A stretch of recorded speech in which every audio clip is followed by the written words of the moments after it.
Let's get ready to rumble!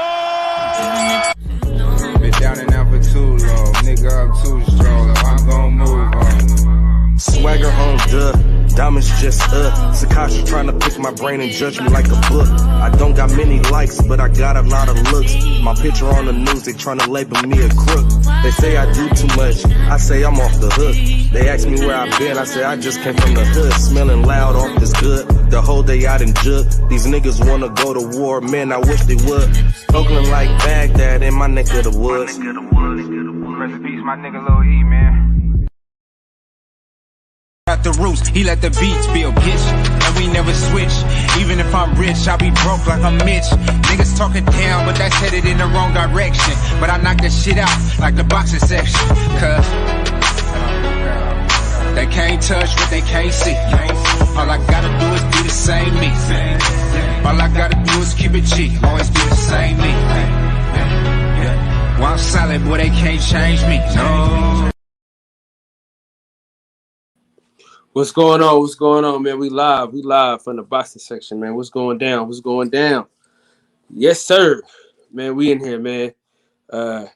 Shout out to everybody coming through.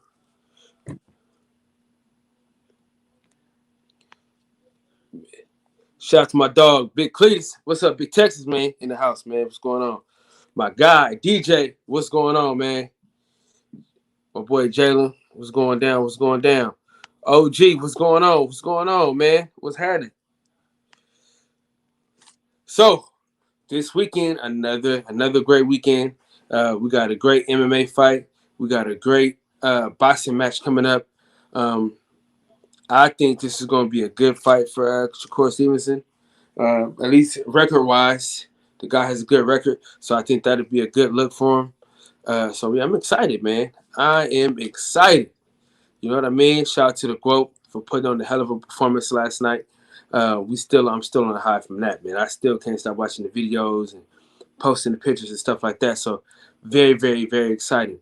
But tomorrow night, we got Stylebender, you know what I'm saying? Israel Adesanya will be getting down tomorrow night. So I'm looking forward to that. Also looking forward to the top ranked card, the card as a whole. They got a lot of good fighters on that card, so I'm looking forward to seeing that. You feel what I'm saying? So very exciting stuff. You know what I mean? So, yeah, man, I'm excited though, man. Shout out to my guy, man. Shout out to my guy, the Art Man. Congratulations on that situation. You know what I'm saying? I'm gonna let you talk about that when you hop on.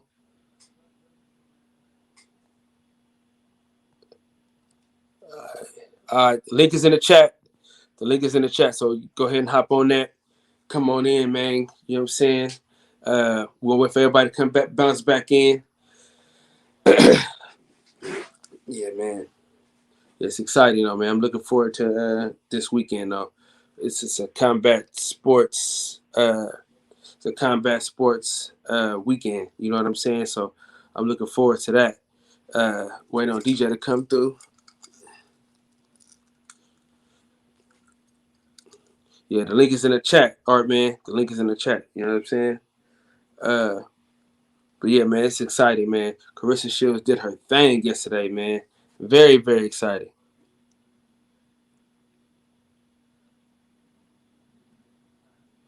Okay. You watching on your phone or what? Shit, you can hop on.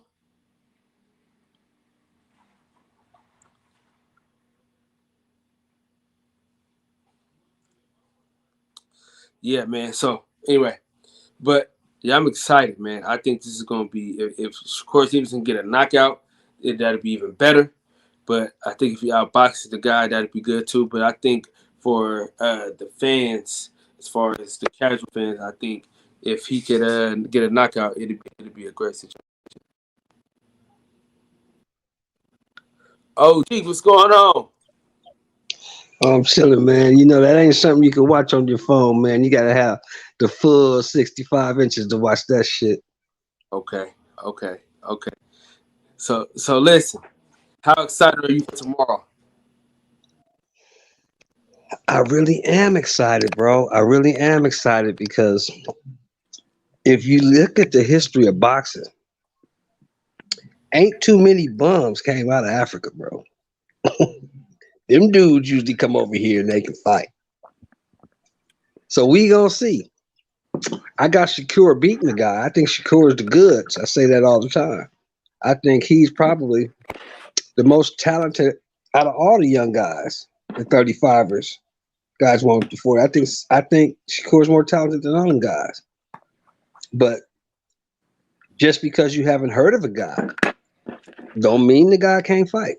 So we gonna see. I want to see him give the young brother a test because I'm tired of seeing these dudes going through and walking these guys down. I want to see a test, a real life test. Facts. So I think this African guy, he might be able to do something. And like Bob Arum said, Africans, you know, they do give their their marquee guys a lot of tough fights, man. So I wouldn't be surprised if it's tough, but I think Shakur's going to go in there, outbox him, and win a wide decision. Yeah, that's what I'm looking for. I just don't think anybody can beat Shakur Stevenson at 130.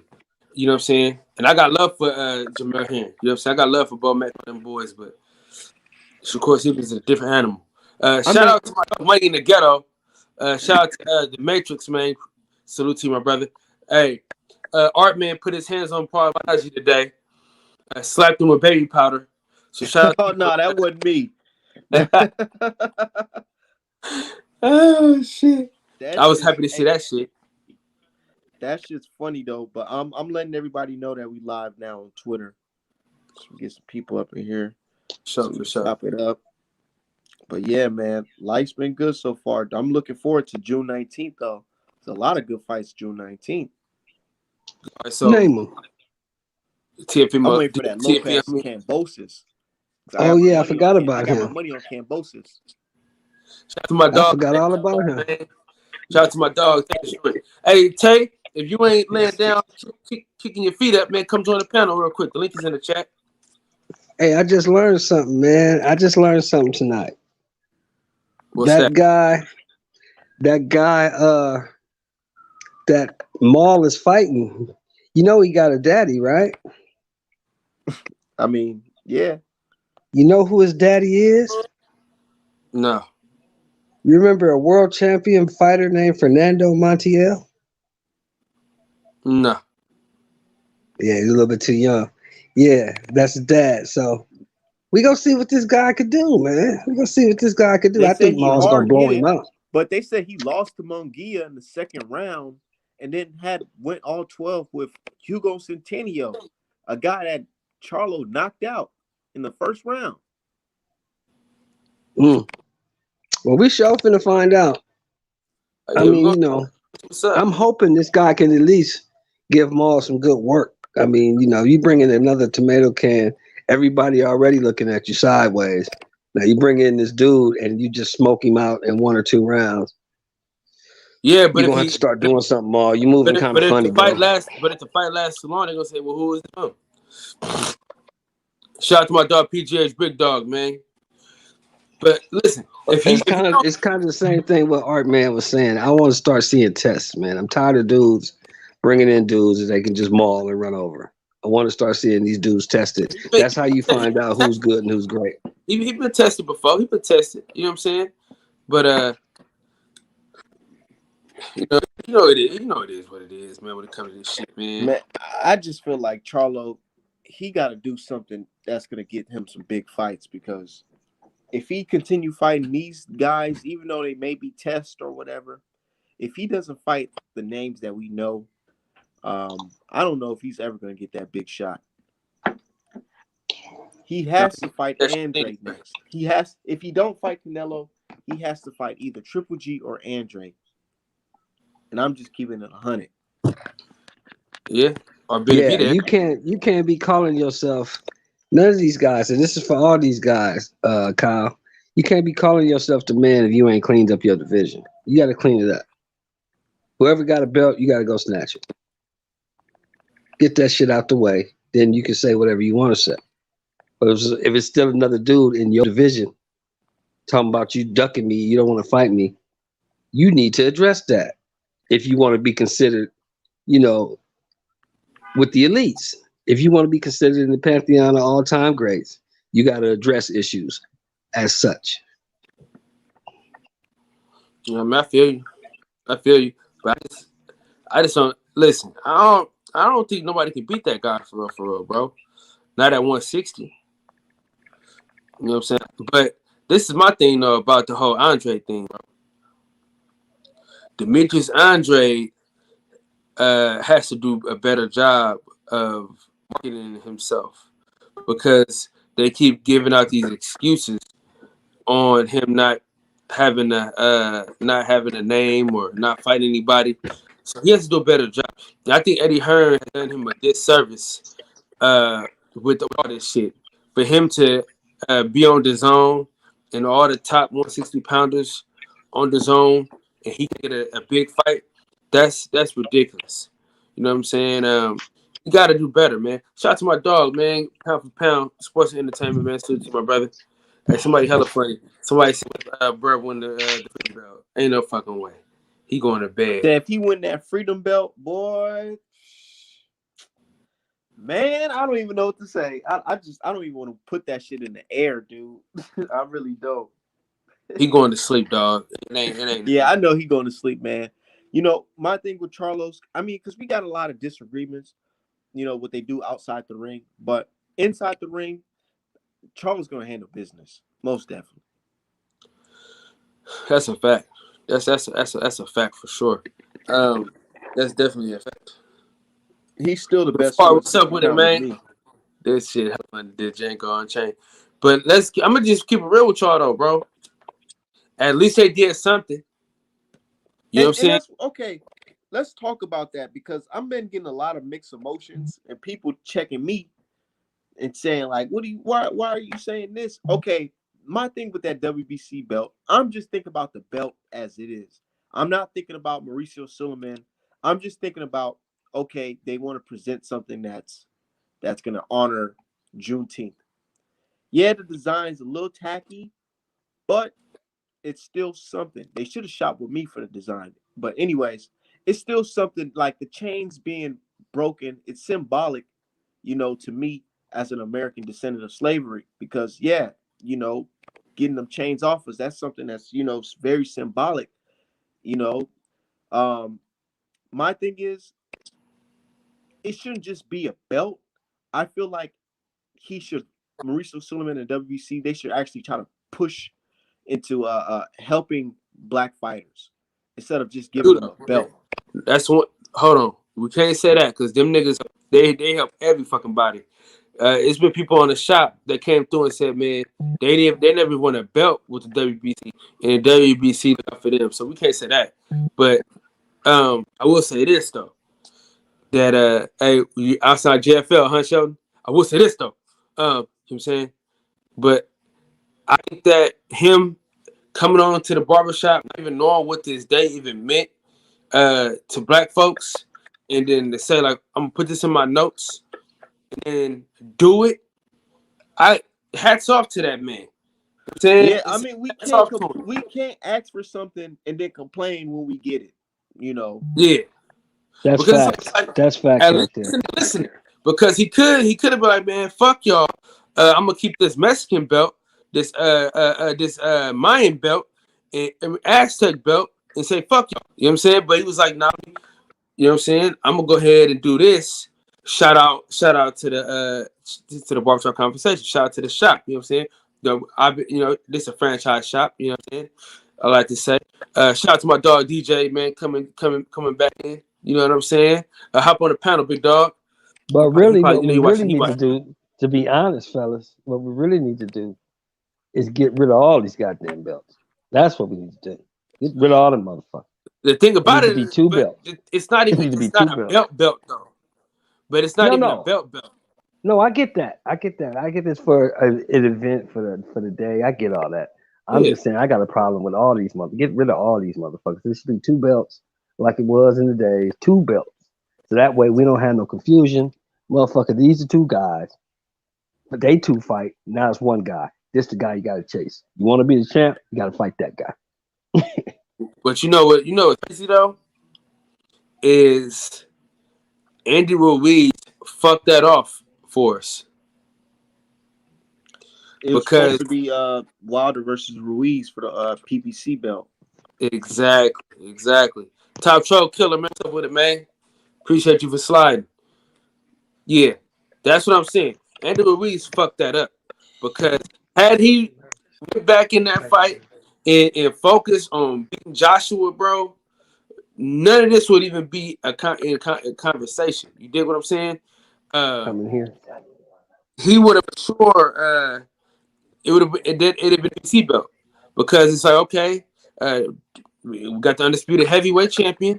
Now we're gonna make our own belt, and it made sense. But with him losing the belt, everything happens for a reason, man. It really does. I'm so glad that we got this Wilder versus Fury 3 lined up. I'm so excited. It wouldn't have been no. Listen, it wouldn't have been no Wilder Fury 2. Had Andy Ruiz did his fucking job. So if he wins, Wilder says, "Fuck Fury, I'm not chasing this weak ass no more. I'm going to get these belts from Andy Ruiz." See, so that's the biggest, the biggest problem that I have with Andy Ruiz. Why I was at it for so fucking long. Shout out to my dog YV, man, coming through, man. Salute to my brother Hayward in the building, Bay Area. We in here. Yeah, so that's my problem. That was my problem with Andy Ruiz because that would have been great. That would have been great for the PBC. That'd have been great for boxing. They've been quiet on Ruiz lately, though. He didn't perform the way they thought he was gonna perform. Yeah, it's a new trainer and shit, so you gotta give him some time. I always say that. But I never do either though? I never judge somebody off their last performance. I judge them off their body of work. I judge them off their body of work because the body of work says otherwise. The body of work says that he will come through and make shit happen. Hold on, let me see.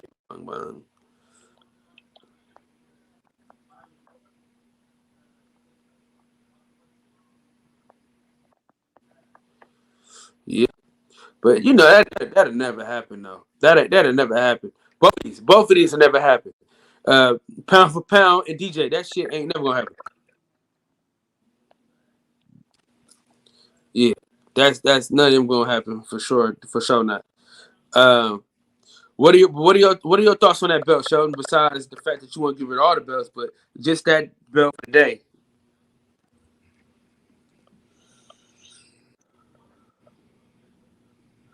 Look like he got his mic on mute. Yeah, that motherfucker might be asleep or something with old ass.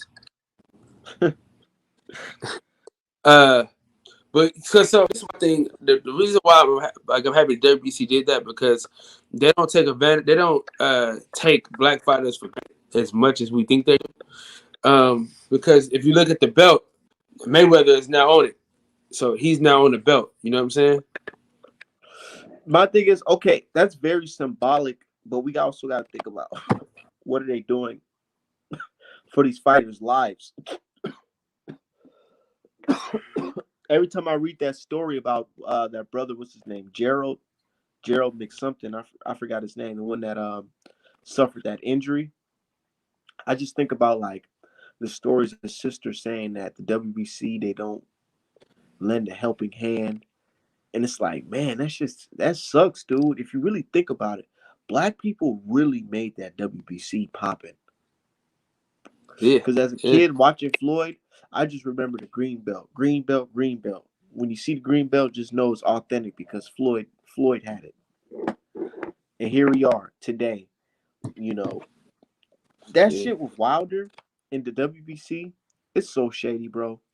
It's super shady. Yeah. Yeah. I mean, my bad for cutting you off, but go ahead. No, go ahead. But I was gonna say, I don't know if you've seen it, but Mauricio Suleiman's now saying like, yeah, he's looking forward to Wilder versus Fury 3. Kissing up to Wilder, but he literally told Wilder's base and people who believe that Fury cheated that we're all stupid. Instead of even investigating. He's called us stupid. We don't get that. So when people see that Juneteenth belt, a lot of people feel like, oh man, yeah, you making this belt, but then again, you really don't fuck with us. But it's too much money involved, though, to be honest with you. Yeah, I know. Too much money involved. Trust me, I know. You talking to the man that knows. We live in a capitalist society, bro. Yeah, it's too much. We It's too much really money do. involved. We really do. We live in a capitalist society, and they know, it's easy to make money off of. Shout out to my guy JB, man. Join the big dog. But yeah, so that's like really how I feel. Now, you know what I do think? If the PBC can get all the belts at welterweight, they'll do their own belt then. But they got to be able to do undisputed at a weight class that makes sense. So either welterweight or heavyweight. That's the only undisputed that makes sense to bring another belt. Want me to keep it 100 with y'all? I don't think that Errol Spence versus Bud Crawford fight happened at 147. Yeah, it probably won't happen at all. I think it happens at 154. Yeah, I don't think that either. I really don't. Because JB, what's going on, big dog? Welcome to the panel, big dog. It was good, my boy Kyle. What's happening? What y'all talking about? What's up, brother? I'm sitting here watching some shit that's way before your time, homie. We talking about we basically talking about the fight that's never going to happen. Salute to my guy, man. Hard step back, man. Salute to my brother. Yes, sir. Salute, brother. Salute, brother. We definitely. We're talking about Errol Spence and Terrence Crawford, the fight that won't happen. Because Bob Arum, it's going to happen. It's not at 147. It's going to happen at 47. It's going to happen either December or January. Listen, let me tell you this though. Bob Arum ain't fucking with it. Bob Arum is a fuck up. You know. Bob Arum only has July, August, September, 3 more months. October, Bud is out of there. What? He got 3 more months to live or what? No, 3 more months on the contract. Shit. Oh, it's done. It's over. Hey, listen.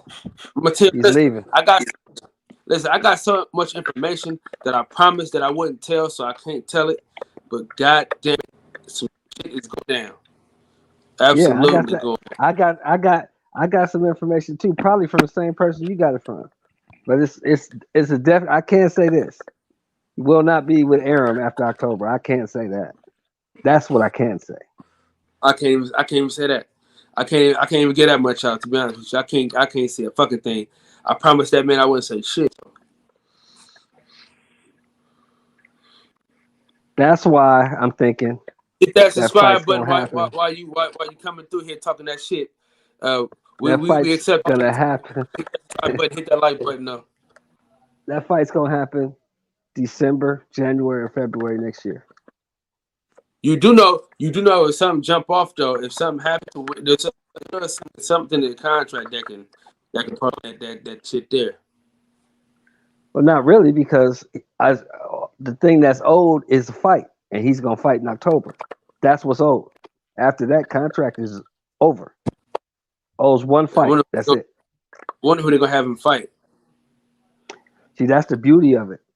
It don't matter who he fight. You still got to give him his $4.5 million. Plus, you got to give him $1 million if it's not Errol Spence. Yeah.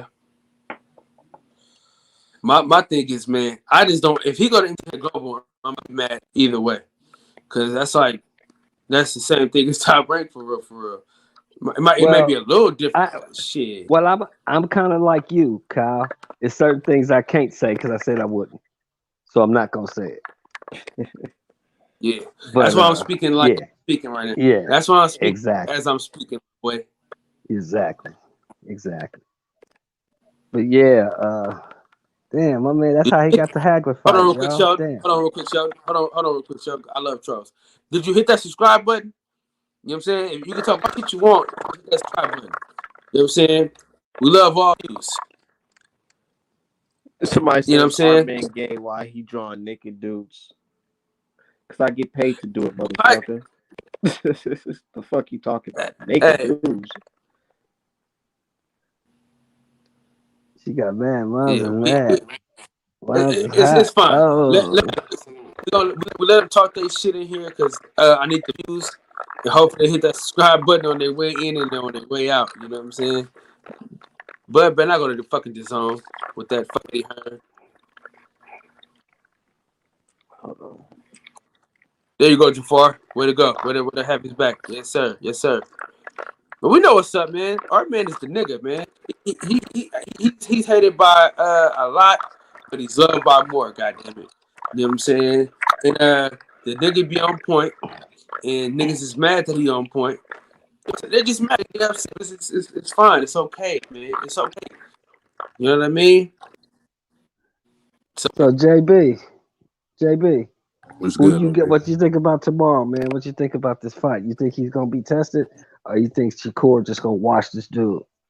Honestly speaking, nah, I don't think he's gonna get tested. I think he gonna stop. I think he gonna send a message by stopping him late. I think so. he He's gonna start. Yeah, he been talking. Shakur been talking hella. He been talking hella shit. These past couple of days. You seen the videos on Fight Hype. He said I'm gonna beat this cop up. He said I'm gonna fuck you up. Shut up. I think he definitely I don't see. Only person that's really gonna test him at 130 is Valdez. Everybody else, I think he'll wash because he's just that much better than him. You said what? Valdez ain't shit, dog. Valdez shit. Nah, that's Shakur gonna win, but he definitely gonna test Shakur. He ain't gonna walk through Valdez. They're gonna be no test. They're gonna be no fucking test. That is a test. He the best 130 right now. He ain't shit at 130. He can't beat Jamel Herring. He'll be. I don't know. He probably not Herring out though. To be honest. Man, Jamel Herring defense is too good for that bullshit that he pulled with Burchell weak ass. And listen, I told everybody Burchell was overrated. I just thought Valdez was a little more overrated than he was. Nah. No, wait a minute. Hold on. Stop the presses. I do remember, Kyle, you picking Burchell in that fight, right? I do remember that. You hear anything I just said? You didn't hear nothing I just said, did you? What did you say? I said I told you they both was overrated. I just thought Valdez was a little more overrated than Burchell was, but I was wrong. I didn't bet on that fight. You know what I'm saying? Because I didn't have. I was like they both overrated. They both suck, but I just thought it was gonna suck more. And the thing about it is, I thought they was gonna come in there like punching bags, but Burchell came in as a punching bag, but Valdez said he's gonna box. So that was the difference in the fight. The shit that he pulled with Burchell, he pulled that shit with Shakur Stevenson, man. Keep it real. He ran for Shakur Stevenson for years on end. Style. Yeah, that's true. That's true. What you call it? Man, I said that. What you say? I said Valdez tricked them, man. They, the game plan, they thought they was gonna go in there Mexican style, and he ended up just outboxing them easily. He said, "What Mayweather your ass? It's this fight. Fuck that." Yeah, so that's what I thought. I thought they was gonna be human punching back. They was just gonna go like this. You know what I'm saying? And that's why I picked him. But I didn't, if you look at my videos, you already know I didn't like. I said both of them was overrated, and I didn't have any faith. We can't downplay Shakur. If we beat him, we got to give him credit though. We can't just downplay him, and then when Shakur beat him, they're gonna be like, oh, he wasn't nothing anyway. So I'm gonna give him his credit. I'm just saying these dudes don't be shit, man. Y'all listen, y'all know me, bro. When I tell you a nigga ain't shit, they still considered the best in their class, so you still got to give them props for that. Exactly, man. It's still, like I told you, man, Lomachenko ain't shit, and everybody wanted to bet me. That fight happened before I started getting, but that's before I had my YouTube channel heavy. Before I started like really getting on YouTube heavy. So my Instagram, I got plenty of videos, plenty of interviews where I said Lomachenko's overrated than the motherfucker, and he's gonna lose to Teofimo Lopez. I won so many pairs of gloves and money off that fight. I became good money on that fight. So I know, Kyle, you said nobody's a test for Shakur at 130. Then who is a test for him if it's nobody at 130? Somebody got to be able to test him. The only person I think that can give him a test for real, dog. we say either Jamel Herring or Primetime Chris Colbert. Those are the only two. But Oh, I forgot Did you about see that. what he was doing to That fight ain't Colbert gonna happen. and sparring, man? That shit look bad. I ain't gonna lie. yeah, I just he But just Shakur fucking still good, go. man. He's too smart. He's too sharp. He's a part of the best camps you could be a part of. I mean, he's just good, man. Now, I think Coach K is a little overrated, sure, but if he finds a fighter that has the style of Shakur Stevenson, he's a great trainer for that type of fighter. But I don't think he's good at taking a fighter that's been that had a certain style a long time. But I think he's a good trainer. I'm not saying over. I say he's a good trainer, taking fighters and building them up on his own. But as far as taking a fighter that's already had a style and then changing his style and something else, I don't see, because Josh Greer looks worse with him, and so does Jared Hurd. You know what I'm saying? Man, Hurd looked terrible. Oh my god, I was embarrassed for the brother. Oh, I mean, I know yeah. Shout he was out going through Lauren some Mack, shit, man. man. Shout He out was to you, bro. Appreciate that. he was going through Hey, some Lauren stuff. Max, Lucy, man, for coming through here. Make sure you hit that subscribe button. Lomachenko is pretty much ass cheeks. He I ain't think ass. he would Come on, have. man. He Gary he Russell, ain't the best. No, I think Lomachenko's he pretty good. ass cheeks. And I'm gonna tell you this: he better be careful with Nakatani. You know what I'm saying? Because he might get beat by Nakatani, but Nakatani might be a little too sloppy for him, though. You know what I'm saying? Yeah, he just might go outbox the hell out of that motherfucker. I'm telling you. But Bro, don't nobody want to see Devin Hancock a damn thing. I think You know what I'm saying? Lomachenko can beat T on rematch. Even though I bet money on T on the first time. No, he can't. No, he can't. That shit won't happen. That shit You ain't say gonna why happen, y'all? bro. Oh boy, the chat say why y'all niggas hating on Loma so much? Because Loma ain't shit. He's overrated. I'm not Shit, hating He on ain't him. fought no goddamn body. He ain't fought no With goddamn his body. sorry ass. Because he could have fought Shakur Stevenson instead of fighting Nakatani. Look at this whack ass So, yeah, resume. He I wanna ain't hear fought that no shit. goddamn body. Biggest win on his resume is Linares. That's his biggest win. And he got dropped in that fight. So Loma ain't fought no goddamn body. Who had a better performance, Loma or Haney against Linares? Haney did. That for sure. Haney That did. for sure. Haney didn't get put on his pockets. Let the And, fans tell it. and he wasn't trying to, They say Haney hey, had look, the first performance.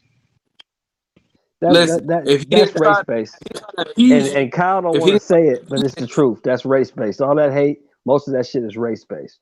Most definitely. he said, I don't want to say it. That's the wrong channel to say that, because I think every nigga's about race. You know that? That's the wrong channel to say some shit like that. You know me, I'm gonna say that shit with my chest. Yeah, that shit Everything was is race about race. based, homie. Listen, I went somewhere else. and I'm It's gonna like tell you y'all the can't. Say, truth. it's like fuck that. This shit is race based, man. Hey, listen, Every niggas if channel they say, want "Oh, about he me, did man. this. He got to do that. He got ESPN hit. said He got hurt." he had a flawed Well, shit. victory. I'm like, what the fuck? You A know, flawed victory?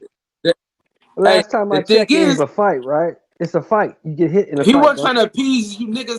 Hey, listen, he wasn't trying to appease you niggas that he could never be to appease. He went and caught with that shot. You know what I'm saying? He was trying to show y'all niggas something. You know what I'm saying? Kyle, He was trying to show you Kyle, niggas a new Kyle, wrinkle in it's a his game. fight, man. Fuck y'all. People get hit in fights. I'm Ali just got saying, hit bro. and hurt in fights. This is what I'm Everybody saying. gets hit What in I'm saying fights. is, bro, dude didn't knock out her head. Linares wasn't even in great shape, bro. If the Linares that bro. Devin Haney came to fight Lomachenko, it's a different fight. I disagree right there. He was in shape for this Haney fight, bro. I was watching the training videos. That's what I'm saying. No, I'm saying if the same Linares that fought Haney fought Lomachenko, he probably would have beat Lomachenko. Because I don't think Lomachenko is shit. Why he's shit? I think he is shit. Lauren, let me address Lauren. Lawrence, so what are you supposed to do when you get hit and you get hurt? You're not supposed to hold on. You're supposed to go out there and leave with your face and get knocked out. That's not smart. Mexican style. You get hit, you get hurt, Boy, you hold on. whole black American out here. Hey, did y'all see what happened to Did y'all see what happened to Richard when he didn't want to hold on? He wanted to keep fighting. Got his ass put down, sat on his face. Y'all motherfuckers crazy, man. Y'all crazy. Y'all niggas is crazy. Ain't no fucking way I'm gonna just run into some punches just to say I ran into some punches. See, listen, if he would have done that, y'all still would have got on him. Y'all got on him for y'all got on a nigga for surviving. They got on a nigga for doing what him to do, with just sit down and be in the pocket. I mean, y'all, what more do y'all want from the man, dog? Before the fight even started, dude. I guess they looking for a Still tough guy, right? I guess they're looking for a tough guy. Well, Mike Tyson said it best. Tough guys get hurt in boxing. Yeah. Yeah, man, fuck that KO, man. That KO ain't shit.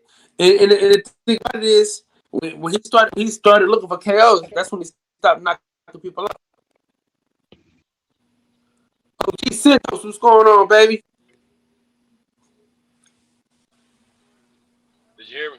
OG Santos. We got you, brother. We got you, Yeah. brother. How What's you up? doing? Can y'all hear me?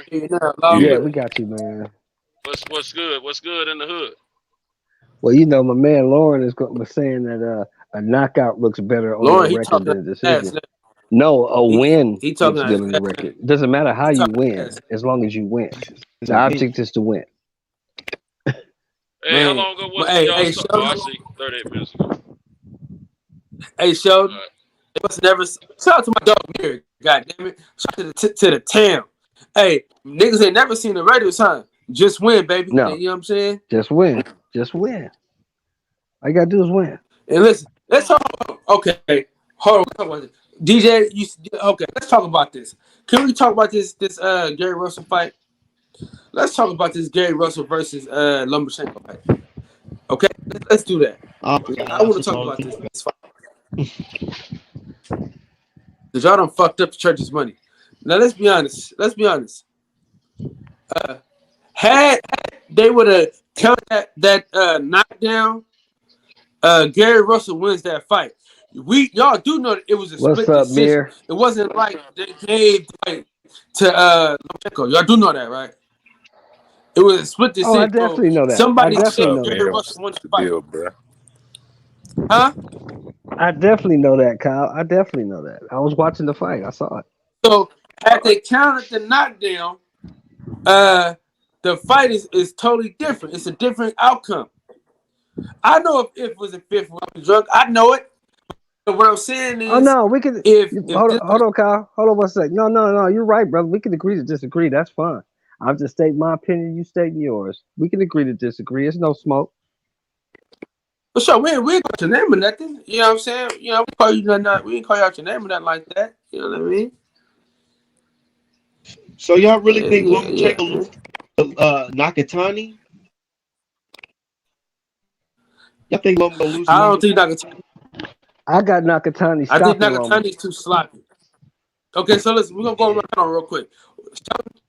JB, Santos, and then back to Artman because it was his question. So I'm gonna kick this off. He's too sloppy to beat Lomachenko, but if he catches Lomachenko, I want to see how Lomachenko runs. Go ahead, Sheldon. I think he's gonna overwhelm Lomachenko. He's bigger. He's longer. I think he's more aggressive. Lomachenko needs to be just manhandled. You can't try to box with him or have a decent fight. You got to bully him and maul him. I think this guy's gonna bully, maul, and knock out Lomachenko. Go ahead, JB. I think he can beat Loma, but he gotta have a perfect fight. I think his defense is suspect, so he definitely gonna get hit. So, but he gonna have to keep that pressure on Lomachenko, force him to back up and fight on the back foot, which is something that he really can't do if he want to win that fight. But I expect Lomachenko to win. I expect him to win that fight. Somebody even chat. Look at the reach difference. Go ahead, Santos. Yeah, I think the only way Nakatani wins if he can hurt Loma. If he can't hurt him and keep him guessing and wondering and keep him timid, he loses the fight. I don't think he can win in a boxing match in a 12-round decision. So legitimately, and the chances of him keeping Loma hurt. 50-50. It's not really that great. I mean, I don't think he catches Loma. I think Loma's too quick, got too many angles. I think it's going to be the side effect of that fight. Loma's going to be on all sides of that guy before he realizes it, and he's going to be getting hit. He's taller and longer, but he's got to make it count, or Loma get inside, it's a wrap.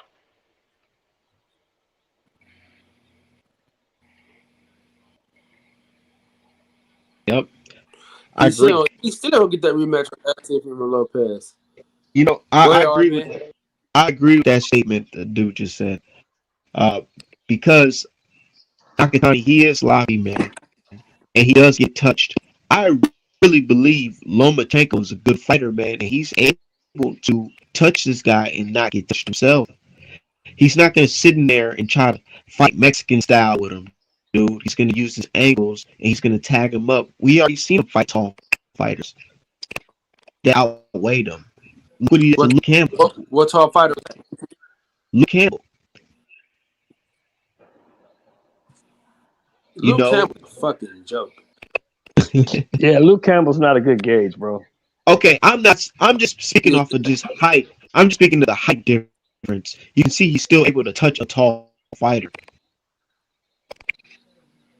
What about Jose Pedraza? Shit. What about Jose Pedraza? Shit, he got touched up in that fight. Yeah, the sniper got sniped. Yeah, we'll see. We'll see. That's what I love about this sport, because you really never know until they step into the ring. Hey, I'm finna take y'all back. I got something for y'all. Remember this, Kyle? It was a guy back in '78 came over here, took a fight on 3 weeks' notice, and made a name for himself. His name was Azuma Nelson. Fought Salvador Sanchez on 3 weeks' notice. Took him to the 15th round before he got stopped. So, like man Art Man said, that's the beauty of boxing. You never know what can happen. Yeah, for sure. That's for sure. About it. Well, we always got to look at backstories also when it comes to fighters. Loma is upset right now. He wants his belt back, or wants to be back in the limelight. So I think he's going to be a little bit more assertive this time and trying to make this fight. Why do y'all think he took this fight, though? Why do y'all think he took this fight? This is not no. The reasons that Santos just laid out. But Santos, you from the hood just like me. You know what you being mad means, don't you? No, I don't. This is a highly IQ fighter.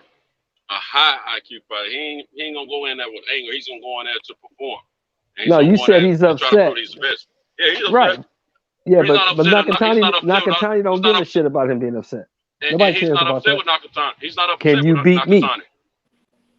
He's not upset with his opponent. No, he's I'm not upset saying with the that. fact that he doesn't have a championship anymore. Yeah, and I'm saying the guy he's fighting don't give a fuck about that. Can you beat me? Is what I'm trying to beat you. I don't give a fuck about the circumstances. How good I don't care about Nakatani? He's not good enough to knock his ass out. Nakatani is not consistently good. He's not consistently good. See what I tell you. I'm not a Loma fan, but I'm gonna speak on boxing. You gotta understand something. You just talking about the Loma angle. You just talking about the Loma angle. This is the biggest fight Nakatani has ever had. This is his shot. But guess what? This is his shot. Guess what? Teofimo was the biggest fight he had too. He gave Teofimo hell. He gave Teofimo hell. But he didn't win. He didn't win. And that was a short. So you saying guy. So you saying that Loma is better than Teofimo? In angles, yes. As a fighter, complete fighter, is he a better fighter than Teofimo Lopez? Yes or no? Teofimo didn't knock him out either. I'm not looking for. Is he a better fighter? Is he a better fighter than Teofimo? He's a better boxer than Teofimo. Yes, he is. So you like Loma over Teofimo? Is what you're saying? I like his boxing skills. I like his boxing skills over Loma. Don't try to change my words. I know about boxing. I like his boxing skills. I never said you didn't. But I like his boxing skills over Teofimo's boxing skills. Teofimo's a good boxer, but he's also a knockout artist, and he's quick, and he got power. That's what his quickness and power, and his lack of fear and his ring IQ helped him with Loma, and Loma wasn't ready for that. Right. It was a more even match fight. But Loma is a skilled fighter, Very skilled fighter, highly skilled fighter. Exactly. And I think he's gonna lose. I think he's gonna get knocked out with all his skills. It's opposites attract. My brother.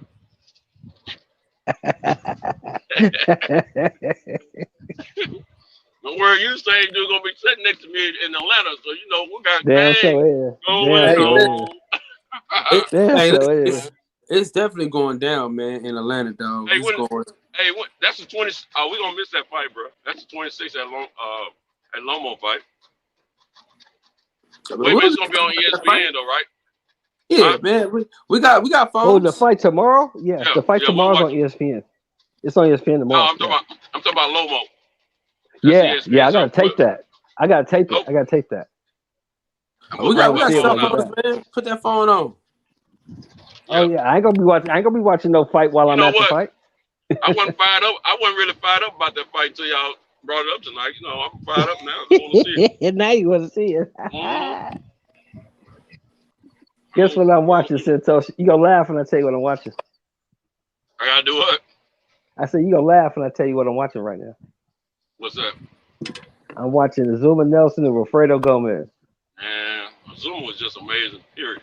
But he has a hell of a them guys he was fighting back then, man, they all were good, man. Hell yeah. DJ, man, what's going on, DJ?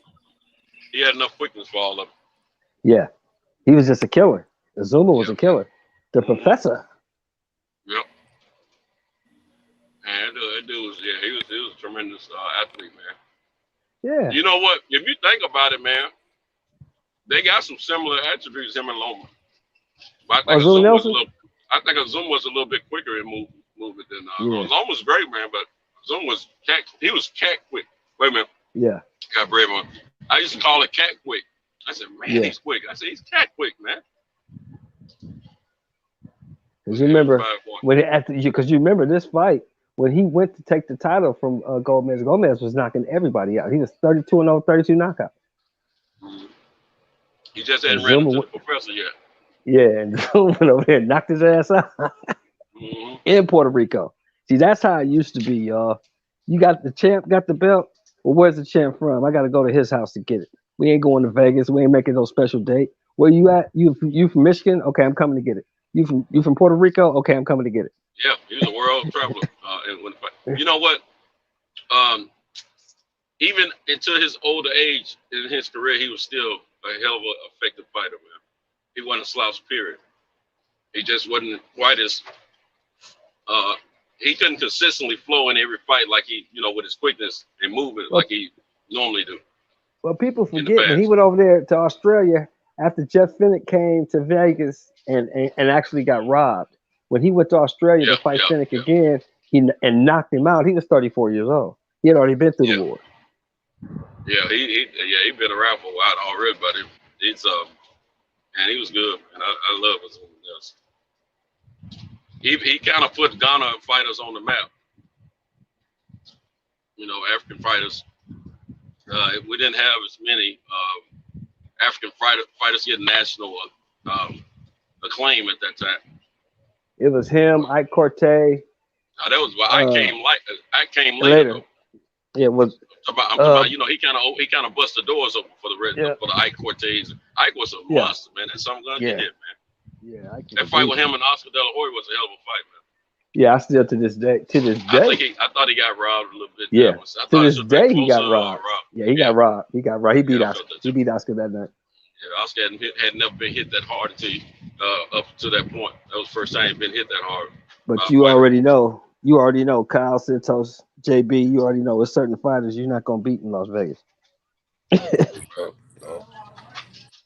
Sugar Ray Leonard is gonna win in Las Vegas. Oscar De La Hoya is gonna win in Las Vegas. Canelo Alvarez is gonna win in Las Vegas. Yeah, they can say whatever they want about these judges, but connections still has a lot to do with influence. Yeah, exactly. Boxing. Exactly. The way they try to fix fights now is different than what they used to do. Judges are influenced. It's obvious they're influenced. You can tell where they're scoring these fights. Yeah. Well, back in the old days when we was kids, it was subtle. Like, damn, I think Santos, you ought to think about laying down in the fourth round of this fight. Yeah. Well, shit, Yeah, I ain't finna do that. I ain't finna do no shit like that. I'm a fighter. I ain't doing no shit like that. But damn, I know you got a restaurant back in Tennessee, man. It'd be a shame if that motherfucker blew up tomorrow, wouldn't it? Right, exactly. Hey, Yeah, you right. You right. My livelihood. The, All right, hey, man. I'll do what I the can. first, hey, my dad lost. He lost out on $5,000. Pernell Whitaker versus Oscar the Lord. No, not that fucker. Chavez. Chavez? Chavez. Yeah, that was That a was robbery. That was a robbery. That was a huge robbery because that was Chavez's legacy itself would have catapulted Pernell even higher in the infamous levels of celebrity notice around the world of boxing if they hadn't robbed that man the way they did. It was a crying shame. They robbed that man hella times. Yeah, they robbed him against De La Hoya. He beat De La Hoya, in my opinion. He Every beat time I the shit out watched De it, La looks like Hoya. he won the fight. Yeah. Hey, He told it right. He said De La Hoya won't give me a rematch. And he was right. He never would. Hey, Santos, let me give you something that's gonna bring back memories. You know how big a robbery that was? That robbery was so bad that caused a riot on the yard. There's a riot on the yard after that fight. Man. You know because what? we watched that shit in the kitchen. We watched it in the kitchen. See, I was away there. You talked the Oscar De La Hoya fight. Well, I was away from both of them. Oscar De La Hoya and Chavez. Yeah, that shit caused a riot on the yard, caused a lockdown. We was on lockdown for like 4 months behind that fight. Hey, we didn't have as much opposition around, so it wasn't no riot on our end. You know what I'm saying? Just mostly white and black where I was at. You know, it wasn't a lot of Latinos. And I don't know if we would have had a riot still, you know, because most times Latinos where I was at, we were cool, you know. But I can see it in California. Yeah, I can see that happen. You know what I'm saying? Yeah, it was on lockdown 4 months behind that fight.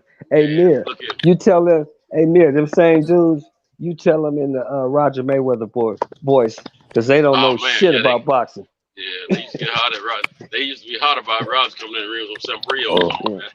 OG. Why they kept robbing Pernell Whitaker though? That stuff disgusting the way he was robbed. Well, because of his style of fighting, they wanted him to stand there like a punching bag. They wanted him to be a Marvin Hagler or a Tommy Hearns or Sugar Ray Leonard, and that wasn't his style. Pernell was not gonna get hit.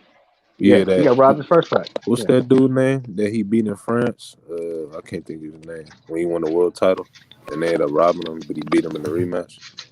No, that was Lloyd Hunnigan in England. Lloyd Hunnigan. It was in England? Yeah, Lloyd Hunnigan. Okay. The infamous Lloyd Hunnigan twice.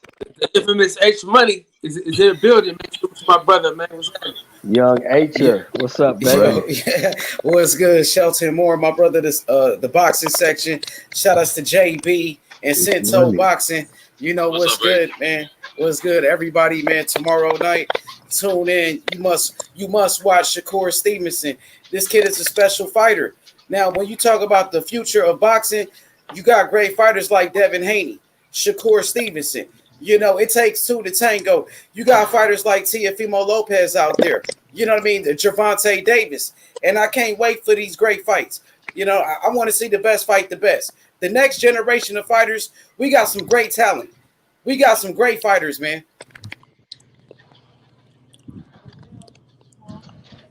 Hey, you know what? He just reminded me of something.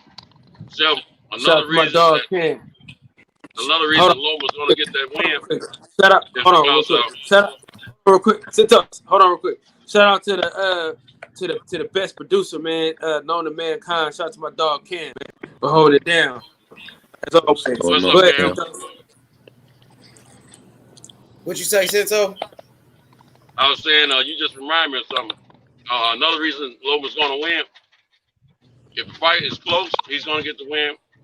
If he does the guy, he's going to win. But if it's remote close, it could be a controversy. He's going to get the nod. I'm going to tell you, they're going to want to set up him and Haney now. Who? So you call it politics. Hey, part of boxing, bro. Now I'm gonna say now this is what I'm gonna do as a real true boxing fan. If Loma performance doesn't show me that he actually won the fight, I'm gonna be like, no, he lost that fight, regardless of what they do on paper. But I know I know he's got the edge before the fight starts. They're gonna try to put him and Haney together. That's gonna be a money fight. And it's gonna be a big fight. So well, our partner came out today on the interview with Fight Hype and said he's not getting that fight. He's not gonna make that fight. He's not gonna make the. You talking about Haney, Arum? Teofimo fight. Arum. So Yeah, he that's is what I'm not making saying. that fight. Yeah, I think he's trying to make the. He's gonna try to put Teofimo. He's gonna try to put Loma and Haney together. That's what I'm saying. So I think he angling for the rematch with Teofimo. I think that's what he wants. Teofimo probably ain't gonna want that either. That's what I think. He ain't want Teofimo's that. under contract. But he don't want to do that though. No, I don't think he wanted it either. He's about to have a baby. They're using him about to have a baby and everything as an excuse right now. Yeah, I want to. Hold on. I don't know if I told you on my channel. I know I said this on H Money's channel. For sure, I know I did. I think I talked about it on H Money's channel for sure. But what's about to happen is after Shakur Stevenson handles his business tomorrow, him and Jamel Herring will fight for the WBO, and then the winner of that is going to fight at the top of the year. They're going to fight Oscar Valdez at the top of the year. That's the plan in place. We'll see if it materializes, but that's what's supposed to happen. I got some great on that. So hopefully it goes down like that. Bob Arum said that already pretty much. H Money, No, what's but your it's take on the Stone, fight though. tomorrow? Stone. Man, I So like look for my Shakur dog Stevenson. first, man. My dog, man. Hold on real quick, man. Bang.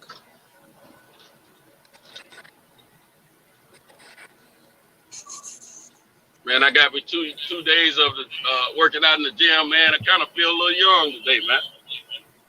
Are you ready for some sparring, Santos? No, I ain't that kind of workout. You know what I'm saying? I ain't start punching no bags yet. I do add that to my routine sometime, but I have to already be in good shape before I do that. That takes something out of you, man. I punch with dumbbells, and then if they got a bag in the gym where I'm at tall enough for me, I punch the bag. With them dumbbells, when I'm punching with them dumbbells, oh my man. Where the heck money go? That knocks some pounds off me by itself. He dropped off, I guess. I was trying to get his take on the fight, but he dropped off. Dang. I did. Who dropped off? H. Oh. I don't know what to happen. Yeah, dog. So I'm excited. I'm excited for boxing. If DJ can bring his raggedy ass on here, man, I know he's excited for tomorrow night too. He got a double header. He got Israel. You're saying something wrong with your StreamYard, bro. How everybody else getting on, but he can't. Come on now. It's that nigga stuff. It's on his. It's probably some Bama shit going on. Let's say some Bama stuff. You know, something. Some salty Alabama Wi-Fi or something. In the fight with Shakur and Jamel Herring is gonna be like on one of them army holidays and shit. You know, one of the military holidays. Well, what's military holidays anyway? So give me a couple. That's Memorial Day, Veterans Day. Those are the two. Memorial Day and Veterans Day. Oh, the military holiday. Yeah. When is Veterans Day? November 11th. Okay, so that's when they're supposed to fight. That weekend. So Bob trying to do that for Herring? He trying to do that for Herring? Yeah. That's get cool. him some money on the way out. You know I'm just fucking with you, DJ. You my guy, man. DJ, get your ass on the panel, man. Figure your shit out, man. Go use another device or something.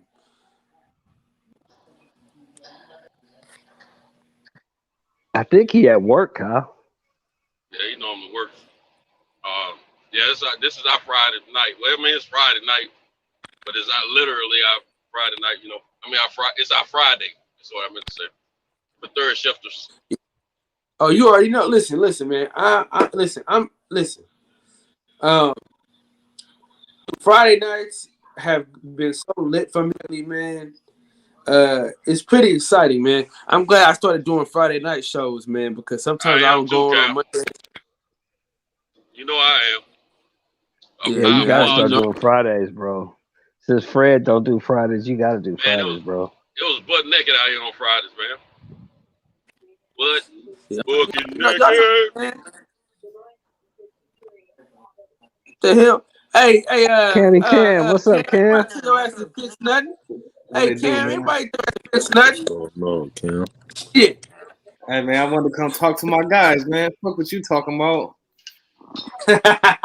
hey, you just come around every once in a while, man. That's that messed up Oakland Wi-Fi right there. Hey. I'm cutting out. Was that Cam talking? Oh yeah. That ain't Cam. That was Hey, that ain't Wi-Fi. That's Xfinity Wi-Fi. These motherfuckers are terrible, bro. Man, you probably man. This nigga don't miss my load up, man. Xfinity for sure. Oh, he messed your load up, bro? Oh, wow. My nigga Eli Zach. Hey, Eli, hop your ass on the panel, man. Come on, Eli, get up here, man. I need some help, Eli. Come on up and help me, man. Centos, what happened to you last night? Oh man, I fell off because a call came in, and then I fell asleep. Oh, okay. Missed my turn. I don't know where I was at, man. I was messed up out there. I figured it out though. Yeah, I dozed off when I was supposed to turn. Hey, make sure if y'all got an old lady, you know what I'm saying, have her subscribe to the channel. You know what I mean? All subscribers are welcome. Definitely. Yeah, I'll do that. I'm gonna do that. Sheldon and Yes, Centos, you know what I mean? Get on the job. You know what I'm saying? Make sure I get He trying to get us cussed out, man. I mean, you know, the kind of ladies we have. They trying to talk in peace. You talk to them this time of night, they're gonna cuss you out. Yeah, I ain't doing that tonight. I wouldn't dare go in there and wake her up. Not for no shit like that. My brother. Hey, this is great stuff. Kyle. Hey, Kyle, unless I can come stay with you. Oh shit! Come on, man. You know dry ass. 20 hours. Shout out to my dog, Big Cleats. Hey, my God. Hey, listen. Hey, look, every time Cleats come down, I gotta make sure. Oh shit, Eli Zachary in this motherfucker. Every time, you broke it up, bro. Ain't no way. Yeah, that shit sound fucked up, boy. Hey, you popping like Shabba do right now.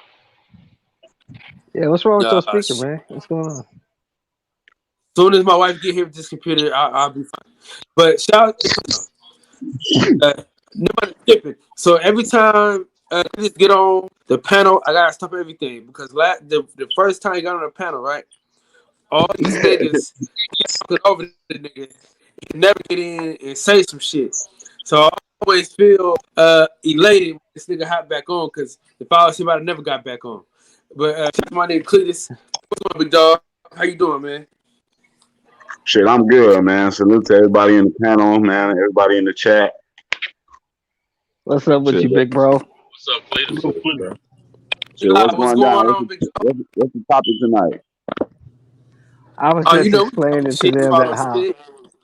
just explaining to them how Lomachenko gonna get stopped on the 26th. Oh yeah, what's your take on that, Eli? After Cletus, hey, you just slid that in there right smooth.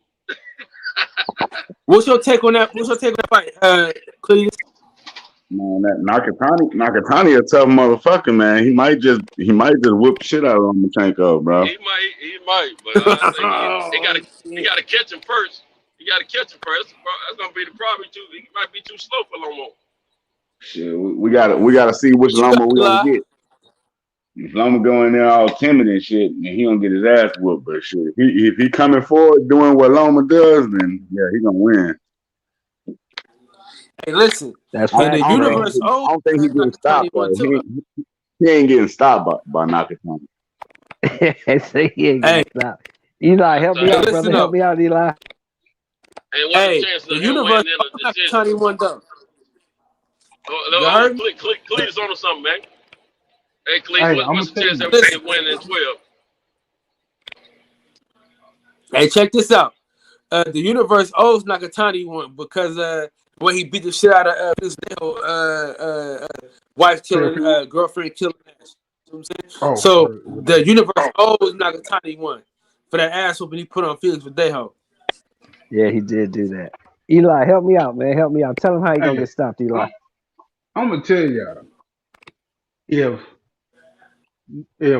Loma show up trying to wait Nakatani out, he will fuck around and get stopped. But I'm like Cletus, if he shows up using his angles and changing levels and shit, and using his full punch barrage, then it's gonna be a better fight. But Nakatani got a high That's what fucking. I've been trying to tell him, Eli, man. I'm trying to tell him what the good Lord has installed in me to bless you guys with. You understand? Amen, brother. Amen.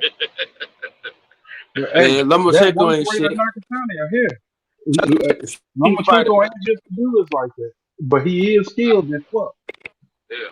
I just don't think Nakatani's gonna be quick enough to catch Loma, and I think Loma's head is more clear, and he's got his hunger back.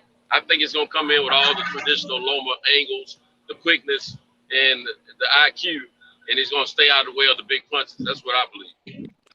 You know what my problem is with picking Nakatani just straight up? It's this motherfucker coming off back to back wars. You know, and that shit takes something from a fighter each time. And it ain't like it's been a long time since he fought. And That he is come true. out, he had the harder fight of those Yeah. two. You know, What's was putting that stick on fucking on Loma ass. Teofimo was putting the stick on Loma ass, keeping him at bay and just Right. boxing his ass. He wasn't really Right. just like it wasn't a war, just like he beat him down or nothing like that. But Right. Nakatani was in a fucking war. Before that, he was in a war. Before that, he was in a war. It's like, and this is a short span between those fights. Remember, they But just fought. That was in April. Yeah. Nakatani Yeah. is always there to be. He's always there to be hit. Nakatani, even though he's Exactly. taller, he's always there to be hit. And then Loma, he can attack that body with his quickness, man. And see, Teofimo had enough quickness to keep Loma at the point where he couldn't just come in there doing what he wanted to do. I'll be right back. My fucking up. Right. But yeah, Teofimo had enough power and enough quickness to make Lomachenko respect him. And Lomachenko was worried about that big bomb coming and knocking him out because he knew he was quick enough to do it. So he didn't start fast in that fight at all, but he ended fast. So, you probably see a different fight when them two fight again, if they fight again. But Nakatani just don't have the quickness, and he's always there to be hit. And that body is going to be there to be hit.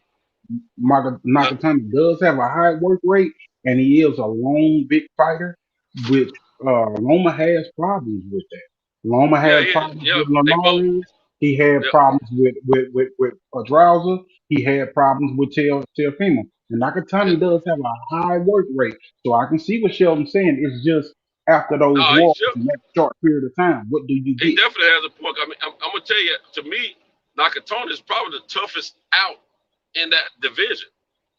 If you think about it, his whole makeup, his height, his length, and his will to fight, he's probably the toughest out in that division, in my opinion. But at the same time, he's not consistent in winning. That's my big problem with him. If he was consistent in winning, then that means he knows how to win. And I don't see nobody beating him at that point in that division if he was consistent in winning. I don't, but he's not consistent in winning. So he's going to always fight. He's going to always throw punches, but he's also going to always be hit. And because he's just there to be hit. He presents himself. Here I am. Let's go at it. You know what I'm saying? May the best man win. I mean, he was losing that fight until he got that knockout, that last fight. Let's see I how think many. Nakatani got 2 losses. Yeah, I don't think he. Yeah. He got 2 or 3 losses. I'm not sure. I don't think he got a whole big. I think he only got like 2. He's got enough to. He's got enough to. No, Nakatani only has that one loss to Teofimo. That's the only That's loss it, he huh? had. That's Yeah, it. so That's the he's a only loss he consistent got. winner. I thought he lost to somebody else. No, he didn't. He only got that one move. Okay, I stand correct. But I still think he loses. If he don't hurt my man Loma enough and he don't knock him out, he loses. He's not gonna win in 12 rounds against Loma. If he catches Loma clean, he gonna hurt him. Loma is getting old. People forget Loma is what? Is Loma 34 now? He's 33 at least. Yeah. He at least 33 because I know he was just 32. The kind of athlete he is, it ain't gonna make too much of a difference. Centos, I'm gonna be honest with you, Centos. I'm gonna be honest with you, Centos. 400 amateur fights, bro. 400 amateur fights takes something out of anybody. Yeah, I don't disagree. I don't disagree, but I'm saying the kind of athlete this guy is. Some athletes are just more phenomenal than others, man. This guy's a phenomenal athlete. I.e. Mayweather. He didn't have as many fights as Lomachenko, but they are phenomenal athletes. These are gym rats. So on their worst day is probably their opponent's best day. And I mean, depending on if he's putting the work in the gym, Lomo, he's gonna come in that ring and it's gonna be easy work for him as far as running around that ring and lasting throughout the fight. So I just don't. For one time, Santos, I disagree with you because this is the one thing with Loma. When you older and you were that phenomenal athlete, the thing that Loma is known for is his angles and his foot speed. His foot speed is shown to slow down in these last few fights, and absolutely moving up to 135. He didn't use those angles against Teofimo. He didn't use those angles against Linares. But he tried to use the angles against Teofimo. He didn't get to use them successfully against Teofimo because they had a game plan they were ready for it. Every time he switched, Teofimo was in position to hit that son of a gun. They were ready for it. That was the difference. Pedraza was there too. And he has not thrown the same amount of punches and the same punch selection since he had that shoulder surgery, since he's been back. And that's the difference in the Loma that we've been seeing in these last two fights. But we hadn't seen him fight anybody since the surgery. We did. We seen him fight Pedraza. Pedraza beat the shit out of Loma for 10 of those rounds for the most part.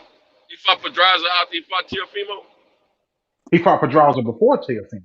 That's what I thought. I thought he had surgery after he fought Teofimo. He had surgery. He had surgery after that Linares. Okay, my bad. Mm-hmm. Yeah, he. that was Devin Haney. That was Devin Haney that had the surgery. Yeah. Okay, I got it mixed up there. My bad. Hey, that makes it.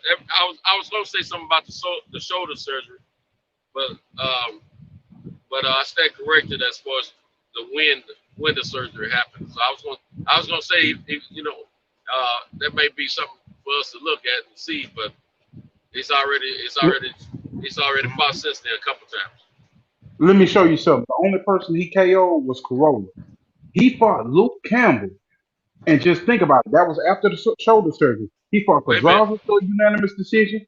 He fought Corolla and KO'd Corolla because Corolla not on that level. But I thought he got Linares with a body shot.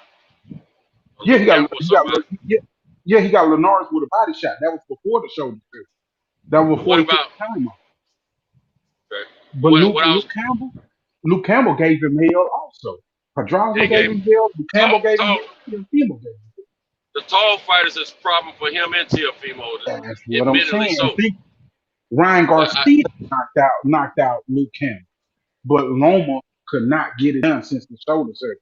So I'm starting to talk myself into leaning more and more with Sheldon, because if you can't move like you used to move and you can't punch like you used to punch, I don't know that you was necessarily waiting for Teofimo to tire itself out so much as you were trying to preserve your punch count because you can't punch the same as you used to. And we already know Nakatani can take a punch. And he will be punching the whole fight. Yes, sir. Do you guys think with the hunger that Loma has right now, do you think he would have requested for this fight? Knowing how tough this guy is. Just a fighter, man. Loma a dog. He'll fight. I give him that. He's a fucking fighter. But I think he believes in himself even more because he likes the way he finished that fight against Teofimo. He likes the way he finished. He don't like the way he started, but he likes the way he finished. So much to the fact that he felt like he was cheated, you know, and he wasn't. He lost the fight. But the thing about it, he ended that fight well. He didn't finish that 12th round, but he finished. But those later rounds, he did well. You got to remember this though. Sometimes, Cinto, sometimes losing is out of your control. No matter how much you bring to the fight, it's just nothing you can do, and this guy just beat you. And I think that night is coming on June 26th.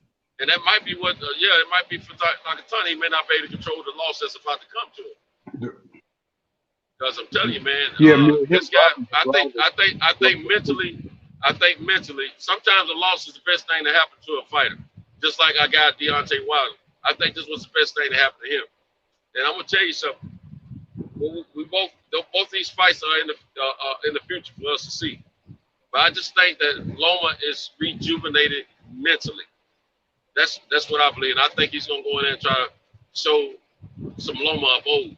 I could be totally wrong, and I'm gonna be the first to admit it if I am. But I got a feeling that Loma's gonna be victorious in that fight. And I would agree with you if Loma hadn't lost before, but he's already lost before that. He's lost before. I've been a lot of fighters have lost before. Shoot, I mean, in one fight he lost. They were trying to act like he didn't lose. He was going on with it. So I mean, you know. Yeah, he lost. Yeah, Salido kicked his ass. He lost. Salido kicked his ass. I'm trying to understand something. Lauren Mack, I'm reading in the chat. Lauren Mack said, "Quitting while you're ahead is not the same as quitting. Quitting while you're ahead is the worst type of quitting. That means like you quitting on top while you're ahead. Like you are a front runner at that point. You winning, and as long as you on top of your game, you're good. But when it comes to you showing any kind of will or any kind of gameness about yourself as a fighter, you quit. Like that's the worst type of quitting. She said, quitting while you're ahead is not the same as quitting. No, that's the worst kind of quitting. That's the worst. What you think, Cletus? Is that the worst type of quitting you can do?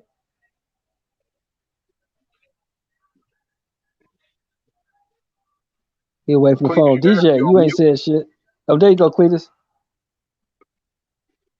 What's going on? I said, don't you think that's the worst type of quitting you can do is quitting while you ahead? Yeah. Hell yeah. That's some rank ass shit. Looking at the comments, where they're trolling whoever that is. Maybe I misunderstand what this guy is saying. Let me go over here and look. Who y'all said was Lauren? Yeah, I don't get that one at all. Yeah. Quitting while you're ahead is not the same as quitting. Well, it depends. Are you quitting because you're not as you've already accomplished everything you accomplished, and you don't have anything else to prove, and you don't you don't have the ability to do what you used to do, and you don't have the love for it? Then if you quit in that retrospect, then okay, yeah, I can agree with that. But if you're quitting just because you get your butt whipped before the end of the different. She's saying it like he quit the sport, not that he quit in the fight. I thought I get that. Like he quit in a fight while like you're whooping ass, and then all of a sudden you start getting a taste of what you can dishing out and you quit. That's the worst type of shit for me. But if you say, you know what, it's time for me to hang it up, that's a respectful quitting. The shit that they just said don't make no damn sense. It don't make no sense. Said quitting while you're ahead. Real quick though, I quit while I'm ahead all the time. So if I'm shooting dice and I'm up on some niggas, I'm getting the fuck up out of there. I'm not. That depends on the niggas you with. Because you shoot with me, your ass. I swear to God, I was just about to say that. I was just about to say that, bro. Hey, hold on real quick. Let me make this big. My old was straight up pull that pistol. You ain't going nowhere. Matter of fact, hold on, game ain't over. Let me explain something to y'all. Let me give y'all some game real quick. I'm gonna teach y'all how to get out of there on top without getting robbed, shot, or beat the fuck up. Let me tell you how y'all do it, right? It's how you do it. Right? You on a dice. soon as you crack, right? You get off for a second, right? You let somebody hit, bomb. You sit back, bomb, right? Then you do a side bet. I'm pulling my pistol out right now. I'm just letting you know. Listen. You do a side bet with a nigga, right? So you do a side bet with a nigga. Yeah, you got right? Side bet. Okay, I got you. You hit the side bet with a nigga, right? Side bet. Then you in the middle of a conversation with this guy. You know, so you chop it up with blah blah blah blah blah. While these niggas still shooting dice, right? You win or you lose a side bet. You say, hey bro, come here real quick, bro. I gotta holler at you real fast, right? The person you had a side bet with. Let me ask you, are you rolling the dice this moment? You just hell no, you already lost. You already lost. Yeah, he already off the rocks. He already off the dice. He didn't crapped out. He side bet. Okay. Yeah, you get away like that. Okay. That's how you get away, but you can't just walk off though. You gotta walk off with purpose. So you gotta the person you side betted with, you gotta act like, hey bro, I got a little more something for you. Come to the car or walk this way real quick. Go to the store. I'll be right back. Then you never come back. You know what I'm saying? That's niggas don't forget. They don't forget, man. They don't forget that. Hey, come on, dog. He gonna only get a pistol. He gonna get that long nigga pulling that pistol out of his pants and they ain't gonna never stop coming out. Hey, listen. Hey, Santos, he trying to get beat like a Cherokee drum, ain't it? Hey, look. In me, I'm funny. I'm a funny guy. So I'm cracking jokes with everybody, laughing, having a good time. I'm getting the fuck up out of there though. Before y'all know it, I'm gone. Niggas used to be like, hey, niggas will see me the next day and say, Kyle Blood, you out of pocket, bro. Nigga, you hit and got the fuck up out of there on us. You damn skippy. I'm not fucking around with y'all. I'm up. Nigga, I'm not finna. I ain't getting playing shit with you niggas all day. I'm up. I'm gonna tell you, Cal, the safest way to get away from a game, a dice game, when you up, is to give them niggas a chance to win their money back, and they still lose. You can quit then, because they can't say you didn't give them a shot to win their money back, but not giving guys a chance to get their money back. Not giving them a chance to get their money back. That's when them long nose Smith and Wessons will come out of their pants, out of their waistband. Back in the day. You know what I'm saying? Hey, I'm 30. Listen, I'm 32. Hey, listen, I'm 33 years old, Santos. I'm 33 years old. I don't shoot that no more. But when I did, I'm telling you, I would set a nigga up something special. Listen, I would set a nigga up something special. And then what you do is, right, you allow, like, because you know, when it's a lot of niggas, everybody trying to get in on the fade. So you just let all these niggas beat you to the punch. Like, oh, shit, damn. All right, I got the next one. You know what I'm saying? Oh, shit, damn. All right, I got the next one. And then eventually, you side bet here, side bet there, and you slide through the back door and get the fuck up out of there. Boy, I did it plenty of times. Listen. Hey, DJ. I thought Kyle was going to say he sticks something in his pocket every time he just a little bit up on the table. This motherfucker say he's sliding up over here. I'm sliding the back door. Hey, DJ. What's up, man? What's up? Tell Kyle, ask Kyle, how does that work out for Bud Crawford? Bud Crawford, Bud Crawford ain't with his though. But I'm gonna say this, man. I'm glad you slide out with niggas' paper. I'm glad you brought up Bud Crawford, bro. Man, listen, I said it earlier in the chat. Can we get Bob Arum the fuck up out the sport, man? Like seriously, dog. Cause you talk about a piece of shit. For real. You talk about a rotten old piece of Bob shit. Arum ain't shit. Oh my god, bro. Oh, man, listen, dog. He's a cold piece of shit, homie. Cold piece of shit. And this is strictly him letting them old balls hang, man. It's just like he told Teofimo, I got you under contract for 3 more years. You can go over there when you pull the shit with the first bid. I got you under contract for 3 more years, bucko. So it's like now he's just pulling rank, man. He done stopped. Shakur Stevenson, my God, son, please pay attention to this. Please be watching. Because this man don't give a fuck about none of y'all. If y'all don't speak Spanish, my guy. I can't even tell. Listen, I can't even tell you what I know. The shit that I know, I can't say it, but nigga, trust me. I can't even say nothing, bro. But I will say this though. I'm sorry I'm leaving y'all on the hook like this, bro. But I will say this though. Back to the shooting dice though, right? Let me tell you this though. Hey, Carl, we done whooped your ass, bro. Hey, straight up, we done beat your motherfucking ass. I'm telling you, we'd have caught you coming out the stove with that Sprite in your hand. It would have been over, son. There you go, right there. Yeah, get his ass. Get that motherfucker. Ain't over, man.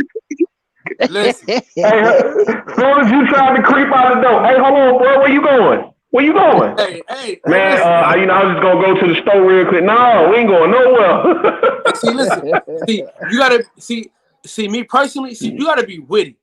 You know what I'm saying? In order to pull off the shit that I be pulling off, you gotta be witty. I'm a witty guy, right? So I'm always thinking about how to get out. See, I'm a bullshit artist. I got my BA. See, I got my BSA. A bullshit artist. You see, I got a degree in bullshit. So I'm a bullshit you to death, man.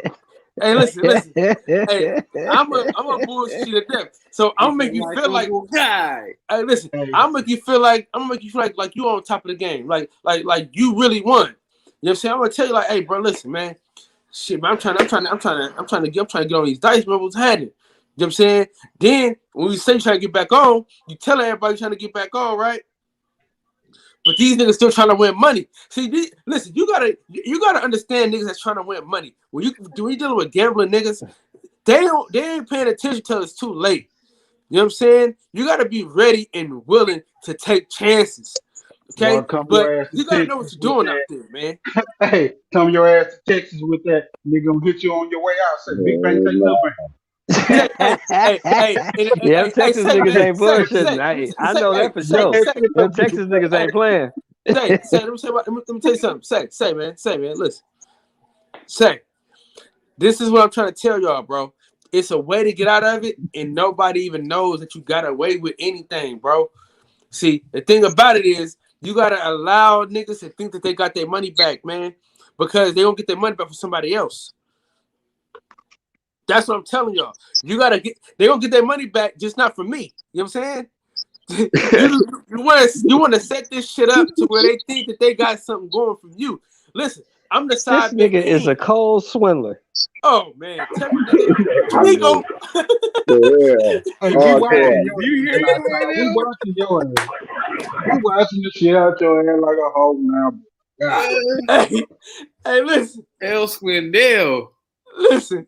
Hey, I done got so many niggas and just talked them out of it because, you know, I'm a smooth talker. You know what I'm saying? I finally found my calling to talk to niggas about boxing and shit. But I've been talking my whole life, man. And I can out-talk a motherfucker. You know what I'm saying? If I met a nigga that out-talk me, I'm in trouble. You know what I'm saying? But I'm telling you like this, though. Nah, damn all that talking. You better be able to outrun a nigga. Hey. I ain't afraid of no ass whooping. You know what I'm saying? You know. But I'm telling you, that's when you know. That's when you know a motherfucker got their mind made up. When you hear a motherfucker say, "I ain't afraid of no ass whooping," I got my mind made up. What the fuck I do? Fight go with it, goddamn. Hey, listen. I'm telling y'all like this though, right? Because what happened when I was younger. I used to hang with the older dudes, right? And I'm not one of them guys that gotta bump their head to figure out this shit hurts. You know what I'm saying? I ain't gotta touch no stoves. I ain't gotta do none of that shit that niggas be trying to do. Experience is not the best teacher for me. You know what I'm saying? Experience, I'm gonna learn from your shit. So I done seen niggas get beat up and punched out for trying to lead the dice game. But I looked at their moves and how they was moving. I said, okay, so this nigga tried to move like that. Okay, I ain't doing that shit because he just got beat the fuck up, right?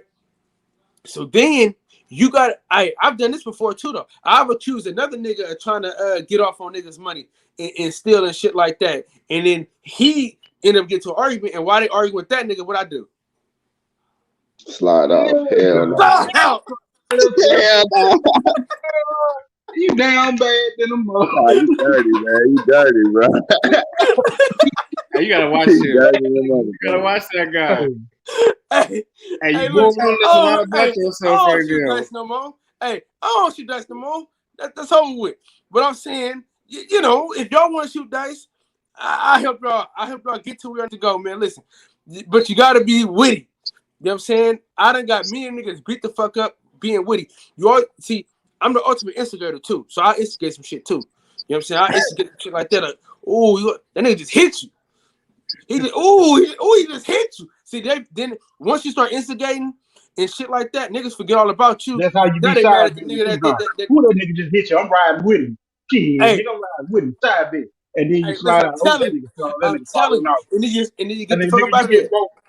That's what you tell them, nigga, you get both, bro. Shit, god damn. I don't Listen, know you lose the fuck, bitch. you gotta jump on the waves though. Listen, it's all about wave jumping, right? You see somebody, because somebody gonna be hitting after you. After you knock some niggas on the head, you know what I'm saying? Somebody else is gonna knock the niggas over the head too. So you just gotta make sure the heat is off of you and gets on somebody else. That's all. That's what it's hot potato. Shooting dice is hot potato, my nigga. You know what I'm saying? How about hey, Sheldon, hey, Santos. The man, hey, Kyle ain't never shot dice at the bootlegger before. That's clear. Boy, man, they ain't letting you out, but you never want to beat a motherfucker drinking Paul Masson, bro. You don't never want to try to beat a motherfucker drinking Paul Masson and EJ at the bootleg, bro. Hey, motherfucker drinking that cheap ass shit, he ready to go. he came there half drunk already, so that motherfucker get to losing money. Shit, ain't nobody finna go home.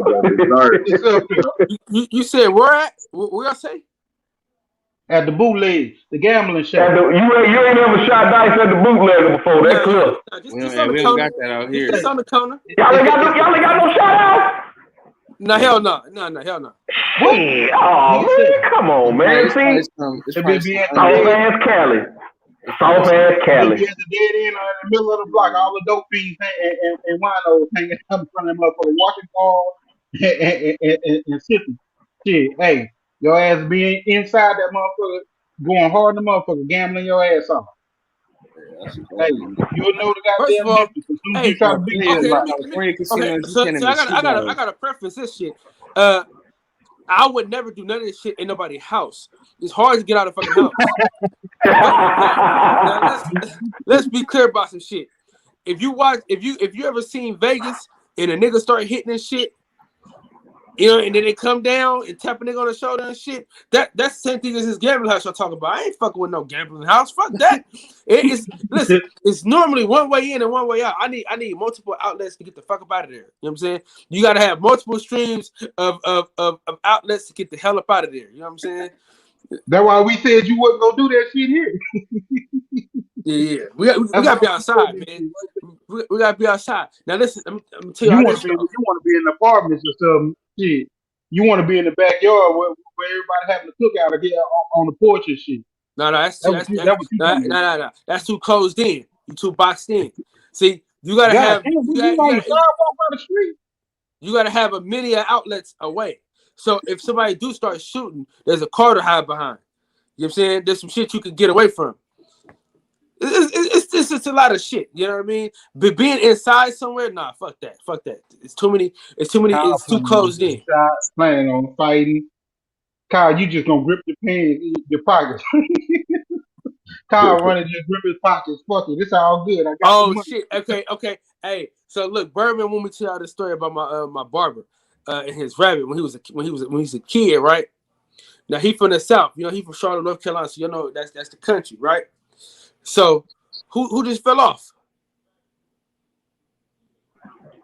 Santos just fell off. Oh man. Okay, let me tell y'all this though, right? So let me tell y'all. Okay, so he had a pet rabbit, right? I've been trying to call him.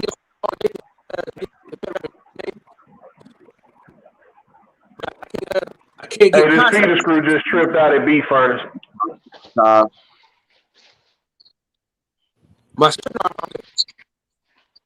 hey, audio. Yeah, you on the water again. Did anybody see that Lamar Odom? Hey, y'all, I gotta go. Duty calls. All right, DJ. Get that money, bro. Did anybody see that Lamar Odom bullshit today? Fuck no, I forgot about this shit. What happened? He better not have got his ass. Nah, he beat up Aaron Carter. Aaron Carter. Backstreet Boys, I He had, think. he had a fight today. Yeah, It was he like did. a celebrity boxing match, some shit. Yeah. I forgot they did talk about that. I Was just gonna saw the happen. I didn't little know it was happening highlights that on quick. Twitter. Carl, you Oh, got y'all ready? to pull up the highlights. After you tell your story, pull up the highlights on Lamar Odom. Okay. I'm also gonna pull up the part of my knowledge getting slapped up. You know what I'm saying? I'm on the left. I thought that was an old past thing. So that actually just happened. That just happened tonight. Thank God. Okay. He finally got what he deserves. Who slapped him? Nigga. So let me tell y'all this story about this rabbit before we do that though. I gotta tell y'all this. All right, so my homeboy Rod Ski, he's my barber, right? When I was in North Carolina, and he had a pet rabbit. So one day, so back in the day, it was hard to get food and shit like that, stuff like that. So you had to do what you had to do, right? So what happened was one day he said he went in the house and he smelled some meat that he had never smelled before, right? So he said, "Damn, it smells good, but it smells weird though." You know what I mean? And he like, "Mama, where my rabbit at? Where the rabbit?" And his dad, he said, like, "Man, shut up, boy, eat this damn food. Shut up, boy. Worry about that damn rabbit." So he eating it, right? And then in the middle of him eating it, bro, he found out that it was his rabbit, bro. He said, "Man, I was eating my rabbit." So then it cooked the nigga rabbit, man. It cooked the nigga pet rabbit, man. And then in midway while he eating it, and then, or after he finished eating it, nigga, he went to look for his rabbit and shit. And his dad's like, "Boy, you ate that rabbit." So what are you supposed to do? Let the family starve to make him feel good? Shit, that rabbit's good eating. No, nigga, he didn't even know the rabbit was gone though, bro.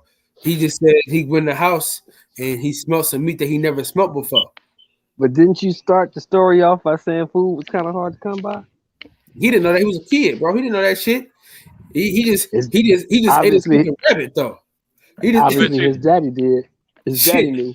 Yeah, he just ate it. If his ass never been in the country, you gonna raise your food anyway. That's the school project when you back in the day in the country. Yeah, you can raise your own cow, pig, whatever. Shit. That's a school project. You know the difference, huh? Bessie cool, but we finna tie your motherfucking legs up, throw you over that bar, and hit you in the head with a sledgehammer so you can bleed. Hey. Bye, Woody Wabbit. Bye, Woody Wabbit. Hey, look, and the cold part is though, he said he was looking for that damn thing for about an hour, bro, before his dad was like, "Man, boy, you done ate that goddamn rabbit." Man, that shit was funny as hell. And he country too though, so you gotta have an accent with it. But nigga, he told that story, bro. He tear up every time he told the story though. Every time he told the story, he started tearing up, bro. So that shit hurt him. Yeah, it probably did. He ain't had a pet since. I bet. He don't eat all of them. Did you ask him how the rabbit thing? Motherfucker was good too. The gravy shit. Hey, look. Shit. Hold on. See, the more I talk about the story, I remember more shit about the story though. So he said, nigga, his mama made some of the best gravy that she ever made ever.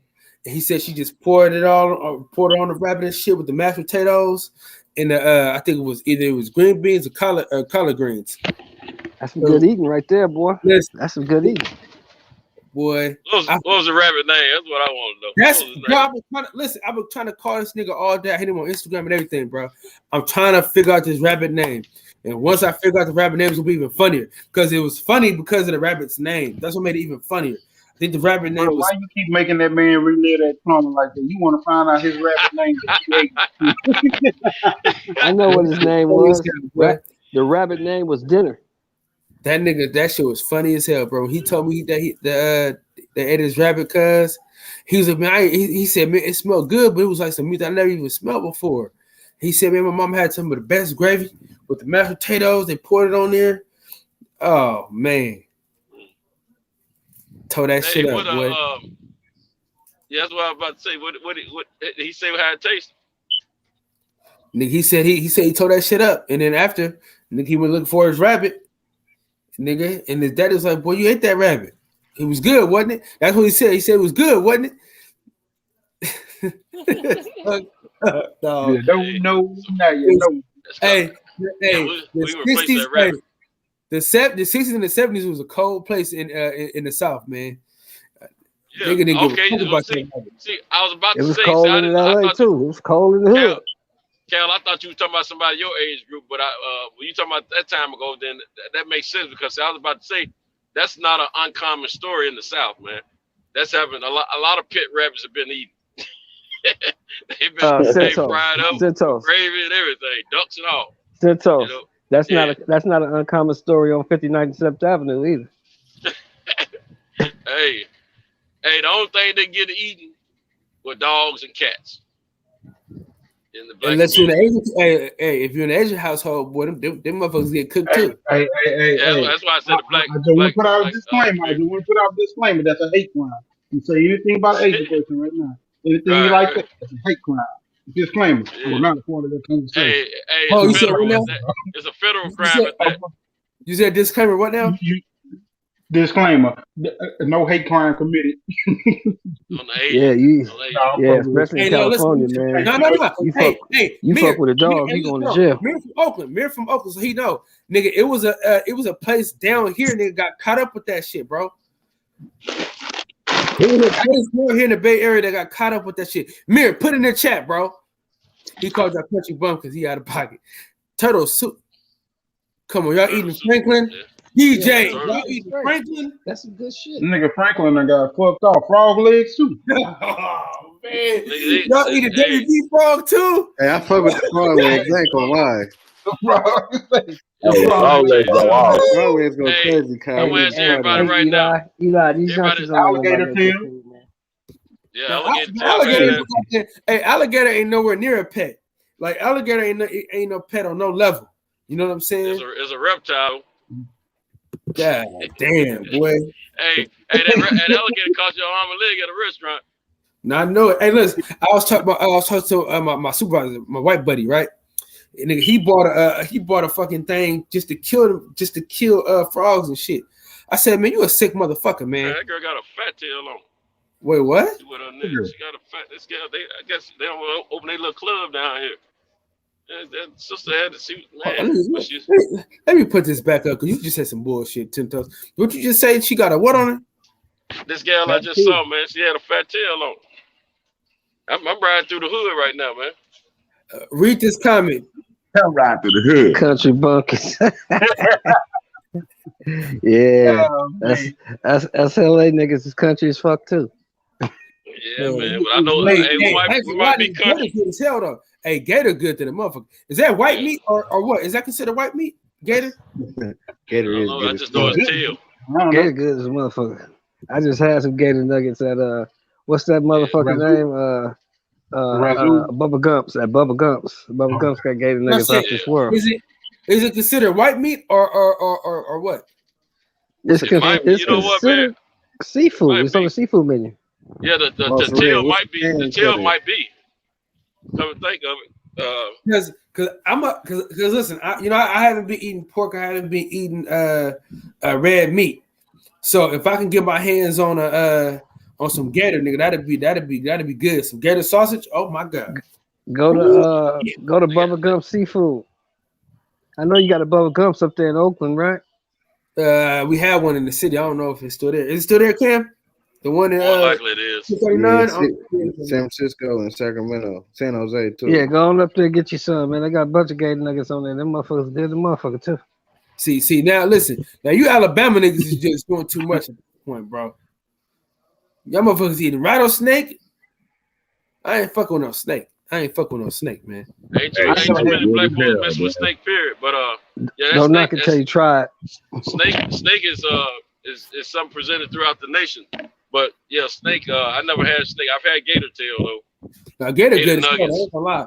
Hey, gator good to the motherfucker though. But I never eaten a snake. Hey, y'all niggas keep laughing at us, but y'all asses ain't gonna survive if this shit get hectic and we ever go to. Yeah, it get bad again. Y'all get that cute shit out of here. Hey, look here. if it get bad again like it was in the 20s, 30s, 40s, 50s, and 60s, you'll see a lot of black folks pulling them long gauge, them long rifles out, them gauges, and they blowing up raccoons, squirrels, everything. I don't care where you live at. But if it's running around and it look like it might be a little something to survive off of, you shooting it. And you scared to eat it, man. I ain't eating no rats, I ain't eating no cockroaches. You got to be really down to be eating some rat. Yeah, that's too much. Yeah. Hey, Santos, I got to send you this tomorrow, man. Subio Pedrosa and Juan Laporte. I got to send this to you tomorrow. These motherfuckers are scrapping, boy. They scrapping like a motherfucker. They fighting. See, they don't fight like that no more. These niggas nowadays can't fight like this. They in the 14th, scrapping. Yeah, in the 14th round. Hey, with 8-ounce gloves. Y'all see what Mir said earlier in the chat? Amanda Serrano's got a first round submission standing up. She fought tonight? Oh, she fought tonight? Yeah. Oh yeah, it's fucking Bellator. What card, bro? Bellator. I don't know. She didn't fight. She fought on the Bellator card. She must have been on the. She must have been on the main Bella. Was she on the main card or the prelims? I'm not sure. I forgot about it. Powder sweat. I forgot too, bro. I wanted to watch that shit too. Yeah. Hold on, if she's on the main card, I can pull it up on demand. But if she's on the prelims, it's over with. I'm gonna watch. You can watch the prelims on YouTube. You can watch the prelims on YouTube. I'm going to tell Cam, pull up the highlight. I want to see. I want that motherfucking Lamar Odom. It looked like two crackheads fighting. That shit look like Lamar Odom. Lamar Odom. What the fuck you talking about? Lamar Odom was fighting, bro. That shit look like two dope fiends. Lamar Odom fighting who? Said two dope fiends. Aaron Carter, bro. That look like two dope fiends in the suburbs, bro. Are you fucking serious? Hey, he Lamar Odom beat his fucking ass. Hey, Lamar Odom was jabbing the shit out that nigga though. Well, it was funny. Hey, bro, that motherfucker was tired as shit, bro. That motherfucker that looked like all the cocaine came. What fucking car? What is this on Triller or something? Power down. I don't even know. I didn't watch it. No, it was on YouTube. Highlights It was on YouTube. Hold on. Hey, shit. Now that I'm on now that I'm on the computer and shit, let me see. Let me do this real quick. I want to go back and pull that up. Crazy, I'm gonna check it out.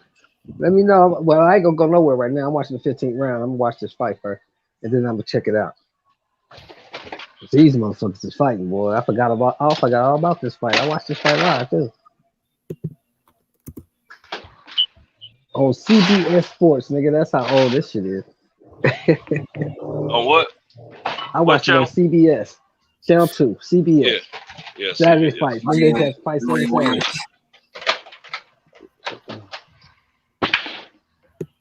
What would y'all WBA Featherweight Championship with Subio Pedrosa and Juan Laporte.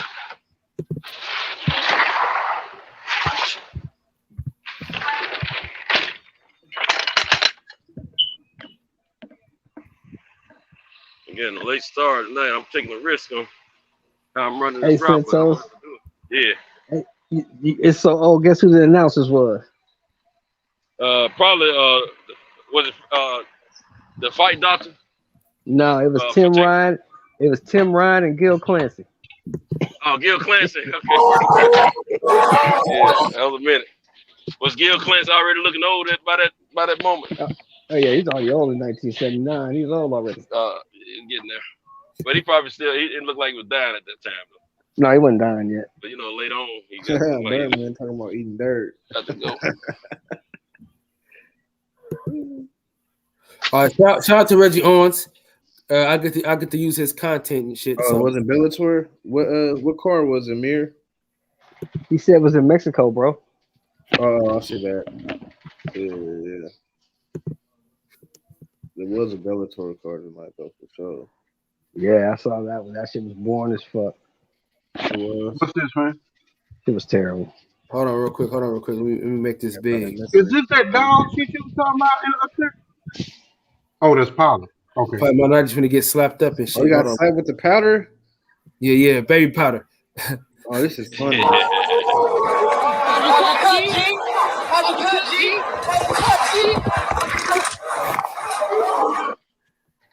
Why would a motherfucker do that?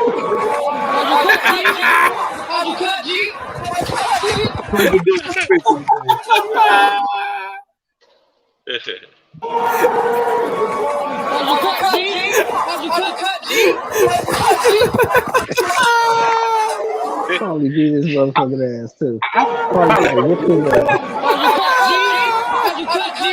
He's too busy. Oh, hey, that nigga gave probably the fade. How was the cut? That's messed up. Hey, that was straight disrespect. That's some disrespectful trolling ass. I bet you probably put tips on that motherfucker too. He didn't get a chance. Security gravity. Oh, that shit's funny. Hey, whoever that is probably in the barbershop. Man, we need. Hey, I need to. Hey, whoever that was, I want to interview with that nigga. I'll pay you. You know what I'm saying? Find that nigga for me, because I hate yes, nigga. He's with some baby pop. Hey, what was Paulie? What fight was he commentating on? Oh, that was a Lamar thing. Mm-hmm. Yeah. Okay. That's the only place he can get some work right now. Darren overseas.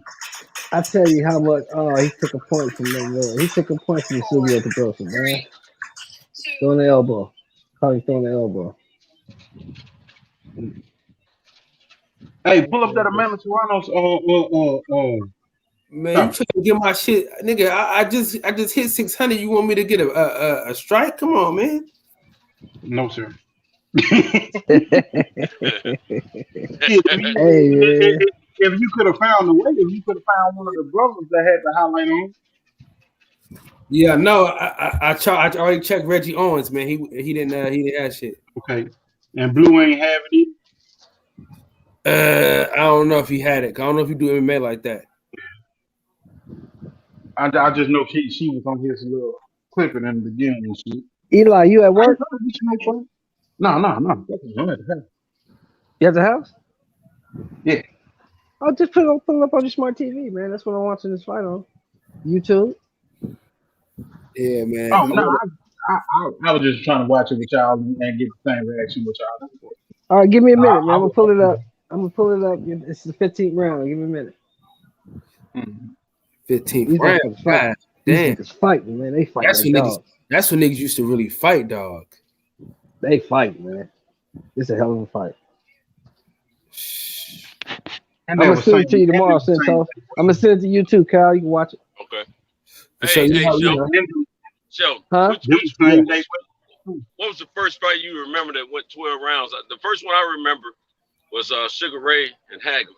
But I think it was a fight or two before that happened 12 rounds. I mean, for the first fight I remember going 12 rounds was before Sugar Ray and Hagler. It was Marvin Hagler and John the Beast Mugabe. That's right. That was 12 rounds. I forgot about that one. And because I think Sugar Ray said something about Hagler could have asked for 15 rounds if he wanted it. Right. And he did. But he traded rounds. because remember, Sugar Ray got everything else because Sugar Ray let Hagler make 25 million and Sugar Ray only made 12. Oh no! Oh, so Sugar Ray wasn't the A side at that point. Oh no, Marvin Hagler was the undisputed middleweight champion. I know it, but Sugar Ray was getting all that money, man. He was calling his own shots and everything. He still was. Yeah, but he couldn't call shots against the undisputed champ. Marvin was the undisputed champ, so he was the A side.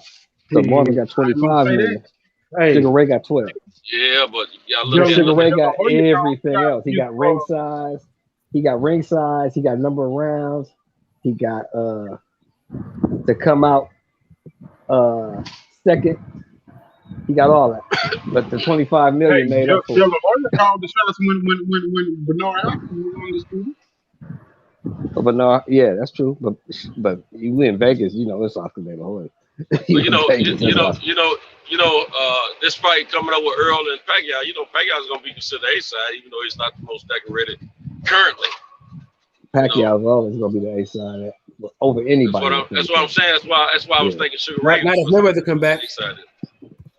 Mayweather better stay the fuck out. Better do what he's doing. That's the mirror. He better not get back in that ring. Not after last Sunday. I'm about to hit that loop right now. Fuck Hey, I'm gonna go look his age in the ring, man. Well, y'all gotta remember too. He didn't train for no elite fight. He only trained 2 or 3 days a week. He don't train for about 3 weeks. It wasn't no real training. He was just exercise. He wasn't training. Kyle, hey, Santos. At 44, he ain't beating none of these dudes. He ain't beating none of these dudes at 44. No, he can beat some of them, but he ain't gonna beat all of them. He ain't gonna beat the elite. Brother win by something by knockout that shows he is a complete fighter. None of the dudes that he can fight him. He don't have the heart to go in there and train like he used to. Hold on, I'm trying to look what I got going on. He's on the guillotine choke. Rather win by something. Rather win by something by knockout that shows he is a complete fighter. Holding on to the guillotine, a little more torque there. Squeeze on the guillotine choke. Garcia putting her hand on the elbow, now taking it off. More turn high, the tap, and the win by submission. Serrano. Rather win by something by knockout that shows he is a complete fighter. That kick to the guillotine, a little more torque there. Stand back here. See the squeeze on the guillotine choke. Garcia putting her hand on the elbow, now taking it off. More turn high. She made that shit like a Darce choke. By submission for Amanda Serrano. Hey, She brought that shit up like a Darce choke. Hey, the girl fight too, though. The girl she just beat up though looked like she did not belong in that party at all, bro. She looked like she just got done. Amanda's a boxer. Well, she's a kickboxer too. Man. Okay, so were you more impressed with that or Clarissa Shields? That one. That was a submission. But dude, that girl had no chance, bro. That girl didn't she didn't even have the right ring gear on, bro. We didn't see the rest of the fight though. I was more impressed with Clarissa because Clarissa was in trouble in that fight. Santos, that was the whole fight. It was on 60 seconds. Yeah. Hey, I'm gonna tell you. She fought through adversity. Great job, but I don't know. I don't know the situation of this competitor against Serrano versus the competitor. Well, Serrano been doing this longer. Been doing this for a while. He's a kickboxer. I would think that her competition was a little stiffer than what Clarissa had. Clarissa had a girl that was 2. Yeah, she had been in the fight game 12 years, but she hadn't really fought much at all, from what I understand. But here's the thing. Clarissa was in trouble in that fight. She fought through it. That's what I'm impressed with. I expect Clarissa to win. I expect her to win fights with her hands. She's already proven that. Serrano won with a choke. That wasn't a boxing move. I ain't taking nothing from Clarissa. I'm more impressed with what I just saw. I'm about to pull that back up, right? I'm gonna pull it back up so you can see the girl didn't even look like she belonged in a fucking ring with her, bro. So you can see the girl didn't even look like she. Oh, I dropped my phone.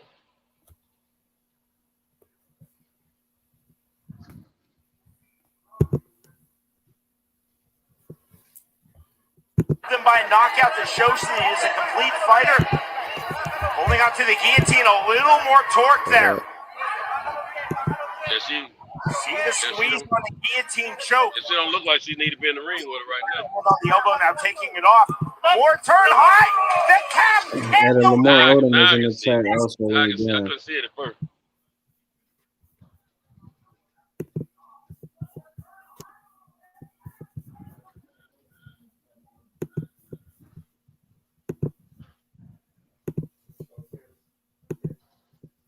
I know one thing. Clarissa talked bad about that girl at the press conference before the fight. A couple days before, whatever. She talked bad.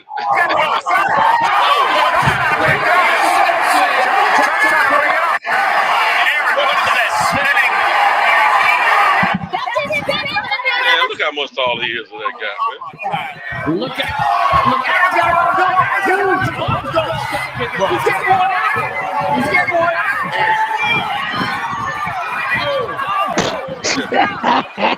saying Trump's falling off of him like a duck. Look like they got Lamar look like a tongue in there, man. That's it.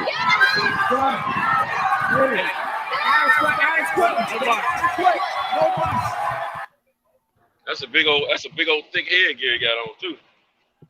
Lamar Odom was what, 6'10", 6'11"? Yes. What's Lamar Odom, 6'10", like 6'11"? Yeah. Somewhere between 6'10" and 6'11". Yeah, he real. I mean, he dwarfed that guy, man. Hey, I ain't gonna tell you what I'm watching now. I ain't gonna tell you what I'm watching now.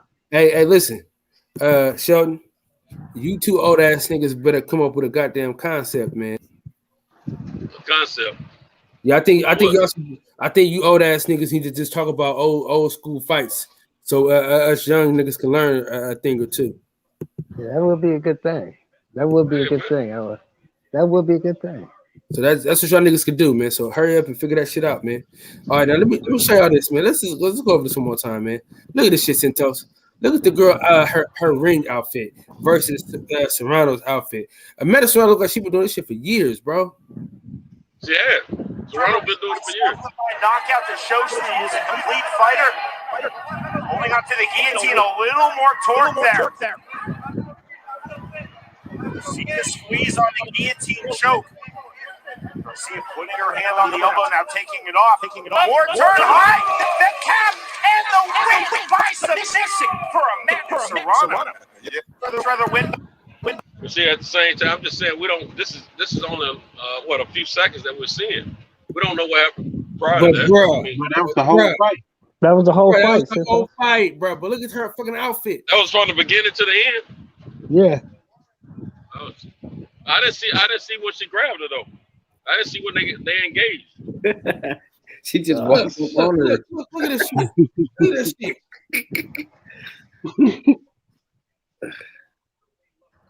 I'm just saying the submission piques my attention more than the striking. You see what Tank saying? That was that girl debut against Amanda Serrano.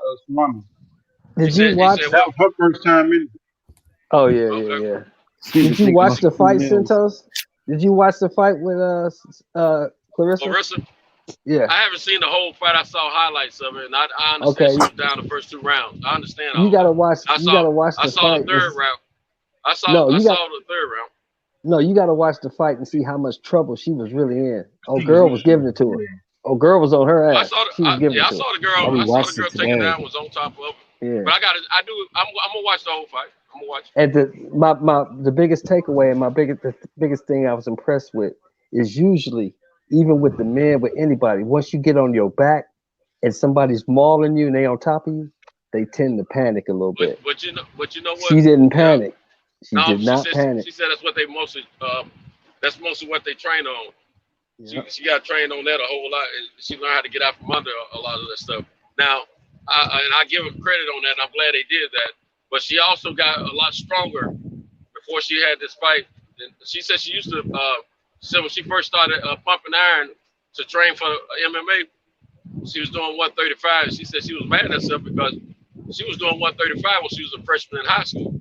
She said by the time before this fight came, she had got up to where she was able to rep 135 10 times, and she was able to do 185 one time. And that's pretty good for a female. That's pretty good for her weight, for her size, for 150 pounds. Yeah, for her not to be an average weight level. That's pretty good. So that that push up, that's good strength. And how many women she gonna have on top of her that's 185? You know what I'm saying? So yeah, it's live weight, but you can get somebody. You got enough strength to get somebody off of you at times.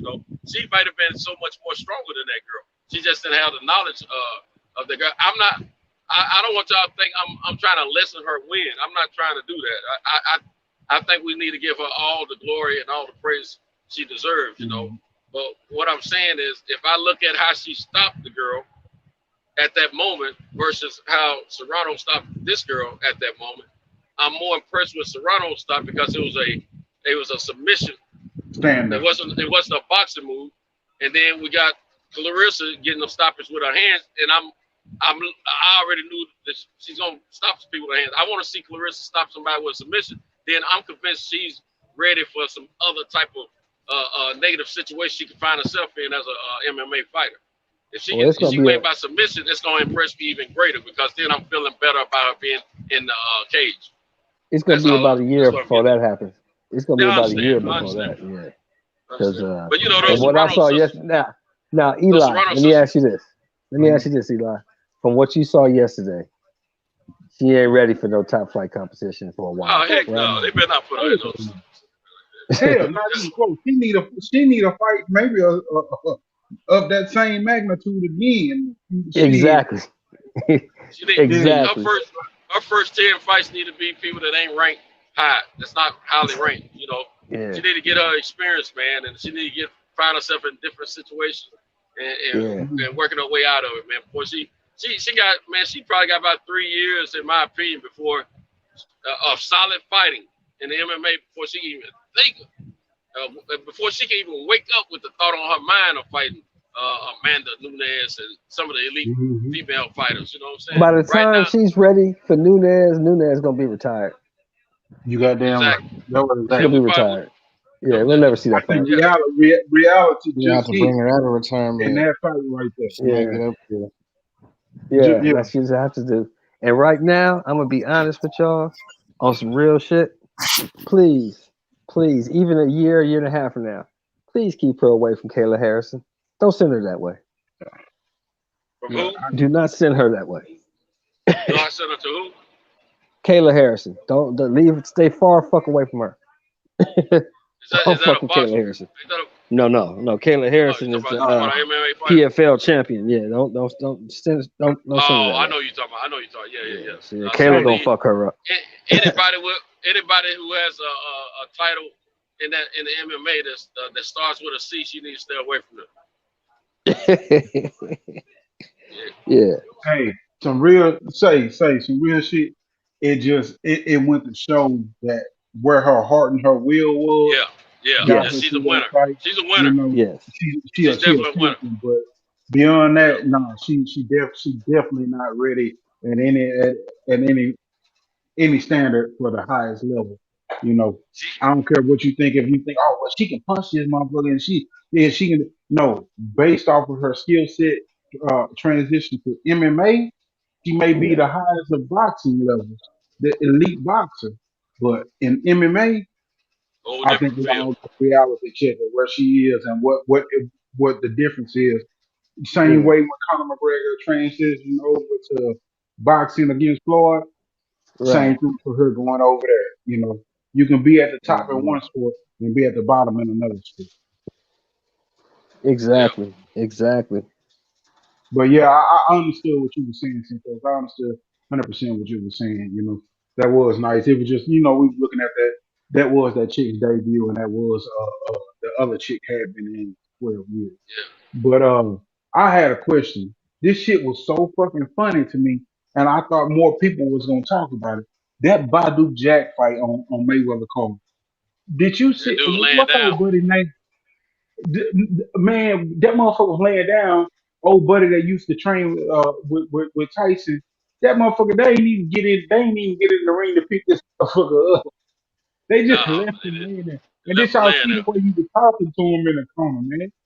He said, God damn it, motherfucker, is you gonna fight? Yeah. And that dude talk like that all the time, man. He always talk like that, He's like, fight. Hey, Eli, it always look like he has something in his mouth that he's chewing on too that hang out every now and then when he's talking. You know what I'm saying? But yeah, he gets on fighters, man. You know what? I think I need to go back and watch Trill Boxing because I think they had him on this week too.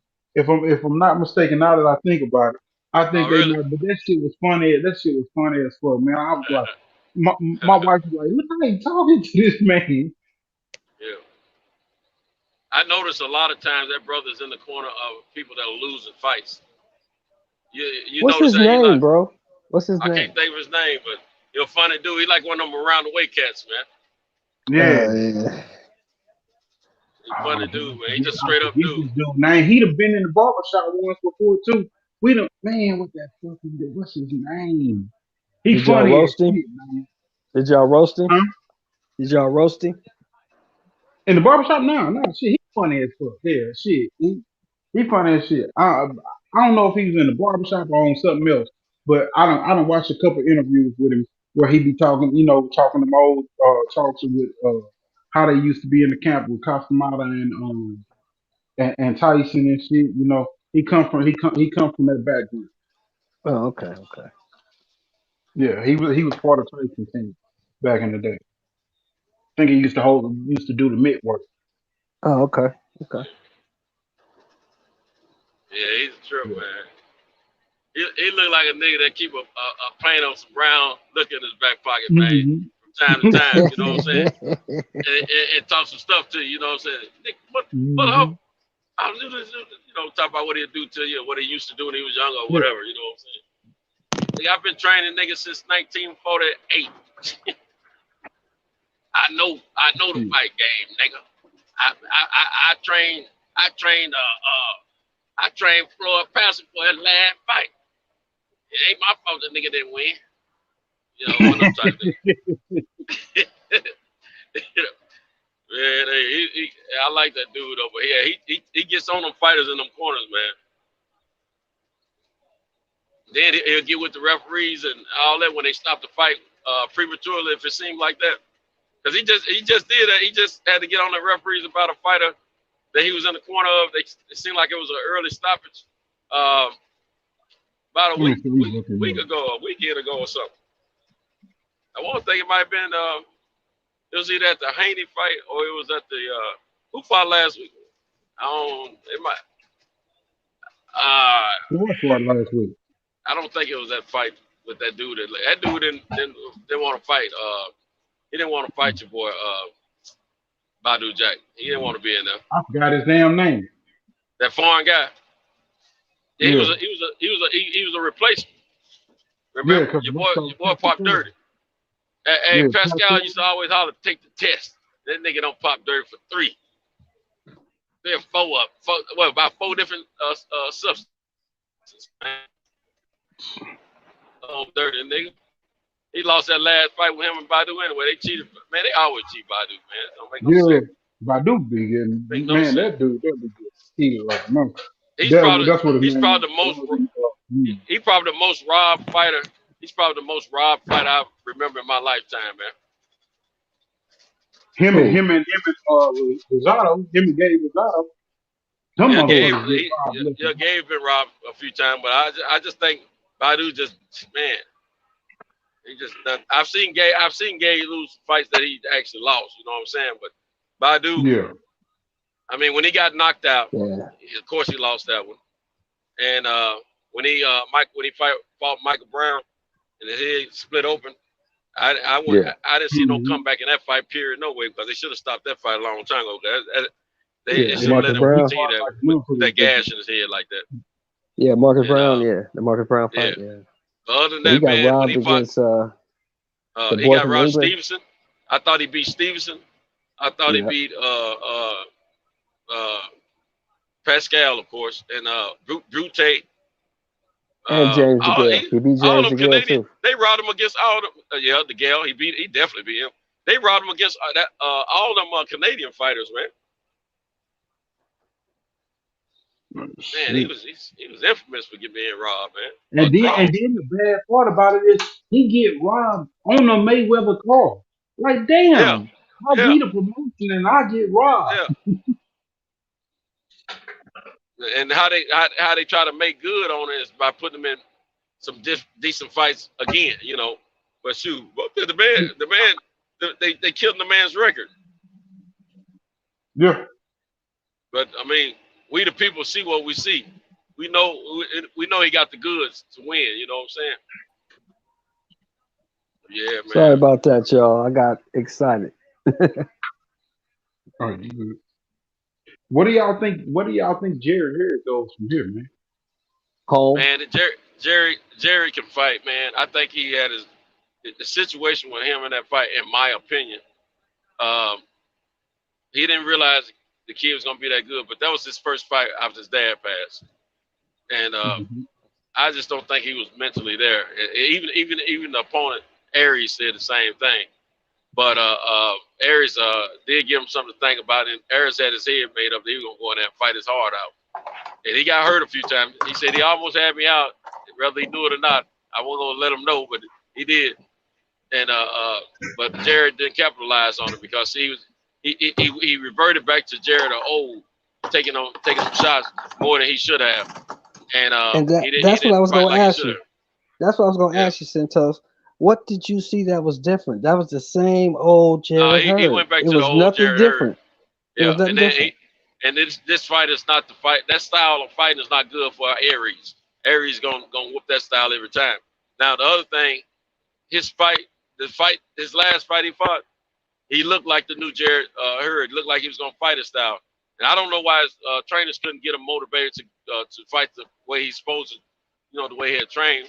Now he tried to say something at the end of the fight about because of the rain and how the rain made the match slippery and all that kind of stuff, which I understand it was slippery. He said that changed up what he was able to do because he couldn't really trust the match to, he didn't want to slip and all that old kind of stuff. But man, bump that, man. I mean, from the waist up, man, you didn't look good, bro.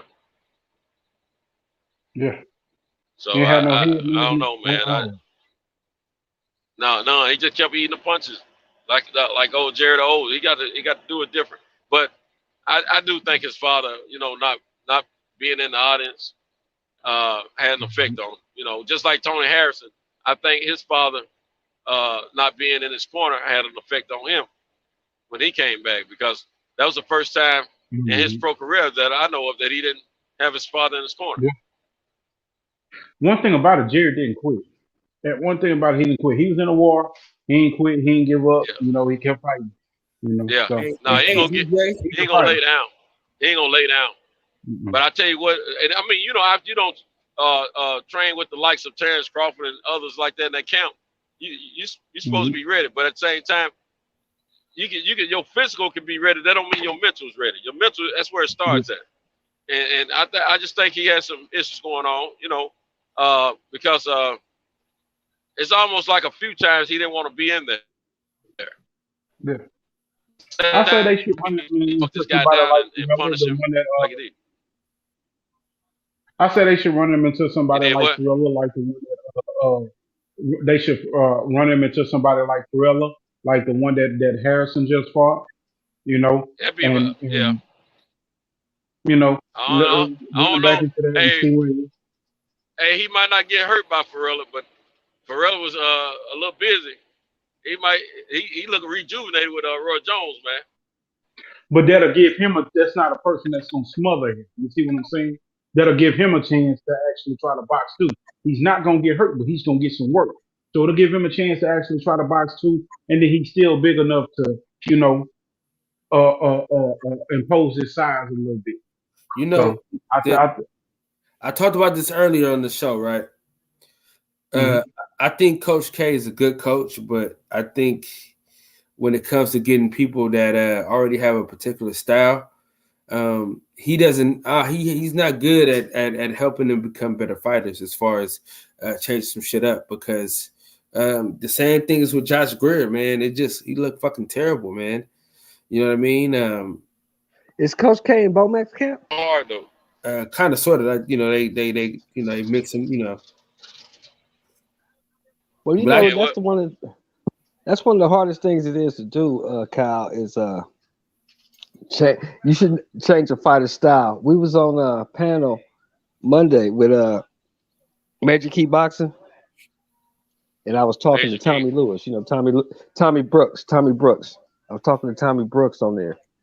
Tommy Brooks trained Holyfield, Pernell Whitaker, Junior Jones, Chop Corey. He trained a lot of guys.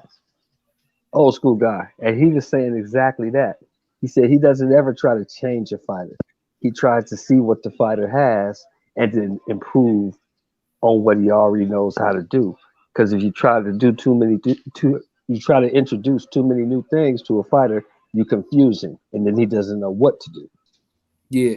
I just feel like, dude, They changed the fighters way too much, dude. Deuce, You know, that's hey Deuce, if you join the panel, I'll let you cook. You know that was something that they always said that Robert Garcia is real good at, like what he did with Maidana, as far Mhm. as knowing his style, but giving him a little something to go with, but not Right, putting too much on him to the point where it was overbearing mentally right, on him. right. Mm. So we asked Tommy Brooks, right? We said, so when you go into a fight, right, do you have a plan A, a plan B, and maybe sometimes a C or D? He said, no, man, that's too much to give to a motherfucker. That's confusing. I go with a plan A and a plan B. If plan B don't work, you go back to plan A. If plan A don't work, you go back to plan B. But if you try to give him too much, he gonna be confused. Right. Yeah, you don't want to make it I think he football. just need to work on. I think he just need to work on like angles and head movement for right now. You know, Yeah, being able to that's step it. off the center line and head movement. Otherwise, Right. outside of that, you know, he'll be all right. But if he gets somebody to be able to step off the center line and give himself a break from all those punches and have some head movement, he'll be all right. But all that trying to box and move around, stay behind the jab, Nah, that ain't Jared Hurd. That's not Jared Hurd. No, he can't do that. Hey, You gotta be since Jared Hurd. hey OG, finish up, and then I gotta go to Deuce, man. I promise this, man. I gotta give him his just due. Deuce, go ahead, man. Hey, what's up, family? What's going on? Eli, how y'all living? What's going What's up, Deuce Time? What's going on with you? Oh, nothing much, man. Just checking in off of work real quick. Head to the house.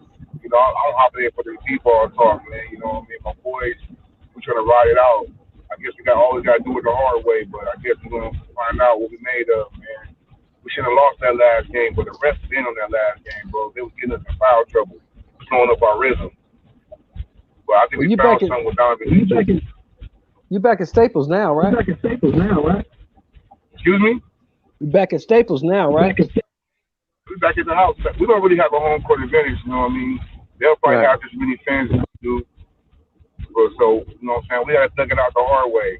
We got mercenaries over there, so they're gonna get paid to do what they're supposed to do. But I think we figured something out with Donovan Mitchell, with Cooley Mall. We had to put Pat Bev on. That Pat Bev, this rough demon, make him mad or whatever, bump and grind with him. Because they show us bump and grinding with us, boy. So I'm trying to see what's going on. That's what they are doing. That game is tomorrow, right? 5:30. Yeah, I'm gonna check that out. I gotta watch They that. playing the Jazz. Who was that? The Jazz and the Clippers. Yeah, Utah. Utah up 2-0. What did they play today? Or, No, they play oh, tomorrow. that was yesterday. They play tomorrow. Yeah, it's 2-1, right? They got It's 2-0. I can't say What's too up? much. What's up with you, Deuce? Oh, nothing much. This brother Cintos. What's going on, brother? You got it, my brother. Oh, nothing, man. Hopping up on here talking about basketball shit. You know what I mean? I know everybody's looking for a reason. Everybody looking for a reason to put us down and talk shit about Paul George. Paul George got to turn up, man. He too smooth sometimes. Well, I'm hoping the Clippers. I'm hoping the Clippers pull it out, man. Oh yeah, I'm hoping too. Shit, we need this, man. This is our only time. But this year, we got to get it this year, man. Deuce, you think they need to put Rondo in the starting lineup? Nah, man. I think our defense got to turn up. Rondo ain't really Rondo ain't playing no defense. He won a quarterback. That's cool though, but they getting too many easy shots. And these guys got to start carrying on defense. This is what happened against Luka and them. They letting everybody get the easy shots, and next thing you know, everybody on fire. So we got to figure out a way to get these boys, cool these boys off. But that zone threw them off last game. We hopped in that 2-3 zone, came back from 21. So I don't like that zone shit because they still get open shots, but them guys can't really hit them shots about Dallas was hitting them. So we just gotta lock up on defense. We can't let this nigga Mitchell shoot threes, dunk on us, and one layup. You can't let this nigga do all that. Nigga going crazy on here. Real quick, man. Salute to my dog Rich, man, coming through here, man. Salute to my brother. Joe Jack, salute to you too, my brother. Appreciate y'all boys coming through, man. Well, listen, man, it's my cue to go. Man, you ain't got to work in the morning, man. I got to work right now, though. Yeah, I hear you. I'm about to do the same thing, y'all. It's Friday night. Well, hats off to you niggas, man. It's getting some. Hey, I'm like, well, shit. When in Rome, do as the others do. Yeah. I know that's right, bro. But hey, Yeah, no, man. but listen, Hey, listen, y'all not getting off. I'm getting off. So y'all can, y'all keep shit going. Yeah, I gotta go though. But y'all rolling tomorrow. You rolling tomorrow, right, Kyle, for the fight? What you say? Are you rolling for the fight, or you gonna be on somebody else's shit? You know, I be hopping on other people's channels and shit like that. I don't really do the I like to be honest with you, bro. I'm be honest with you. No dick riding involved though. I really like to listen to Reggie Owens. I tell that nigga all the time, he should be like going to professional for that shit. That nigga do that shit like he went to school for it. Man. Okay. Well, I'm fucking with Reg tomorrow then. I'm fucking with Reg. Listen, Reg gets you so excited about these goddamn fights. You think you in a fucking building. You know what I'm saying? That motherfucker be, man, listen. I done had a stream up where I done streamed the fight and the shit started breaking up. And I just hear Reg talking about that shit. I could just see everything that's happening. So I'll be on Reg. I'll be with Reg and Marlo's corner between them two. Them the two best ones that I got. Yeah, I'm gonna fuck with Reg tomorrow. Then I'm fucking with Reg. Yeah, that nigga Red's like the black Navy merchant. And they calling punches. He calling the scorecard out, let you know what round it is. And then Red's doing his real deal. Hey, I gotta check Reg out. The funniest thing about Reggie Owens, he always says, "Man, this shit in this." He says what? Say that again. They always doing some. It's just shit in the sport. You know, he always says shit in the sport. You know what I'm saying? Shit. Hey, Reggie reaction to the knockout. That shit be classic. Oh shit! He just killed this motherfucker. Yeah, Reggie is true, man. Remember his commentaries on his fight? Top notch, man. Oh, what did he say at Ruiz, Deuce? What did he say? That nigga was going crazy when Joshua lost that motherfucker. He was like, "Oh shit!" That nigga running around his house and shit. That nigga crazy.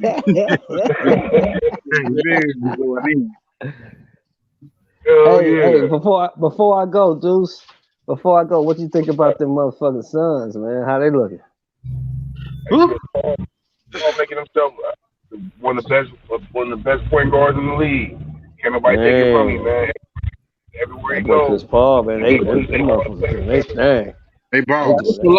I finally just gave up and basically just gave him his flowers, man, because I normally hate Chris Paul, but what he's done with the Suns, you can't deny him, bro. And what he did with the last year, you can't deny him what he did with the OKC Thunder last year. And what he's doing. He got them motherfuckers playing. He can't be denied, man. He's still a Marquez bitch. But play with that center in the game. Every center. Like, he's crazy, bro. Hey, wouldn't have been no Marquez if they would have took him in that trade to the Lakers. Your ass would have been singing his praise. You know it. Yeah, the league was like, hell no. We're not putting them two niggas together. Hell no, no way. He was already on the way up, bro. I wanted to tell you this before we cut. That Harris chick that DJ keep talking about, she can't really stand up with Clarissa Shields. And Clarissa Shields cannot show me the same mistake she did in this fight against this chick right here. She'll be straight. No, not with Kayla Harrison. No. Hell yeah, I just seen this chick fight. They just fought the same person. I just seen them fight the same person. Kayla Harrison will grab Clarissa and that shit will be over. I'm telling you, bro. She stay the fuck away from her. We did that. Well, that's why we just said this shit for niggas like Kyle. Bruh, give us some time. Let me give you some context, Kyle. Before I go do my thing, let me give you some context. You talking about a 2-time Olympic gold medal judo artist. Stay the fuck away from her. Stay the fuck away from her. For how long? For how long? For how long? At least 2 years. At least give her 2 years solid training before you even think about fucking with Kayla Harris. I mean, she gonna have to work her way up regardless. You know what I'm saying? They're smart enough to know not to just throw her in there to the wolves. Like she gotta earn her rank, just like everyone else. She gotta work her way up, man. She's at the bottom. She gotta work up. My nigga Mir said forever. Hey, what's that? To tell y'all the truth though, bro, she was got ass on her, bro. I ain't gonna lie, bro. Man, she was fine or something in that outfit. Well, I was telling them guys last night, I said, man, she look good in that outfit. She looked better in that outfit than she looked in any boxing outfit I've seen in. Man, I wanted to tear her up when I saw her in that. I like her. Hey, Deuce. You know, motherfucking Tank say in his opinion, y'all need to put Rondo in the starting lineup, bro. Man, Rondo, we gotta play somebody with some defense, bro. Our offense is okay. We need somebody with some defense. Our offense is okay. It's make or miss games. We'll make them shots as some wide open shots. We can't let these niggas do whatever they want to do. You know what I mean? Especially 47. Where's number 45? I know it's flawed. I just want Kayla Harris to be great, man. I hope that she is. I really hope that she can hold all these belts. I hope she can get an MMA title and a boxing title at the same time, man. I really do, man. She deserves it. We got to wish her for that. We got to wish her well for that, man, because this is our sister, man. And the fact that she doesn't get the kudos that she should have already in boxing, and also not the money. I want her to win at all costs, man. I want her to just be. This would be so great of history, man. If she can go there and pull a title out over there, that's gonna be a hell of a feat, man. Hell of a feat. Yeah, it would be, but it's gonna take a couple years. And a respectful title. Yeah. It needs to take years. It needs to. It's gonna take a couple years. That's why I say the only fight she should go back to boxing for is Savannah Marshall. If it ain't Savannah Marshall, stay the fuck out of boxing. Stay in MMA. And get your bread. That's why you went over there in the first place for bread. She can do both. She can do both because she's so much better than most of these girls. She can do both, man. Nah, man. She need to focus. Oh, yeah. Real quick, bro. She will be. Real quick, I'm about to go. Real quick. I gotta do a quick versus, bro. Quick versus. Ari or Bernice. Who y'all got? Bernice, man. Ari. Fuck Ari. That's a dumbass. Bernice, you already know niggas want Bernice Burgo. Stop fucking playing. That's what I asked. I was trying to see if y'all was on the same page as I was. Y'all can calm down on hostility. I used to DM Bernice Burgos every day. Wait, man. Wait. What was that? What was that? Who that just jumped up? That was Cam. Cam just jumped up. Cam. Oh, okay. Okay, we got the old nigga in here, aka Uncle Phil. What's going on, T? We gonna start talking about Harry Tubman. Don't bring up no more about me. We gonna start talking about Harry Tubman. What's going on, TV? How you feeling tonight, man?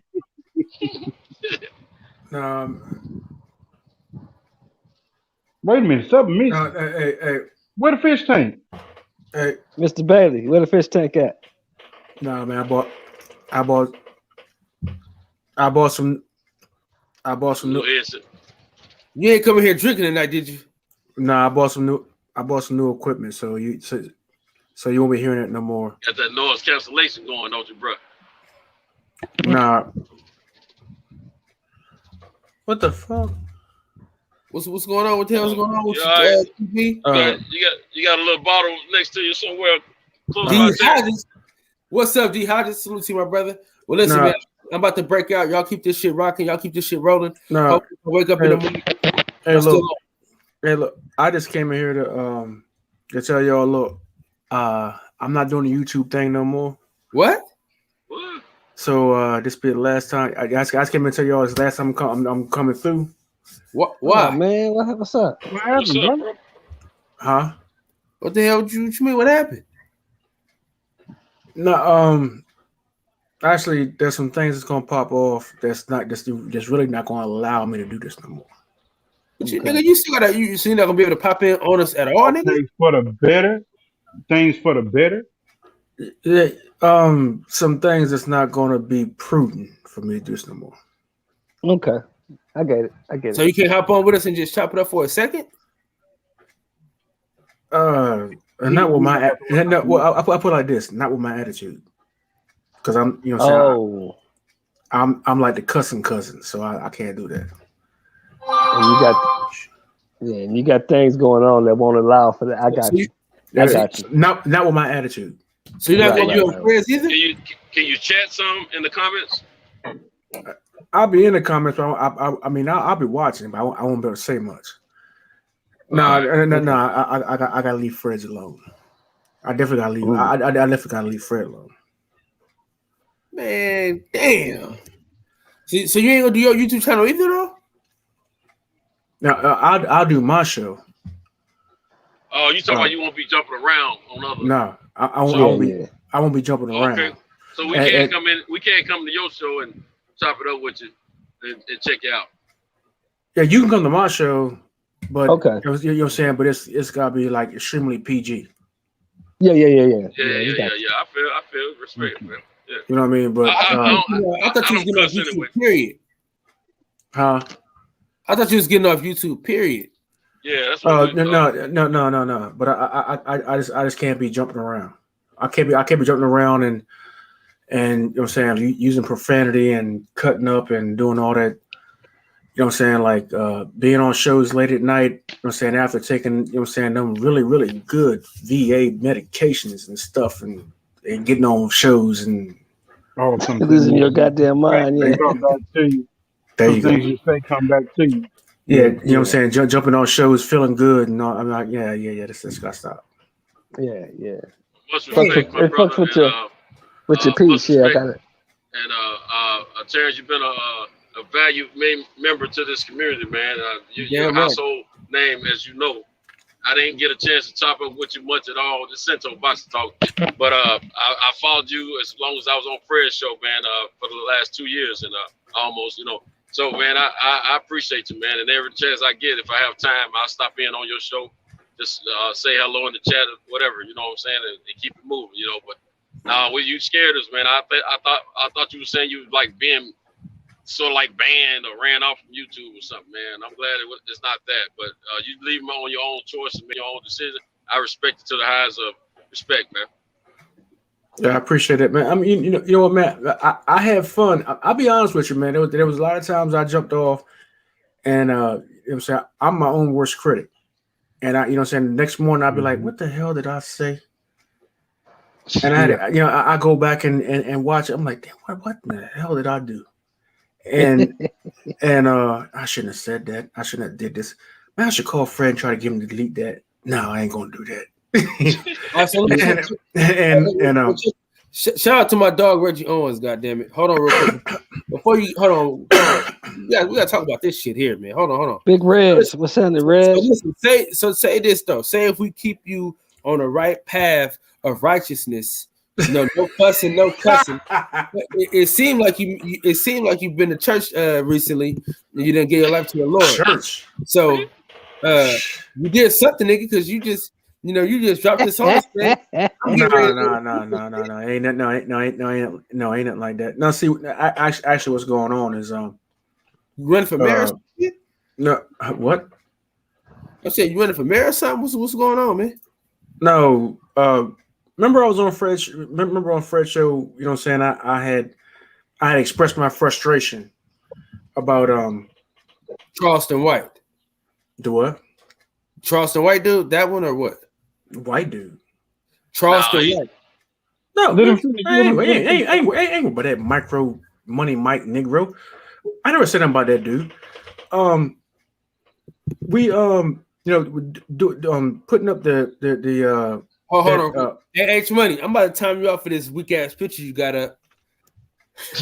What you mean? It's the heavyweight champion of the world. You know what I mean? We won fair and square. You know, despite all the lies, and the allegations. What he went Despite that's all the lies and allegations, wrong for that, man. Shout out to Tento's boxing. You know, I can't. It's just a picture, man. That's all. It's just a picture. Let Terrence finish real quick. H, we got, but you stay on, H. Don't go nowhere. Go ahead, Terrence. Run it down to us, bro.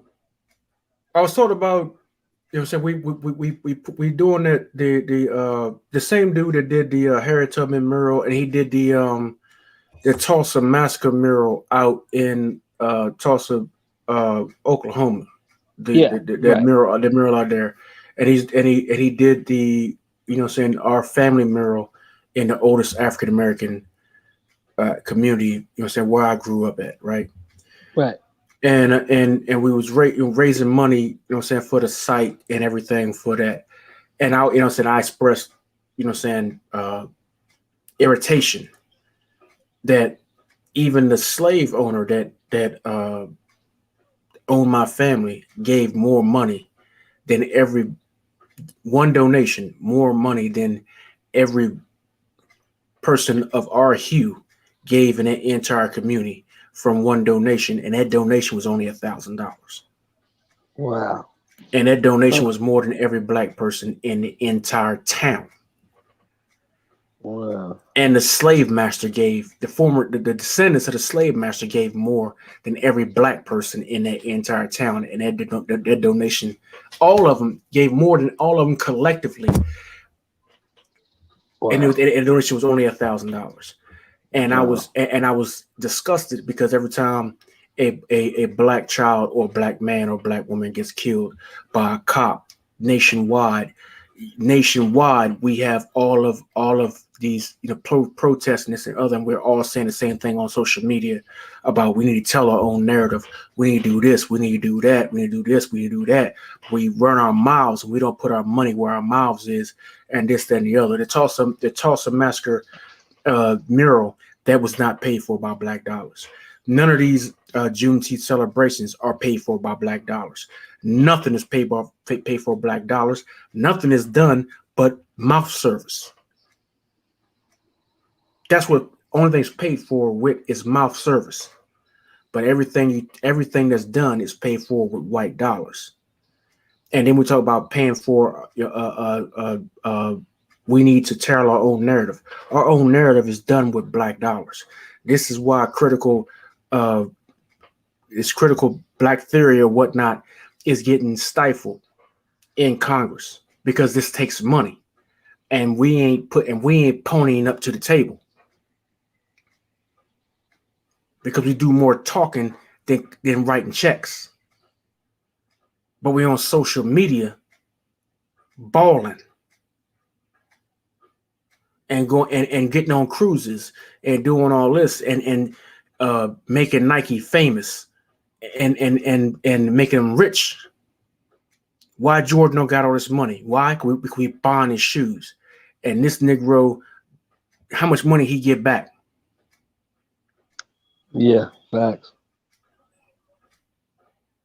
It's crazy. How long does a black dollar stay in a black community? But we would complain.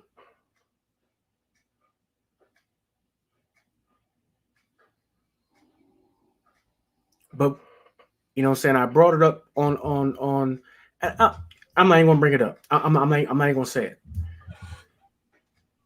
But see, these are things that you can't say and it be politically correct when you're trying to raise money. Now, the one of the chair people of a governmental agency of the state came to me and wanted to talk to me about doing raising money for a scholarship fund. And I'm like, quite naturally, yeah, I'm all for it. I want to send black kids to college. But I like to send black kids. I like to send black kids to HBCUs on black dollars. But I know that's not. I know that's not what's going to happen. So I got to wrap my head around that it's not going to be black dollars sending these black kids to school. which is not my vision. Because I know black people ain't gonna send these black kids to school. They're gonna buy jewelry. We gonna buy jewelry, tennis shoes, tight ass jeans with holes in them, and all that bullshit, and spend our money on shit that ain't got shit to do with the fucking kids going to goddamn school. We're gonna end up dressed nice and spend shit on them fucking kids going to school, and the kids gonna go to school, and you gonna put shit to it. Just like this mural gonna go up, and these kids is gonna go to this mural on a school trip on somebody else's dime, and your ass gonna be balling, and these kids gonna go to this goddamn school on some shit that your ass ain't put shit to.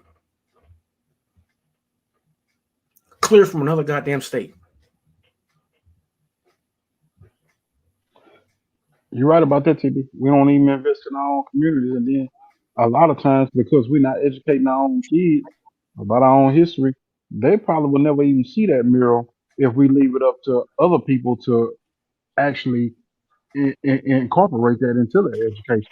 Because I can personally say half of the natural history that my kids should be learning about, they don't learn, and then when we start talking about it, they don't even pay attention because it's like it's not all the history that they've been taught. Is this type of history. You have to stop them and have them pay attention and show them, but you got to be an example. And like you say, if we're not putting our dollars, into our community and not putting into the programs and our efforts and energy and living it by example, then it's hard for them to actually see that. Yeah. Hey, I was going to say, Terrence, to add to what Eli is saying, what you're doing is great, man. You're absolutely right about what you're saying.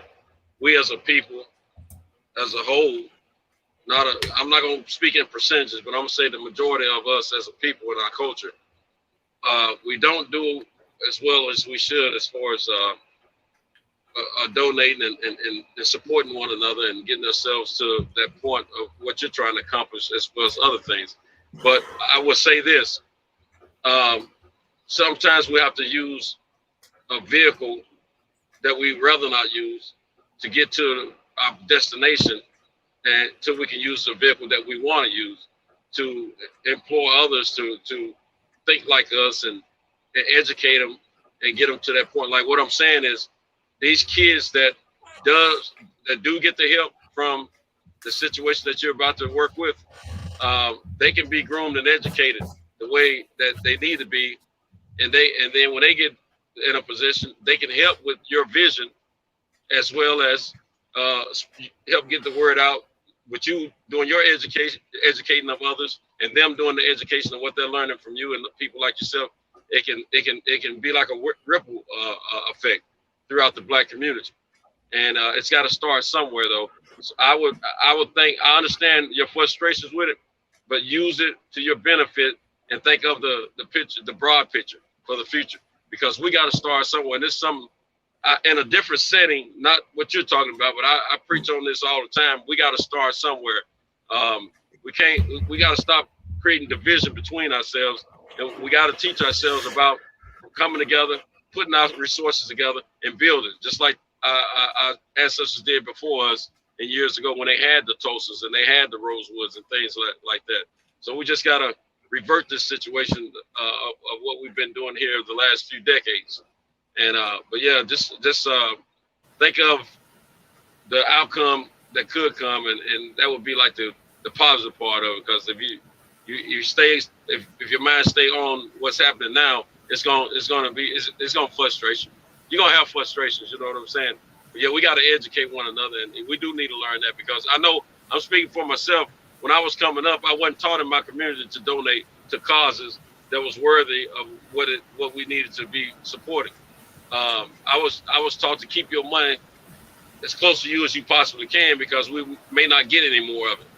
Well, things are different now. I'm a little more educated now than what I used to be. I'm a little bit more fortunate now than what I used to be. So it's time for us to teach others and have a different outlook about all that, about what we've been taught. So it's all about education, like Eli was saying.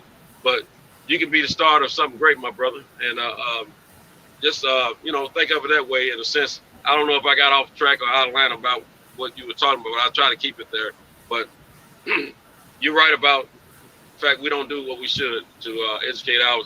And I think we are about to see a change where kids are going to be more in line to go to the HBCUs with the start of my man down at Jackson State, Deion Sanders, and then we got George. We got George up here at TSU in Nashville, and we got Master P's son going to play basketball at TSU. I think we're about to see some change, man. So let's keep the faith on. Jackson also going to TSU. What you say? One of Shaq's sons also going to TSU. Somebody's real close to the mic or something. To make out what you said. Can you hear me now? Say it again. I said one of Shaquille O'Neal's sons is also going to be going to TSU. He said one of Shaq's sons. One of Shaq's sons. He's going to HBCU also. Oh yeah, I did hear about that. I did hear. Yeah. What school is he going to? Texas Southern University, TSU. Okay. Yeah. Mm-hmm. Man, Which one? His first son, Sharif. No, I don't think it's Sharif. What's the middle one name? The young, just younger one. Because I know his oldest son. I think he had like a heart problem. He was supposed to play at UCLA. Yeah, yeah. Okay. But yeah, Terrence, we get these kids back in line. They start these high profile. Well, they don't have to be high profile, but if they got the high profile skills and they start going to schools like that, again, you know, the HBCUs, we can take back what's ours, man. And the HBCUs will do a speedier process of educating our black kids on blackness and leadership in the black community. Spending our black dollars with our black people. Yeah. On our issues and actually stepping up. That's what we're choosing, seeing, having our people more step up on our issue and in our communities. Because for somebody else, even though we say, yeah, they owe us this, it's kind of heartbreaking to look up and say that they spent more and incorporated more of their energy to it than our own people did in the community. That's right there with this history. So I can dig what Terrence Bailey is saying. And so here's the thing. You would think that our people would gravitate to this area because this is the starting place of the Underground Railroad, and this is the birthplace of where Frederick Douglass and Harriet Tubman were born. And actually, the place where Harriet Tubman was born right now is riddled with crime. You got 15, 14, and 16-year-olds shooting one another. And the elders here, it's like 6 miles from where I live. The elders there actually are needing help. And you know what I'm saying? I'm actually reluctant to go down there, and I'm actually reluctant to even go over there and even help because I know me. Except I'm a war vet. For me to go in a place where there's shooting going on, I'm not going there without my shit. I'm a complete. I'm a what you call a total and permanent disabled vet. It's different from being a 100. Just a 100% vet. There's no rehab for me. You know what I'm saying? So you know what I'm saying, if I'm not going there without my shit. That's just period. You know what I'm saying? There's no rehab for me. And I go down there and I go there and some young boy pull this stuff out, you know what I'm saying? It's just not working out. Now you get it, if you can get it, if there's no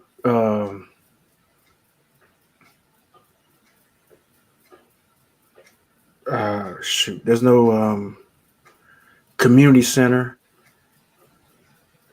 Everything would be ground up, and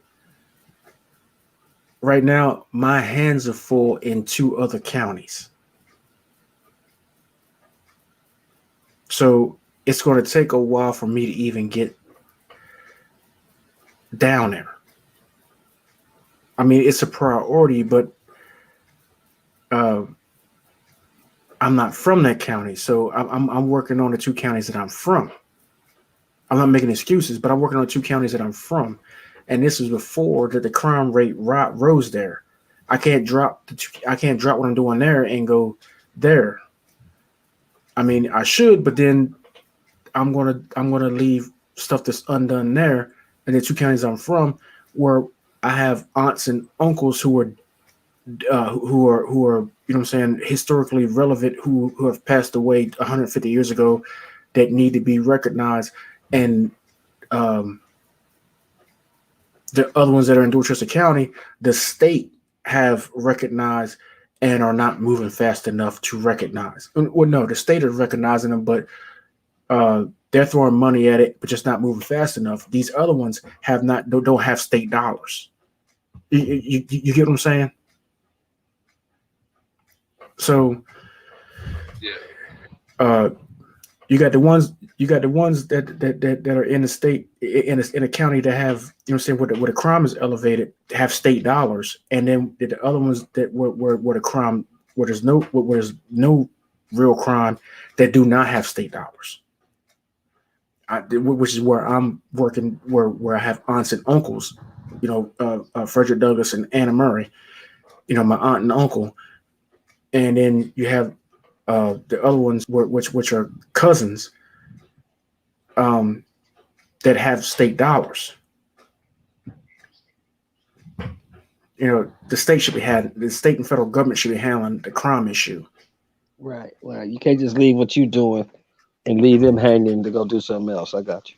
Yeah, the state, those are federal dollars. Barack Obama signed that into federal law.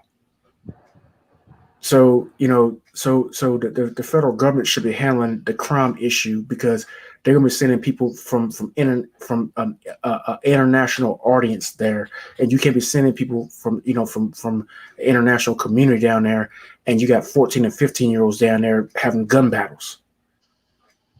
So they need to handle that. You know, with Harriet Tubman's cousin going to come down there and say, "Well, I'm related to both of them. You already stopped that shit." Yeah, and the hell's that going to do? Nothing. You know, Terrence, it may be a lack of awareness, because this is my first time hearing about what you're saying, and I'm just thinking about how many other African American persons in the nation are just I don't know anything about it, and then I don't know who all are you know, people that grew up in that area and probably went on to a better life where they can have an influence on that area. But at the same time, sometimes we may have to get information like that to some sources that can ring out the message, like Roland Martin show, or I said Roland Martin. Roland Martin knows who I am. Remember Jeff Chambers? Yeah, he knows. I mean, but they had it. I'm saying they probably need to present this story to their masses, and then other outlets as well. You know, put that out there, because Shield, Democratic Shield. I sent Roland Martin an email 2 days ago. You did? Okay. Yes, I did. And Jeff Chambers is from Caroline County, which is a county that I'm working in right now. He went to North Carolina. He went to the same high school my son went to. What state are we talking about? Maryland. Maryland. And, okay, Maryland. Y'all got some Albert prominent people. Albert Morning, that played for Connecticut Huskies. Played point guard for the Connecticut Huskies. Remember Albert Morning? That name sounds familiar. Yep. Yeah, I remember. He's another one. Eli. Hey, Eli, you fucking with Roland Martin? I done checked him out a couple of times, but I ain't really just got deep into his content. You know, I done checked him out a couple times. I mean, I'm one of them people that don't always disagree with what Candace Owens said. You know, I agree with a lot of shit that she said, but a lot of shit she goes overboard and starts to fade into coon. So I'm not one of those people that just latch on to everybody's platform. But I have heard some of the stuff that Roland Martin has put together. Tell Bell, I appreciate your donations, man. I think I shouted you out on the Facebook page, if I'm not mistaken. Yeah, we did. You know, what I'm saying about ringing the message out. A lot of things that I've heard over the years about what's happening to in black communities or what's happened to some of our black kids. I don't hear about it when it happens. I hear about it months and months away, i.e. Breonna Taylor. But I hear about these things from black media. And that's what I'm saying. Sometimes we got to use these black, even if we don't agree with these black media outlets, we need, if they're good about getting the message out, we need to pursue that. Because one thing about it, we got to learn as a people.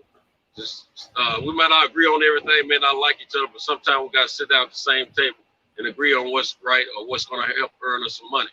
But preferably what's right. And let's do that and make it happen. So I think if we can, because we know the mainstream outlets that don't want us to know about what's happening, they're not gonna report on it. They're not gonna tell us until after the black medias get the awareness out there. So we need to do things of that nature. And I mean, Maryland, well, I know that's a prominent area. I mean, they've had a lot of prominent people come out of that area. So, those people need to hear about it as well. So we need to use those sources to try to make something happen. But, you can't force them to report on, but you can try,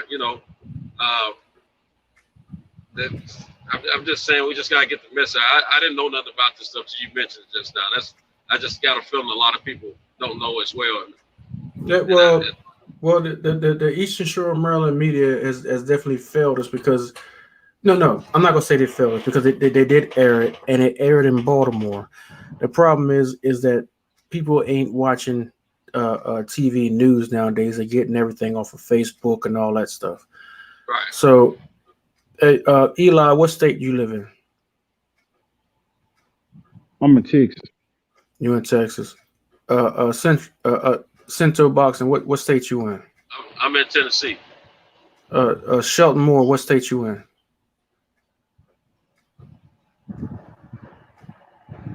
Oh, he MIA. Deuce. What state you in?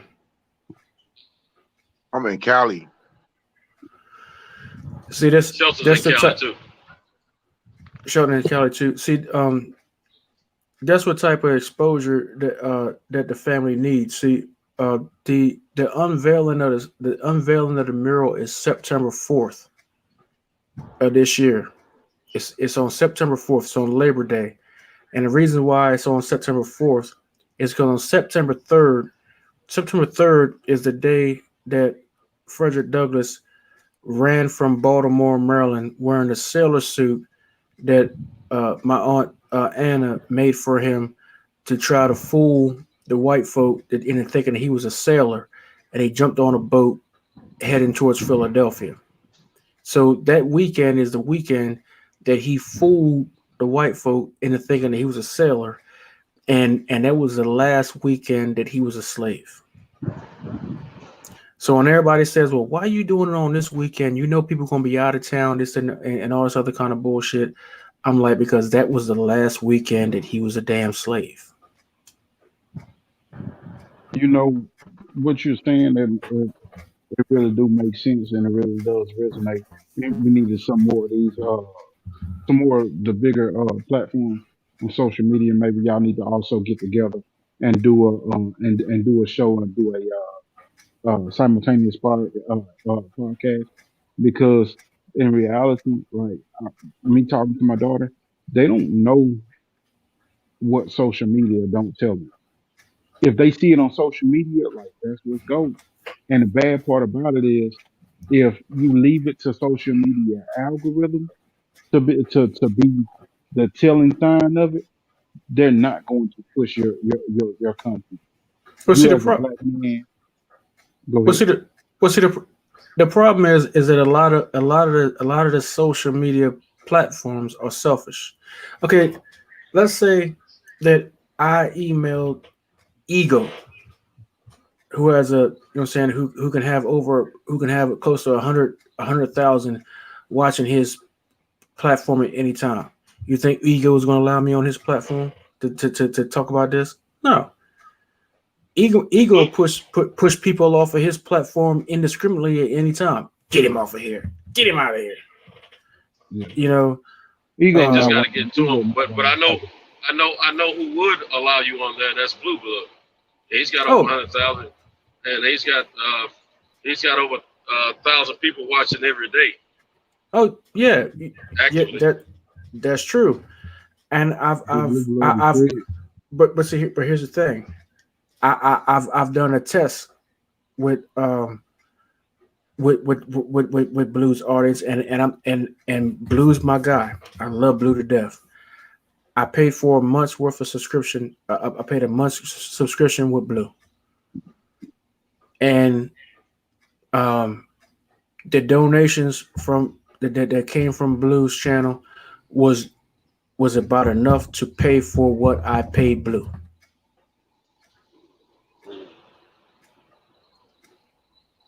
Hey, I tell you what. Dude, I don't understand it. I don't understand our people, man. I really don't understand our people. I'm not going to say what I paid for. I'm not going to say what I paid Blue, but I'm telling you right now, it was very, very cheap. And for what I paid Blue out of the nonprofit, I broke about even. And what I paid Blue, what the nonprofit paid Blue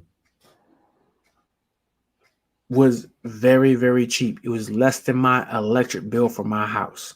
Probably about half of my electric bill of what I paid for my house for a month. Let me ask you this: do you have a link that you're able to send to like me, Eli, and some other guys that we can link onto that shows like a flyer or advertisement of what you're of course. Events? Okay, look, I can put that on my. Well, not events, but the nonprofit. I mean, because only event we have is the unveiling, and the unveiling is not even advertised yet because we're still gathering funds, and we're still gathering funds. We haven't even started. What I'm getting at, if you got some kind of link that shows information, advertisement or something like that, what you're trying to get accomplished with your family's legacy there, if we can get a link that we can put, I have an IG account and I have Facebook. I can put it on there. I don't have all the people in the world, but maybe some of the people I know have more people than I do. And they can go on and on. Maybe somebody, people keep sharing that information and then get out there. Start creating a digital footprint. You make a hashtag and create a digital footprint that once it keeps getting shared, you can see the digital footprint of where it's going. And that's something you don't even have to pay for. Yeah. All right. Well, I tell you what. Are y'all do y'all follow me on Instagram? I haven't yet. I don't think I have, but I can. All right. But it's shoot. What the hell is it? Hold on. I tell you what I'm gonna do. I'm gonna skip over right now. What's the name of your Instagram page? Let me check it out. I'll try to lock onto it now and send you a DM. That way we'll be connected. Because I mean, digital is the way to go nowadays anyway. That's what every kid got something in their hand right now. Never grown up too, like me. I'm an old nigga. See, right now I just open up Instagram, girl boot all in my face. See what I'm saying? That'll make me stay on there, man. Look, you should put yourself together a hashtag and drop it in the chat like here, like we talking. Go to Reggie Owens show. Reggie always puts stuff like this. Man, I'm on Instant took me several times just to figure out what in the hell my damn name is on Instagram. I got. It's Terrence Bailey, TarenceBailey.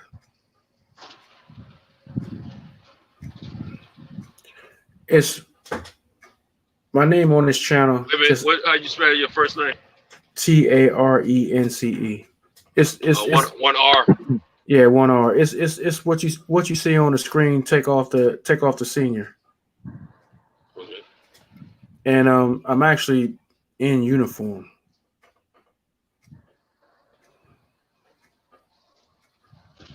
Don't hold it against me.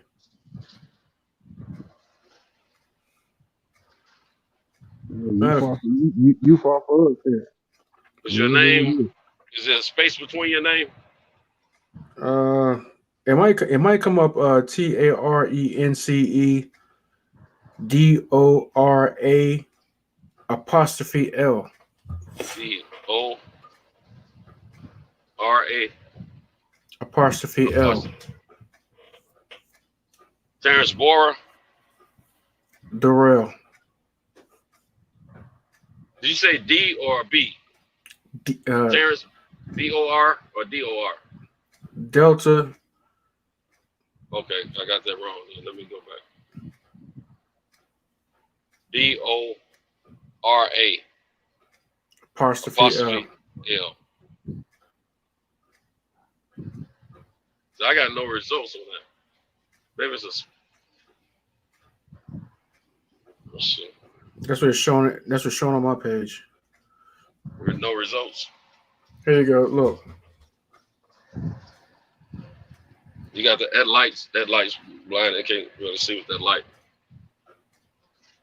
You got a light that's distorting the view of it, Terrence. Shit. I tell you what. I'll send it to you, Sento. I'll send it to you. I got it. I'll send it to you. Okay. In fact, I'm gonna do that right now. I'm gonna send it to you right now. Yeah, because I definitely want to. I feel your pain, bro. But we gotta help each other any way we can, man. You know, because I just don't. We knew in the boxing community you have been talking about this, but I just think a lot of people don't know about it. Because you don't hear anything in the mainstream about it. But if we can just do this digitally, like the old commercials used to say when I was a kid. I told two friends, and they told two friends, and they told two friends, and so on and so on and so on. So they had a vision of all this digital stuff a long time ago. Now, and look, if you go on Facebook, it's Terrence Bailey Sr. Now you can't I got it, Terrence. I'm gonna text it to his phone. Are you private on Facebook? Nah, it's public. Okay, I can get that thing. Hey, you sending that, H? Yeah, I'm gonna send it to you right now. I'm doing it right now as we speak. All right. Yeah. Hey, H. Before I get off this platform, man. Yeah, man, I gotta address you, man. I mean, can I get how you been doing? Yeah. A while. I haven't talked to you in about 8 months. H Money. Yeah, you're gonna get that, little bro. I'm gonna give you that. But and I'm going and hold up. I'm going to use the bathroom too because this going to take a minute. Hold up. All right, I got you got to pee, man.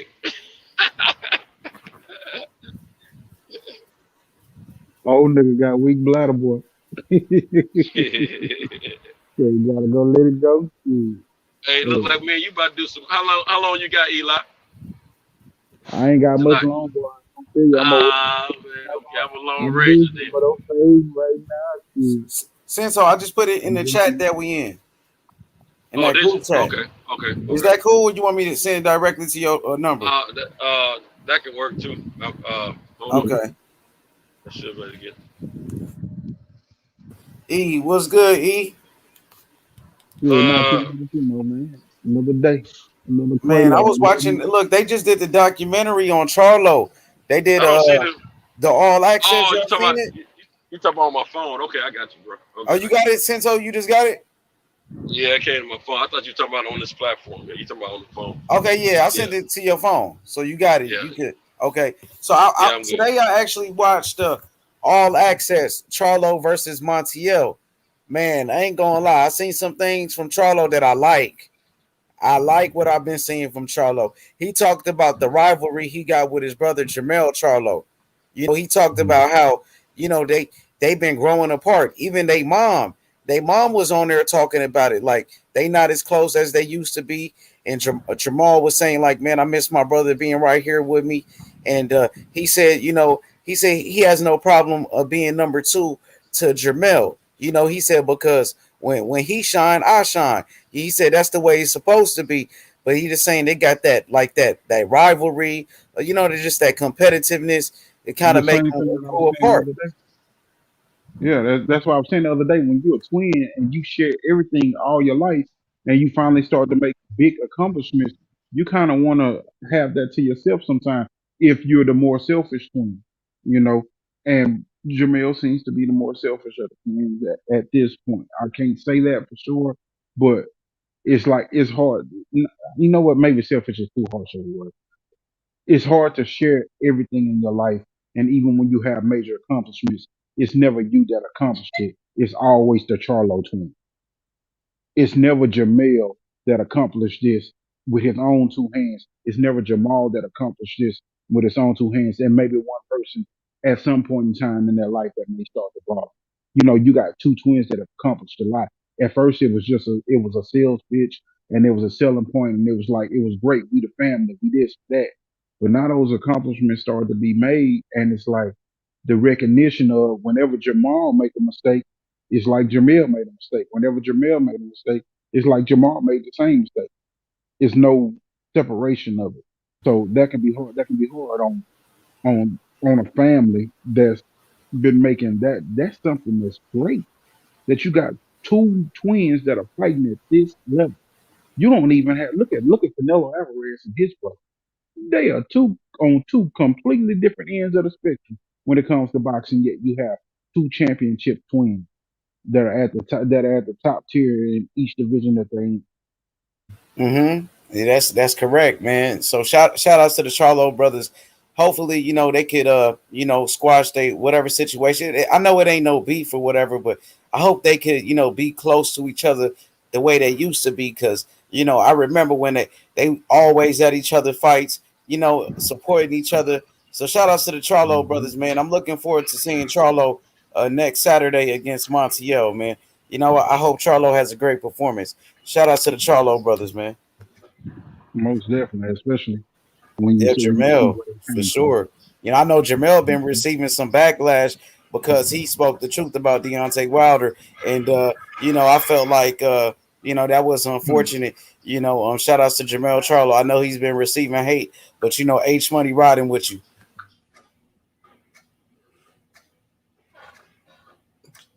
Seriously. Yes, seriously, Terrence. Absolutely. You know what I mean? He went to the live stream when Deontay Wilder was doing the interview with Yeah, I Ray saw Flores, that. and Yeah, I know I saw that bullshit. you had Ray Flores on your channel. I saw that as well, and you know, Jermell Charlo, what he pretty much was saying that Tyson Fury was the better man that night, and Ray's had nothing to do with that fight right there, and which is correct, you know, and he received hate. Tyson Fury showed he was the best fighter. I mean, despite all the lies and the false allegations, you know, nothing has been proven yet. So, I mean, I can't wait for this third fight. I know the press conference is this Tuesday, and I'm looking forward to it. I'm looking forward to it. Okay, put something on your mind. H Money. What's good? How many of these announcers and some of these fighters have you talked to pre-interview that you talked to before getting them on camera and on the microphone that you realized before getting them on live who have kept it PC? I'm not sure. I don't think I have, to be honest. Seriously, tell the truth. I am telling the truth, bro. You know what I mean? I'm not sure what the question is leading to, but you know, who have kept it PC. You talking about politically correct? I mean, I'm kind of confused by the question, to be honest, but I mean, it's all good. Who have said things off the mic that they will not say on the mic? Like I said, brother, I'm not sure. I haven't talked to people like that, bro. I'm not sure, but you know, I mean, all I gotta say is this, man. Wilder got beat Terrence Bailey Sr. point blank period. All the lies and the false allegations. That is not what you were saying before, though. Yeah, because he lied. Exactly. The truth got exposed. When did he lie? When he said the suit was too heavy, and then Tay Jones said he never said that. That ain't what you were saying before.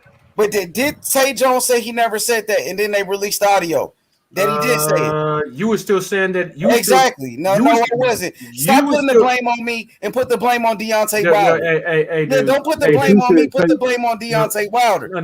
Because I ain't say nothing about you. You said something about me because I had something to say about Deontay Wilder. I never said nothing about you. About me? You said about me? I never said nothing about you. I ain't said about you. Yeah, I mean, I thought we were friends. Like, I guess I was wrong. You know what I mean? Because when you asked me for Bill Haney number or whatever, I gave it to you. What the hell they got to do with Bill Haney? I mean, whatever it was. What they got to do with Bill Haney? I was a real friend to you. You know, but you was quick to change. This could be about me and you. No, it was quick. You was quick to change when this whole Deontay Wilder stuff popped off. This could be about me. This could be about me and you. But yeah, like I said, we talked plenty of times behind the scenes for hours, and it was all good. I had nothing but respect for you. Like I said, I want your loyalty. This ain't got shit to do with me. Let's talk about Deontay Wilder and the lies he had, Terrence, and you won't call him out. You refuse to do it. But you said, hey, I saw what I saw on the video tape. He don't need no help, Eli. He don't need no help. He good. I saw what I saw on the video. Exactly. Nah, you know what? So if Deontay Wilder is lying, you gonna back him in the lies. And the fucking exactly. But you won't call out Wilder on his re-released. bullshit what he did with Mark Greenland. You won't do that. You won't keep the same energy for Wilder. You won't. Hey, look. If you were hired and your boss tell you that you don't throw no fucking towel in, you are dealing with a puncher. Exactly. You only need where is your energy for Deontay Wilder? You won't call him out. And Tyson Fury admits that he was buzzed in the fight. Then he always has a puncher's chance. You don't throw no towel in. He's a liar, and you won't call him out. It's cool. Okay. So what you gonna say if Tyson Fury gets knocked out? He won't get knocked out. Wilder fought him twice. He could have knocked him out. He got beat fair and square. Last time they was in the ring, Wilder got destroyed. Tyson Fury didn't get saved by Jack Reese in the first fight. Got his ass whooped, bro. So he didn't get saved by Jack Reese in the first fight. Is what you're saying? You said what?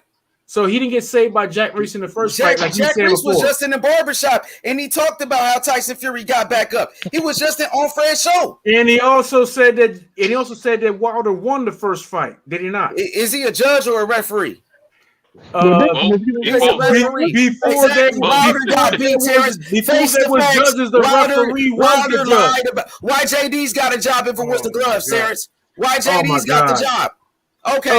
Wasn't I the one that educated you on the fact that the documents from the doctor at Terrence? Y'all can't talk at the same time. Wasn't I the one that educated you on the fact that before there was before there was judges, the referee was the judge? Why did JD's got a job if it was the gloves, Terrence?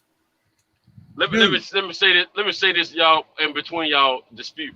Let me say this. We as fans don't know 100% what's 100% facts and what is less than 100% facts about what went on. We do know some things did take place. We just don't know exactly what. Now, what I'm gonna say, I didn't. As far as the Mark Breland situation, I have no problem with the fire that night. But what happened later on, I did have a problem with. But let's just there's so many dynamics to that as well. But I'm gonna say this: if there was so much lies toward Tyson Fury, which he claims, where's the defamation lawsuit?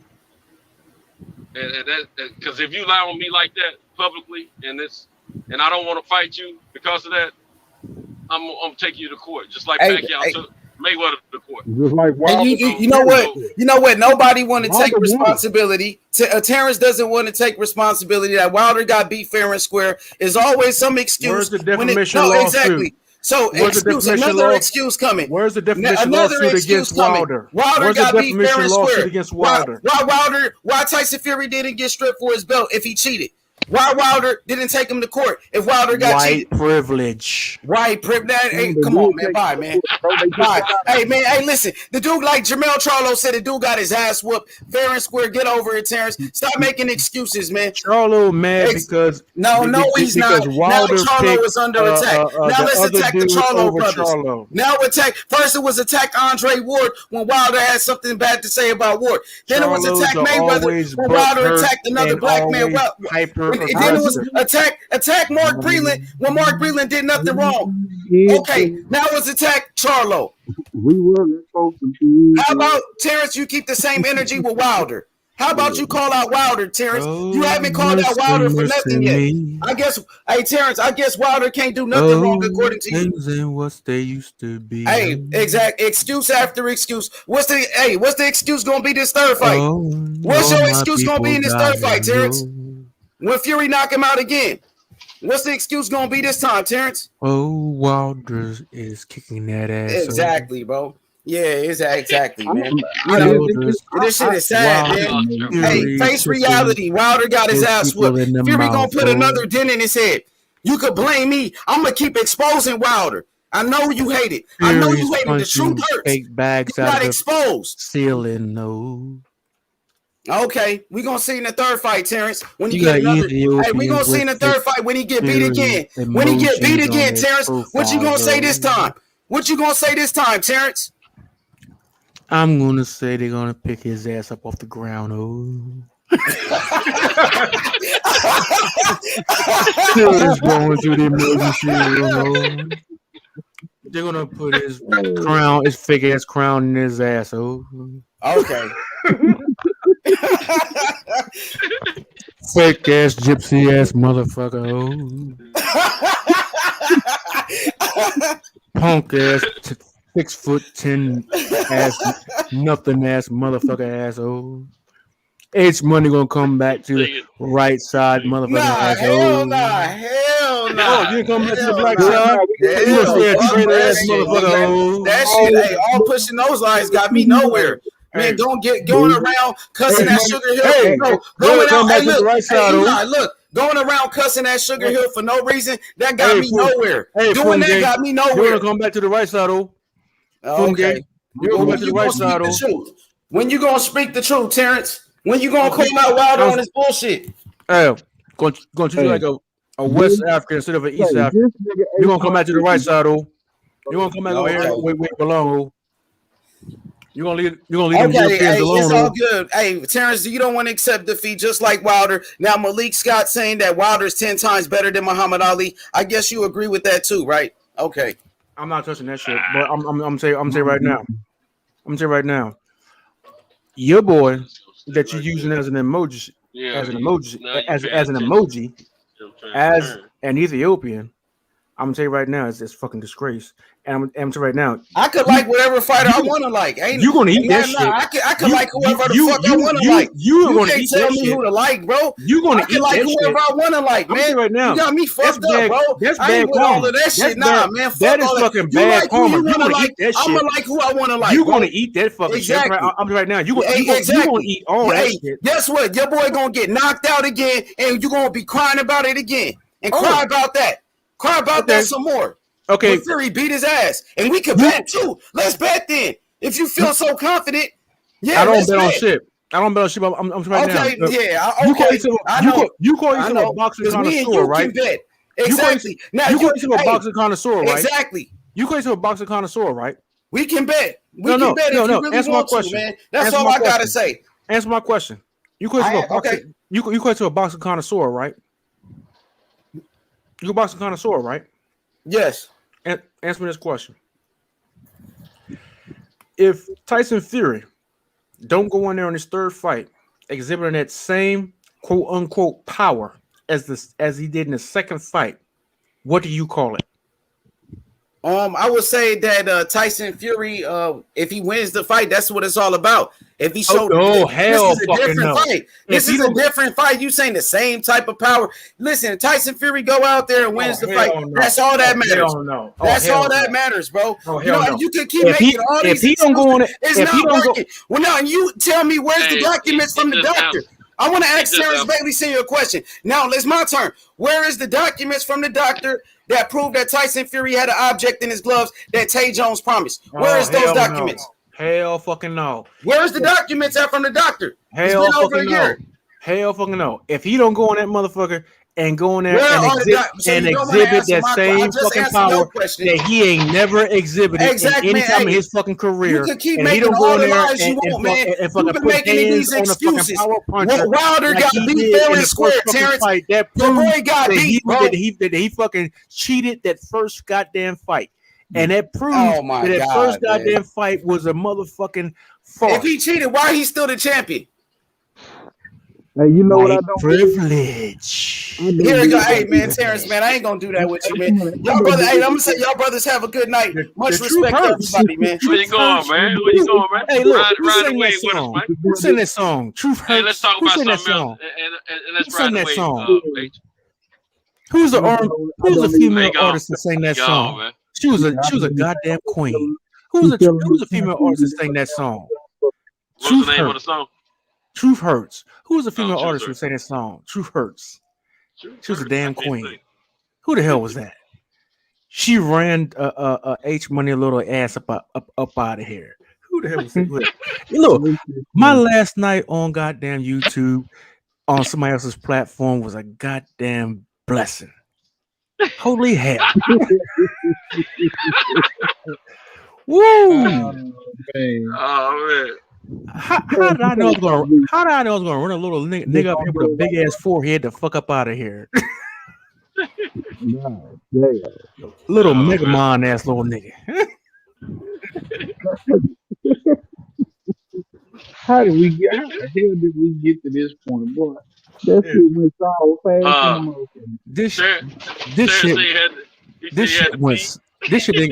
This shit didn't go north. This shit didn't go north. This shit didn't go south. This shit went fucking. Hey, Terrence, don't start talking tough when I lead the panel now.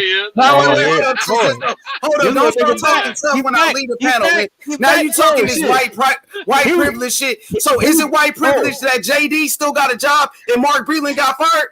Is that because of white privilege that JD still got a fucking job? Okay, then you won't say shit about that. So you stop playing these games, man. Hey, look. No, because Mark Breland got a family. He got kids and he got a family. You didn't say shit about that. So JD still got a job because of white privilege. Nah, fuck all that. JD still got a job because of white privilege. Is that what it is? Is that what it is? I'm still. Wilder won't say shit about JD's the white man. So you say white privilege? Nah, fuck all of that. You keep the same energy, bro. I'm still sipping. Nah, man, because he playing games. You know, he playing games. JD still got a job because it's because of white privilege. Is that because of white privilege? Terrence Bailey. Exactly. Terrence. Exactly. All these fucking lies, nigga. All these motherfucking lies. JD still got a job and he a white man. Is that because of white privilege? Is that because of white privilege? So Deontay Wilder was saying Tyson Fury was his brother. He took less money to fight Tyson Fury. He took less money to fight the white man Tyson Fury. Was that because of white privilege? Was that because of white privilege, nigga? Answer that question. Why he fight Tyson Fury instead of Anthony Joshua? Was that because of white privilege? Exactly, nigga. Stop fucking playing, man. Stop fucking playing. Away from the dude who won the bronze medal for the United States. Nah, stop playing, Terrence. Selling out. Stop playing, Terrence. Stop fucking playing with me, Terrence. Straight up and down, bro. And stop playing. You make all these fucking lies for Deontay Wilder and try to cover up for this nigga, man. He has all these fucking lies, nigga. And he sold out to that's some fucking lies, bro. Country. So where's the documents from the doctor, Terrence? Where's the documents from the doctor, Terrence? Okay then, nigga. Exactly, nigga. So, Get off and Wilder's second, dick, nigga. And castrated stop being a dick. yes man for Wilder.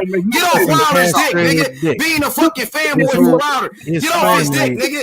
has been Until she wasn't sucking saying that shit. castrated dick. Call him H Money. Let me Has get Bill had, Haney's number. H Money. issues Let me with, get Bowmac number. H Money. Let me get Teofimo fucked up ass Lopez blood. Senior number. That was you asking me for shit, nigga. I never asked you for shit. I never asked you for a motherfucking thing, nigga. You asked me for something, nigga. Fuck wrong with you? Get off Wilder's dick. No matter what Wilder say, you gonna go the with shit it. that he did. Well, no matter with what the Wilder American say, you fighter, gonna how go he with it. turned on an American No fighter. matter We're what not talking Wilder about say, you gonna past go with fucking it. It's Wilder your king. favors and It's shit like Wilder your that. king, Terrence. You want to bring It's up Wilder all your this king. other bullshit. Well, your king is a fraud. Well, I Your was king the is a one fraud then. on So you Fred's keep show lying. sucking, Keep Wilder's lying, dick nigga. and shit. Get off Wilder's dick. Stop being his fanboy. I wouldn't Get off want his on dick, Fred's nigga. show. How about Hey, that, nigga? hey, Wilder, Go with every fucking lie. No matter what Wilder say, you Hey, gonna go Wilder with didn't it. tell me, No hey, matter- look, man, no I ma- love no- your Hey, energy. no He's matter like, what hey, Wilder Wilder, say, I you was gonna rocking agree with the, with it. you know, what I'm You saying, agree on the with boxing everything channel, whatever. Wilder do. And No matter, man, you he was agree saying, with I'm not talking everything you on he the do. boxing Nigga, channel, get off whatever. his nuts, nigga. You You can't was even on his tell him the nuts, truth, nigga. man. You was on his Fuck nuts. wrong with you? And he was the one telling you how he Exactly, loved man. your Fuck fucking Wilder, energy. nigga. I don't give a And you fuck was about the- and Wilder, you was the nigga. one- I you don't was the give a one fuck about. He that said put he you- loved hey, me, then he lied. hey, You say you love me, hey, then you lied to me. You Fuck the Wilder, nigga. I don't dark-skinned give a Charlie fuck Z, about no nigga. Wilder, nigga. The Get off dark-skinned his dick, Charlie nigga. Z. Wilder ain't paying no The bills over dark-skinned here. Charlie Give a Z. fuck about this whole ass nigga. You the I ain't dark-skinned 78 Charlie Sports. I ain't Z. gonna lie for this nigga. Trying to get that Fuck nigga wrong with you? attention. Get off that nigga dick. Get off The Wilder's dark-skinned dick, Charlie nigga. You a Z. fucking fanboy. Trying You to a show- Wilder trying to fanboy. get Get him off to his show dick. up How so you about get some that, nigga? attention. Get off his Trying to motherfucking get dick, him nigga. show so you can get some Bitch ass motherfucking nigga. attention. Fuck wrong with you? Getting mad Bitch over another ass nigga nigga. who don't give a fuck about Yeah, your bitch ass hey, nigga. motherfucker that lives You a hoe 600 ass miles nigga away can talking say that a tough ass whole shit, lot of nigga. shit, I don't dude. give a fuck about none of that Dude shit lives you talking about, 600 nigga. miles Fuck away can wrong say with a whole lot you, of shit, bitch man. ass nigga. You got a Hey, lot to man, say when I why left don't the you panel, go ahead bitch. and hang up? I didn't say shit about your bitch ass. You had something to say about me. I never said shit about you, bitch ass Man, nigga. look, man, go about your business, man. Yeah, you a bitch, nigga. Yeah, I got you a bitch. Y'all keep it simple, man. Don't take it. Man, you know what you Oh, get. he gone. He gone. You know what you get when you get H Bro, one. this is stupid, bro. Every time the fucking show get going, nigga, the question was a quick question and a quick answer. Wilder said Rusty used to do the glove, so JD wasn't even used to doing the gloves.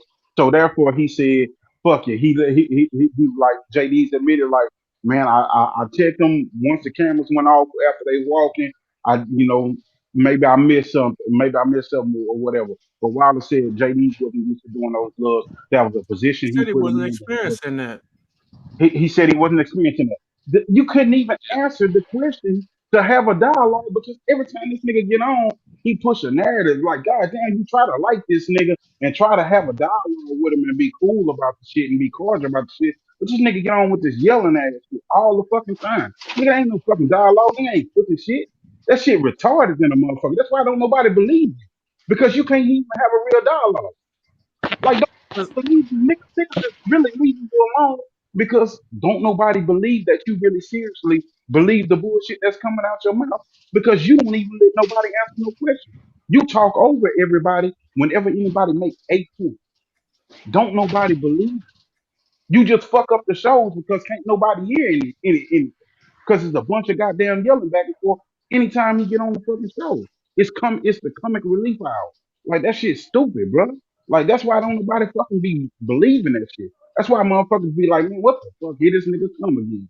And that shit is cool for him because shit, he get a little boost off. I'm gonna go throw it on my page. I talked over these niggas for 5 minutes and shit. Here it is, yeah. Like I goddamn, cooked him.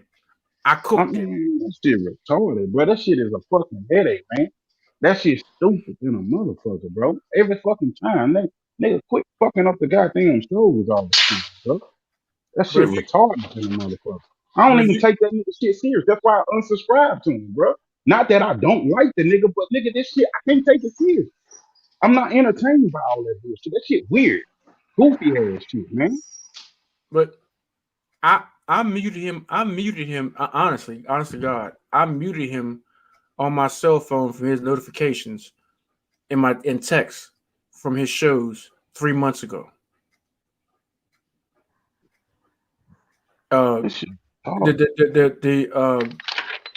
That man, the mess got too much. It was too much for me 3 months ago. It just got too much. I mean, I'll be honest. When my wife was like, listening to I was sitting there listening to the shows, and she was like, "That boy going to have a heart attack." That and that mess got be too much for me. Where if I'm watching it, I got to turn the phone down to and it got to the point where I didn't want to even be on the lives no more. That nigga was hurting my goddamn ears, bro. Look, he asked you a question. He asked you where the proof at. Tay Jones said, but then nigga, you say Beyonce. You say Tay Jones said. Tay Jones addressed you already. So nigga, you can't say Beyonce or Wilder. Everything that you saying Beyonce and Wilder are a lie about, you saying Tay Jones said. But Tay Jones addressed you already. Y'all addressed each other. So if y'all addressed each other, you steady calling this man a lie. Then you ask why Martin, why Jay Diaz got a job. This man had already said the dude Rusty that is no longer with the team or wasn't with the team at that point in time, whatever it was. He's the one. He was the glove man. That wasn't Jay. Everything that has already been answered for you, but you don't want to hear that shit. So therefore, it makes it like you not even really serious about getting your questions answered. You only picking a side just for content. It don't make your point seem serious when you won't even listen, when you won't even talk, when all you do is hear. Niggas like, man, this dude, it's not even it's not even what that is, bro. It's just a fucking comedy show, and the only thing it do is it's polarizing and it do good for those people that hate you for a while. That's why your people is like, man, say this nigga bucko, this nigga fucker, this nigga bullshit, cause he cooning for these other motherfuckers just for content, and he willing to sell his own people out. That's why it sounds like that. Because when motherfuckers give you real answers, you don't want real answers. So if you don't want real answers, then nobody believes that you really serious, bro. Like that shit's stupid, man. You get on here and yell all the goddamn time, and motherfuckers trying to answer you for real. Like motherfuckers can't take you serious, man.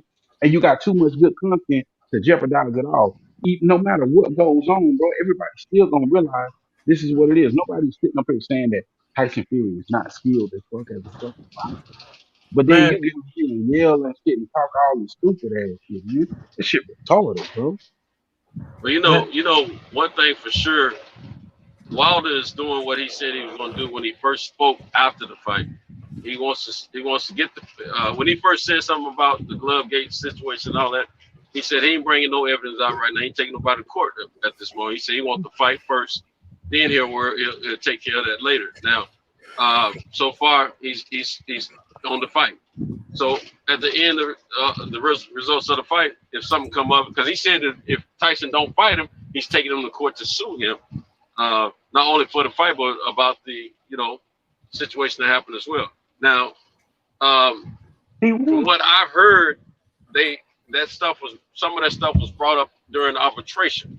I think Tyson was trying to use some of that information to get out of the fight, and Wilder presented some information from what I heard. I don't know how true it is, and it helped secure the fight outside of the contract that they both signed.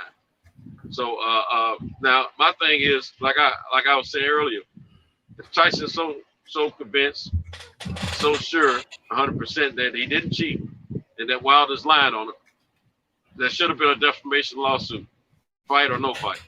Then the second thing is, when this fight is over, then as far as that extra power, like Terrence was saying, that one-off power that we've seen, I don't think even if he does possess that one-off power that he showed us at one time, I don't think he's going to get to present it a second time, because I think he's going to be knocked out before he gets a chance to. I right now, what I see is Wilder, the same Wilder that wanted a body when he was going against Stavern for the second time, the same Wilder that wanted the body when he went against Brazil. I see that guy in this Wilder, but I see a more intense and more focused Wilder. This is a more pissed off Wilder. Exactly. Hey, all those questions been answered. And I want to show something real quick. I'm sorry, Eli. Hey, Reggie, if you're still in the chat, from that earlier in this chat, or early in this conversation, and from Reggie in the previous chat, we're talking about that. The reason why I'm not doing any more lives outside of my own platform. We're talking about that mural. That mural is not being put on public property. It's being put on private property. Because to put on public property, meaning town, state, or county property, after we raised all that money, that means that they would own it. So we're putting it on private property so that the family will retain ownership of it. Here's the easement agreement. This is the draft, which hasn't been. This is the draft, a copy of the draft. I don't know if you can see it or not. This is a copy of the draft.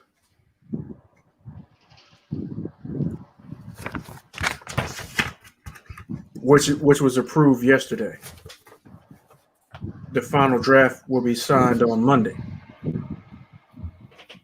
I just want to put that out there because I'm sitting there. This is the den, but this computer is at my desk. The copiers right here and drawers and stuff, and this is the draft for the property where the mural is going, which the groundbreaking is on the first week of July.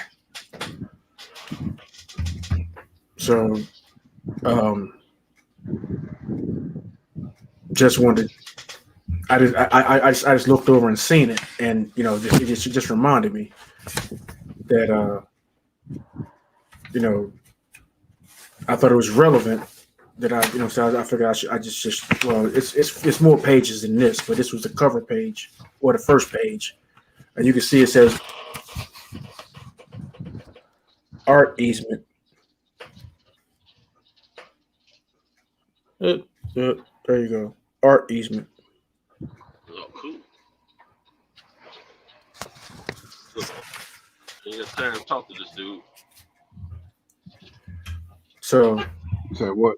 You said what, Santo? This I just pulled up one of my locations and dropped something off.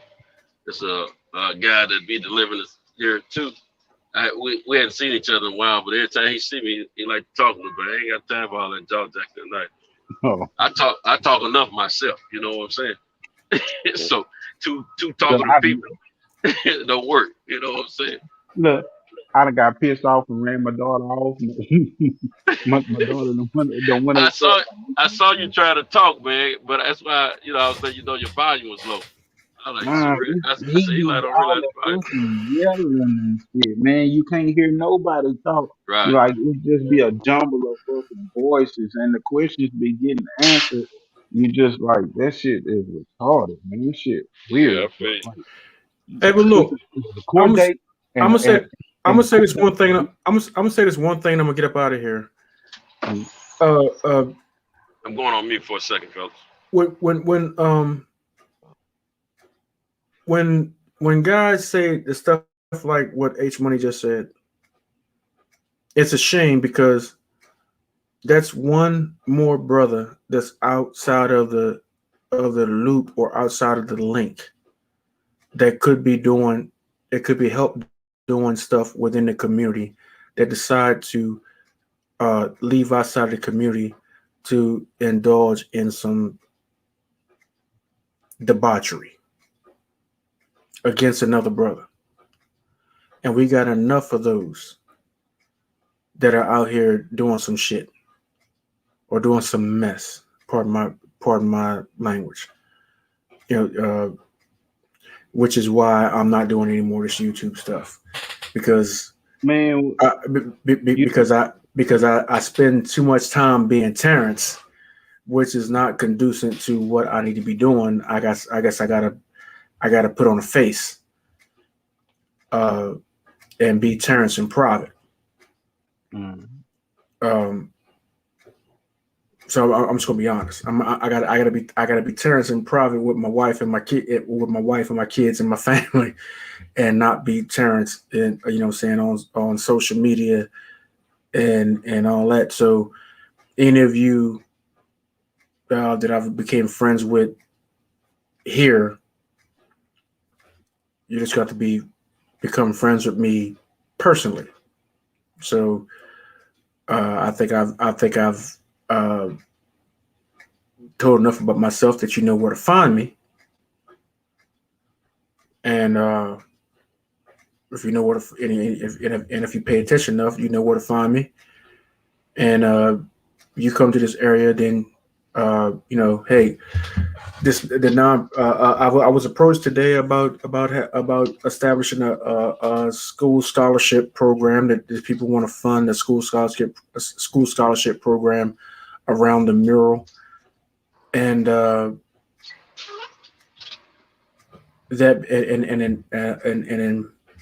saying that being said, the school scholarship program, I think the motto is going to be that the world is a classroom. So you want to be a part of that? You're going to know where to find us.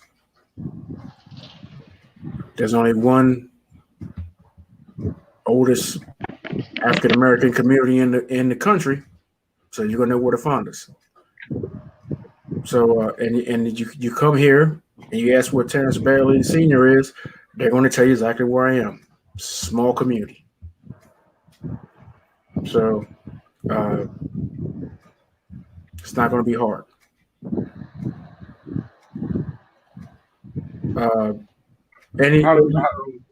Are you going to be giving out scholarships with your foundation that you're working on? Yeah, a lady who is the chairperson of the Arts Council of the state of Maryland approached me today about starting a scholarship program, which I was going to start, but I wasn't trying to start it right now.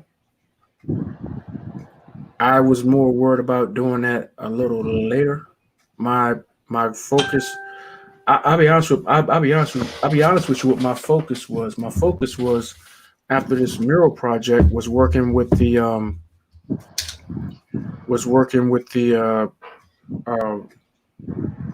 African and African ancestry DNA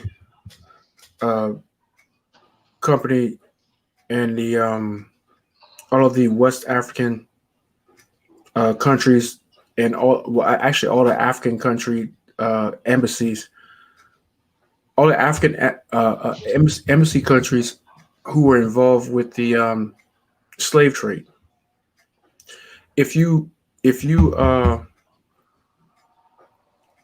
ever bought a DNA test, whether it be African ancestry or was it 23 DNA AME or what the hell it's called?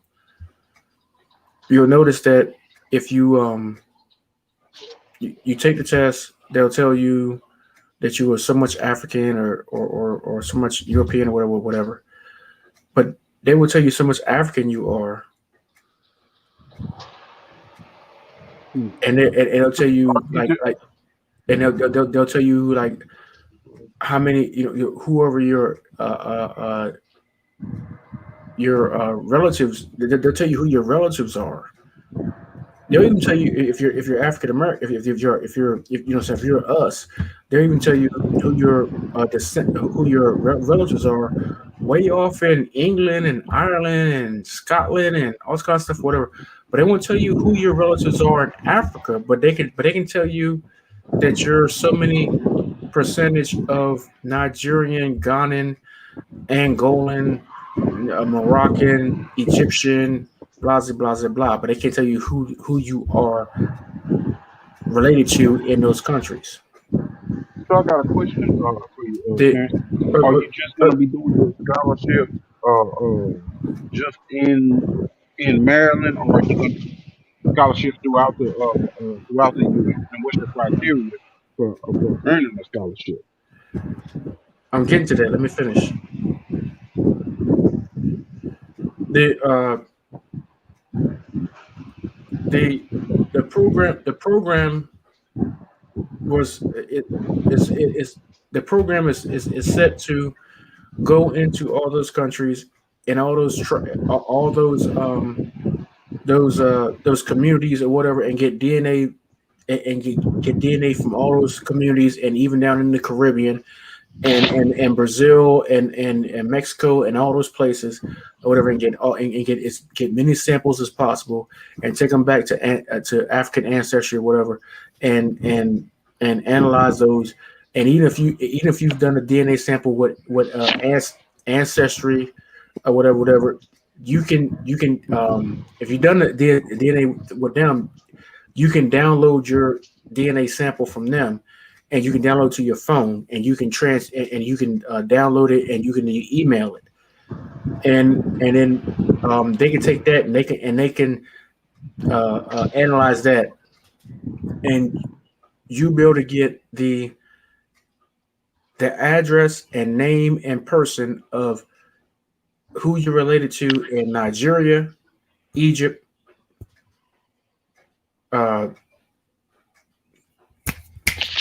any country that we've got samples from, in Africa, the Caribbean, Mexico, South America, any country where the transatlantic slave trade has happened, or any place where anybody who was in the transatlantic slave trade had moved to, who has taken the test.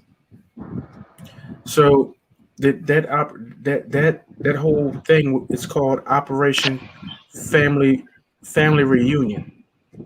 That is supposed to be the next, after the mural. That is supposed to be the next the next program. But since I've been approached with this scholarship program, then I'm going to be implementing the both together, and I'm going to be trying to implement. I'm going to try to implement how this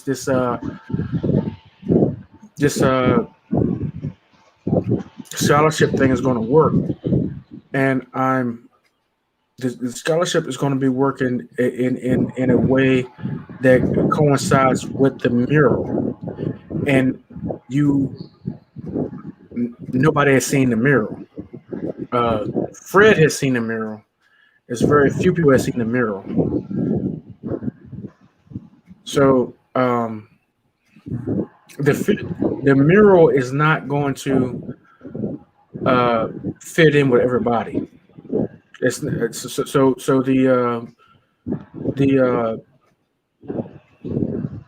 the scholarship is not going to be a conventional scholarship. It's only going to be conducive to certain folk with certain aspirations,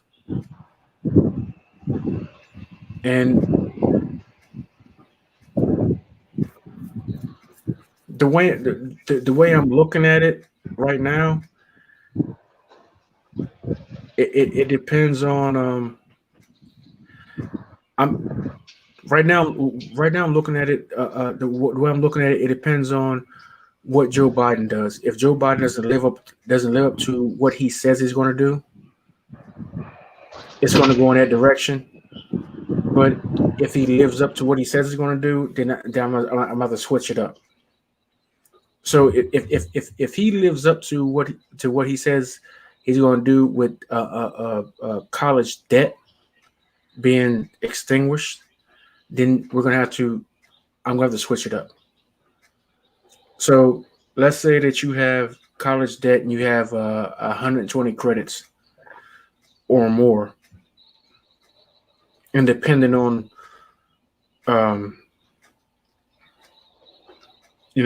like you have 120 credits and you're undecided on what you're going to do, and you're a minority,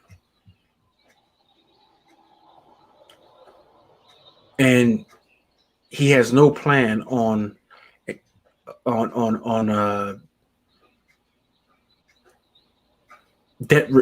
college debt relief, then this scholarship will have a plan for you to have debt relief if you do X, Y, and Z.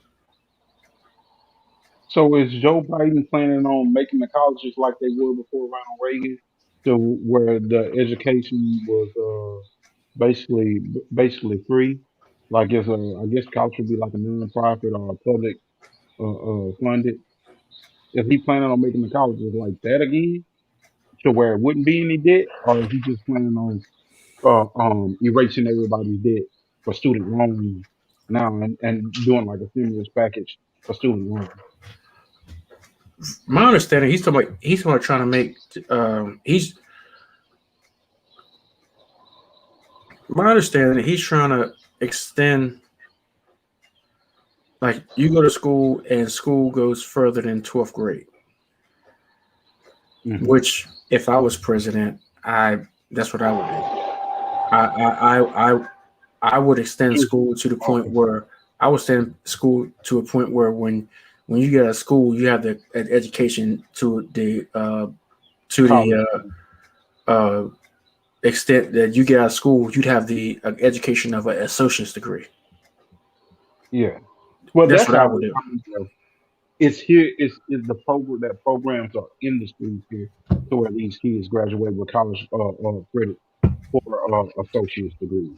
But not necessarily that it is mandated that they do it. I would like to know more about how that is working, because I can understand now how that would affect their scholarships, if they were needed or not needed, based on something like that. Because if he was extending it over to that and he actually did that, then they would not be needed, unless it was something like the kids are liable to pay for their books, or they are liable to pay for a dorm and or something like that.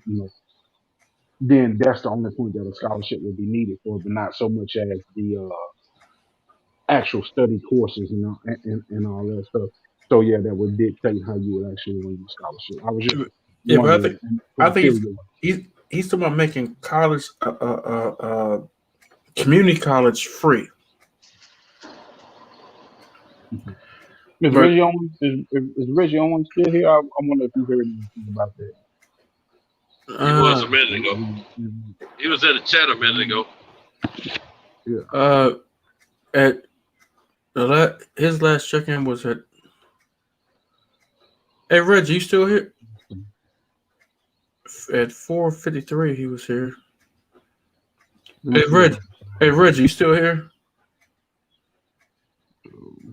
Where's who? Matter of fact, whose chat is this? This is Kyle, TBS, the boxing section. Where the hell is Kyle? Cal is sleeping, or about to go to sleep. But Cam was kind of he's kind of the Wizard of Oz right now. Yeah, we always ask Kyle to leave it open for us so we have a place to talk, because we don't have enough hours to run live. We don't really be running live, so we have Kyle leave us over, and we kind of help him out on getting his too. Okay, getting more hours accessible. Okay, so who drops the link? Man, what in the what No, kind of Cam dropped the link. Cam is behind the scenes. He dropped the link. what kind of Mickey Mouse operation is going on here? Hold on, bro. Ain't no Mickey Mouse operation. Hey, we've been very successful here lately. Am I at Disneyland? I mean, you gotta get Reggie in here, man. What the hell? What in the fine fuck is going on here? Hey, no, we be cutting up. We be cutting up every night, man. We have a good time. Yeah. He leaves the door open and us, hang out. It's like you go to your favorite pool hall and they close for public business, but hey, we still hanging out, chopping it up, shooting pool. Yeah. Few lives. I want to read a little bit of this plan. Close a little bit of this Biden plan, bro. Closed for public visits, but they be fucking in the bathroom. Hey, somebody. I don't know about that. Somebody drop a link for Reggie. Cam. If Cam's still with us, tell him to drop the link for Reggie. But I'm reading a little bit of the plan. It says students and borrowers can benefit from President-elect Joe Biden's plans for student loan debt, the Pell Grant, and tuition-free college. Um, Trapped, hopeless, and frustrated with the system that got them there, millions of student loan borrowers feel their futures hinge on President-elect Joe Biden's plan for loan forgiveness. Uh, and then it goes into a quote. I feel like I'll be making payments my entire life, says Mitchell Guy, a California resident with about $250,000 in student loan debt from his undergraduate and graduate education. Geis signed a petition urging Biden to cancel such debt on day one of his presidency. I could earn a good living if I didn't have these loans hanging over my head, says guys. That means being able to be the first time owner to contribute more to the local community and to provide a better life for my daughter. Though he makes monthly payments and works his 3 jobs, um, Guy says his debts balance has only continued to grow. Um, but the change may be on the horizon. Biden has acknowledged the challenges borrowers. Biden has has acknowledged the challenges borrowers are facing, saying that at the November 16th press conference, there's real trouble. They're having to make choices between paying student loans and paying rent. Those kinds of decisions, adding to efforts to address this should be done immediately. So it seems like he's doing more of a loan forgiveness for what's already out there, type plan more than he is actually going to be paying where like it was before, where the U.S. government actually paid for college. So it seems like those type of scholarship programs that you were that you're putting in place will actually be needed.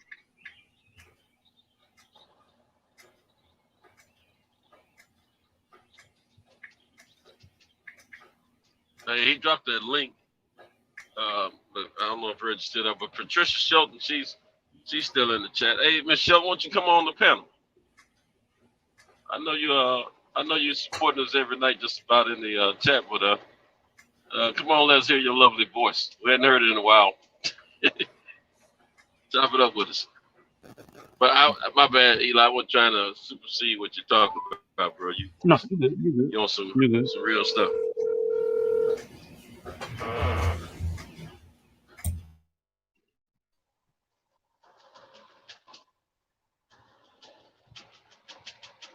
What Terrence Bailey got going on? I hear the phone ring.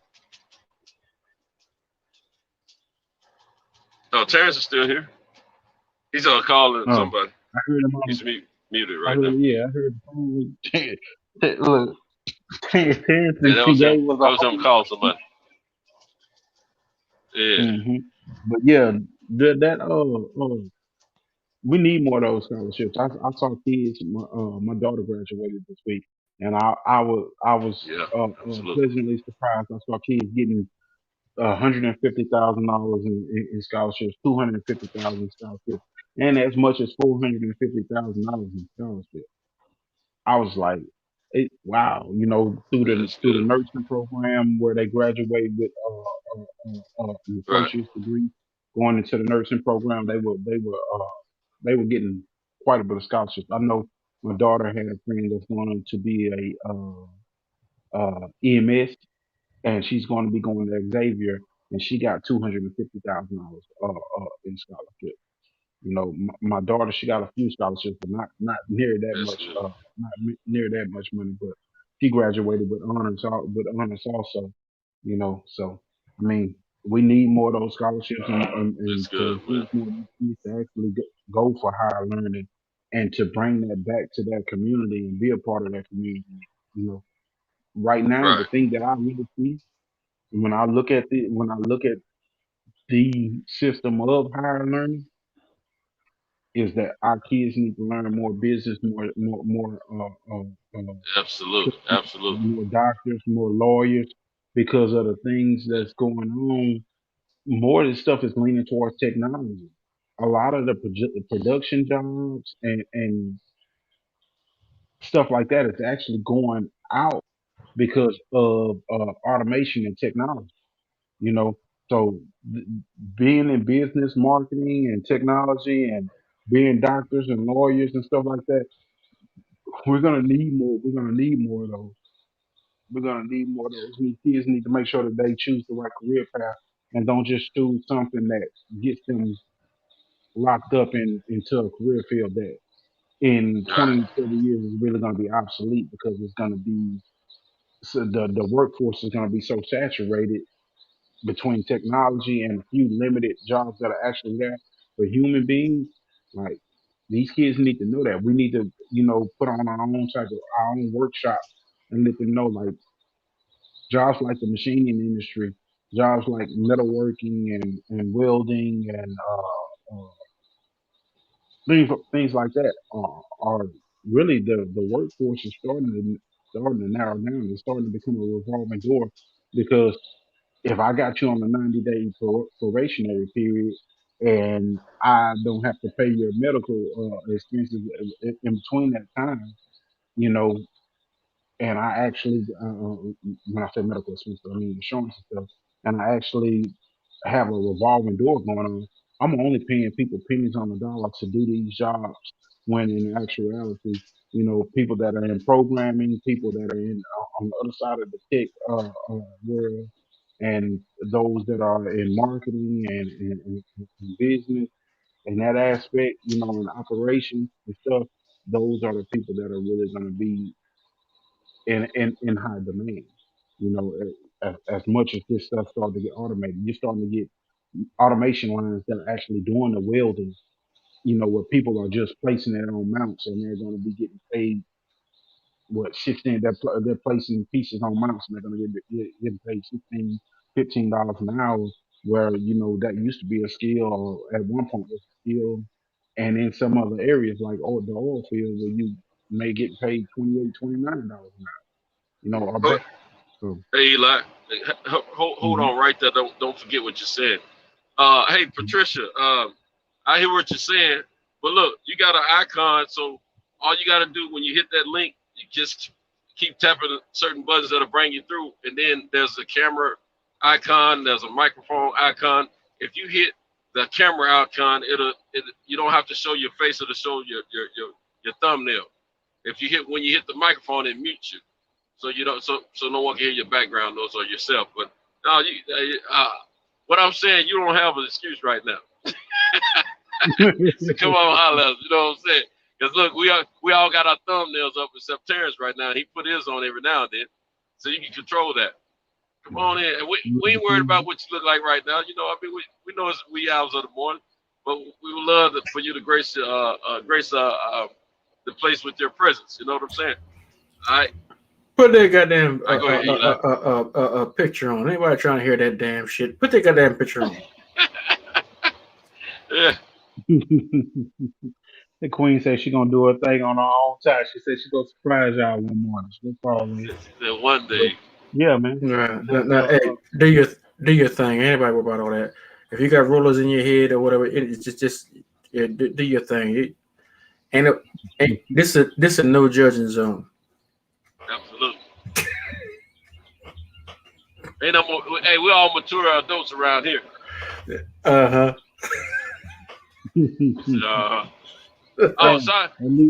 out to D Hodges came in a few minutes ago. If he's still there, shout out to D Hodges, man. Most definitely. Shout out to Chef Dre Ball too, man. I didn't look. I always see that 15, 16 people in the chat, but I be wondering. I only see like maybe 4 or 5 or 3 or 4 people that be really commenting in the chat, and I be like, man, who are these other people? But hey, I know they in the background, and ain't just us sitting holding it down on the panel. They still got an icon up in the chat. Hey, Miss Shelton, get your hind parts off off in here. Hit that link. Get up off in here. We ain't got time for all that. Self-conscious stuff. Get up off. Get up. In the words of Pops, get up in here. In the words of James Brown, get up off of that thing and join this panel, you mother. Get up in here. Crazy, man. I'll turn my piece on the chat for now. Turn that camera off and turn that microphone on and get up in here. But have you thought about that, Terrence?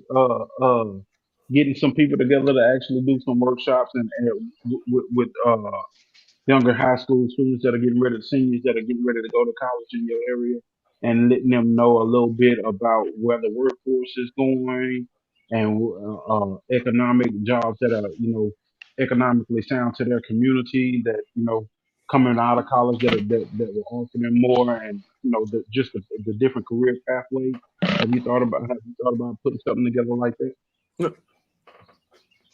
Say it again. Have you thought about getting together with getting a group together to do workshops with the seniors that are getting ready to graduate in your area, to show them, the projections of where the career paths are going, what are the best career choices in the community around the area and around the colleges that they go to, because a lot of times the kids that go to certain colleges, they tend to stay in those areas because they meet other kids in those areas also, and they start relationships, and they start families, or they get used to the community.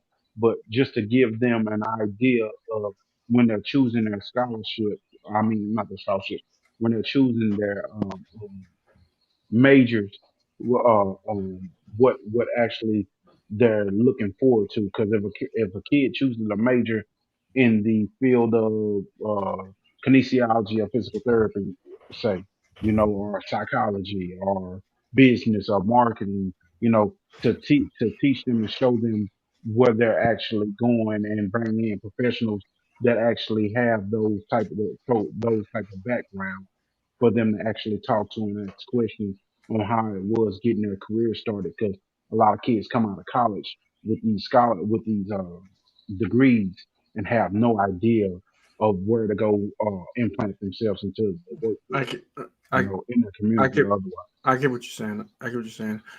I'm not. You know what? This current stuff that was going on. I personally really, other than hey, come the on. We won't do all that this time of night, man. other than the gifted brothers and sisters that are gifted in the economic portions of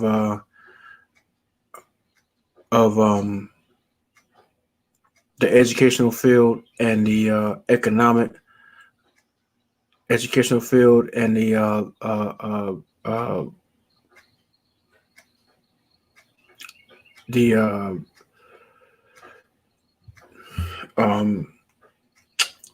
real educational field, and the things that are going to move us forward as far as economics and land owning and stuff like that.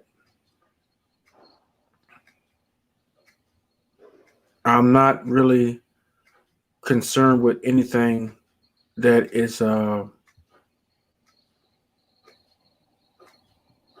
much of the old stuff as far as preserving, and I'm not really concerned with anything other than reaching back and grabbing the history that was stolen. Other than that, no. Wait a minute. Let me finish. Other than that, what I want is people gifted individuals who can grab books and be able to dissect those books and be able to grab the you know what I'm saying the archives and all that stuff and be able to reach back into our history and be able to, you know what I'm saying, an archivist to be able to reach back and grab what was stolen, and we need those who can dig into the ground, not just here, but in other continents and whatever, and dig up and grab back what was hidden and what was stolen. Okay. What was hidden and what was stolen. Okay. And I thought you were talking about more like real estate and economics and finances. no, And I was no, speaking on the fact of maybe getting people that were closer to those things to help the kids get a good start and stuff. But you're no, speaking on mainly being no, able to pull the no. history back together. I mean back before Lucy. Lucy is not far enough. When they say, we all know that this country started with black folk, but we need to solidify that with these white folk who don't believe. When God said that I created man in my image, we need to solidify that. If God created man in his image, then we need to solidify that. If God said I created my man in my image, and that means that God was a black man. So we need to get that straight.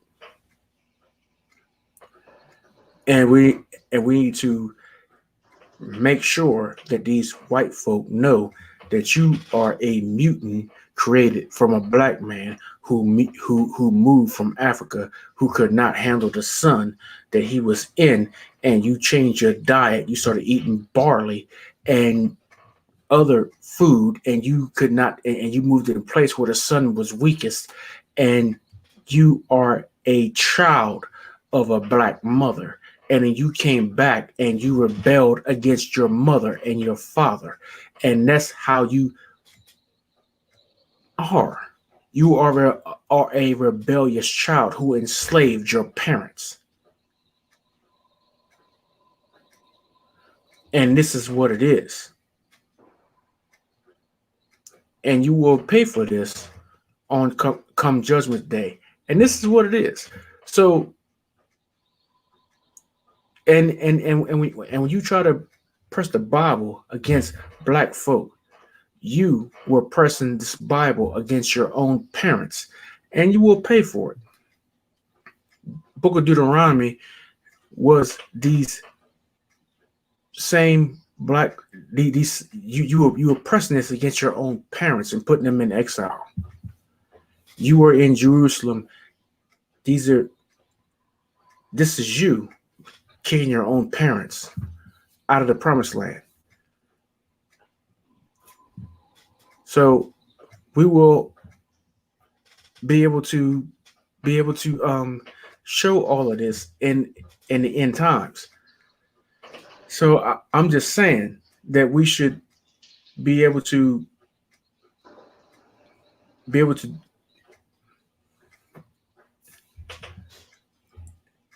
document all this at one point in time. It's good to know your history. I also would, I also am just under the belief that God is going to know either way, whether we are showing documentation to white people that feel that way, because all white people don't necessarily feel that way, but the ones that do feel that way, that are filled with that hatred and racism, they don't care whether we document it or not. They just don't lie. That's what they do. Those ones that are filled with that type of hate are people, period, that are filled with that type of hate. They don't care what's right and wrong. They just don't lie, period. But for us to be able to navigate our future and show our future a lot bigger things, and for us to be able to build as a community and stuff, it's good to have those scholarships that you're putting together to actually be able to enlighten, and not only just enlighten, but to take us to another level So for us economically to be able to build and secure our future to where we're not so dependent, solidifying ourselves with them, we'll never solidify ourselves with them because that's like asking them to actually okay us. I don't care about them. I don't care about being solidified by them. I care more about that we are in a position that once they try to take everything from us, that they can no longer take from us, that we can actually build and we can sustain. You know, I think that's the bigger issue that we have in our community, that we can build and sustain. Historically, it's good to know your past so you know where you're going in your future. So that's a great thing that you're actually putting together.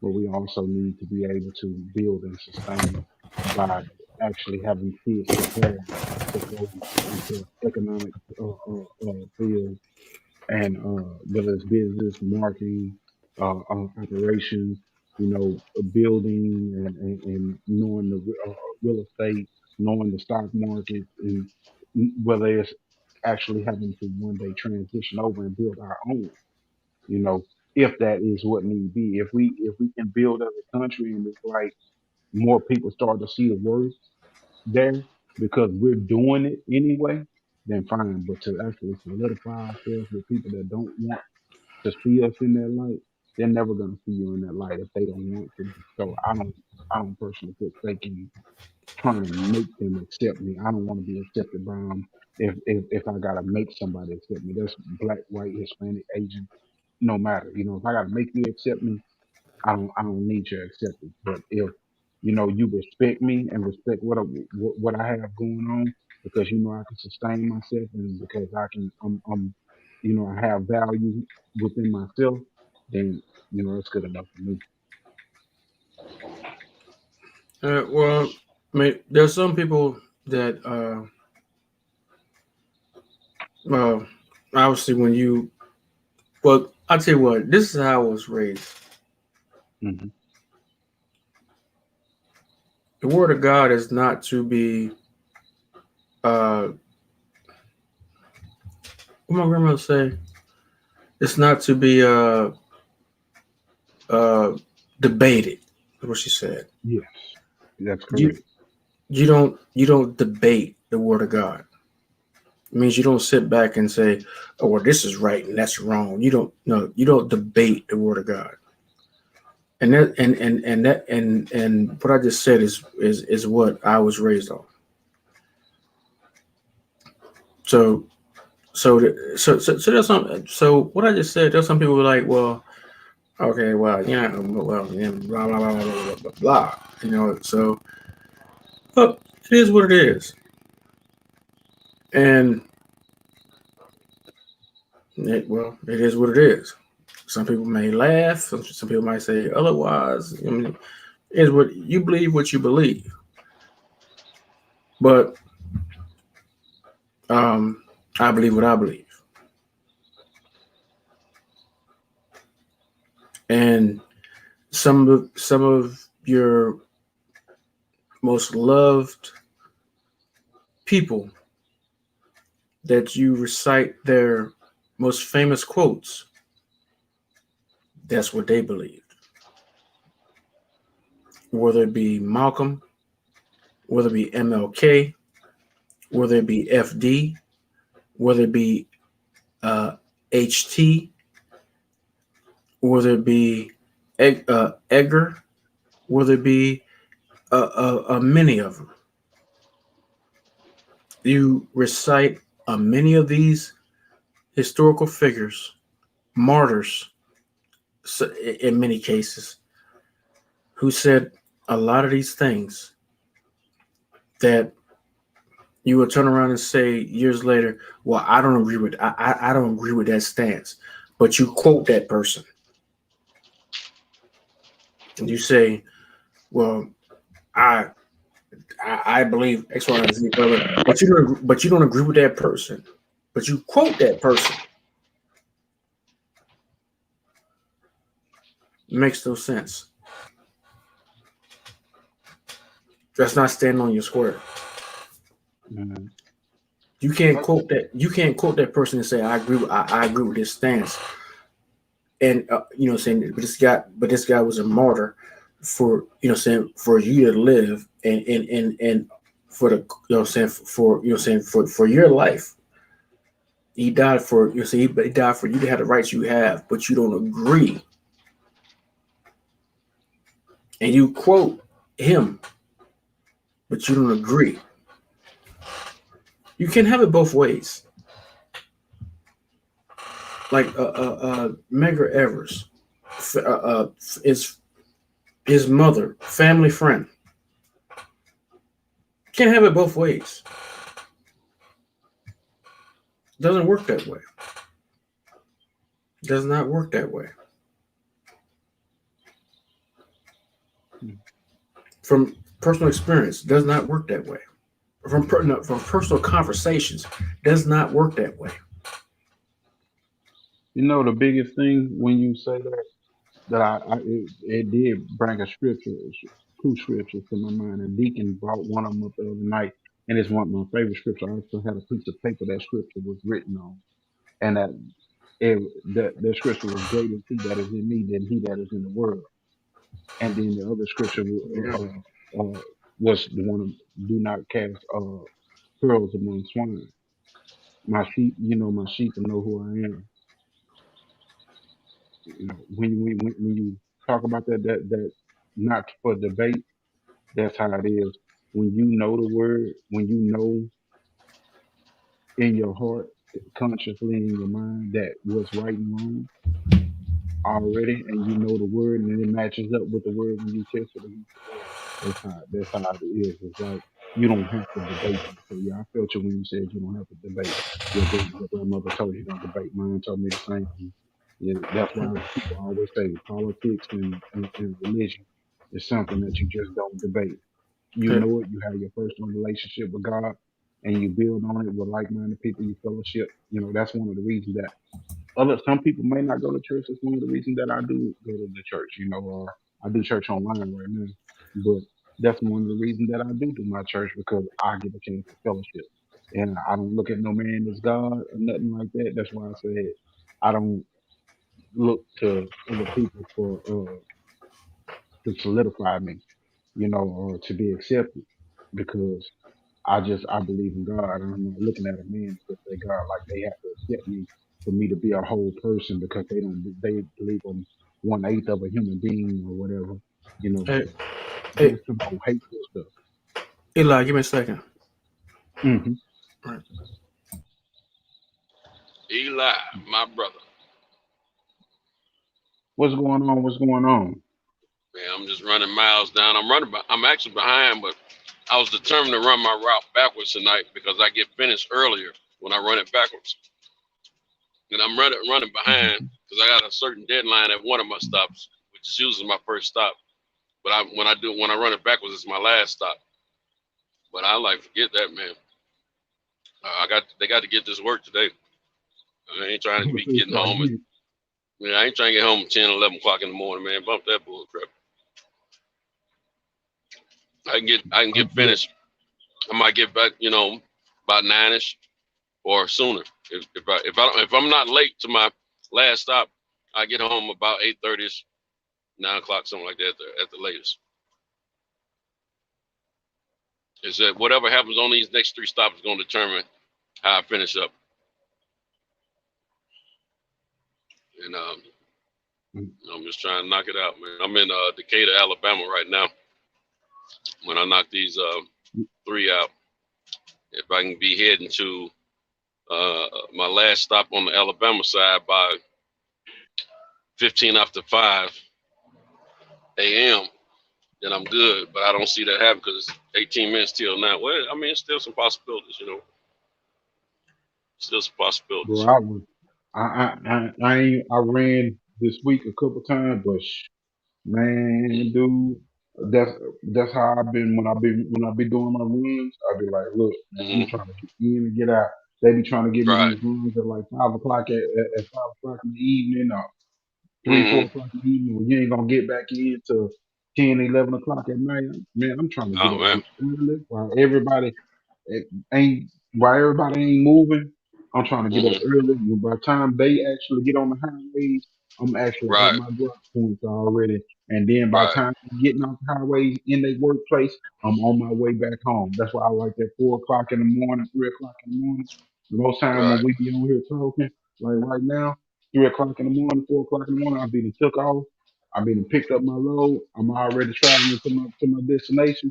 By Right. 6 o'clock, when everybody start moving on the highway, I'm off the highway. I'm at my destination and getting ready to. Yeah, because when these folks get out here and try to go to work in the mornings during the week, man, it's hard, man, because you got traffic. You can't just, like I said, I'm in a truck. I can't whip that something going around as easy as I could if there was no traffic out here. And they drive Shoot, bad. Man. They drive oh bad. man, terrible, man. And they drive right. They drive like right up on you. I Yeah, hate some people that drive and want to force you to move. So yeah. they just drive right up on your bumper to try to They make you been get over.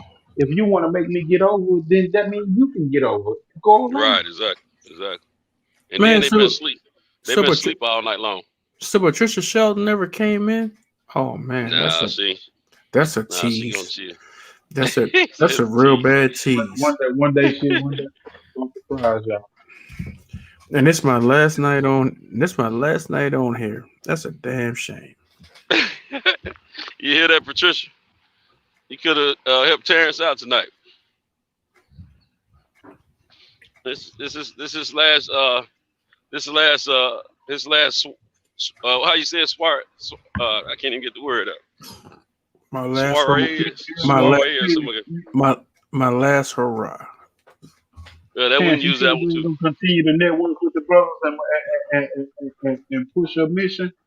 I mean, I think that's what God wants you to do, just in the right capacity. When you taking your medicine or whatever, or when you have it on your mind that you streaming in your words, you have to show your resolve to pull yourself back in. But And look, I mean, my last inappropriate comment, my last skeet.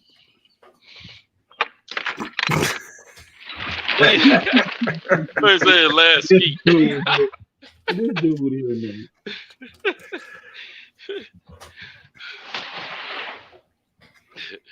Hey, I'm gonna go on mute for a second, guys, because I'm getting in the back of the truck. I don't want to tap the earlobes, man. Mm-hmm. So I'm hitting you for. Yeah, man. I've been, who's been really cooking like they always cooking, but old Reggie Owens, man, he been really putting out some stuff, putting out some nice stuff. I've been sitting back watching and stuff. I've been missing the shows because I'm used to at this time. Reggie is the one that really got me up at this time and really got me on the show talking with me. And his show not going on, so it messes me up because a lot of good conversations that I can have outside of boxing that I can have in life issues, current events, politics, just the psyche of a person, what's going on. I had him on Reggie's show, so I'll be looking now. He been having some real good content, just on us, our people, our community. I seen the other day, man, people were trying to give him hell. He had addressed another topic with a young man. Reggie is the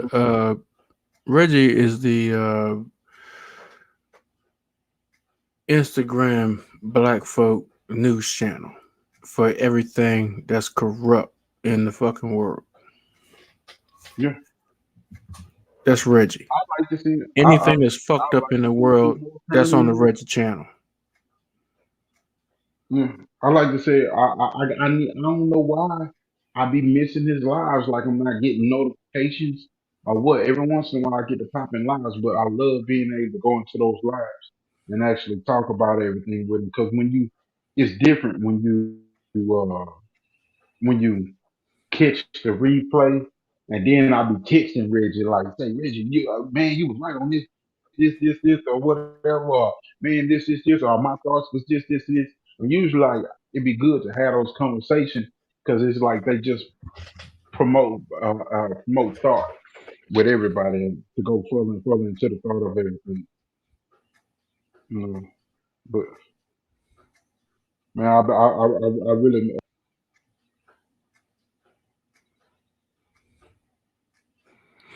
Man, you know what?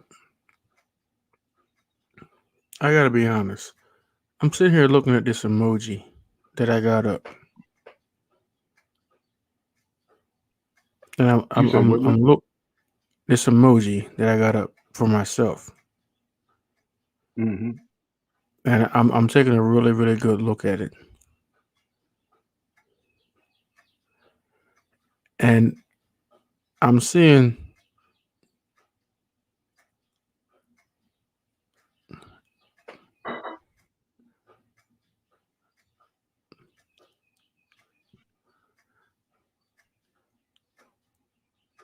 I see I see my uncles, and I mean he looks no different than my other uncles, except this is a beaten uncles, a beaten version of my uncles, just with longer hair.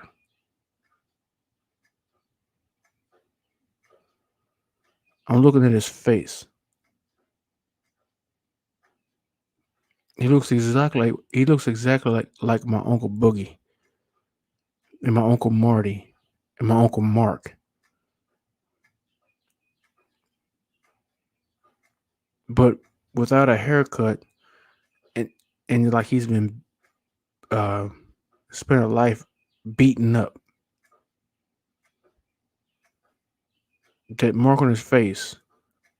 You see that mark on his face? Yeah.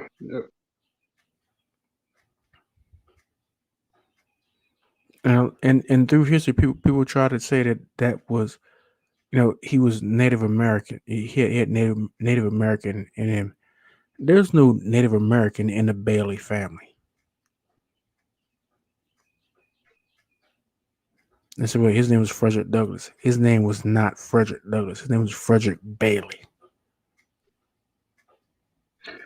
Frederick Douglass is an alias. I think that's interesting that you say that. You trace your family roots back to. Have you traced it all the way back to Africa, or just to the area that y'all are from right All the way back to Africa. But here in the United States, his name was Frederick Bailey.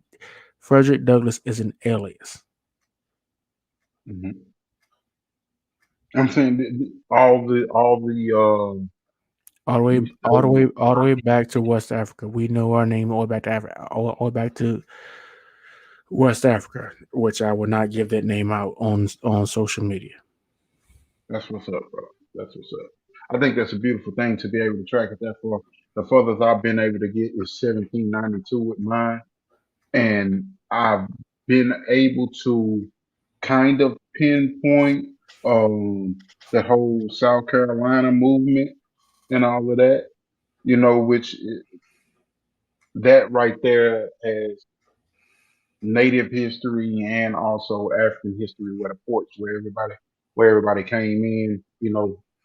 Where a lot of not everybody, where a lot of slaves came in through the African trade, but I wasn't able to actually pinpoint all the way any further back than that.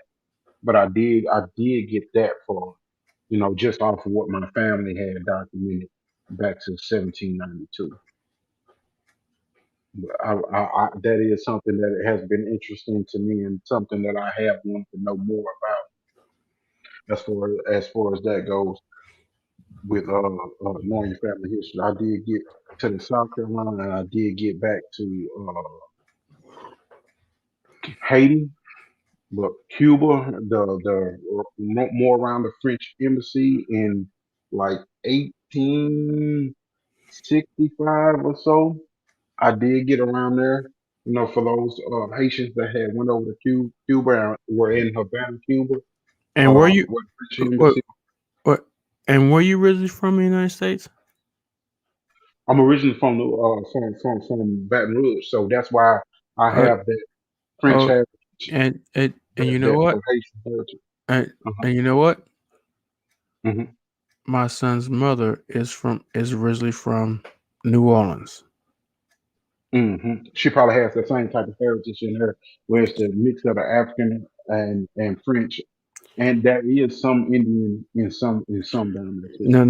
No doubt. My son's mother has Haitian stuff, but you know what? As far as I'm concerned, my son's a goddamn Bailey. I don't give a fuck. Hey, at the end of the day, that's what it is. That's what it really is at the end of the day. But it's good to know that because like I started to recognize stuff as I started to go on that journey and go through it more. Like I started to recognize other people's how would you say their Lineage. perspective, their lineage and their Yeah, but, perspective of their lineage. hey, well, You look, know, check this out. Hey, well, look, check this out. I was talking to a uh uh who was it? It was a person from the Maryland archives yesterday, and they was talking to me about uh the we were talking about the African revolts that were going on through yes, America. We're talking about this yesterday, and I said we're talking we're talking about the Tulsa massacres, Mm-hmm. and I said well there's a whole lot of massacres that were never recorded, and and it- and The Colfax, the and and and, St. and they were like, yeah, and I said, well, that ties into the race theory whole thing that they don't want that known, because they don't want that, they're afraid that white people are going to be vilified for what they really did, and this was a white person, and it was like, well, yeah, I know that, well, whatever, and I said, I have a theory, and she said, well, what is that? I said, well, you know the story about Haiti, right? And she said, yes, first African place to be liberated in this in this hemisphere, right? And I said, yeah, but I said, do you know the connection between Haiti and Louisiana? And she said, yeah. No. She didn't say yeah. She said no. I said, well, slaves were being transported between Haiti and Louisiana. I said, before Haiti got their independence, when they revolted. I said, matter of fact, when Haiti revolted and got their independence, then the French had no more reason to try to hold on to Louisiana because they no longer had Haiti. That's when the Louisiana Purchase happened. Yeah. And she said, really? I said, yeah, well, the French had no more reason for Louisiana when they didn't have Haiti no more. And she was like, really? I said, yeah. I'm like, you know that? She was like, no, I didn't know that. I said, yeah, yes, that's how it happened. And I said, so you think about it. Once that happened, then you had a bunch of Haitians who came from the island, who were now on a continent, who came from a free island, and they were and they were used to being free, and then they were being sold inland. And but further, one thing that people don't know, New Orleans has some of was one of the most populated by free black people, and that was why. What you're saying right now, New Orleans had a Freedom Square that's in the middle of New Orleans, where a lot of free black people and even their French Quarter. Yes, were able to come out on Sundays and come together. New Orleans had some of the most freedom. free black people Yeah. in America. So Mm-hmm.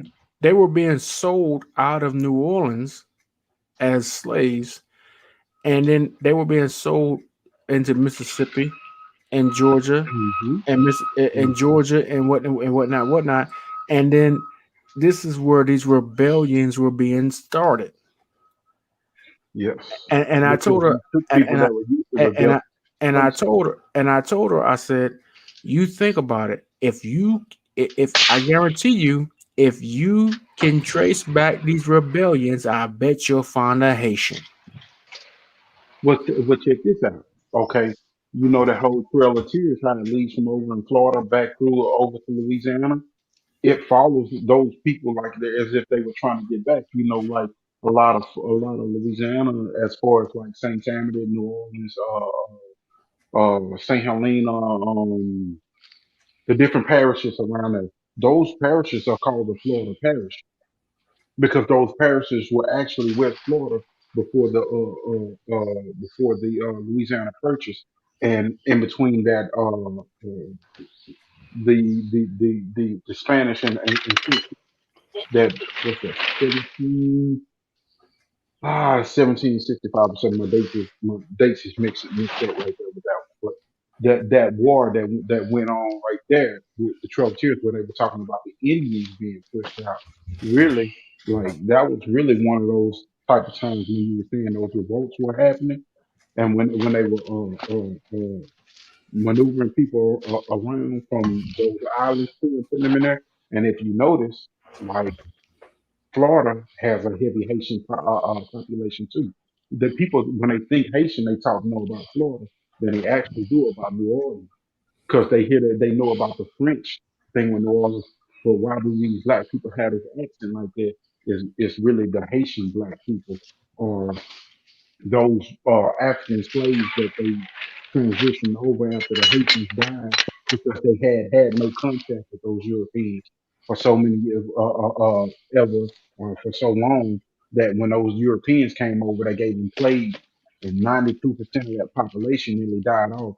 But they repopulated the island with with Africans, and the Maroons were up in revolt in the wilderness, coming back and raiding the camps and freeing their people one.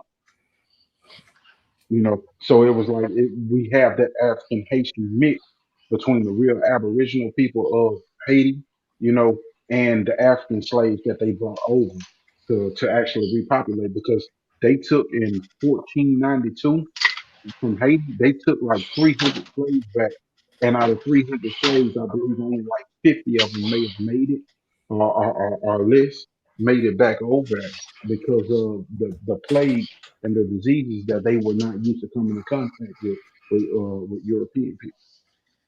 So, I mean, it's crazy when you actually take that trail back through your family lineage and you find out how you trace it back, how you actually got here, and you say, well, what's the answer on this? What's the answer on this? These Haitian people were building and, you know, had their own little society and everything, and they were just doing their own thing. But it's funny to me, like this is one thing I laugh when the brother Real Rap used to think I was disagreeing with him about, you know, the Aboriginal people here in America. But this is the only place they settled and actually conquered and stayed. Jamaica, you know, is black people. Throughout the island, the Caribbean and the West Indies, you know, black people. Haiti, you know, black people. Cuban, you know, black people been there. But this one place right here that was the new land that they stayed and that they actually held a stronghold on, it's the only place that they tell you that there were really none of us at. But everywhere else there was. They've been Yeah, but I wouldn't say that it was always Jamaican people on that island either. But you know, but I'm saying you had the Maroons when history is stated. The history shows because those people won. They tell their history and they talk about the Maroons and them being there and them fighting. We can't talk about our history because we didn't win. You know, when the slaves that came here, it was more of the Europeans here already to kind of keep a hold of slave trade when they brought the slavery here. But on those islands, those people foreign actually won. If you think about it, those were the ones were. So they're telling their own. So they were there, and they're telling you that they were there. The people, their history, we can't tell the same story, but it gives us an insight of when some of our lineage reaches back, and like you've been able to reach back to your lineage all the way back to Africa. So those that were back there can tell you more history behind your family.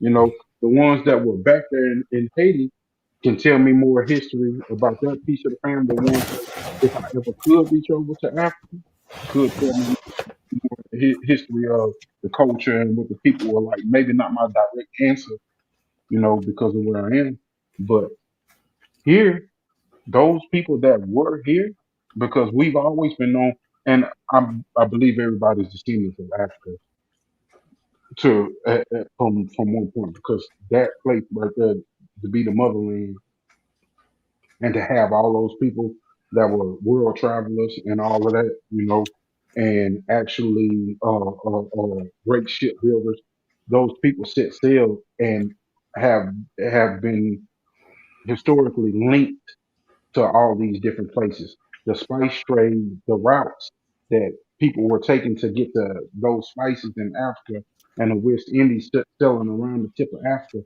Africans were doing that same thing. And so Africans were setting up from the tip of Africa throughout the West Indies and setting up communities well before, because we were the ones that Christopher Columbus himself was trying to get spices from. Remember? So in that Yep. case, then we were already in all these places. They were selling to get to us. The rice originates in Africa, not in Asia. The okra originates in Africa. You know, these different crops and different spices originate from Africa, and the history is there to tell it.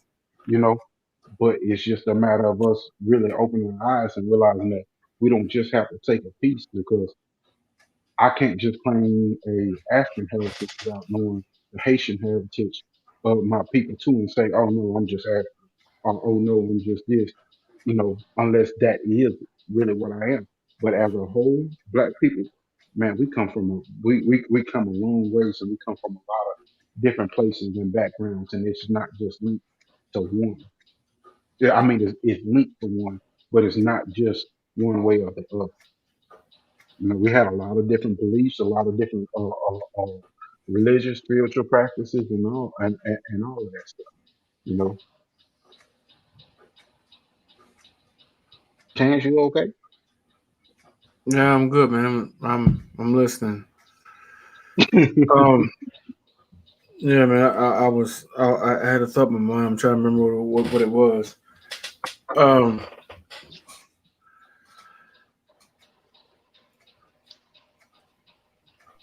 Yeah, man. Look, man. I want to thank everybody for putting up with me on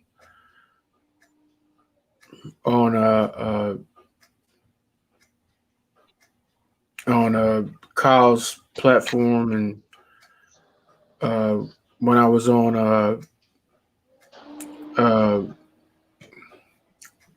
the Young Brothers platform.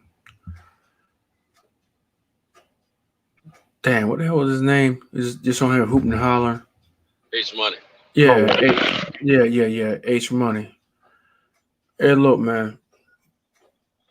I ain't got no ill will towards H Money. I just, I love the young brother. I just don't, I don't co-sign the young brother just switching up on another brother. You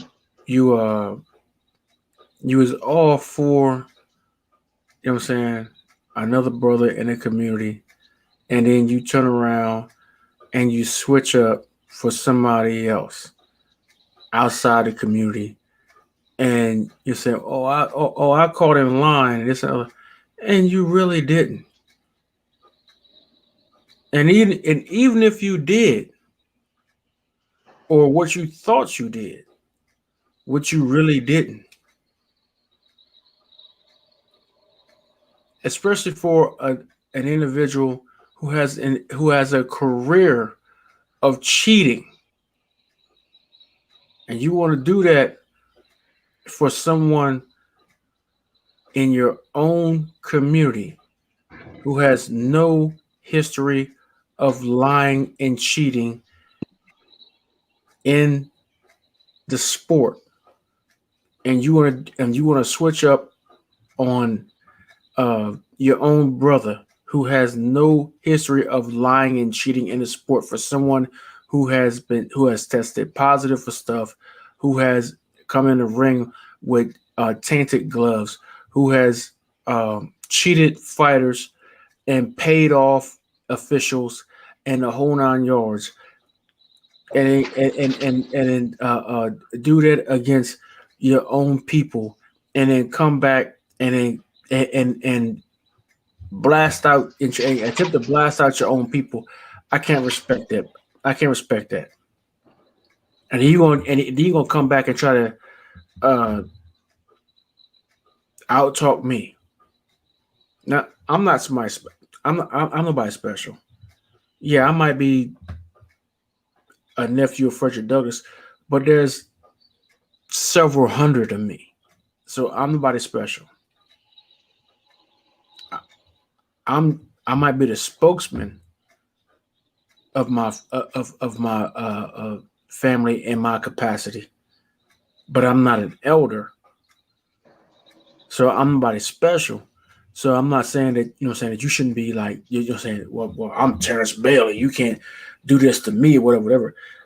I'm not saying that, but what I will say, don't talk big from 600 miles away,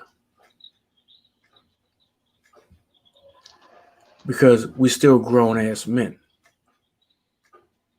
So don't do the social media thing like Stephen A. Smith and be hooting and hollering, because I think we all hip to that by now. The hooting and hollering and stuff like that. If you want to talk, let's talk like gentlemen. You know what I'm saying? It's like I'm talking right now. It's like, okay, well, he said this, and I said that, blah, blah, blah, blah. You know what I'm saying? Like I told you before, you smart enough to be able to lay out the points and be able to be intelligent about it and not have to hoop and holler. How long have I said this to you? You're intelligent enough to be able to lay out the points and not have to hoop and holler. Now, if we have to be adversaries for me to be able to get you to be able to lay out points without being, without having to hoop and holler, then maybe that's what it got to be. But either way, young brother, you have to learn the lesson. But all that hooting and hollering and doing all that, 7-year-old bullshit, that shit don't go nowhere. It don't work. It don't cash no checks. It don't do, It don't climb no mountains, brother. It don't, It don't cross no valleys. It don't cross no rivers. It don't do shit. All they do is make enemies. It don't cash no checks. It make checks bounce. That's what it do. Intelligence makes money.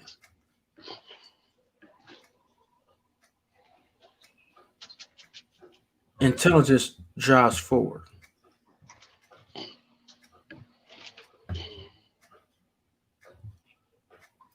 Forward gets you forward. Forward gets the house. Forward gets the cars. Forward gets the bitches. Forward gets the girls.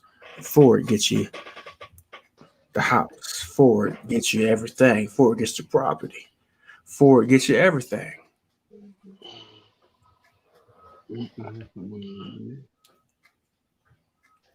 Intelligence gets you forward.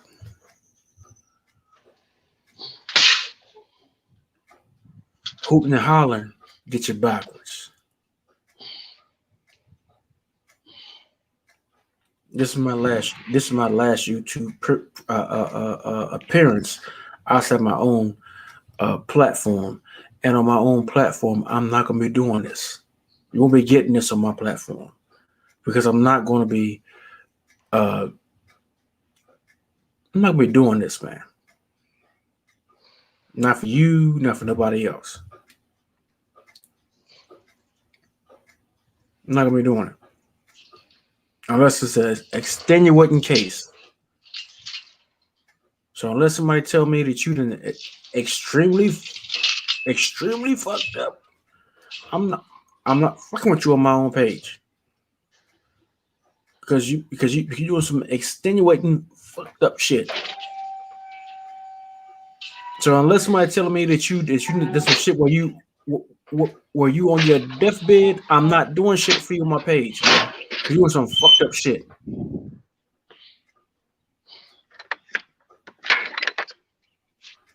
Just don't say nothing, don't mean I ain't watching. I love you, bro, but you be doing some fucked up shit.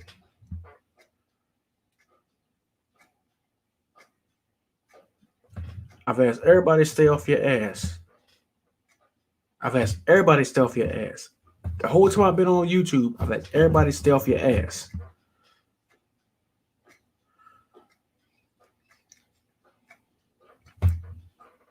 You didn't take heed to it. They did, but you didn't take heed. You didn't take heed to it. You like, I'm a grown ass man. I do this. I do that. You took no heed to nobody giving you no type of pass, no type of nothing, no type of wisdom, no type of nothing. You just fuck everybody. I'm gonna do me. I'm gonna do this. I'm gonna do that. Fuck wisdom. Fuck everybody. Fuck elders. Fuck this. Fuck that. Fuck you. I'm gonna do me. And now look. You see what happens when you say fuck wisdom?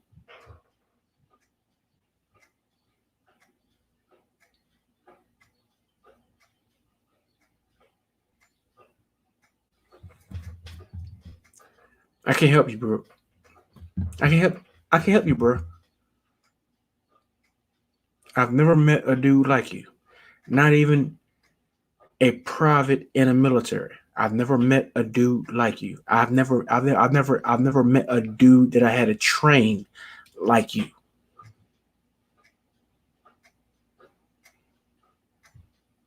I've never met a dude like you.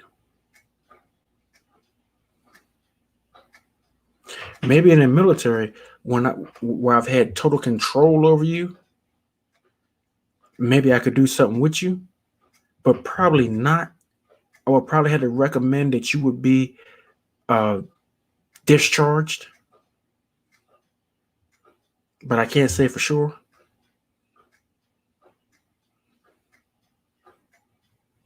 But I can't say for sure because I'm not with you. I'm not with you 24/7. But bro,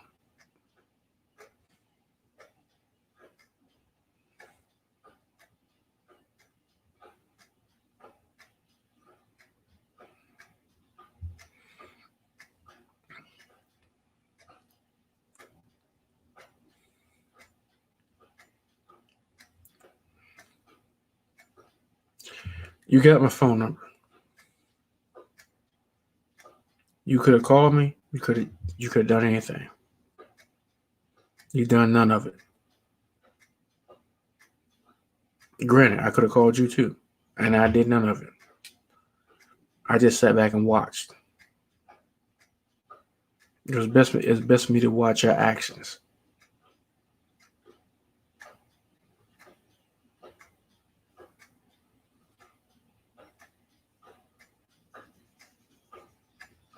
That way you had no defense. If I was watching your actions, you had no defense.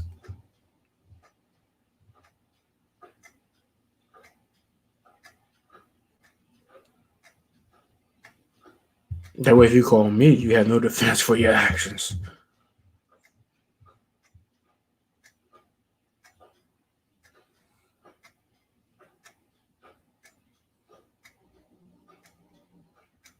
Then you want to try to attack me.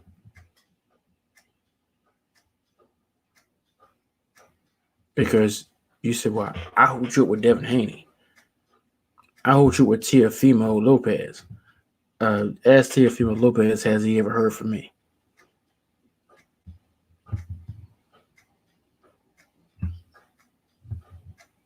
Really?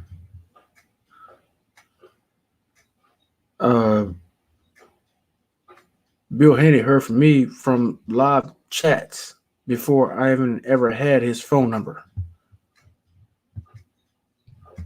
Seriously.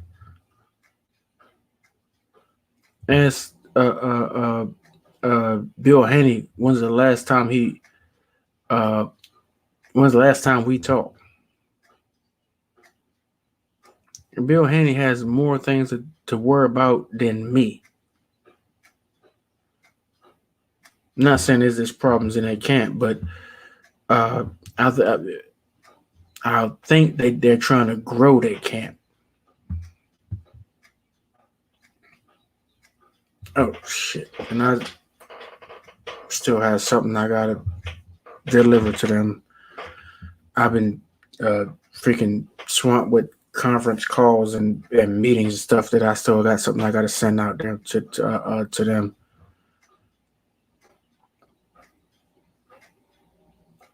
Which ain't got nothing to do with him.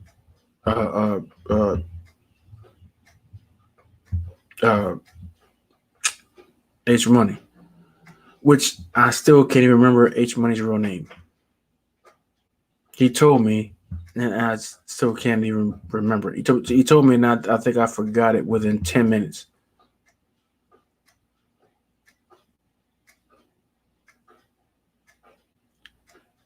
So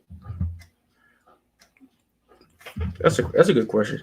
Ask how many people who actually know H Money's real name and last name.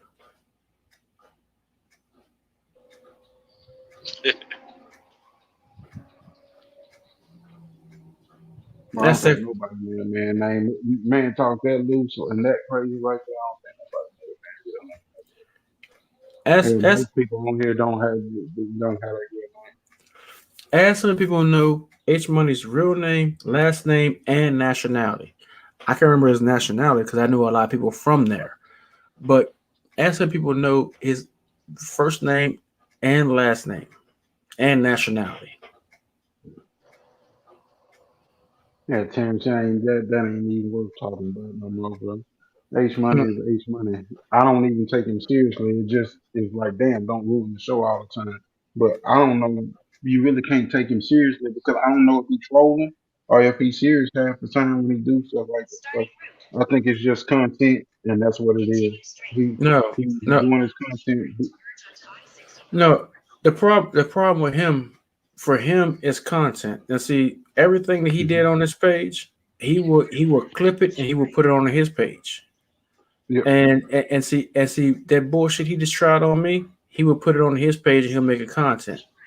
And then I'll have to go on his page and I have to report it. You know what I'm saying? And you know what I'm saying? Because I'm not gonna be a fucking meme on his goddamn page. And he'll put it on his page and be like, you know what I'm saying? I just blasted Frederick Douglass's nephew or some bullshit like that. No, I will go on his fucking page. Whole real legacy of shit. Like, he ain't got no moral, bro. It is what it is. That's weird shit. You know what I'm saying? You know what I'm saying? Right now, he trying to fucking hold people. So I'll go on his fucking page and I'll fucking report that shit. and I'll get that fucking shit. I'll get that shit. I'll get that shit fucking taken down, or I'll make his fucking ass fucking pay me. It's gonna be one. It's gonna be one. It's gonna be one or the fucking other. One or the fucking other. Either you take that fucking shit down, or come out your motherfucking pocket with your fucking broke ass stuff that you got with your goddamn fucking parents. You gonna pay me, or you gonna fucking come out your motherfucking pocket. It's one. Or your parents gonna come out their motherfucking pocket. Somebody gonna fucking pay me. You're gonna pay my fucking nonprofit for my fucking image. It's gonna be one motherfucking other. That's what it's gonna be. Because you ain't got permission for this shit. I done told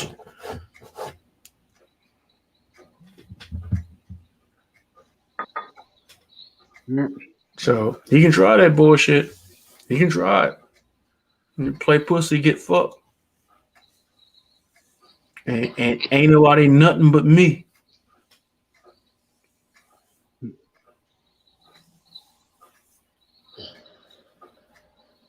So you can try it.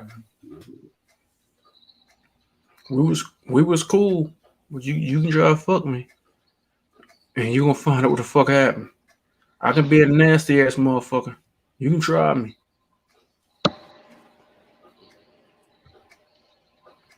Fuck with country ass niggas, find out what happened. Terrence Bailey, what you think about the fight tonight, Shakur? Shakur gonna fuck his ass up. What I would, you know what I'm saying? What I really want to see, I want to see Shakur versus Devin. Versus who? Devin. Yep. That'll be a chess match. Yeah. That's what I want to see. They pretty cool. They pretty cool with each other, aren't they? Yeah. But they'll fight though. They'll fight each other, but cool. Yeah. I think it's gonna be a minute because of the weight differential. Before they fight. What? It's only what? 5-10 pounds? 5 pounds. Yeah, but you know they both might want to do some some legacy type work in their respective weight divisions before they try to meet the same weight level. I think Shakur grabbed a couple belts at 130 and did before he moved up to 135. Shakur's already showing though that he's gonna be up in the bigger weight classes. I think what Shakur like Devin is about 5'8" also. I think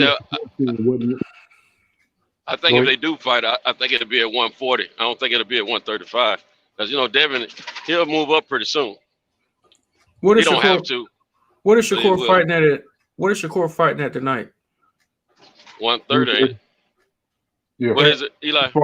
This is mandatory. Yeah, he's fighting 130. If he win this, he'll be the mandatory for Jamil Aaron, and they supposed to hook up and fight for that WBA belt. So they only 5 pounds apart. Yeah. Oh man, come on. Okay. All right. I'll keep it to myself then. I won't say nothing. Man, speak on it, man. Big boy. No. That's why somebody got irritated with me when I said that the best fight is Shakur and Devin. Somebody's father got irritated with me.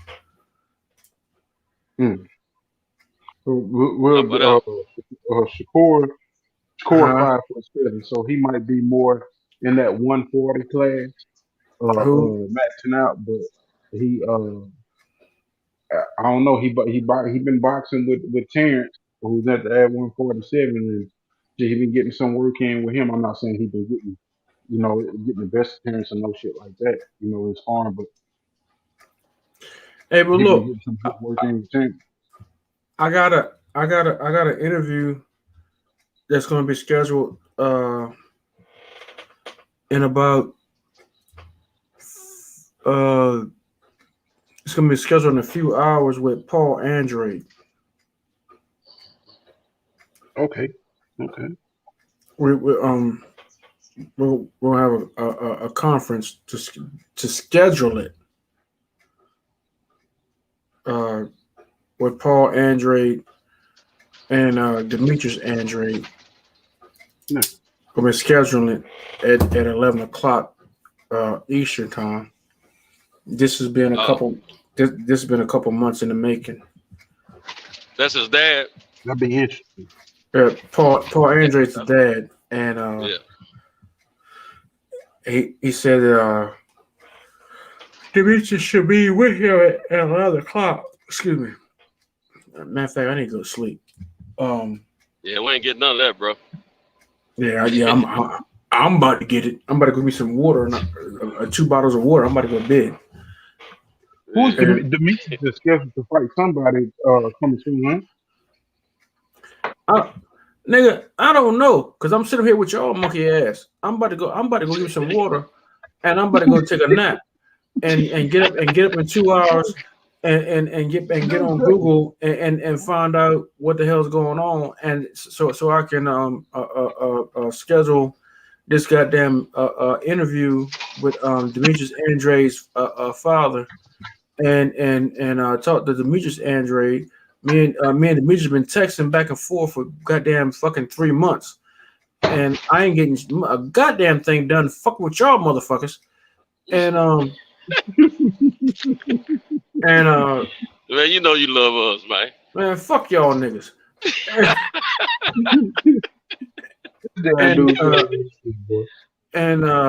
Shit, I need to get this shit scheduled for my own fucking platform. And then after I need to get that shit scheduled, and then I need to start getting this shit scheduled for Elias Shabazz and a couple other folk I need to get scheduled, and stop fucking with you motherfuckers. And motherfuckers. Damn. God damn, Tim. Some of bitches. Some of bitches. And common ass. Common ass, some of bitches. I need to stop. I gotta stop fucking with y'all motherfuckers. Terrence, come a little close.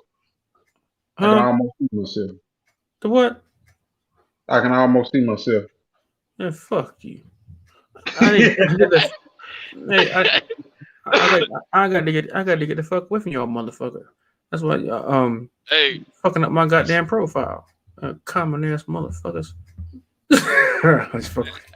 Hey man, you gotta blame that on UNH, man. We've been innocent bystanders, man.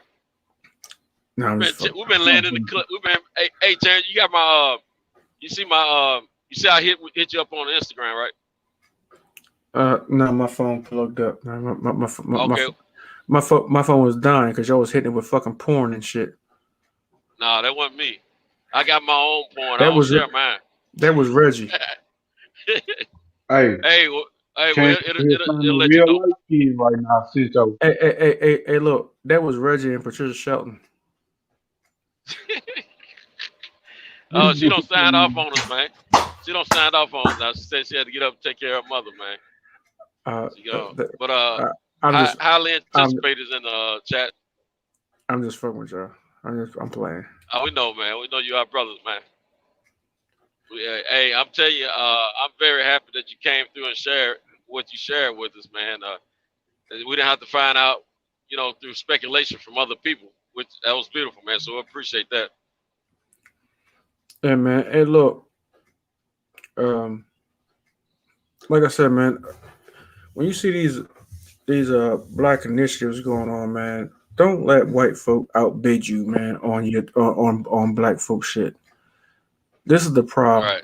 Right. And when you see these, you know what I'm saying, like the Tamika Mowrys and the Charlemagne's, Kwame Brown out here telling the fucking truth, man. I'm telling you right now. He dropping the truth on him, man. Coming from the family I'm coming from, and we be out here trying to raise money, you know what I'm saying, for college scholarships for black kids and all this shit and whatever. Man, it don't be black folk giving the money. Hey, man, I just thought about something. You need to Reach out to that brother, man. Kwame. He got over 350,000 people over there now. Yeah. Get that brother up. Yeah. Hey, look, that dude gets so many emails, man. He can't get them all. I sent him an email. You did? Yeah. No, you might need to go into his Instagram and you do it direct. I did that too. You did? Oh, okay. Did that too. All right. Did that too. Matter of fact, I'm about to send the WBC an email because they did that that Juneteenth bill. That Juneteenth thing.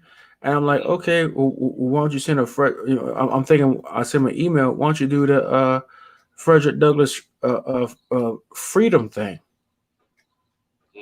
I'm saying this is September. You know what I'm saying? So I'm thinking, you know what I'm saying, why don't the family coordinate with them to do that? Because we got family out in SoCal and they're in Las Vegas. You know, we got the Frederick Douglass mural happening. They can help with that, and then they can help with the Anna Murray Douglass mural that we're trying to get done for, you know, say for the next mural in Caroline County. You know, in the next county over, which is where she was born. You know, so I'm about to send that email. Let's see if Suleimana get involved with that, or if he just bullshit. Yeah. You know, what about Judge Joe Brown? What about Judge Joe Brown? Judge Joe Brown. Yeah, he got a platform, podcast. Yeah. Having a podcast and having and I can try it. Joe got a lot of followers, man. Joe Brown. I'll try it. You know, he's endorsing Kwame right now. Matter of fact, he did an interview with Kwame. Yeah, I saw. About a week or two ago. I watched it. Okay. I watched it. And then somebody else was on there with Kwame yesterday. What was the brother's name? Craig Hodges. Was it Craig Hodges? Okay. There was another. He might have been on there, but it was another brother I was thinking about. But I wouldn't doubt it. I think Craig did one too with him too. But I think this was Chris Jackson. What how you say his Muslim name? Yeah. Yeah, he was on there yesterday. The dude who went to the White House. With the dashiki on. What the one that got what? The dude went to the White House with the dashiki on. That's Craig. That's Craig Hodges. That's Craig Hodges. But we talking about. He's Chris Jackson. Yeah, Chris Jackson. Oh, that was his former name. Oh, yeah, that's the dude. I used to date his cousin. What? Yeah. Yeah. Her name was Gina Long when I was living in Connecticut. Yep. Okay. Her name was Gina. Yes. She was fine in a motherfucker, boy. God damn. I never did get that pussy. Big ass mole on the chin. Hey, it's always one or two to get away. Huh? Your wife's gonna ease up behind you and brush you in your head. He gonna get that baby. He gonna get that baby powder like Paulie, ain't he? Like Paulie got. He gonna get that pimp powder. Hey, it's always one or two to get. God, dog, these highways so ragged, man, don't make no sense, man. Hey, well, shit. Sue the whole state. Look, he's looking over his shoulder for real now. Look at over his shoulder. Look, oh man, I missed it. I missed it, man. Hey, look, I was only 17, bro. Now you put the disclaimer in, huh? I was only 17. She was like 20. She hit me up. Yeah, she was she active? She 20, she probably was active. Some big ass nipples.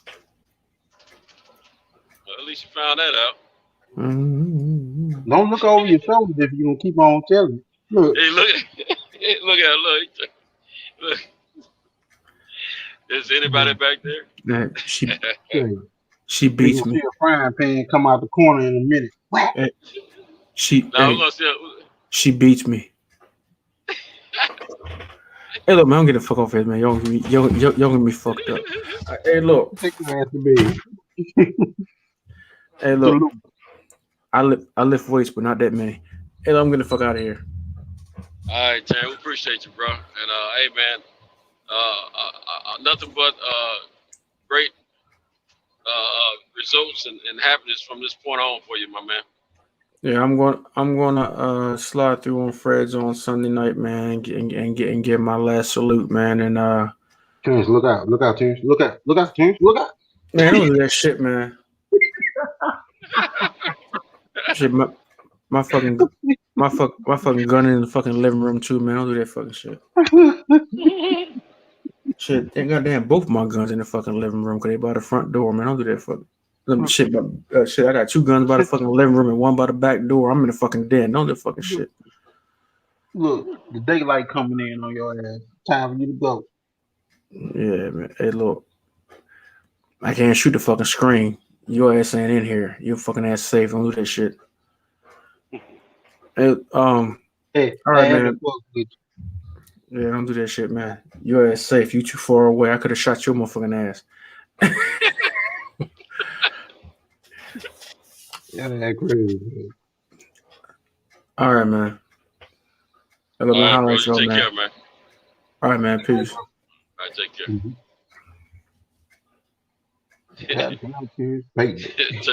There's a mess, man. Dude, crazy. He wild, man. Right. That dude turned quick as hell. He did what? He turned around quick as hell. Yeah, man. Who I want is what this card look like? We got Cam said laughed his tail off. He still laughed.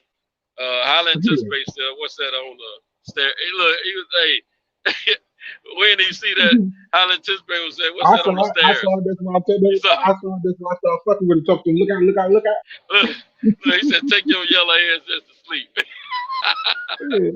It's crazy. Yeah. That dude done went on the rant. That dude done Highland went on the Anticipate rant. Hey, we thought he was done, didn't we? Hey, I was waiting. Yeah, I knew he was gonna touch on it, but I didn't know how much though. Yeah. And we pay no attention to H Money here. Just don't rule the goddamn conversation. Go on about your business. It is what it is. So that's who he is. Yeah. But yeah, man, what this card look like for Shakur Stevenson? What this card look like? You know what, man? I have the slightest idea, man. I just know he's fighting, and I know he's fighting an African guy. That's all I know. I didn't pay much mind, like I should have. That dude big, man. Nakatila. Big. Who? Shit, got Shakur looking up at him. He looked like he got about 3 or 4 inches on Shakur. For real? I didn't know it was that much. What the skill level look like? Shakur is 5'7". They say he got knockout. Oh, really? Let me pull this shit up.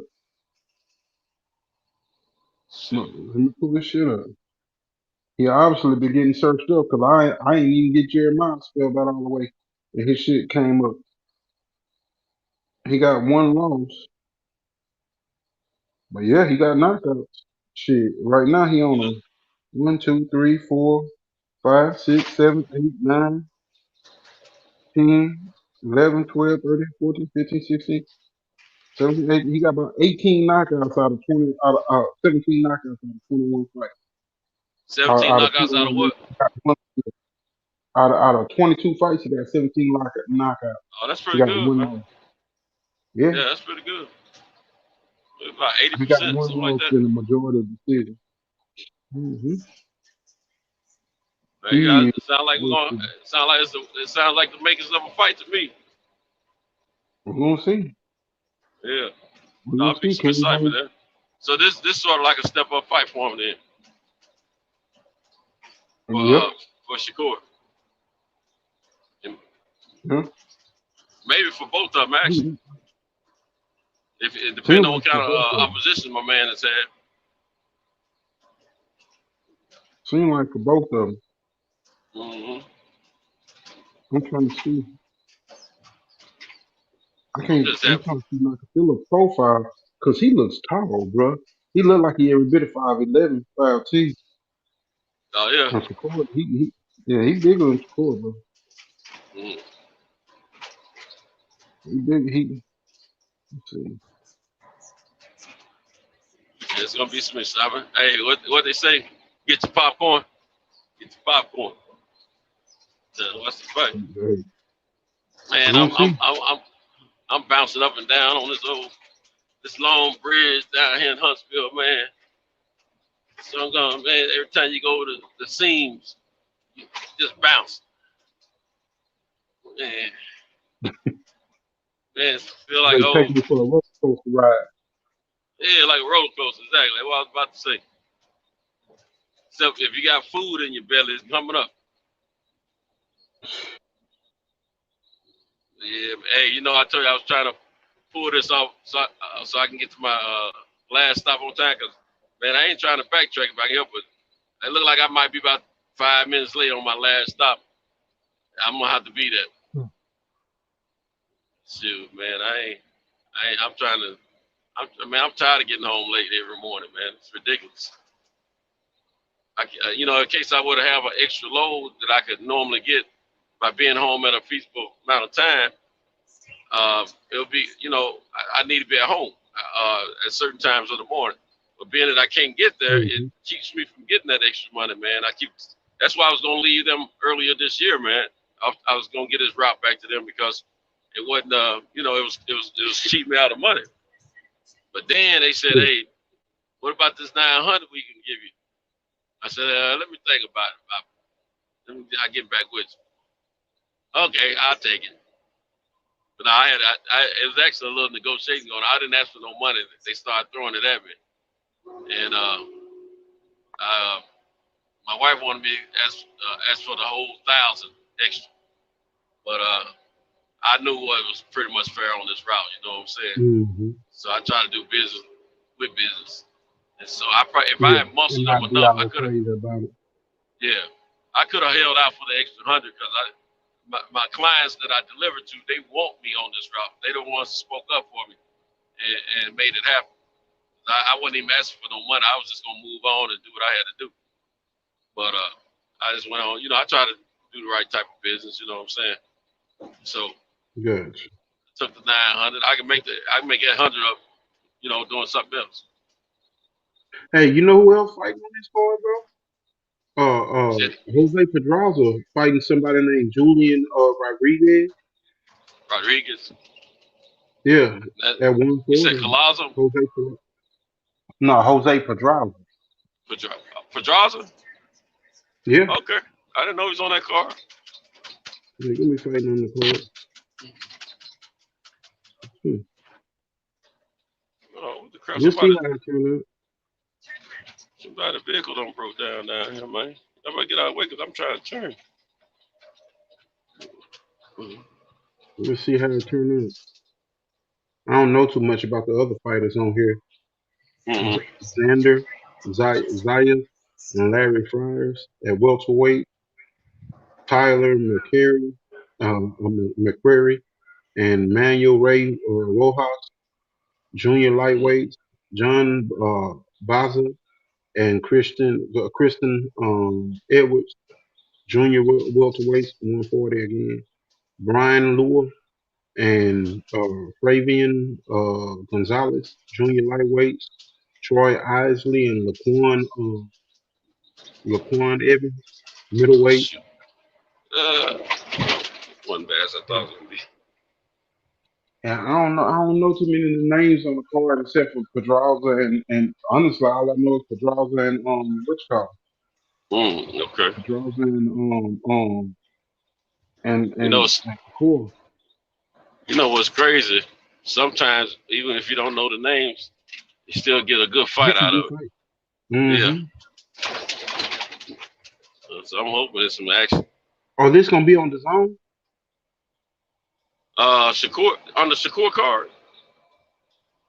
Shakur's on Top Rank. I know, but I'm on the zone site. And I see it. But the zone a lot of times will show that stuff from Top Rank stuff. You know, they'll show it sometimes. Like They'll show it over there, and Top Rank will show it over here. yeah, on it like an advertisement type thing. You know what I'm saying? But no, he's straight up Top Rank, and it's ESPN all the way. I don't know if it's gonna be just on the app or if it's gonna be on television or not, though.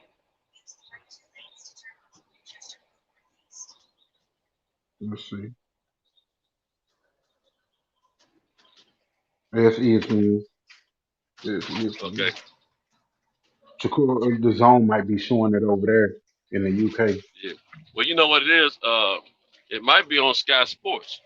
I forget what's the first fight supposed to be on Sky Sports. You know, they got the contract over there now. ESPN do. I mean, Top Rank do. Okay. I just know I saw that on the zone website, Yeah. and that's why I was like, what the fuck?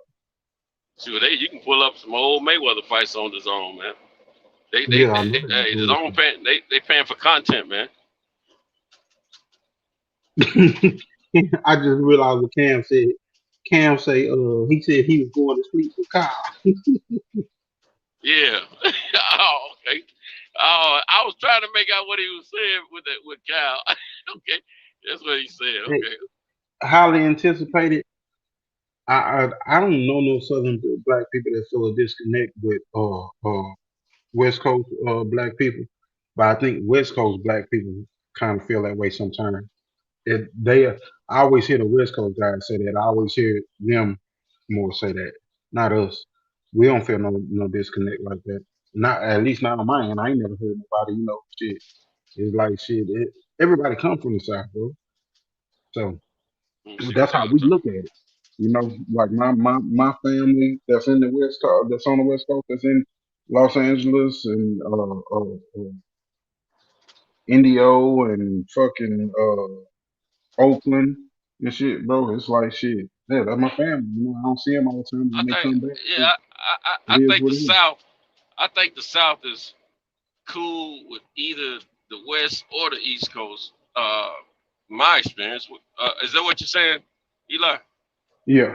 Because I mean, you know, a lot of we know a lot of folks out of Texas go to the West Coast. It's weirder for me with East Coast, with a lot of East Coast dudes, because they be like on a totally different type thing. But West Coast, it'd be kind of like most of the people that's there, all the way up to Detroit, all the way up through Chicago and stuff, they come from the South. So it's some sense of, I guess familiarity there, because shit, you probably had family members that came back and forth for the summer that you got used to dealing with people from the West Coast on. Like I got my god brother who I'm real close with, his family, all his people, and him, they was out there in the West Coast in Oakland and shit, So I had him, I had other partners that came to California. Plus, I got a whole generation of like 3 different branches of my family that's in Inglewood, Oakland, Indio, and shit. So it's like, I don't know. I hear like Reggie said, "Oh, y'all niggas from the South, this and that, this and that." I hear more of the West Coast guys like, "Yeah, we do this," but to us, it'd be like, "Hell, the people that y'all say were the fighters and revolutionaries, they came from the South, so it don't really, it's no disconnect for us. It's more on, I guess it's more on the West Coast side. If anything, because I'd be like, damn, that shit, I didn't even think about no shit like that because, I know. I think in the region where I'm from, I think we used to feel looked down more upon us from maybe the East Coast. I mean, the far East Coast, not the Midwest, but like the East Coast versus the West Coast. But and another reason, because we have probably on the average over here more interaction with the East Coast, because like you said, a lot of folks go north to south and kind of mix in between, and I got relatives up north, and most people I know have relatives up north, and but at the same time, I think the South is always had a knack to be able to get along with, with either. We don't consider ourselves beefing with East or West. We try to just be a part of more than anything. We get along until we're crossed up. Then when we crossed up, then we got to let that dirty South out. But when Most people, for some reason, just think that the South is like a bunch of uneducated country ass motherfuckers and yeah, that's shit. what they. Yeah. That ain't the I mean, fucking that's what he's. Yeah, y'all country bumping. Y'all you get that a lot. We still getting that to this day. But the women that y'all got up north, and the ones in well, I ain't gonna say the West is cool, but the women up north, the one wherever we've still been called country bumpkins at, the women still digging these country bumping brothers. You know what I'm saying? So they like the flow, they like the swagger, and they like darn talk country to me. They want that country grammar in their earlobe, man. You know what I'm saying? So they actually helped us out because it was easier to get their gals. But yeah, I think that'd be the only thing. My experience, until dudes that came around here was actually like in around, like they came with that whole SoCal feel like shit. Nigga, we the rawest thing out here. Like shit, that whole vibe, like all the guys be talking about in the chat. My partners, that's how they came until they got in the mix and they was like, shit, why y'all niggas wild in the motherfucker? Oh shit, if they was on some grown man shit, I mean, there's plenty to be had out here. Like, damn, bro, this shit don't cost as much out here as it costs in Cali. I can get my hustle on, like they take their hustle right. and it's like, shit, damn, I can really grind down here. I thought I was grinding in Cali. Like, I can really grind down here. So it's like they turn it up a notch and be like, damn, okay. Or if they get in the streets, they be like, shit, man, these niggas wild just like we is. So right. I think it just be coming from that whole Hollywood, the city of lights and all of that. Right. Right. It'd be like that. And I think it's different from region to region. Like, my people, family from India, they come down like it's like shit. Damn, these niggas is wild in the motherfuckers, but like they was like they amped up, but like niggas loyal than them. All the West Coast dudes that I ever really encountered that I messed with, like they was amped up at first, but they was loyal and shit. If they fuck with you, they fuck with you. So it was like right. Yeah, I was gonna talk. Yeah, one thing I noticed, all the West Coast brothers and homies that I've run across, I've became good friends with over the years, man. They found out one thing about a lot of Southern cats that they kick it with, that they loyal and they real brothers. You know what I'm saying? They stand on what they say. On the average. You got a few busters here and there, just like anything, but the true homies, they gonna stand on what they speak on, and they gonna stand up for who they are, and they gonna keep it loyal and real. And I think the respect came due to that because I think I ain't gonna just put it on the West Coast, but I think East and West. Sometimes when they thought they were going to the South and try to get their hustle on whatever, they thought they just go take over everything. Where they come down, they find out they can do some business, but they got to keep that stuff on a respectful level because now some I've heard some things over the years. Some cities come in and let you take over, but where I'm from, I ain't never known no cats from out of town come and take over nothing. Now I know it's happening in some major cities and stuff like that. I've heard, but not where I'm from, man. Because I mean, we just said, but at the same time, we showed love. Both they gave us love, we gave them love. We all made money together. You know what I'm saying?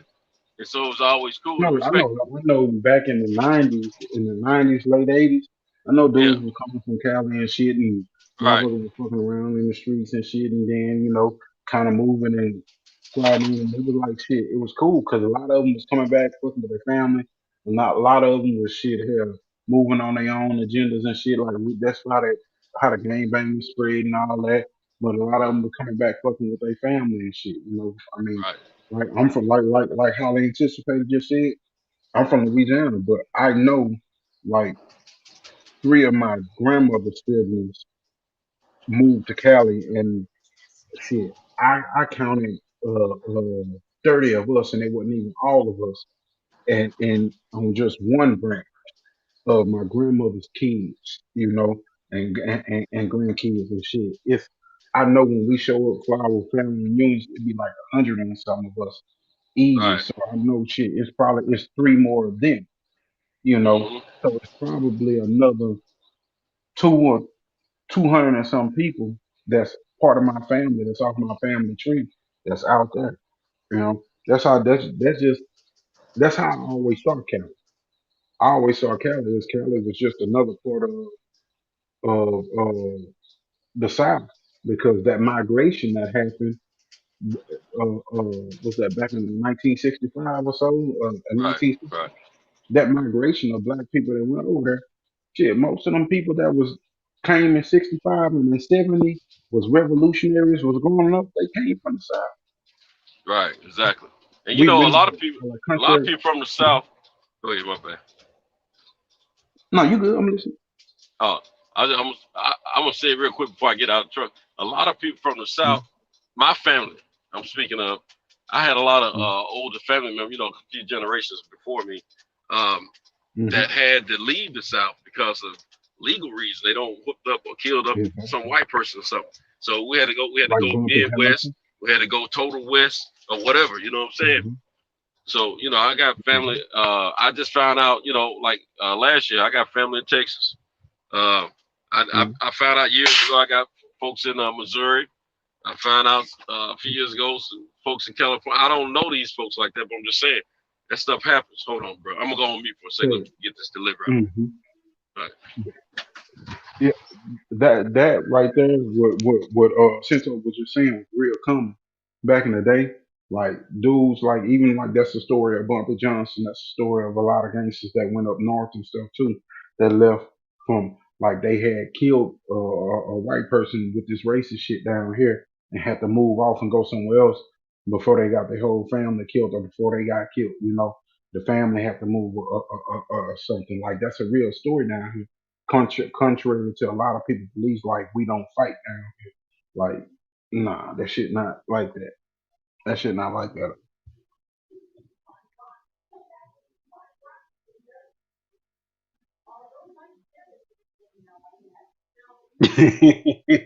Highly anticipated. Yeah, the Bay got the Bay really does have a real South feel to it. Like where I'm from in Baton Rouge, like I remember back in like 94, 95, I was fresh off the porch, really, and had that gang banging shit in my mind and shit. And I remember going back home to Baton Rouge, and my cousin was like, "Bro, don't fucking bring that shit here, man. Nigga, we ain't doing that shit here, bro. Nigga, my whole neighborhood will get on your ass about that shit, bro. We ain't fucking around with that shit, man." It was just on some shit like the same way Trill Bill said, and the same way other people, even like Cali Enigma, the same way other people said, like we the neighborhood, we us. We not just like that. But here in Dallas and in Fort Worth and in other places, shit, that shit came. It came with it because it was like they already had the car clubs, they already had all these little things, and then you had people like my cousin had went to Cali and he was a five dude, you know. Salute D Ray. He was a five deuce and shit. And Yeah, he back. once he came back, he brought that shit back to us, and then other motherfuckers came from Cali and brought it Shoot, man. Hey, I'm being Summers, man. Hey, Eli, let me get this, bro. I'm gonna holler back, okay? back. Okay, that's what's up, bro. All right, man. One But love, bro. yeah, All right. most definitely. Man. But yeah, highly anticipated.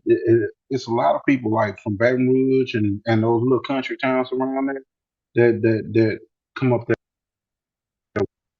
Family, one part of my family that was Jacksons. Shit, they all moved from down there and moved up there.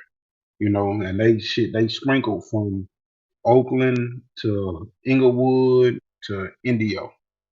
You know, But that's how it is, bro. Most of the country, I mean, shit, that's where black people were here in the South. So most of the country is gonna originate from the South, and at certain points in time, you're gonna see those migration. We know once that whole freedom came, it's gonna be a migration of families that left in the late or mid to late 1800s when when the emancipation came and all of that, and then you're gonna have that same migration happen again in '65 when the whole integration and all of that happened because the South was jumping up on that racist shit again because people didn't want that integration and the marches were happening and everything. So motherfuckers was putting in work and having to move off and leave to get away from lynch mobs and shit like that. And they moved and created new movements and liberations in different places. Like you had Tookie Williams, that was originally from Shreveport. You know, his family moved around and bounced around from all the way down from New Orleans to Shreveport on to LA. You got Bumper Johnson, who was originally I think from Charleston, South Carolina. Which is the home of where was one of the thriving places where black people were and stuff. But his brother killed a white man and ended up having to go up there. And then he ended up getting into some trouble and having to go up to New York too. So he was part of that whole Harlem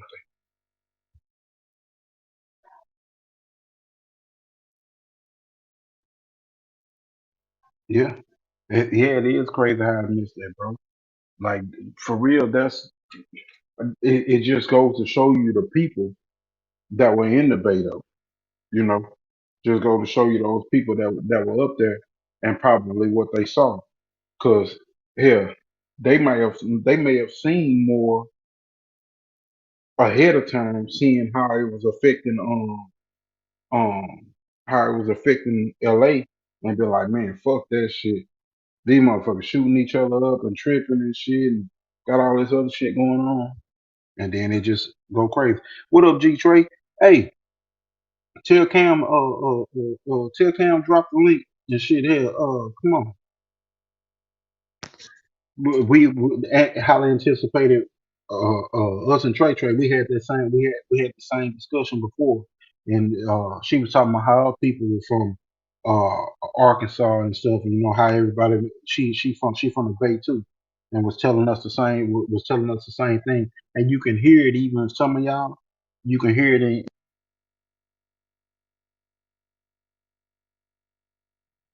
West Coast, but y'all still got a little south on y'all shit. Y'all don't necessarily just sound absolutely like proper, or y'all don't actually have that just whole West Coast slang. A lot of y'all sound like y'all from the South, or you can tell that you've been around somebody from the South. Like you were saying earlier with that whole saying car like car. Like, yeah, it's crazy. It's crazy when you actually look at the roots of people and the travel of people. And that's how they was, it was, what's that shit called, man? Them. I think that's what it was. The little show that just came out called Them, and they was showing how these people had migrated across all the way from South Carolina to I think it was Oakland. Yeah, it was Oakland before Oakland really was just black a black community, and it back in the '60s. And they were showing how how they was getting treated and the shit, trying to integrate into the community, and how they was getting hit with those high ass loans and shit, so they could lose their houses and lose their properties, but they would take all that money from the good jobs that they were starting to get and everything and keep them impoverished, you know. Yeah, exactly how they anticipated. That's exactly what Trey was saying. They granted from the South. You know, that's exactly what they were saying. Grannies and grandpa, and like I say, my grandmother got sisters that went up there. I got a brother that went up there, and there's an entrepreneur. You know, that's in in Inglewood. You know, sister that's in Oakland and shit. You know, so yeah, it's like that. That's how it is, bro. Yeah, that shit was real, bro. That shit was real. I mean, and that shit was like that shit was prevalent throughout the country. Even right now, we got some of these older people right now. You know, we grow up in these hoods and they say y'all don't own shit, but y'all represent these hoods because when your grandmother died, they couldn't hand you nothing. Even to this day, we still feeling the effects of this because your grandmother was still under them old loans. And what they did, they refinanced them houses and got $30,000 worth of equity out of them, maybe or so, and got this loan on them. And then they refinanced them with another company. And then you still got a mortgage and don't know it, and your grandmother died, and then you lose the house because shit, you don't know what's going on. You think the house paid for. You know, that's exactly how that shit is right now to this day. That's exactly what they doing, bro. Our neighborhoods are not owned by us because our grandparents, the houses that they were passing down to us, a lot of people lose those houses after your grandparents died. Just for the simple fact, shit, you don't own them houses because you didn't realize a 30-year mortgage had really turned into 50 because you done refinanced it at the end and then tacked on another 15, another 20, you know, and shit. Or they done got to the point where they done got too old to remember a lot of shit, you know, and hell, they ain't told nobody or just too stubborn to tell somebody that I'm retired and I can't afford my own house and I'm getting notes in all the time. And you might have that one or two aunties that been helping them pay the bills and stuff. And then when all the shit go to hell, them aunties come in and they be like, man, we gonna, you know what? I've been helping pay all these bills, but you know, mama gone now, daddy gone now. We just gonna sell a house because I can't afford to keep paying these bills. I can't afford it by myself. Then the family start arguing and getting into it and stuff because nobody knew all that time that it was this auntie and that uncle that was helping Granny pay them bills because she got tied up in that long ass mortgage.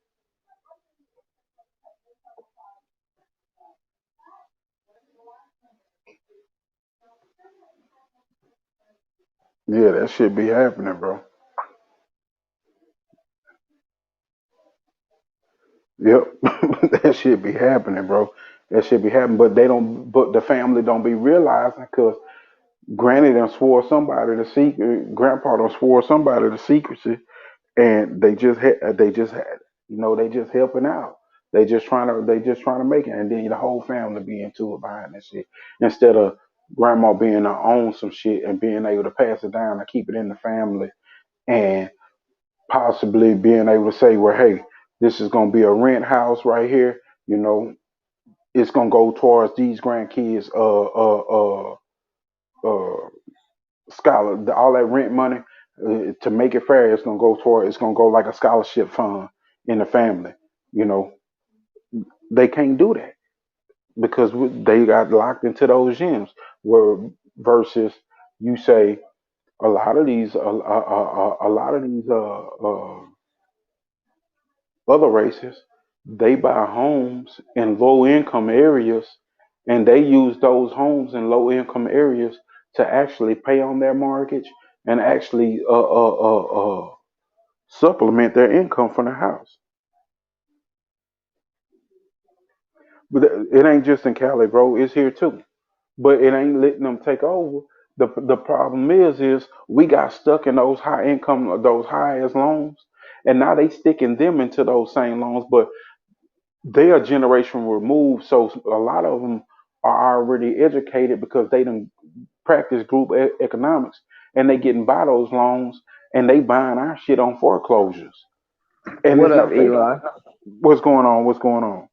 Yeah. Shit, man, I seen a lot of this happen, and I'll tell you another thing that happens Hmm. because my grandparents are still homeowners. They bought their houses in the '50s, never Hmm. refinanced. My grandfather didn't play that shit. He was an Yeah. entrepreneur. His businesses still pay the family to this day. Hmm. My grandfather owned a set of cab, right? He ran a cab company. He owned his own cab company. He ended up selling all the cabs and kept two and leased them out when he retired. Well, maybe when I was about 20, between 22 or something like that, those cabs became priceless because Oakland Airport wouldn't give out the airport stickers anymore. And so the dudes who was leasing them cabs was hounding my mama and my grandma. And I was like, man, don't sell them damn cabs. They priceless, man. We already know what they want. Don't sell them. Yeah. So like my grandfather left stuff set up, but also everybody in the neighborhood, right? So I'm the youngest of everybody in my generation, though, right? My mom had me later than everybody. So my brother's 50. You know what I'm saying? I'm like 15 years younger than my brother, and he's 50, right? And then everybody trickles down under him. So my neighbors, all the neighbors, everybody who came to that neighborhood with my grandparents did, and had their houses paid for in the 50s. Everybody sold their grandma's shit. Everybody That's what I'm sold telling you. and split the money, and everybody got a little 15,000. You know what I'm saying? 100,000 this, 100,000 that. And then you motherfuckers don't even know how to manage money. So shit, they broke in less than a year. You feel me? So my grandmother's still around. My grandmother's 96. She's still here. My nephew, who's 22, is currently living in the house and taking care of the house because my sister's taking care of my grandmother and my mother. They're just too old to stay in the home alone. You know what I'm saying? So my nephew's taking care of the house. Man, he got it good, y'all. I pay this boy to take care of the yard in a free house that he living in at 22 in Oakland, where the rent is fucking $2,500 a month. See, and I'm paying him to do the yard. Nigga, you live for free. like I shouldn't even have to pay you to do the yard. Spoiled ass kid, but man. I'm trying to keep you right in the understanding that this our shit. I'm gonna do whatever to help make sure it gets taken care of, and I want you to do the same thing. Man, these motherfucking kids spoiled, man. 22, he got a whole house to the neck. All you got to do is keep the motherfucker clean, take the trash out on regular days. Everybody in the family gets their mail there. I'm talking about the whole family, right? Because the house been there since my grandparents owned that house since 1951. So everybody gets their fucking mail there. Check the mail, nigga. The trash out, like redundant shit. And this little dude, I come by sometimes, man, in the fucking trash. I'm like, bro, you miss trash day, nigga? You don't do shit. fucking spoiled ass kids. Like, how the fuck you can't roll the trash from the yard to the curb, man? And you live for free. Let me ask you something. The rent in that area is $2,500 per square. What type of square footage y'all have over there? Oh my god.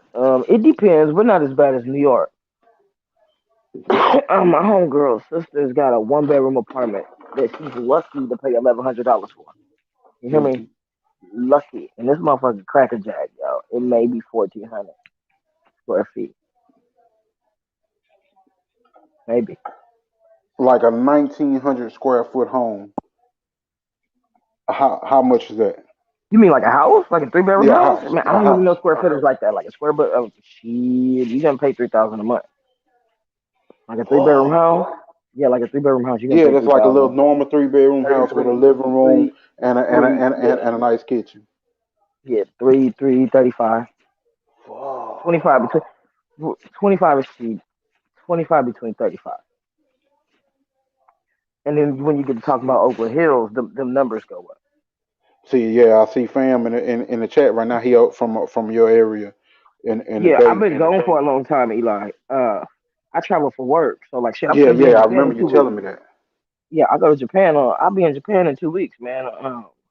I haven't lived at home since 2008.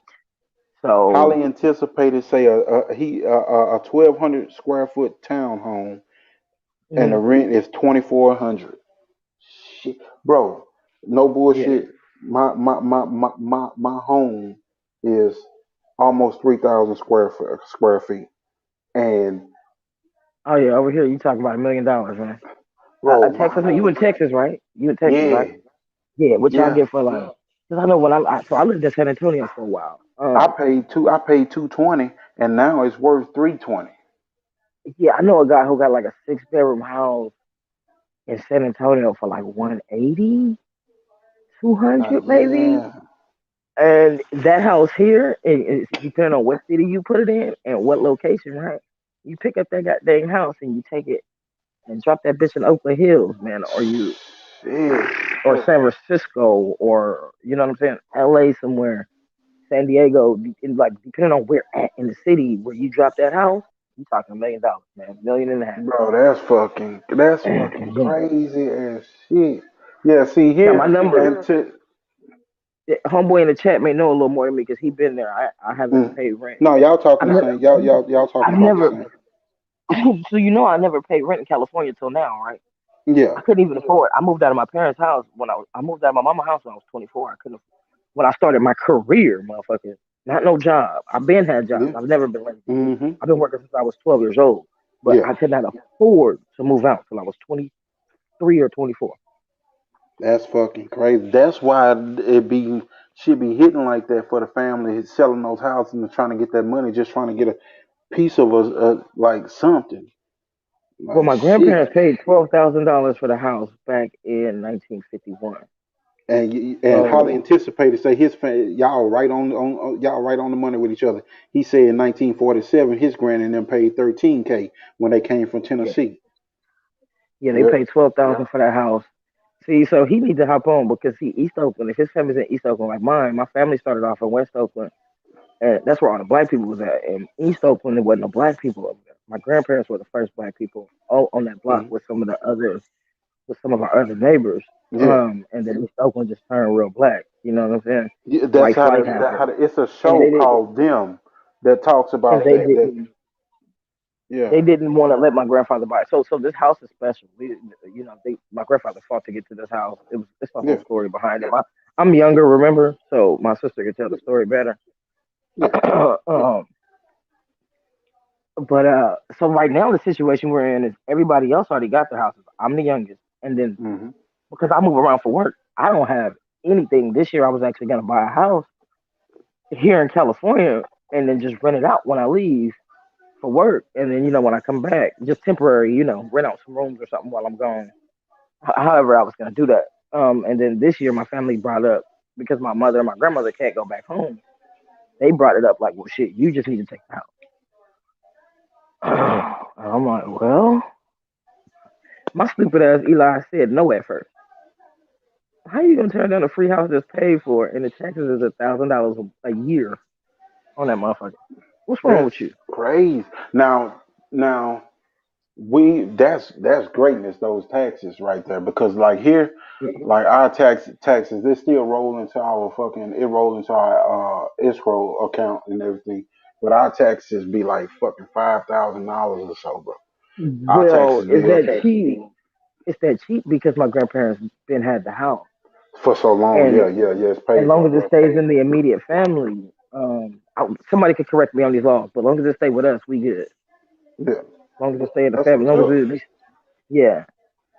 That's my whole hope is that I get like is to build up my business and get me up to enough money where I can pay this home off early, and then actually, if I decide to and say, hey, I want to grab something else and go ahead and grab another rent home or something, I can make that move. Or if I want to decide to sell this one and take what is, because my neighborhood, I stay on the outskirts of the city.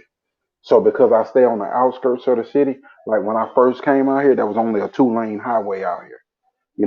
But my neighborhood is built up with like amenities, swimming pool, and all that new shit that they put in the communities and everything. It's only like 12 years old, but a lot of the houses are still being built and even newer right now. So when Well, you Eli, I'll actually, warn you about the businesses.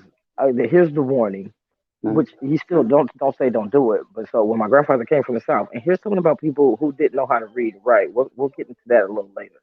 But all y'all check out the Miseducation of the Negro. Mhm. It's a book called The Miseducation of the Negro. Yeah, It's something about black yeah. folks. Yeah. Mhm. So all of our grandparents who came from the south came here and built wealth. All my neighbors, they grandfathers were carpenters. Everybody grandparents were entrepreneurs of Mhm. some sort. Yep. And for some reason, we didn't do shit. And I remember I was too young, but my grandfather tried to groom everybody to take over. So he bought that house in Oakland. He bought a house in Berkeley. Everybody from Oakland in the chat about to be like, whoa. He bought an apartment complex in Oakland. He bought, he had the cab company, and he came and started off as a longshoreman. So he got the two houses, one in Oakland, one in Berkeley. He had a little house around the corner. We call it the little house. See, that's that country shit, Eli. The little house. Mm-hmm.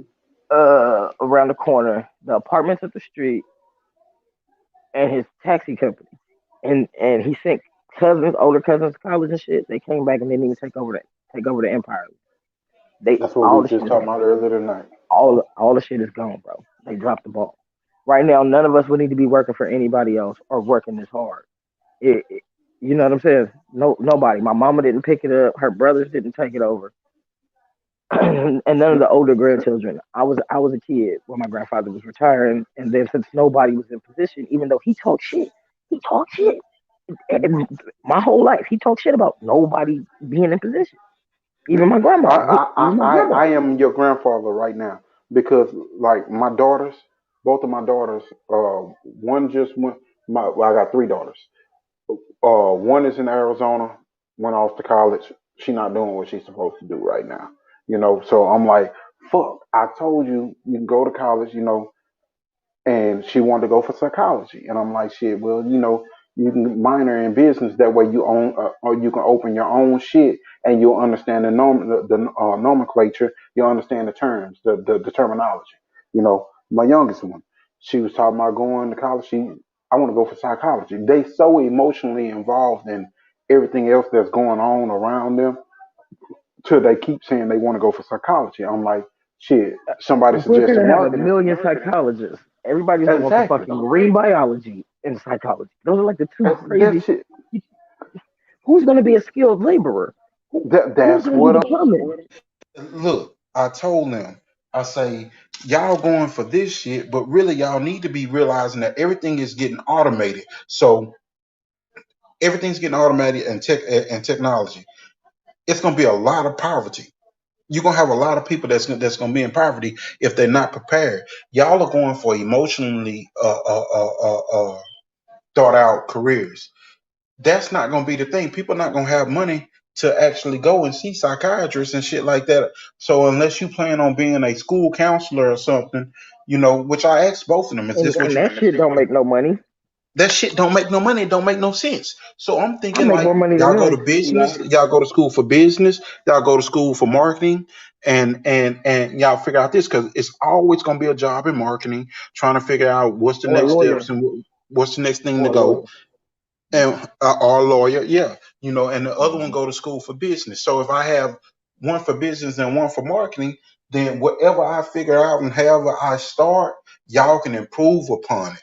Cause I can get us started and I'll have the house that when I'm dead and gone, y'all can sell the house and build on the business more and more and more.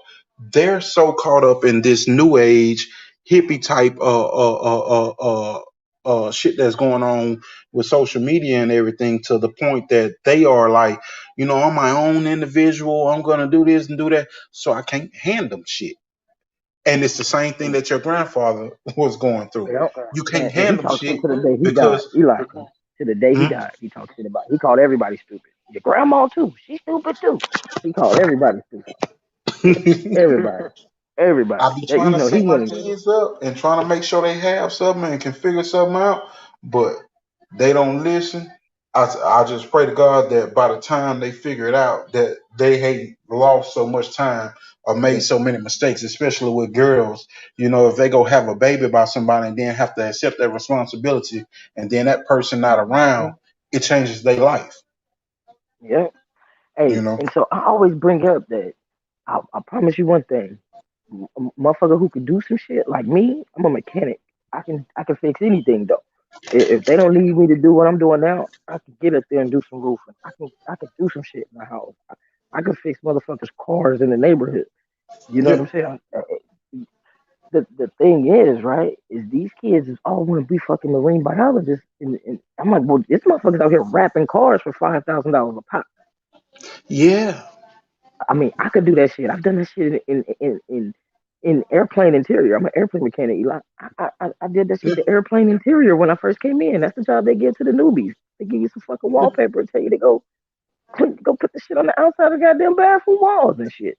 Yeah. So, and it's the same stuff. It's vital. It's the same. I've worked with that shit before. I could be out here wrapping cars for fire accident. Motherfuckers wrapping boats, cars, jet skis, bicycles, motorcycles. Like,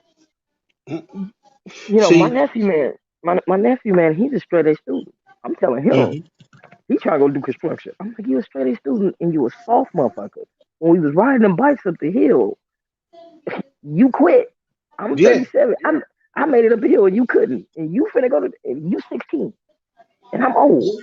And you trying to tell me that you finna go dig 4 foot deep trench? Get the fuck out of here.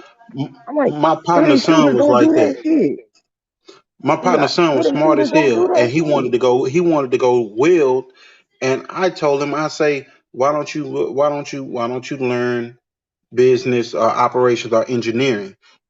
Why go to school to weld and talk about construction and stuff like that when you're a smart ass kid and you can go for engineering? And I got a cousin-in-law that works for NASA, got his engineering degree. All they do is put together specs and drawings for NASA and shit, For mechanics. Hey, they the dudes that put the shit together for me to do it. Exactly. Yeah. Exactly. Well, because my license transfers over into NASA. See, I used to machine the parts. Like, remember the I know about machinists. I work with a lot of machinists. Okay, I know about machinists. I used to write the programs and machine the Robonauts and all the prototypes and stuff for NASA, for Luminex, for Jacobs, different companies like that. That was my introduction to actually get moving up and getting into the operations field and actually building a career like that, because my cousins, you got more than one home, skill. So you got more than one skill. So what you're telling me is you got more than one. I have multiple skills. I've been in management operation side. I've worked in the hospital where I was also in management and was familiar with OSHA. I done weld. I did machining. But the welding and machining, I learned that shit in the same place. Like when I learned one job, I went over and worked on the programs and went over and learned how to weld and do this over here. You're going to always have a job, is what you're saying. You're going to always make money. You can machine some shit in your garage for my car. I could bring the heads. I could bring my heads to my goddamn motor to you.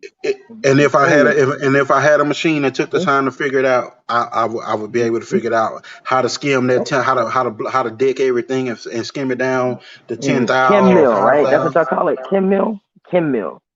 Yeah. Yeah.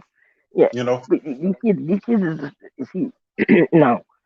I don't think some people should go to college, but not everybody.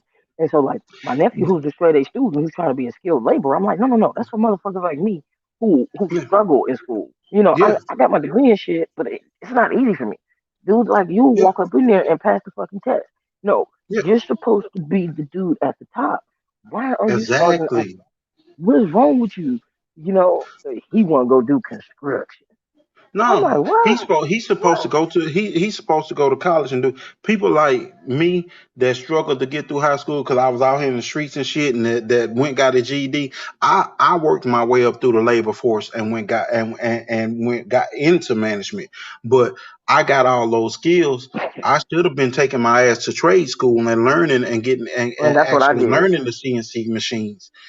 These are the people that need to be learning the CNC machines right now, because everything's going automated and learning programming. That shit that they learning in school right now, the math that they learning in school right now is actually attached to the C codes and the G codes, X, Y, Z axis programming that's in computers, because it just works off a grid. That's what those machines and stuff like that work off.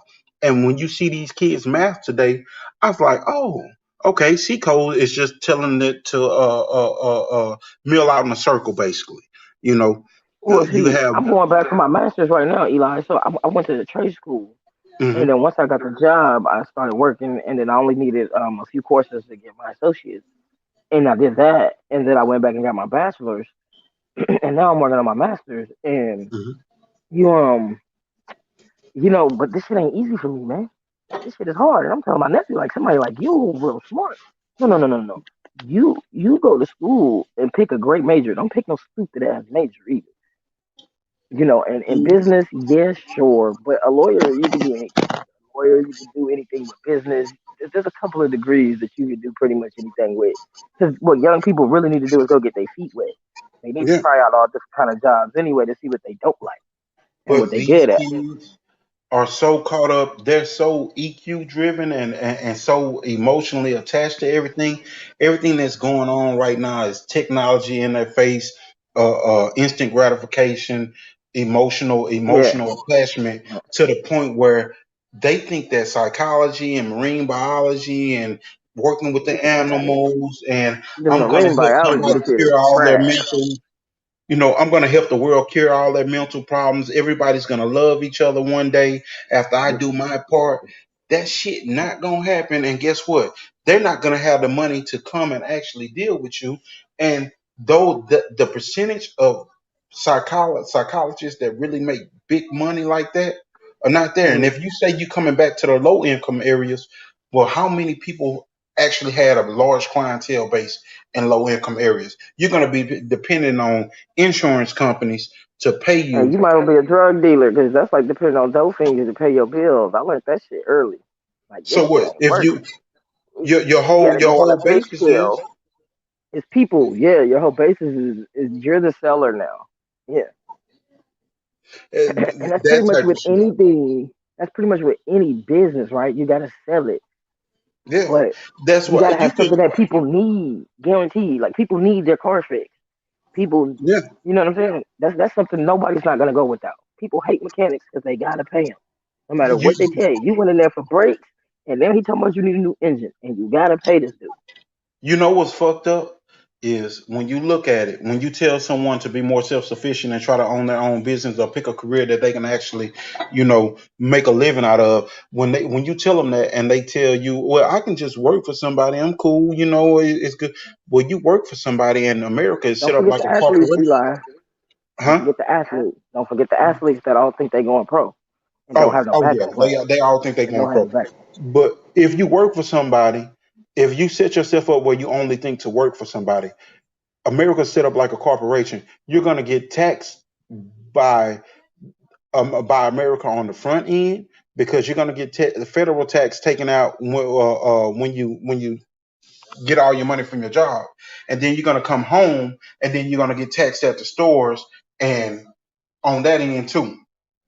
And somebody's gonna set your wages at a tenth of what you actually producing, or 1/20th of what you actually producing in your labor. When you can make your own company, be self sufficient, and you can pay that those federal taxes out of this, and you can actually get paid to be in business because you'll have so many write offs because you're actually in business and doing your own work. Your home can be your business address, and you can have Yeah. write-offs in your home, your personal vehicles. When you taking and making moves, half of the mileage that you use and your depreciation all can be written off. But you're so caught up in, oh, the world is rainbows and it's all of this and that, and I'm gonna make it a better place, that you lose sight of how everything's actually operating, and you don't make the moves that you need to make because you're too busy thinking that you're gonna make the world such a great place and you're gonna cure all hate and mental illness and all of this Yeah. shit. That shit not So gonna my happen. so my nephew, right, with the same one I was telling you about, when he was 12, he had his Mhm. eyesight. And keep in mind, he in Oakland, Silicon Valley. He wanted to be the tech engineer, designing cell phones and shit. I'm like, yo, that's where it's at, That's right? where it's Then at. then he's 16. He come visit me in France, and he telling me, I'm drilling him. You about to be 18, and he Hmm. talking about construction. I'm like, how we get from the engineer, the tech engineer, to construction? Boy, have your dreams fallen. Who you been What hanging happened around? to your dreams? Who you been hanging around? See, you know, when you in Somebody probably environment, told him, "Oh, ain't nothing but Asians and white people over there, man. You ain't gonna be able to do it. Ain't who nothing but Indian people and shit." you been hanging around, man? What kind of see? That's what happens. But see, not only that, everybody is a gangster. You know, that's what happens when you hang out with all the Rudy Poo ass motherfuckers around the neighborhood. You supposed Oh, to hang out motherfuckers with the motherfuckers who make the most money probably do work in construction, and it took them forever to figure that shit out and man. get These an motherfuckers income. ain't even got no jobs. They sitting around on the, you know, they got Yeah, yeah, bullshit yeah, jobs like yeah, yeah. they parents, these other kids. You know, like you need to be around like-minded kids, man, and in them programs early so you can be. Now my nieces is killing it. One is at UCLA. She's doing what kind of lawyer? Civil rights lawyer. And my other niece is about to join this industry with me. My nieces are killing it, but the boys, Lord, are they lost. You can't even get them to take out the fucking trash.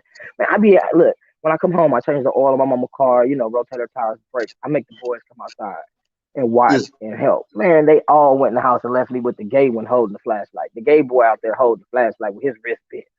I'm like, really? Really? Hold on.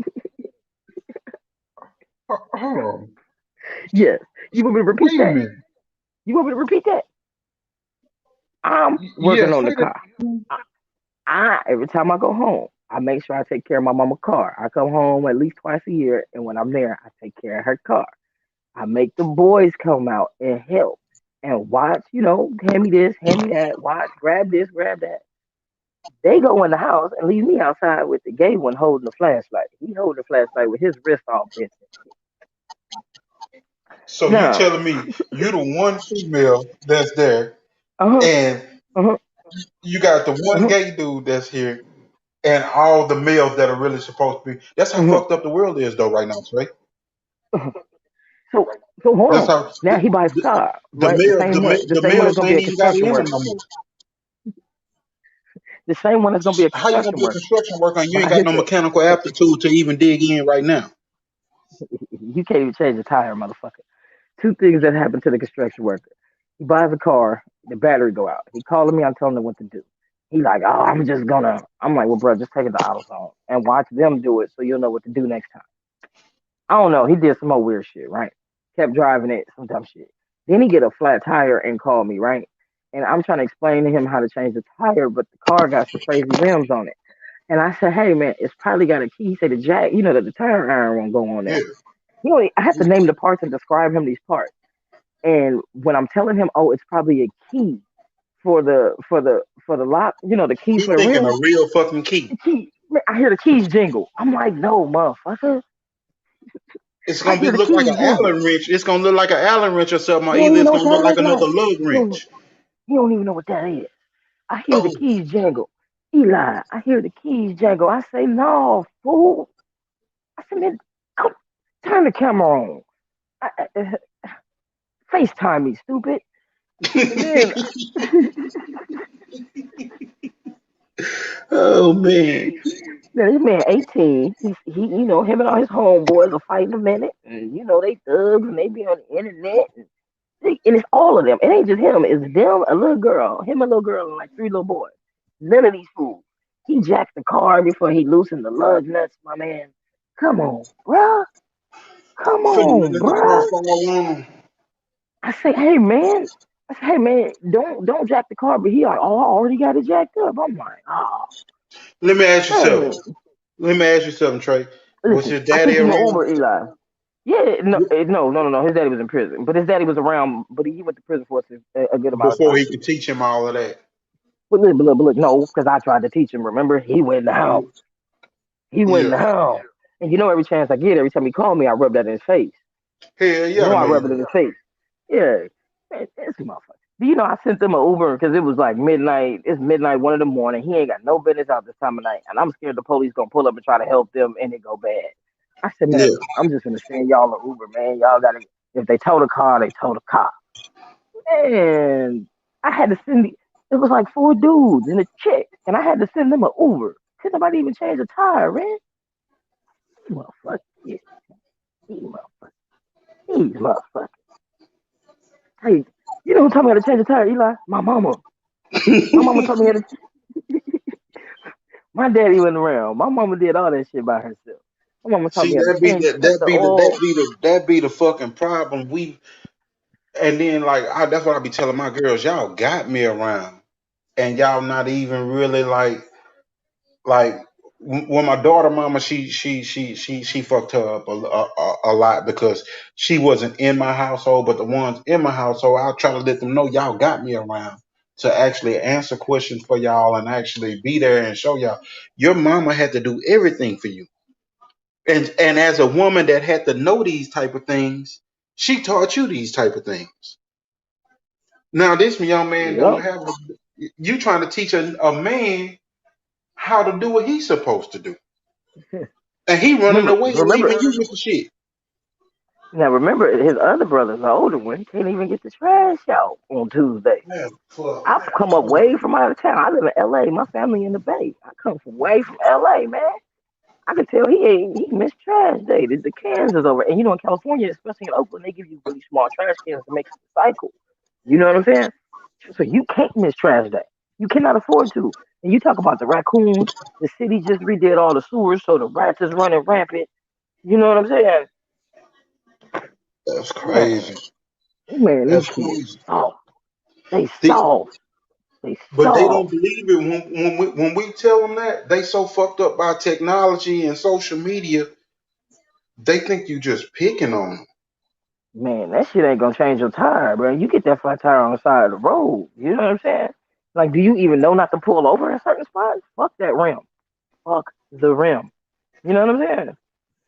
That should be fucking crazy as fuck. And I be looking at these kids now, and everything is just an emotional attachment. Everything is just an emotional attachment. It ain't no intellectual trying to figure this out, like that whole problem solving thing. Like man, you my niece is joining the industry, Eli. My niece is yeah, gonna become a mechanic. My niece. Now, my nephew that's who just turned crazy. 18, the one who couldn't change his own tire, I was trying to get him to join in too, since he bullshit.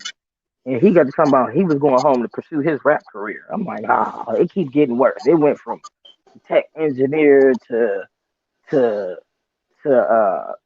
construction. And you supposed to come work with me. Then you said the military. Then when I took you down there to sign up, you like, nah, I'm gonna go home and work on my rap career.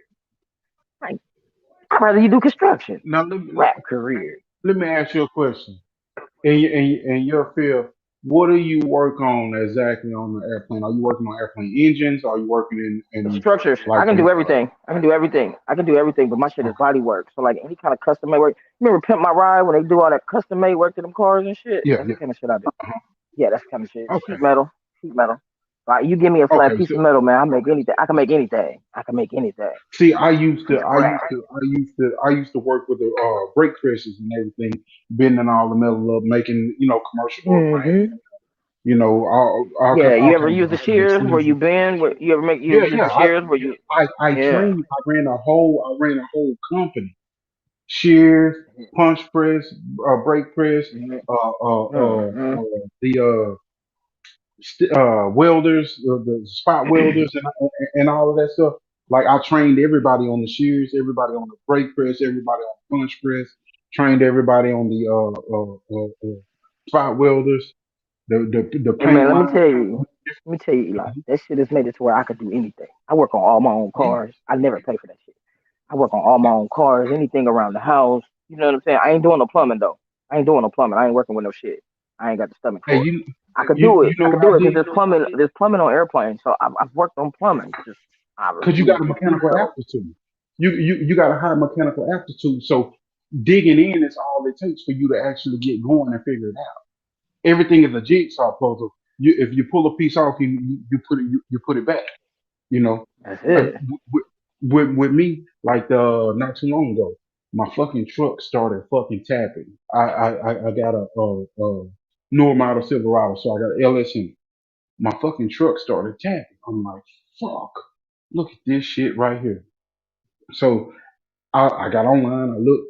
Oh, it's a little thing that it happens with the I think it's AOD a lifter.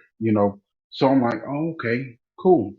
Shit, I got my ass up. I took the truck to the fucking witch column. I was like, fuck my motor gonna be fucked up. I took the truck to the dealership. my fucking warranty I had just crossed the 60,000 mile warranty. So my warranty was out. These motherfuckers was like 6,500 possibly, from anywhere from 3,500 to 6,500 to fix. I was like, fuck. Tow that bitch back to the house, man. They towed it back to the house. I say, shit.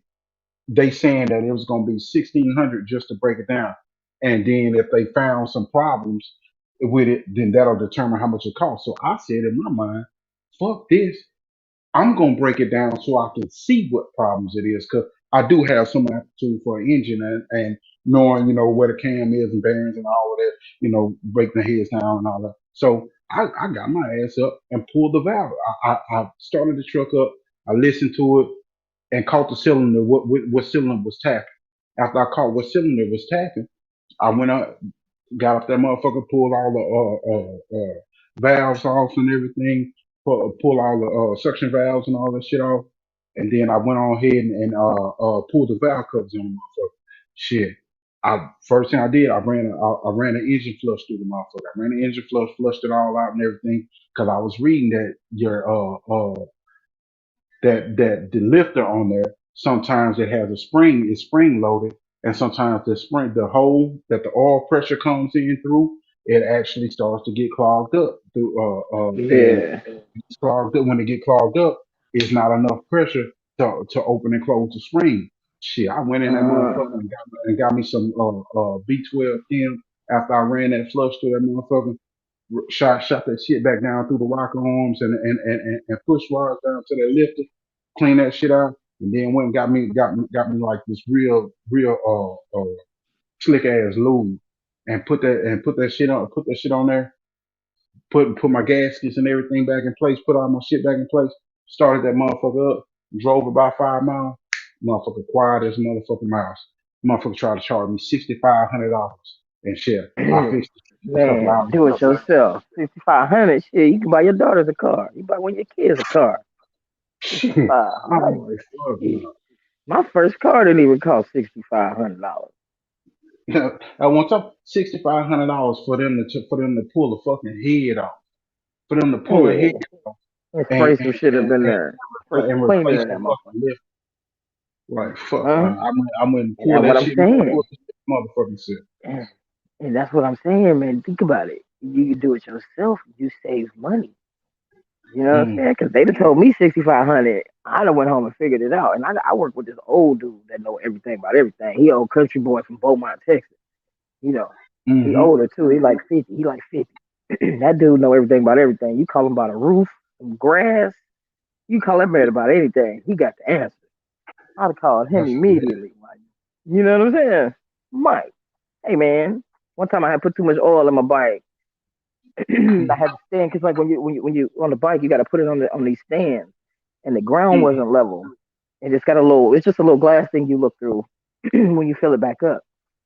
And, yeah. So it left you off balance, off level. Yeah. And I had put too much in there, but I let the bike, because when I was letting the bike run, it started. I was like, oh, hurry up and turn it. You did something wrong real quick. It started floating the lift. Yeah, I called him. I was like, hey man. He's like, nah, it's good. You turn it off for me? I'm like, immediately. He's like, man, I should have just went slow, trying to hurry up and get it done so I can make it to this dang ride.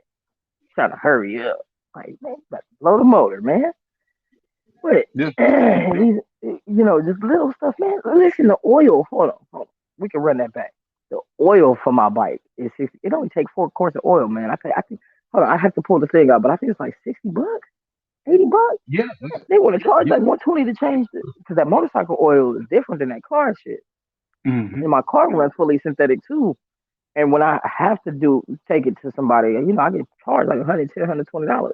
When it's like $60 for me to do it myself, just and change your oil, man. You can do that shit. Anybody can do that. I feel like you gotta be more skilled. Everybody wants to go to college.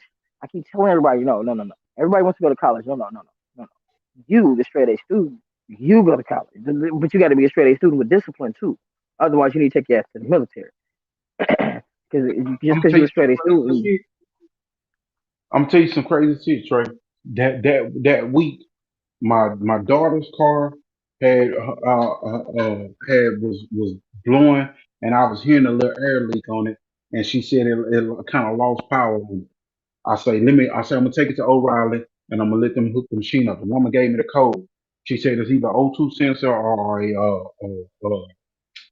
the catalytic converter. I was like, Yeah. okay, cool, shit, catalytic converter, all that shit, everything, $300, with all everything. So I'm like, okay, cool, but let me see. I went and pulled all the paperwork, all the files, all the receipts that we had. Okay, I went took that shit, got it. It was under warranty still. Got that shit repaired, no problem, no money, you know. But I had to go through and I had to do the troubleshooting and figure out what it was. I went right back to my receipt bin. Okay, yeah, we paid for Oh that. yeah. Here, I'm gonna save your life with the get it receipts, done. man. You need to scan them and make a receipt file. Scan them and make You yourself a see receipt what I file. just said? Say, I went right back to that file and said, this is this. Okay, this is this. So Mhm. then it was funny when they was like, God damn, you out here working on cars. This the same week I had pulled my valve covers off my heads and shit on my truck and had to do that whole thing, mess with my lifters and shit. So then I get out here and I change the brakes on my wife's car, and she got one of those new Malibu's and shit. I changed the brakes all around in her shit, and come to find out one of the fucking the fucking tire shop had tightened the lug so much on the rim that it had broke the motherfucking lug. So Ah. when I it had cracked it. So when I went to undo the fucking lug and shit, it had came out. So I took the whole hub assembly and took all that shit apart and knocked the fucking and knocked the lug out, but I couldn't get it to where I can because there was a piece of lug that I knocked out, so I couldn't get it to where I could put a full length lug in there. So I had to take it to the shop. But I told the dude at the shop, I say, this shit gonna be harder than what you did, otherwise what you think, because otherwise I would have did it. And I showed him the picture. I said I had it all the way broke down, but I know you got the machine to press everything on and everything. So he was Yeah. like $75. But this whole time I'm not realizing my fucking neighbors, their wives and husbands, Mhm. always fucking Mhm. watching me doing all this shit. They like, bruh, how the Mhm. fuck did you just do all of that shit? Like I done fuck with the truck and did the engine on that one.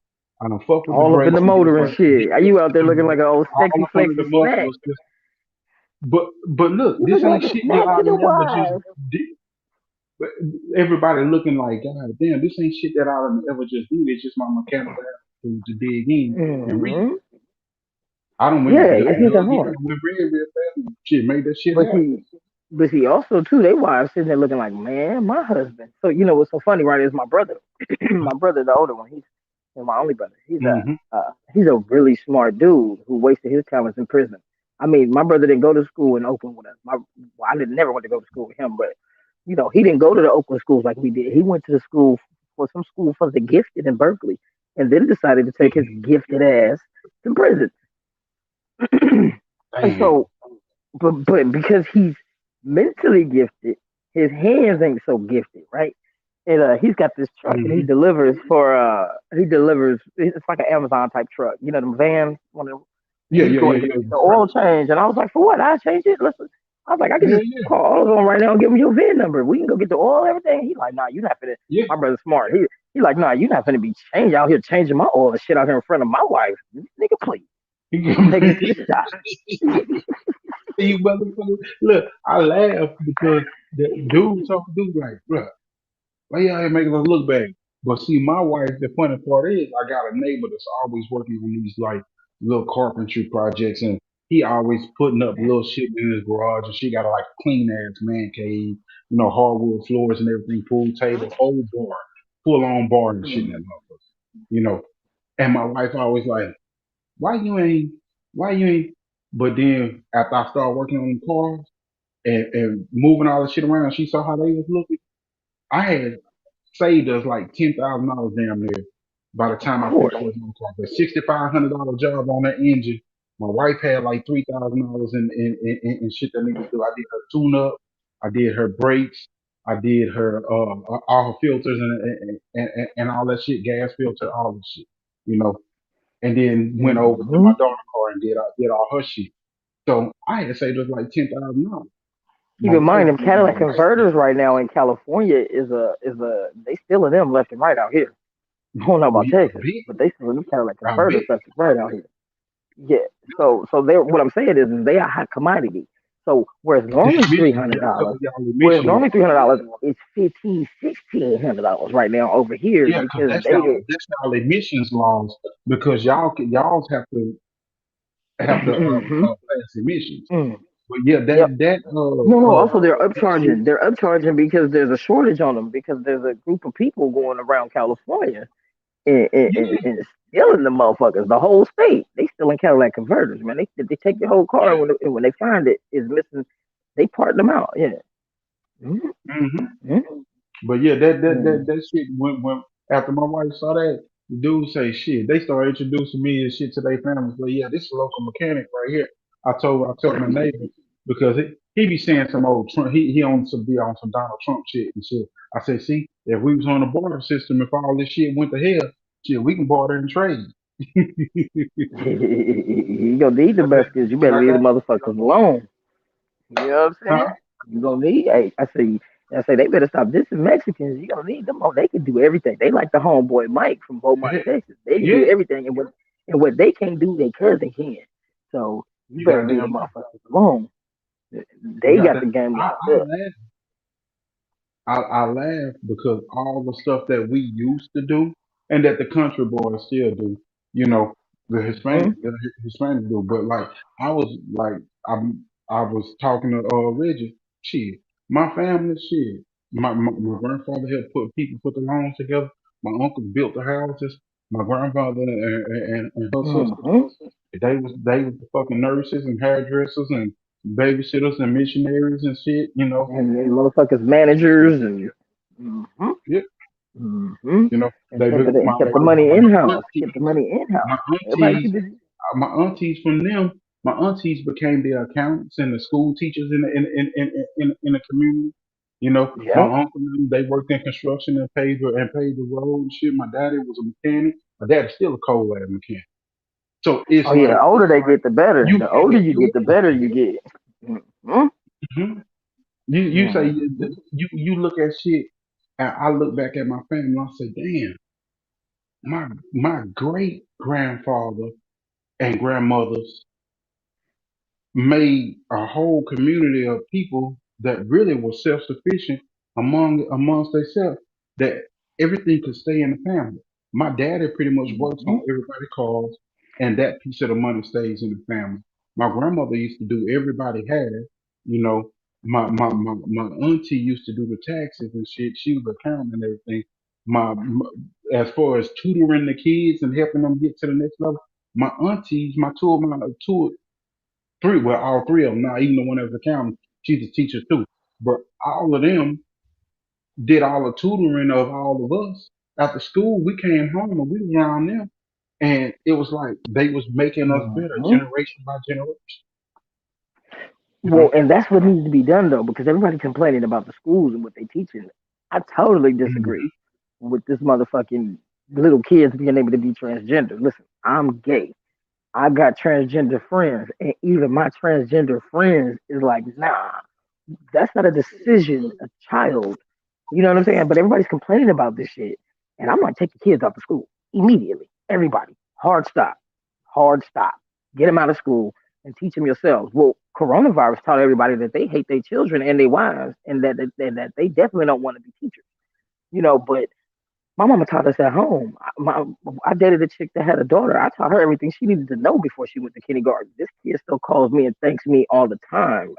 She's in all kind of reading programs. She's 16 getting scholarships and shit for her reading. She knew math before she went. Like, I made it a point. So, you know, there's so many different things that we could do to keep the money. Hey, repeat what you said. Hey, repeat what you were saying. It was low as hell. I don't know what the hell happened. And maybe me. I said, it's back up. Yeah, I said the kids. You know, I dated this chick that had a little girl, and we were together for a long time. You saying something about the schools? Oh, I was saying take these kids out. Everybody's complaining about them pushing that transgender shit on these kids and all this gay shit, which I totally disagree with. Don't be fucking teaching these kids that. They don't need to know about none of that grown up shit. What they need to know about they sexuality for when they little. You know, you take them out of school. You got to take them out of there. I heard in That's the Texas they whole telling fucking them, agenda. Look, hey, hold on. I ain't done yet. I ain't done with the schools I yet know because you I ain't heard, done. I know you ain't I done. heard in Cause you Texas.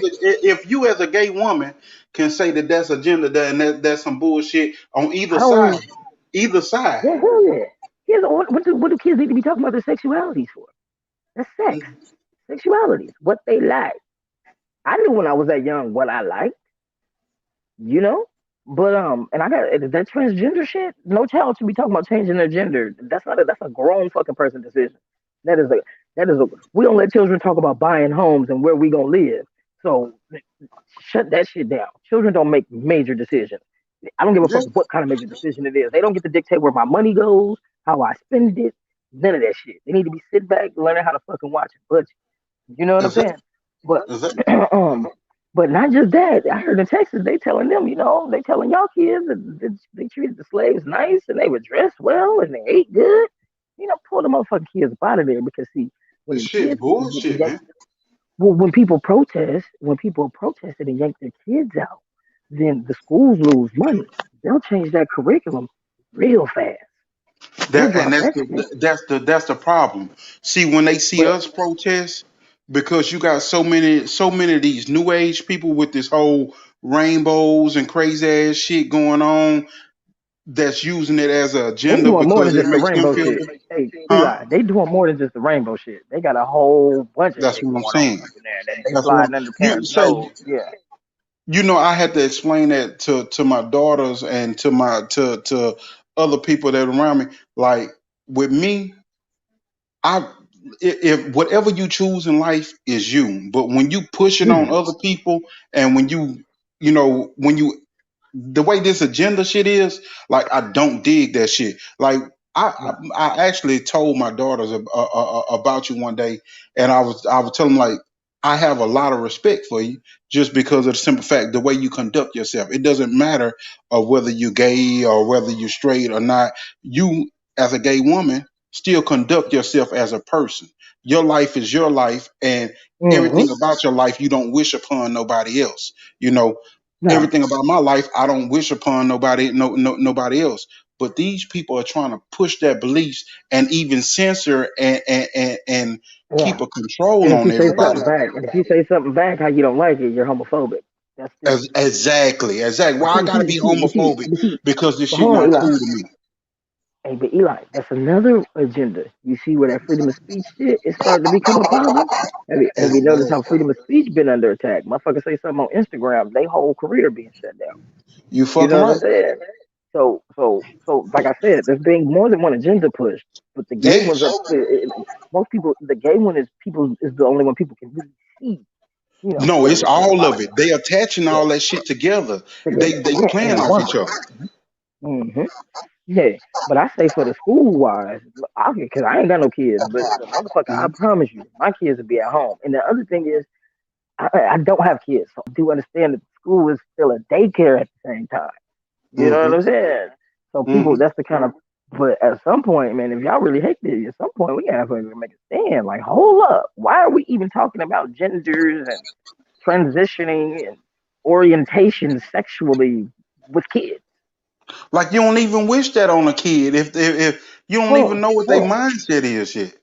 And No, if they no, no. start I'm just saying, making why are we talking decisions about like sex? that, hmm? You like you and your wife is married. Y'all don't talk about sex in front of your kids. You know what I'm saying? Thank you. Y'all don't be all smooching and rubbing on inappropriate body parts in front of the kids. Exactly. Like, why are we why are we talking about this with children? That's all I'm saying. This is an inappropriate conversation for children. That's all I'm Yes. saying. It's an Yes. inappropriate But now they conversation. have social Yeah, media and they have school, and no matter where they turn, they have this conversation going on. yeah, it's an inappropriate problem. It's Yeah. inappropriate for children. It's Yeah. inappropriate. And most It's people all. know who they are really young. Most people know who they are really young. Yeah. Mm-hmm. But that Yeah. don't mean let these kids figure this shit out though. Because Yeah. remember they still going through puberty. You know, puberty you really fucking. We wasn't Exactly. getting feedback. Eli, is that me or you? Exactly.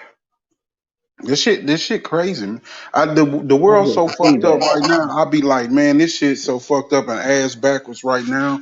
It's just it's weird because, like you were saying, it's multiple agendas going on. You got the freedom of speech being taken away from us.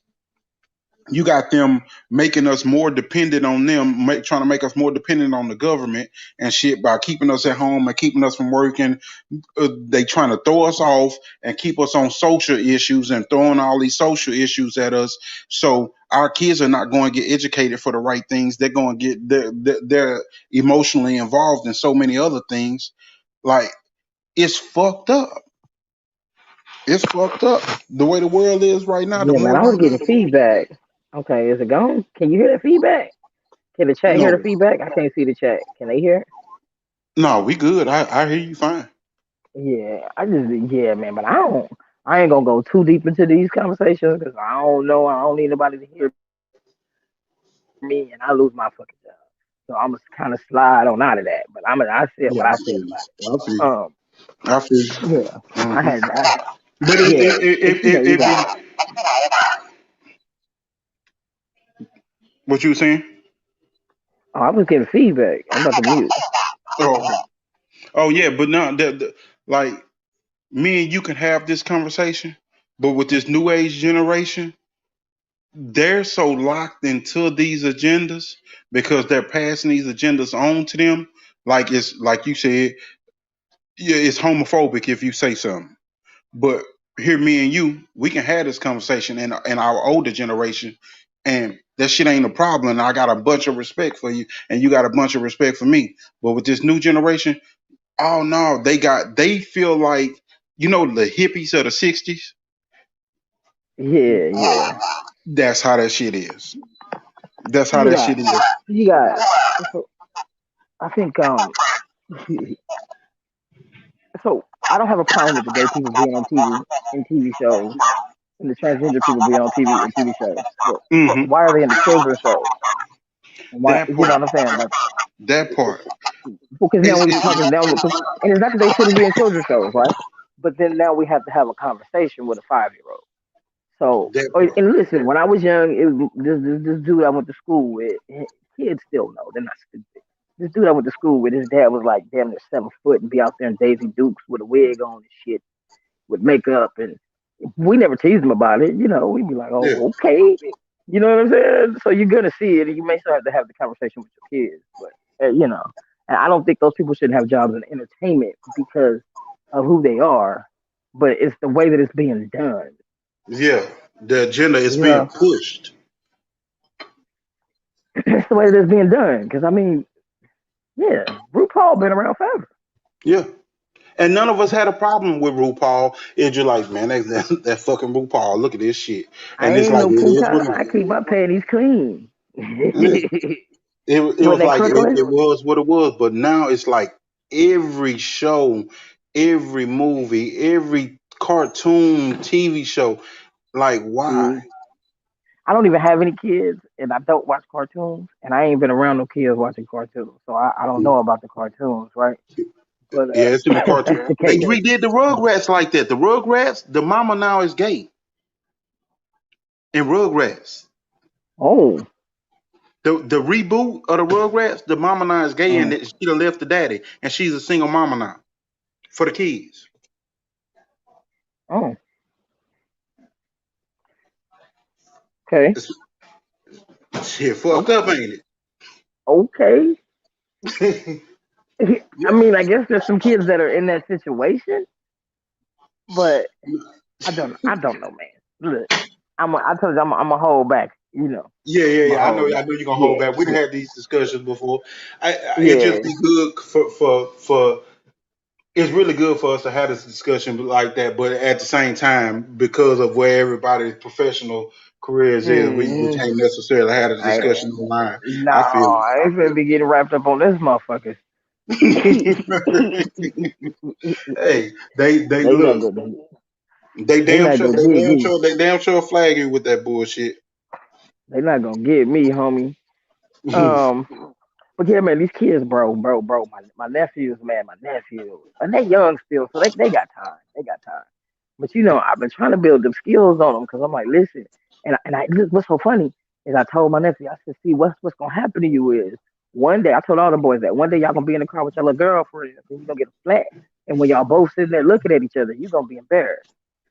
When y'all both sitting there looking at each other waiting on AAA, you gonna be embarrassed when that dude come down there and change your tire in front of your girl. That's what's gonna happen. That's what's gonna happen to you. Hey, and the cold part about it, your girl gonna be looking at that dude like, yeah.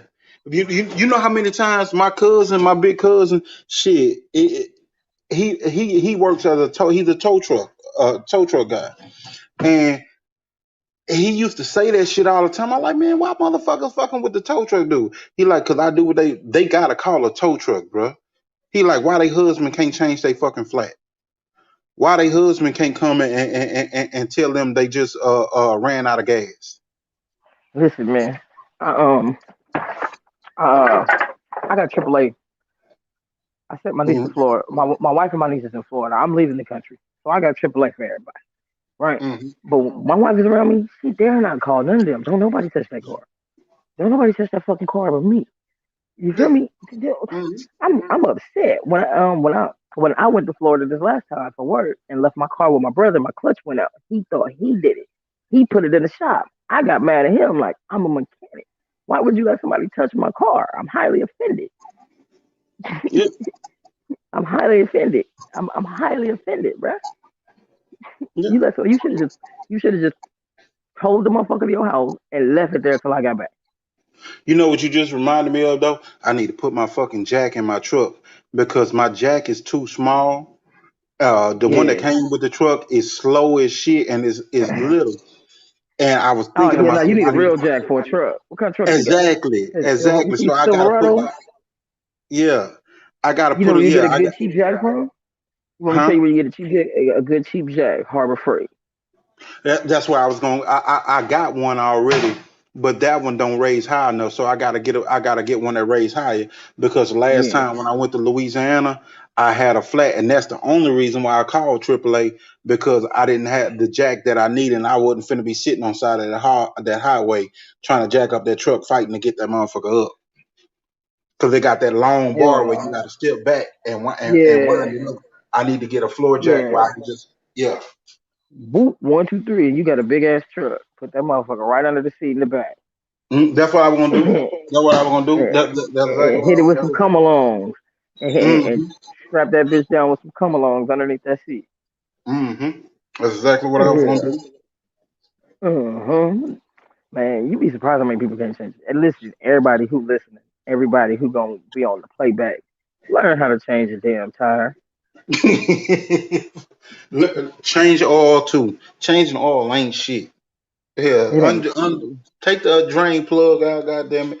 Change the filter. Get your little oil. Get your little oil wrench. A little cheap $6 oil wrench. Change your filter and then put your oil in your shit. Man, for my bike, right? They got one that's got a little knob on the front where I can put the socket on that bitch. How about that? That's what I'm talking about. All you gotta do is put the goddamn socket. Yeah, exactly. Yeah, they got the new oil filter's got a little socket slot on there. They got basically. Hey, you know what I got like did a little nut do on the though? front. You know what I did do when I was when I had that little issue with that lifter? I found some fucking oil, German oil called Liquid Moly. Man, that shit is fucking good as fuck. Liquid Moly. I'm gonna have to hold on to that one. Yeah, say it's a German oil. It got a dye in it that show you any leaks, and it's got a friction. It's got friction, anti-friction, particles in it that help lube even better. You know, man, that shit works so fucking good. And I put a lifter additive in there. Man, I had no problems out that shit. That shit works so good. And then the gas mileage, that like they said, it'll increase your gas mileage. You know. But shit, man, I saw the difference. I'm putting it to you like this: in that big ass truck from Dallas to Baton Rouge, I drove on 1 tank of gas. Man, that's crazy. I drove on one tank of gas. Even driving 16 hours in that truck from here to Arizona, I only had to put gas in the truck twice, and then once an hour out from Tucson to Phoenix. I had to put a little bit more in there just to get me in town. I rode around on the rest of the time I was in town. All right, man. So I ain't got to talk to y'all about this Clarissa Shields fight. Man, she had me nervous. I was nervous. What happened? I said I ain't get to talk to none of y'all about this Clarissa Shields fight. She had me nervous. That shit had me nervous as shit. When she was down on that ground and she couldn't get up and she was stretching her out and laying her whole body across her like she's trying to shrink along. My daughter, she's sitting right here too. She telling me so what we're watching is a live legal killing. I say she's trying to cut her hair off, baby. She's trying to cut her hair off. She's trying to keep her from being able to breathe. She like, so this is a live legal killing. Yeah, man. Hey. And then she came out that armbar. When homegirl went for the armbar, the biggest mistake. Clarissa said, no. She was strong out there. Did you see when she had her head pushed down when she was giving her them shots? Man, she was pushing her head so stiff. Old girl was looking like, oh, I can't move. She was so strong out there. Hey, that hand speed increased with the smaller gloves, didn't it? That hand speed. Hey, she had some pop with her. Hey, and I couldn't even see the punches on the TV. I'm like, damn, what was that? What she hit her with? Damn. And you could hear her cracking. I like Clarissa Shields better in MMA because she's gonna be challenged. But I need her to get up. You know what I'm saying? I think she need to go on and leave boxing alone and 100% dedicate herself to the sport that's gonna pay her. You know that's what DJ Don't leave boxing alone. Yeah, because you can't have one foot in and one foot out. You can't. Not if you're gonna be a champion. I'm just like her legacy is in boxing, but you're right, her money is there. But it's like she can make a better legacy in MMA. Here's the thing. She already made her legacy in boxing is still on to the next. On to the next. Because let me ask you MMA is gonna pay her. Look, everything that she wants, she's gonna get in MMA. The recognition, the money, right? And she's already got a sponsorship with Bose. Clarissa, let boxing go. Let boxing go till you master this. Master this. Go ahead and master this. I don't know if she can, maybe some contract issues, but if she can, let boxing go and fully focus on this because Clarissa can be a champ. She already got the heart. She already got the spirit. She got the crack. She didn't get submitted. I don't think homegirl is that good because I kept saying Brazilian Jiu-Jitsu brown belt. Oh my God, this is a setup. Yeah. I mean, let me ask you something. With that being said, in between that, her getting that practice in and really getting her skills in instead of taking so many high risk fights for little money right now as it's standing in the PFL, I think she should keep boxing in between just to get a little bit better checks and then keep practicing on her. No. PFL is paying her. They stipending her. No. Sometimes some things aren't attached to a check. Sometimes some things aren't attached to a check. All right, you got to do this to get the big bag. And listen, MMA is more exciting. Women's MMA is more exciting than boxing. Yeah. That's why they get more of the looks. That's why they get more of the eyes. It's more exciting. So go ahead and perfect it. She got one more big fight in boxing though with Savannah. She could worry about that later. They're not even trying to put Savannah in her win anyway. Ain't Savannah like 2-0? Let that shit go right now. That's true. Let that shit go. You never gonna forget how to box. He was saying the same thing. He's never gonna forget how to be the best boxer in the world. Fuck that check. They finna give you $1 million for this over here. You can win $1 million soon. Soon you can win your first $1 million. Dedicate yourself. So you gonna get your recognition. They already let you headline the card. They bid you up in all the press conferences, which I thought they was fattening the cow for the slaughter. That's what I thought. I thought they was fattening the cow for the slaughter. But then after I saw the girl fight, I was like, okay, she's got accolades, but she's not that good. Okay, great. So Clarissa, they are trying to build you. Just go with this. You're getting what you want. and you can do this shit. And you with the right team, man. John Jones is the baddest motherfucker in the land, and John They Jones was a wrestler. they built John, her up. They damn sure took everything that boxing gave her and took it to the next level. she was She's the the main more event in her they first didn't fight. even disrespect her or nothing. That she was more than just Clarissa T-Rex. She's the GOAT. She's the greatest woman of all time. And they acknowledged her for that. It wasn't like she had her own day where it was just about her and it was on ESPN and she was just built up. But I it's want to be crazy. somewhere where She's they the want only me, not woman that tolerate look me. fit. They She's the tolerate only her in woman boxing. that She's wanted in MMA. exactly. They want her. They want Yeah. her. They She's want the her. only woman that put on the pay per view that we paid to see her pay per view. And just think, boxing just let MMA steal that. Yep. Boxing And just her let $1 MMA million steal pay. the only Her listen, woman her that $1 wants million to pay per payday view. is not going to be easy. That girl she got to fight as a double gold medalist too. She's definitely a gold medalist. I don't know if she's double, but I know she's a double medalist. We'd have to look her up. The Kayla Harrison girl who they want her to fight, who they're building her up Yeah, to but fight. yeah, she gonna need some time to get to it. But yeah, But they're not rushing her. They're giving her the time. They're not rushing yeah, her. that's what's She's not even beautiful in the about it. tournament. They gave her 3 She's not years. even in the They gave her tournament. 3 She's not years. even in the tournament. I She's not know even they gave in her the 3 year tournament. contract. Yeah, I know, and they gave her a 3 year contract. Yeah. So And they your gave her a last fight 3 year with contract. PFL, your last fight with PFL is Kayla Harrison. You got 3 years. Clarissa, you can be dope in 3 years. I don't. And you taking on fights, the build up fights and the step up fights. And MMA, you lose one, but nobody gives a shit. And she probably won't lose And one. one thing, she gained a lot of fame this because it was like that fight had all the makings of being an upset, and she was down, and everybody is talking about her will to win. Like that's fucking crazy for you to And be listen, the stretched fight out was like on that for somebody who's ESPN. gonna round and pound, and you come Yes. up out of that shit and put them down and refuse to lose.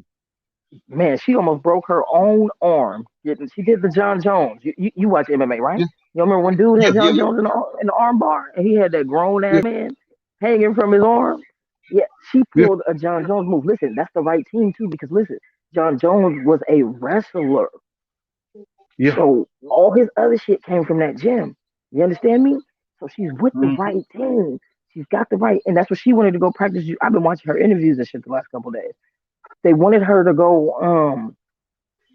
They, she wanted to go get one of them jiu-jitsu tournaments. Her team was like, no, you tripping.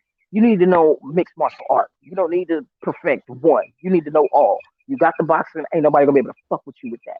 So now we just go master all this other shit and get it to where she's an Israel Adesanya. You feel me? They need to get her. All she need to do is be Israel Adesanya status. That dude lost. It don't shit matter. He on pay per view tomorrow.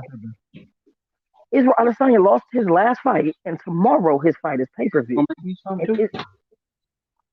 And so they're gonna make her stars, bro. You're gonna get your stardom. Your fights are gonna be way more exciting. You're gonna be able to knock bitches out because you got them smaller gloves. You good. You good. You good. She damn sure doing it. She damn sure doing her thing.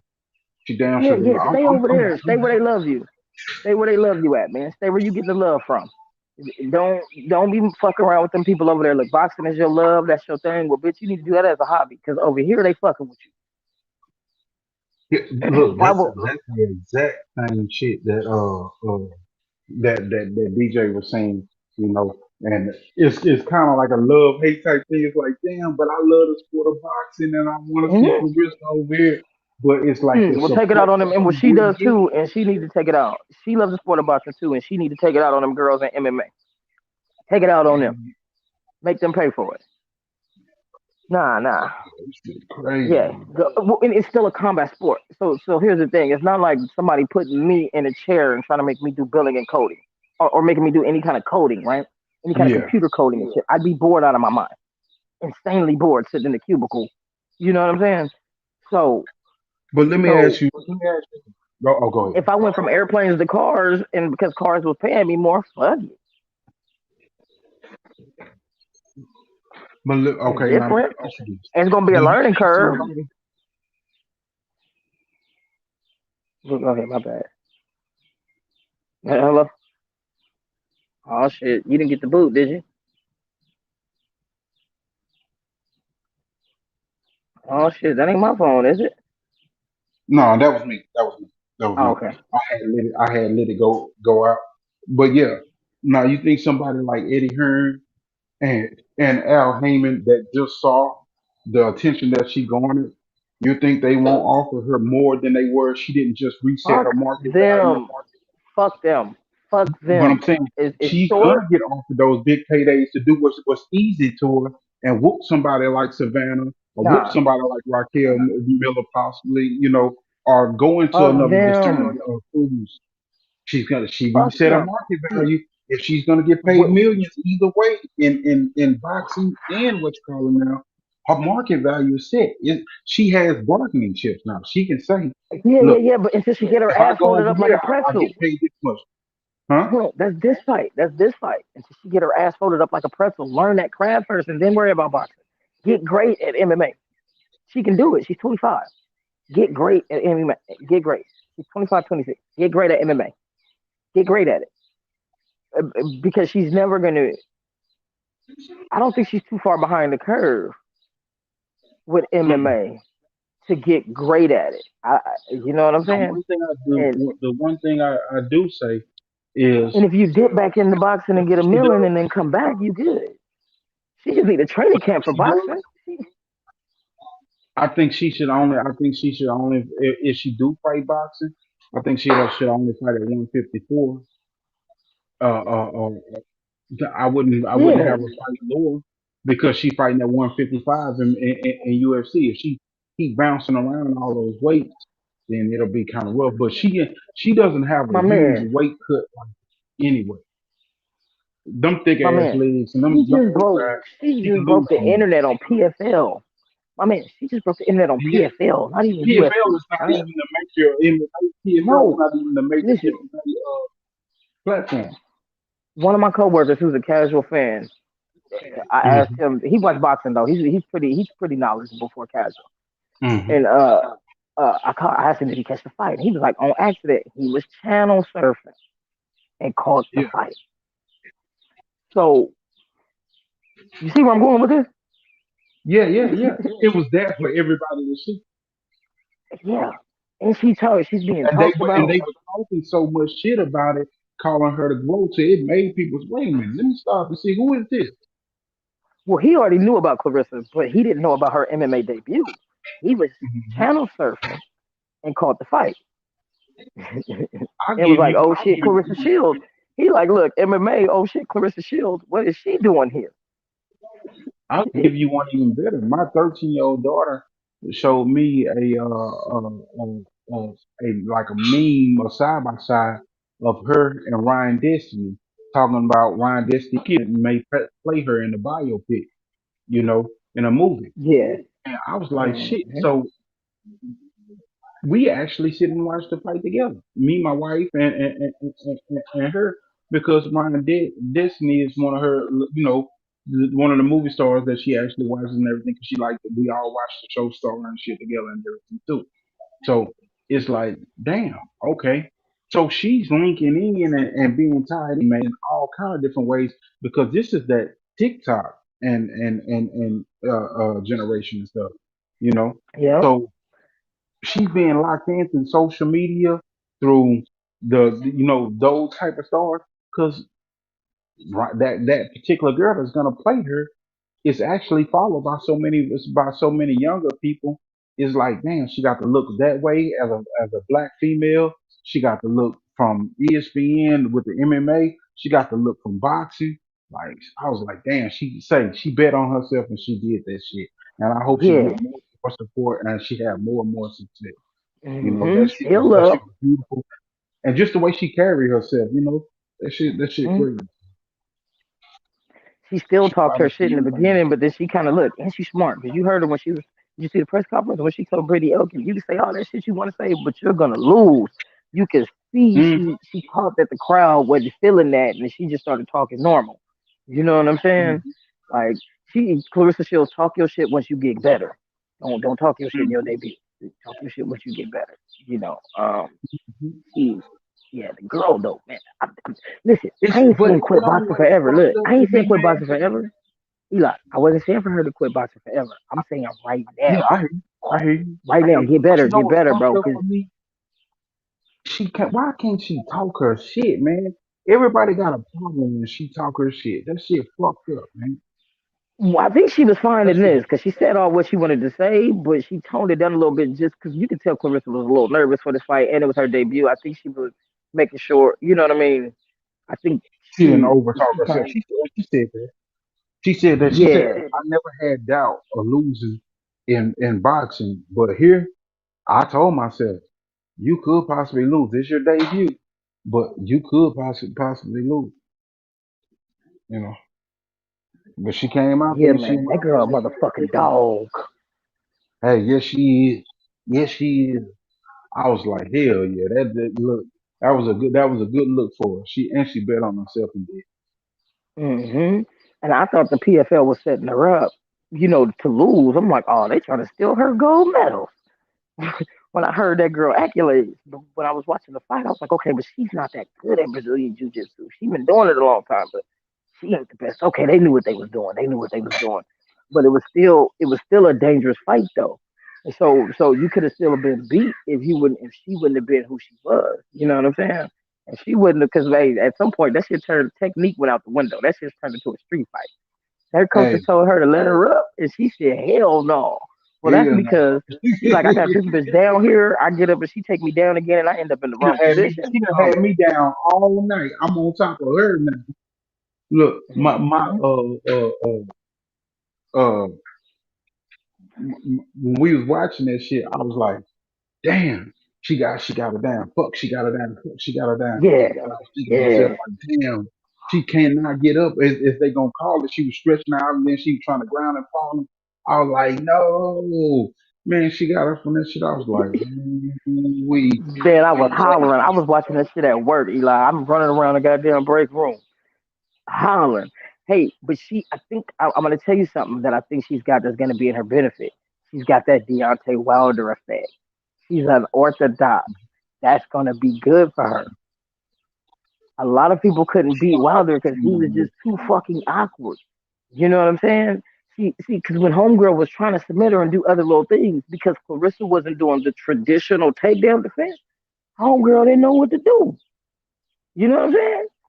Clarissa down there bucking and shit. She like, what the fuck is this? She didn't do the normal takedown defenses. So, so it was awkward when Homegirl got her in the arm bar. Two, she wasn't ready for them punches. She wasn't ready for them punches because when Clarissa was on the ground and hit her in the face from the ground, the Elkins chick laid down on top of Clarissa herself. She ain't like them punches, bro. She wasn't ready for them punches. You still in here? I'm talking to myself. Oh shit! I think he done accidentally went out again. Yeah, man, she wasn't feeling them punches though, y'all. She ain't like that at all. Yeah, I'm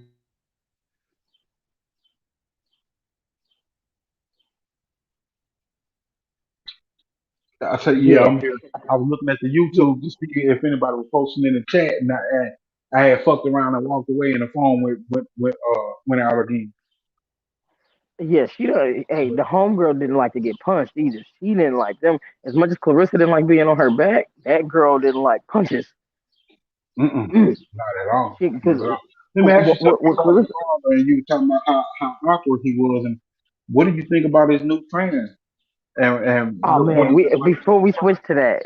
switch to that, Go because everybody know what I think about that. Um, ahead. I was saying I think that's going to benefit her. I think that's going to benefit her being awkward, and because Mm-hmm. just like a technical boxer in there with Deontay Wilder, they don't know his Yeah. next move. He's too ridiculous. Sean Porter, he's too ridiculous. By the way, I got Porter beating Canelo. I feel like Sean Porter, if he was big enough, he'd beat the brakes off Canelo. Canelo not ready for nobody to be on his ass like that for 12 rounds. That's just my opinion. Sean Porter. I got Porter. You see that? You see how you just visualize that? Porter, man, Porter. Goddamn, no matter what you throw, you got to knock Sean Porter the fuck out. He don't care what you throwing. He coming at your ass. I don't think Canelo got the I think stamina to fuck with him. as more people move up, it's gonna get more competitive for Canelo, and we're gonna get to see Yeah. some good fights. We got a good crop of fighters right now. Really, it's just once they all start moving from 154 to 160 and 168 and 147 to 154, they gonna all start colliding and moving on to the next weight. And then you got those young Mm-hmm. ones like Ortiz and Ennis that's coming up, Jamal James. So I think we got a good crop of fighters right now. And I think we got some Yeah. Hall of Famers in that bunch. I've always thought that though. When I watch Porter fight and I watch Canelo fight, I'd be like, "Oh, that's the best matchup on the planet." Except for Porter's too fucking little. Damn, too bad. That's the best matchup. I'm like, Canelo could still probably beat him, but I'm like, that's the best matchup for Canelo right there. Son of Porter. I wish somebody I'm had not, that. You I'm know. not, I'm not too sure about that one, but when you say if they was the same size or whatnot, they ain't too Yeah, far. same size, same size, same size. No, not I ain't 47 too sure Porter. I'm about talking about that the at same all, size. just because of the fact that Canelo got upper body movement and the Canelo having a target that's gonna be coming at him to actually be able to punch on. Shit, I Canelo I don't problem. know. Canelo problem is stamina though. What are you gonna do with Sean Porter? Don't nobody be all over Canelo like that. They give him too much respect in there. Sean Porter be like, he throw respect out the Triple window. G tried it in the first fight, but then the second fight he didn't do it so much. In the first fight that was real close, Triple G was all over his ass, and Yeah, made him work for it. That's why he was on that's them what I'm road saying. games. Yeah. Porter make anybody look bad though. Mm-hmm. So Wilder's new trainer, man. I hope I'm wrong. I hope I'm wrong about Wilder. I don't know. Maybe I'm wrong, man. There's some people that just said some things that made me feel a little better about it. But I was like, what the fuck? Go Why? ahead. What you think about it? Why? So the biggest fight of your career, you go get that guy. I'm starting to question Wilder's decision making process. Now look, I don't know Malik Scott. Wilder probably know more than I do. You know, I'm not the one finna go in there with a dude that's 6'9". So, I ain't Now gonna you say do too know much. Malik Scott has been in his camps, right? Yeah. Uh-huh. Yeah, so he's not really new to his camps. He's just Being transitioning. moved up. Yeah. Yeah, Huh. yeah. So Yeah, man. this is what I see, and Errol Spence alluded to the same thing, and this is what I see also. When he's working with the mitts now, he's got a guy that's bigger, that's taller, that is changing the projection of those shots that he's actually getting to get out. Spence said the same thing when he was in barbershop doing his interview last week. And I thought, like, I was talking to Tay Jones, and I was like, the projection of his shots has changed, and he looks more fluent when he's punching now. And they're working on head movement, they're working on combinations, they're working on jab, they're working on cutting the ring off, they're working on pivoting, they're working on angles. The basics of everything that he's been lacking, that he's been not really lacking, that he hasn't been using it because he got enamored with his right hand. They're working on it. And it's all the stuff that he did to get that bronze medal. And he's even better at it now that you see he's more fluent. I'm just wondering, can he put it together in the fight and actually, like, as long as he keeps Fury with something to think of and keeps Fury fainting and head moving and keep Fury not using his hands, too busy trying to block and too busy trying not to get hit with that big shot, which was what happened really in the first fight. He just kind of kept a jab in his face for the most part in those rounds. If he keep him busy with thinking about what he can get hit with, he'll set that big shot up and he'll be able to get off on Fury. And plus he'll have more to work with as far as his combinations and his angles, being able to step out and step offline and keep Fury working a lot longer too. Yeah, I don't know, man. I'm confused. I'm conflicted. I don't know. But It's something shit. new. It's something new. Yeah. And well, I mean, he looks good on the mention stuff. He looked good, Mm-hmm. in the ring and shit. But I don't Mm-hmm. know, because even in the second fight with Fury, even in the second fight with Fury, once Wilder got hurt, he started windmilling again. You know what I'm saying? So I We'll hope he see. proves I me mean, wrong though. Fury is skilled. Fury is skilled as shit. I'm not gonna take nothing away from Fury on that aspect, you know. But I think just according with the first fight, when Deontay was working and slipping and keeping that jab in his face, now he got even more to work with off of that. And I think he can do some things. I think Fury came out and used all the veteran tactics that he had in his bag, and I think all of that stuff will be getting watched now, so he won't be able to fight like that, But at the same time, shit, yeah, he's still a skilled fighter, so we'll see what happens. But I think Deontay, it made him go back. It humbled him with that right hand and made him go back and get to the drawing board. Brought that hunger back, shall I say? It really brought that hunger back. Yeah, I agree with you on that. The thing with Fury, here's the thing with Fury. Mm-hmm. His nickname should be the Element Pride. Because you never know what the fuck that dude gonna come out and do. And you never know what he's saying is coming out of his mouth is true or not, right? When he said he was gonna stop Wilder, we didn't believe him because Fury says a whole bunch of shit all the time. Yeah. So that's his problem. That's your problem with Fury. You know what I'm saying? He say a whole bunch of shit all the time. You don't know what's true and what's not. You just don't. He's a cagey fighter. He's a cagey veteran fighter that has a lot of experience in his bag. And not only that, he comes from a fighting background with people that have different little tricks and tactics to hand him that he utilizes well in the ring. Well, yeah, Wilder wasn't perfecting his craft though, But again, him being so unorthodox is works in his favor too. But Fury, that's the problem with Fury too. He's very unorthodox. So he's awkward as fuck. So that's why that matchup to me was better than the AJ. I've always thought Fury was more dangerous than AJ. I was like, man, you better get AJ first, then Fury, fool. You tripping. But Wilder said, fuck it, at least he gonna get his big fight. Wilder got his big fight. That's what he was determined to do. But just look at this. He got 3 big fights out of it when AJ wouldn't give him one. And then not only did he get 3 big fights out of it when AJ wouldn't give him one, if everything that he's worked on right now comes to fruition and culminates in the ring, and he pulls his victory off, imagine how much more confident he's the bigger star. Yeah, and he'll be the bigger star. And he'll be the bigger star, and imagine how he's gonna feel when he comes to AJ. AJ been laying dormant basically. He ain't got no big fight. And see, they talked about Wilder's pay-per-view being a flop, him and Fury being a flop because it was under $1 million or just at $1 million. But that amount, Joshua has never brought in. Not even with all. I don't think so. I wouldn't think so. Not at $25. The amount. Everybody be like, $25 is $28 when you trans. Yeah. So at $28 a pop, right? Are they doing the same amount as Wilder Fury did? It's basically $80 a pop with tax. You know what I'm saying? It's $100 basically for us. So, but $80 a pop. If they get, you know what I'm saying? So $1,080,000 or $900,000 of $80 a watt versus $2 million at $25. I don't know. That still don't sound like that adds up. No.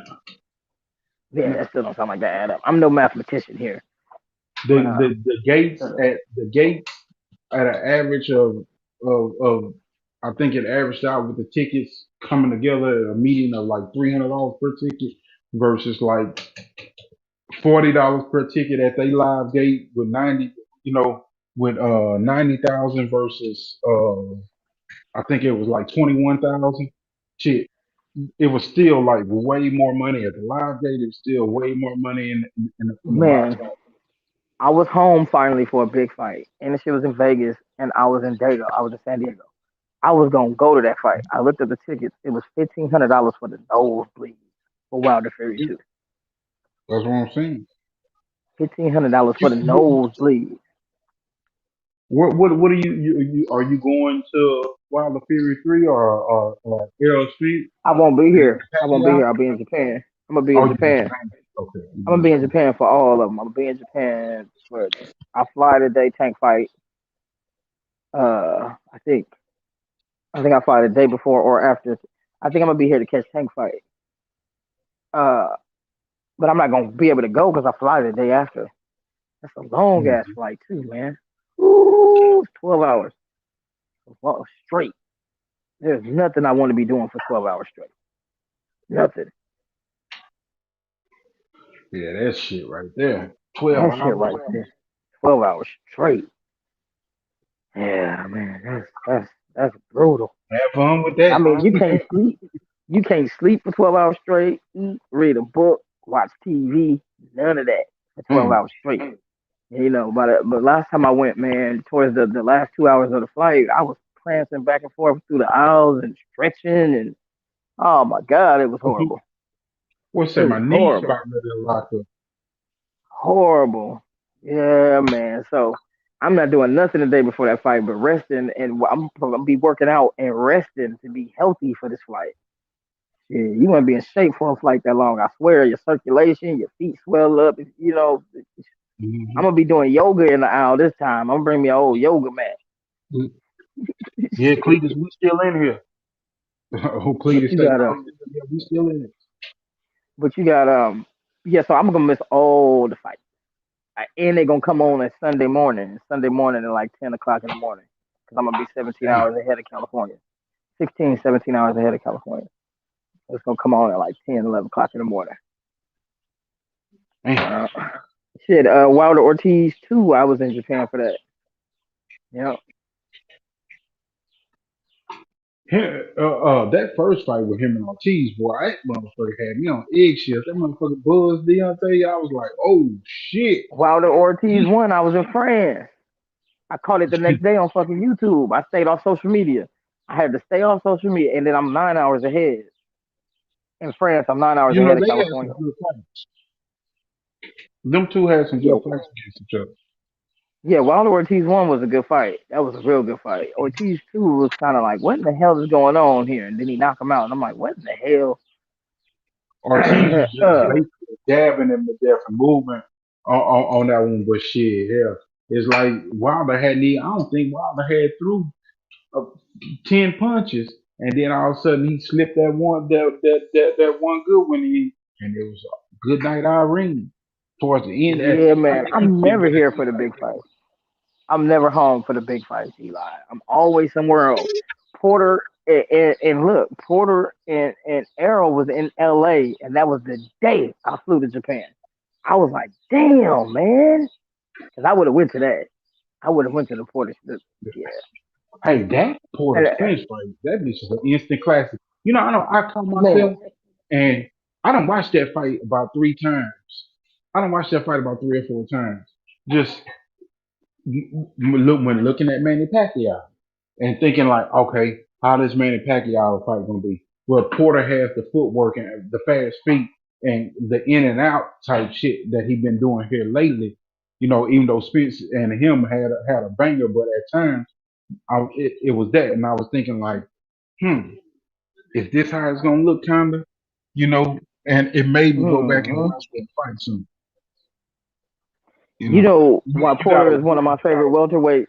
You know why all them dudes is my favorite. They kind of like my cheerleader. You know how your kids be your favorite in their own way. yeah, But why Porter's one of my favorite, yeah, man. There's never a dull moment in the Sean Porter fight. Never, no, no. never. John Porter, Errol Spence. Uh, I like Ennis right now coming up. I like Ortiz right now coming up. I even say Keith Thurman had some decent Yeah, fights, some decent moments, yeah. but he just like he He let his inconsistent shit go. as far as He let his fighting. shit go. Yeah, Yeah, you know. Well, he was a damn good fighter, but it makes you wonder. What once again when we get to this high level where it's some high level shit, them against each other, shit, he didn't get them knockouts either, and he was one time. nah, knockouts don't happen in big fights like that normally. Unless you talking about the big dudes. That's Very what I was rarely. telling people. Yeah, yeah. But I think Keith Thurman may be damaged goods. He, he may be damaged goods. All that time off and those injuries. Mm-hmm. Yeah. Mm-hmm. That, Yeah, I think he may be. and like they said, Uh, he's I'm at the not that bar fond of drinking before the Ortiz. match. I'm not that fond of Ortiz. I'm not. Virgil He Ortiz. don't. Yeah, he alright, but yeah, I don't think he's special. I don't see anything special about him. Like Terrence Crawford is special. Like when you see Bud fight, you like, man, that dude's special. I don't think he's special either. But I think he's a When you good see, solid fighter. I don't think Sean yeah, good Porter is solid. special. But I No, think Virgil Ortiz falls into that realm of Sean Porter, a good rough mm-hmm, fighter that'll give you mm-hmm, everything and you're gonna get some yeah, action. yep, yeah. But everybody be talking about him like he's special or something. I'm like, that dude ain't special now. I He think ain't he's a special good now. solid fighter. I think he'll be a champion. I think he'll give us some good. I think he'll give us some good fights, and he'll be a champion. I You mean, know, did be you a good see solid Boots? fighter. Boots The is difference something between else. the difference between Boots step up fight and the difference in between Ortiz step up fight. Ortiz was struggling with Hooker. Boots, man, Lipness had no chance. And Boots is And if massive. you think about it, both of them basically had the same type of fighter that come from the 140 division, 140-pound champions. You know, Mm, uh, Lipinets had that thump, and what you call it was just a fighter that was a worker. He's not explosive, but he keeps working. He's steady, is what Hooker is to me. Hooker don't do yeah. nothing great, but he do everything decent, good, and he's a fighter. He got a fighter spirit, you know. But Maybe Ortiz need to leave Robert Garcia to be special. oh, Robert Garcia is a good trainer. Robert Garcia is a good trainer because he allows a fighter to be themselves and incorporates Uh-huh. those little things little by little and You builds them. know, Look what he did with Maidana. Manny Robles don't get his credit. You see how he had Andy Ruiz looking? Yeah, yeah. Uh-huh. Robles Uh-huh. Robles, he just need the right fighter. He's not getting he's not Yeah. getting those elite big fighters, you know. And then Nope. you look at somebody like he may have to, just like these trainers, a lot are not doing like Derek James did. Shit, Derek James got Spence at 15 years old and Mm-hmm. came all the way up with him. And then now his professional experience is showing his as a trainer, and he's doing a great job. And then he gets another fighter based off of that work. And shit, Jamel is getting ready to go for undisputed. And then you backdoor and Spence now because he's working with Al Haines, that Frank Martin guy. Shit, they looking like he the goods too. Yeah. And he But wait. We gotta do you know the elephant that's been in the room is Terrence. The elephant in the room is Terrence. What is this dude gonna do? You know, I wrote a paper the other day, right? And because boxing is the easiest topic for me to talk about without having to do research and cite my source, I went ahead and just kind of used him. And Who? man, Terrence, and by the end of the paper, I realized, damn, wasted. I don't want to say a waste of talent because he still reached his height, but he kind of got a ceiling put on his ass. You know, Yeah, yeah. he got that That, that, ceiling put and on that's him. how it is. And He it's just all because of his business decision. Yeah. Well, the wrong promoter, right? Because we don't know how he been locked in or what. We don't really know Yeah, what that contract looked like through and through. So he could have been trying to be getting out of there or whatever. Resigning may have yeah, been the best way to not get something else to happen, or we don't really know the yeah, ins and outs of that, right? So his yeah. original decision to sign with this guy is good and bad. And I've been thinking about Shakur. I'm like, Andre Ward, if you had to sit out for 2 years, I hope when you walk Shakur up in that office, he signed the right contract. You know what I'm They saying? say Al, not Al Bob Aaron always has a 1-and-1 type deal. If I give you one, you gotta give me another. And it's like that's a never ending contract. And it's that he has first rights to fight in his contracts. So it's always a 1-and-1 and it locks you in. If you win this championship fight, if I get you this one, then you owe me another one. You owe me another one. Now, barring that I don't get you that I don't get you this fight by this time, that's the only end to those contracts, which is why I think Manny took that Makise fight and was like, okay, yeah. And then he got out of his deal, which is the same thing right now with Terrence. I think Terrence is going to get out of this deal after this because he's not getting that big fight. And remember, the one thing that think about it, the one thing that Terrence did do is he did get that 1 million per year that he did not get the Spence fight. Mm-hmm. So Yeah, that 1 million I don't per know year if maybe it that was he Spencer did, just like a big fight, but yeah, man, it yeah. seems it don't seem like the way to go though. You know what I'm saying? And right No. now, Devin But Haney is where the do you most go? active. We talked about this already. It's like, do you the only real place to go is PBC. PBC don't really have the dates right now. They do is really inactive. You know, Devin Haney. So Devin Haney's decision to sign with PBC kind of worked out. I mean, with DAZN kind of worked out for him. Did he fight during the pandemic, or was he out with a shoulder injury?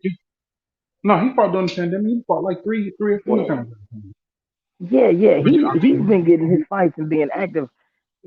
So I don't want to say DAZN got more dates because they was not active for a while, but it seems Devin but it's Haney's a the little big more fights active, right right? now. At this point for Terrence in his career, it's the big fights Yeah. that matter most to him right now. hmm For But I'm me, saying for that's like a smaller fighter for Devin, no, for I a don't small recommend fighter he go to for the zone. He go to the zone. He just in the same position. So yeah, exactly. For Dev, no. For yeah, Dev, no. Dev doing his thing. Bill and Dev yeah. doing.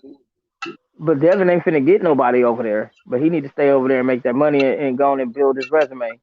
You know, he still got some I things to think work Dev on doing before he good. gets to. Dev doing good because Dev can fight when he wants to. He not tied hmm to the zone contractually like that. He's just working with Matchbox under the zone. Well, the problem is for him to get any fight at 135 or 140, he would have to be with Top Rank, and that's not gonna happen. So while he at 135, 140, stay with Eddie, make your money. Eddie's a pretty decent promoter. Eddie's a damn good promoter. Oh, slick Eddie slick as a can of oil. Eddie So Slick he's is a the good. motherfucker. You gotta watch Eddie I mean, because but you gotta be that. You gotta be that to be a boxing he's a promoter. promoter. So he fit He's the a promoter. criteria. Yeah, Yep. he fit the criteria. Yeah, that come with the job. So that's in the job description. Uh-huh. So yeah, I think he alright over there. But Terrence, I'll probably do like a 1-and-1, 1 or 2 fight deal with PBC. But that's where all the fights is for him. That's a no brainer. That's a But no a brainer. deal is And not a deal, PDC. So you can walk away anytime you want. So all he gotta do is claim his own promotion, do his own promotion, and keep on moving. yeah, That's all he gotta I do. hate to see that this dude not gonna get none of the good fights till he old. You know, he may be we don't. You know what I'm saying? Maybe past his prime, man. That's gonna be fucked up. That's gonna be fucked. You think about it. If he go and fight with PBC, don't be signed and fight with PBC. He got Thurman, he got Porter, he got Spence, he got uh he can fight Jerron because he can float around on PBC and fuck with anybody. You know, he got Virgil because they can do he got fights. He got Ugas. Hey, him and Ugas just ran across each other yesterday. They took some pictures together and shit and was kind of talking the shit a little bit. Yeah, that dude. It's kind of like disappointing, right? His career is kind of like disappointing. Not really, because he did do a lot of shit. You know what I'm saying? And because if you take it to some people who never even got any of those opportunities that Crawford got, you can't say. But you know what I'm saying? Him not getting none of the big fights is Yeah. disappointing. There we go. That's what I'm looking at. At this point, Him not getting in there. he's a bigger fighter than just taking those filler fights. The big money fights are there for him, and then to have his promoter not really promote him like that and to sell him as if he was a liability, like that's some fuck shit. That's that football shit. You That's know that what? football shit. That's that football shit. Mm-hmm. He's old. He's washed. Exactly. Exactly. He can't even catch no more. Look, he dropped one pass all season. I don't think he can catch anymore. Yep. I mean, they talk about Cam Newton like he's just garbage, don't they? They talk about Cam Newton like he's just garbage. I mean, the man making touchdowns and shit. Kwame Brown been on their ass though. I ain't even been watching football, man. I ain't even been keeping up with football or basketball, but the only thing I've been keeping up with lately. Me neither. Same thing for me. I just started catching basketball for the playoffs, but I ain't been fucking with no football like that. Matter of fact, for the last 2 or 3 years. In the last 2 or 3 that's years. about the same for me. Yep. That's about the same for me. Yeah, it's sad, Clarissa. Hey, so you were saying that it was easier for her in boxing, but to me, it seemed like she got better competition over there in the U.S. Mm-hmm. I kind of like her having to pull. You know what I'm saying? Pull out on some shit and being. When the last time you seen Clarissa in danger? Last time you seen her she been giving out one-sided ass whoopers for a while now. I'm saying, don't give up your money. Don't give up your bread and butter. No. But she needs to get better to keep them paydays coming in over there. I think she did. She gotta get better. But that's gonna be a schedule. There's a lot of but it's a lot of people over there that ain't athletes like her. They just got good at the shit and is over there fighting. But they're actually better than a lot of women. I don't know if they're better than a lot of women in boxing. Maybe she's just so good she makes them look trash. You know. I don't know. You say what? I say she's strong as hell. Yeah. I think she can go over there and change some things. You know. Go over there. Yeah. I kind of liked it, man. I was nervous in the motherfucker. I about had a heart attack. Like, oh no, she about to get. As soon as she went down, I was like, oh my god, this fight is over. She was down so long. Like, she was down for 4.5 minutes out of the goddamn 5 minutes. I was like, oh my god. Heart attack. And then when she popped up at the end of that second round, she popped up at the end and gave her them couple shots. I was like, ooh. Yeah, that broad hurt. She had hurt her though before she gave her that too. That's why the girl kept taking her down because she was hurt. Yeah, hurt her. Yeah, hurt her. Yeah. She didn't want them hands. Hey, that crack though. I bet she liked them 4-ounce gloves. I bet she did too. I bet she liked them 4-ounce gloves. Like, yeah. They said Clarissa didn't have no pop. Shit. That speed. Hey, listen. When the fight first popped off though, and she threw that overhand right, that motherfucker was wicked. I say that. Did you see the other girl get spooked? The other girl was like, "Oh, I gotta take her down now." Yeah. And that shit was hella fast. Whoop. I said, "Oh." Hey, but you know what? The one thing I saw, I was like, when she swung that overhand right, her gauging that distance because of the kicking and shit, it was like she was trying to stay outside of the kicking and get that motherfucker in. But that girl right there was so big at that weight. It was so much distance to cover. I wonder how many girls are that big, or was she just the anomaly at that weight that's that big? She was tall as shit. Yeah, she tall as shit. Yeah. That's the first thing I was thinking. I'm like, so the girl's shaped like John Jones, right? She them long, skinny motherfuckers with them legs. When they do jujitsu, man, them lean motherfuckers that do jujitsu, man, they hard to fuck with. It's something about that body style with that ground game, man. That they can stretch you out. But you Man, and the kicking too. But the thing is, Clarissa is so thick in the legs. It's like she carried most of her weight in her legs. So it's like hmm she always have said she keeping her thickness for her man. But it's like, damn, can you really make 145? Because you said you can make 147. Can she you said make she ain't made that 145? shit since You she was still be back 16. I just watched her in the Joe Rogan interview. She said she ain't been 140 anything since she was like 16 or Gotcha. 17. Man, let that shit be. And you know, women, man, we carry that weight different, man. You got all that fat on them Mm-hmm. hips, all that fat around your stomach. You know what I'm saying? The thigh. Nah, hell Mm-hmm. no. Hell no. Yeah, yeah, she thick. You gonna get your ass She whooped thick. going down to 145. You go get your ass beat. You gonna be weight drained. Hell no. And that 155 is was the just the lowest thing. she needs to be. I want to see more of that MMA shit Everybody though. was saying, damn, I didn't know Clarissa was holding. I knew she was thick, but boy, she put them shorts on. Everybody was like, damn, Clarissa holding.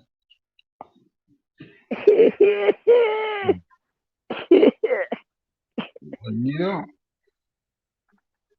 Man, so Wilder better beat this motherfucker's ass. Wilder, you better beat Man, this boy ass. Wilder, you better beat this boy ass. Beat that man's ass. Whoo, how nervous are you for that fight? look, I'm nervous because afterwards we still gonna ride with it, you know. But you know we're gonna have to hear the fans. Hell, we have a big enough fight as fans. We have as big a fight as fans as he has because shit, motherfuckers will troll you for a whole goddamn year. Hell, you know we're gonna have Man, you motherfuckers right trolling about that. Man, you know about that. Yeah, them UK fans love to troll, don't they? but they They disappear love to like a troll. motherfucker. When they lose, they disappear. hmm They be gone. Yeah, they do. Yeah, they do. Hey, man, so I think Anthony Joshua too stiff. That when I was with him versus Fury, I was like, man, Joshua too stiff. Man, when I'm watching that Pulev fight, I'm like, man, Josh, they trash. Listen, a lot of heavyweights are trash. I just Yeah. can't feel. But They Joshua terrible. got a good fucking combination. But that Yeah, he motherfucker, do, but he's stiff. It's like the but person but you trying to he's teach. stiff, but he been moving a little bit more. He Did been you see on the that move a Pulev little bit fight? more. Did you see that Pulev fight? He looked like a damn robot. Yeah, yeah, yeah. But he moved better than Pulev, so he kept his distance better. It's little That things shit that ain't gonna Joshua work with do better. Tyson Fury. That's all I was That saying. shit ain't That gonna shit work with wasn't gonna work with no Joshua. Tyson Fury. That shit not gonna No, work. That shit wasn't gonna work with because they bigger fighters than Pulev. So the distance doesn't bother them because they are bigger, longer fighters. I was gonna say, and all the problems that Anthony Joshua and Deontay Wilder problem with Fury is they not the bigger fighter this time.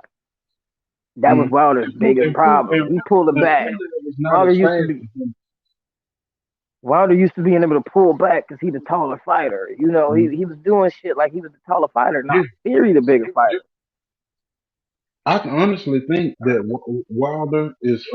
Wilder and Fury, but I think both of them would beat Joshua just for the simple fact that both of them are way more athletic than Joshua to me.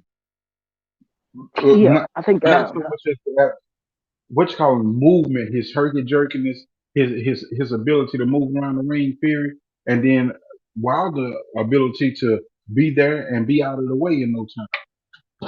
yeah, Joshua's combinations is something else though. But He got good damn combination. yeah, he got some good combinations. But he's just so dead. Every time I watch him fight, I'm like, look at this stiff ass motherfucker, man. Now I am interested to see what happens with the Big Baby Anderson guy, Jerry Big Baby Anderson.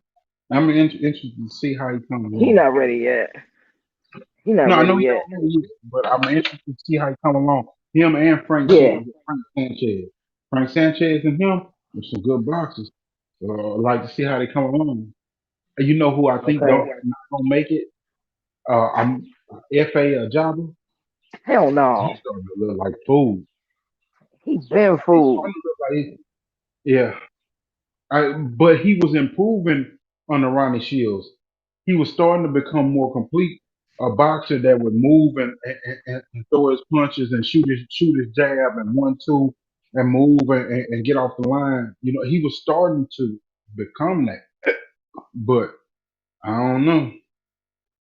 I don't know. F.A. Molasses. F.A. Molasses Yeah. Jugba. That dude is molasses, bro. Hey, He too slow. He too slow, man. but we said You that talking about a about Joe robot. Johnson. Damn. We said that about Joe Johnson. He was popping that jab. F.A. Jugba is no Joe Joyce. And Joe Joyce was fighting Daniel Dubois. We still haven't Bro, yet seen Joe Joyce. Joe Joyce motherfucking punches were so slow. Motherfucking, you can turn out the light and come back and get in the bed and he still be punching. DSL, man. You remember that shit? The dial-up internet? DSL. For real. That motherfucker punches be spinning like that, like the browser when it say loading. He got that buffering. It's bursting like a motherfucker. Motherfucker, this bitch coming or not? Shit. Hey, Let me check so the time listen, real fast. I'll that's duck the in a best minute. fight. Hey, now that is an entertaining fight. Him and F.A. Jogma. Man. He might beat the shit out of FA, but I don't know. I'm going for the laughter though. I'm watching it for the laughter. For the you know what I'm saying? That's gonna be the slowest fight. Hey, Daniel Dubois came back though and got him a nice ass motherfucking knockout. Yeah, Daniel Dubois was just the slowest motherfucker Joe Joyce. I'm like, what happened? And am I the only one that noticed that Daniel Dubois has Anthony Joshua's upper body with Deontay Wilder's legs? I was like, bro, what the fuck is going on? Hey, Am I the, what the fuck is going on? Eli, have you ever noticed that the man got Wilder's legs with Anthony Joshua's upper body, bro? He big as fuck upper body, but his head little long head, motherfucker. Hey. And them legs, he got chicken legs, man. He got Wilder's legs. But he be getting some motherfucking knockouts though. Cause they keep putting him in there with Fujimoto. I hope he go back and get his one back with Joe Joyce though. Like shit, bro. That motherfucker say, Hey, bro, man. that motherfucker jab your ass to death. Listen, the problem is they keep putting him in there with Fujimoto's. You remember that the Japanese dude he fought? Daniel Dubois, I'm going to knock you out. The man had a limp. That man had a limp, Eli. The man limped away after he said the shit. I said, man, this man got a limp. Aw.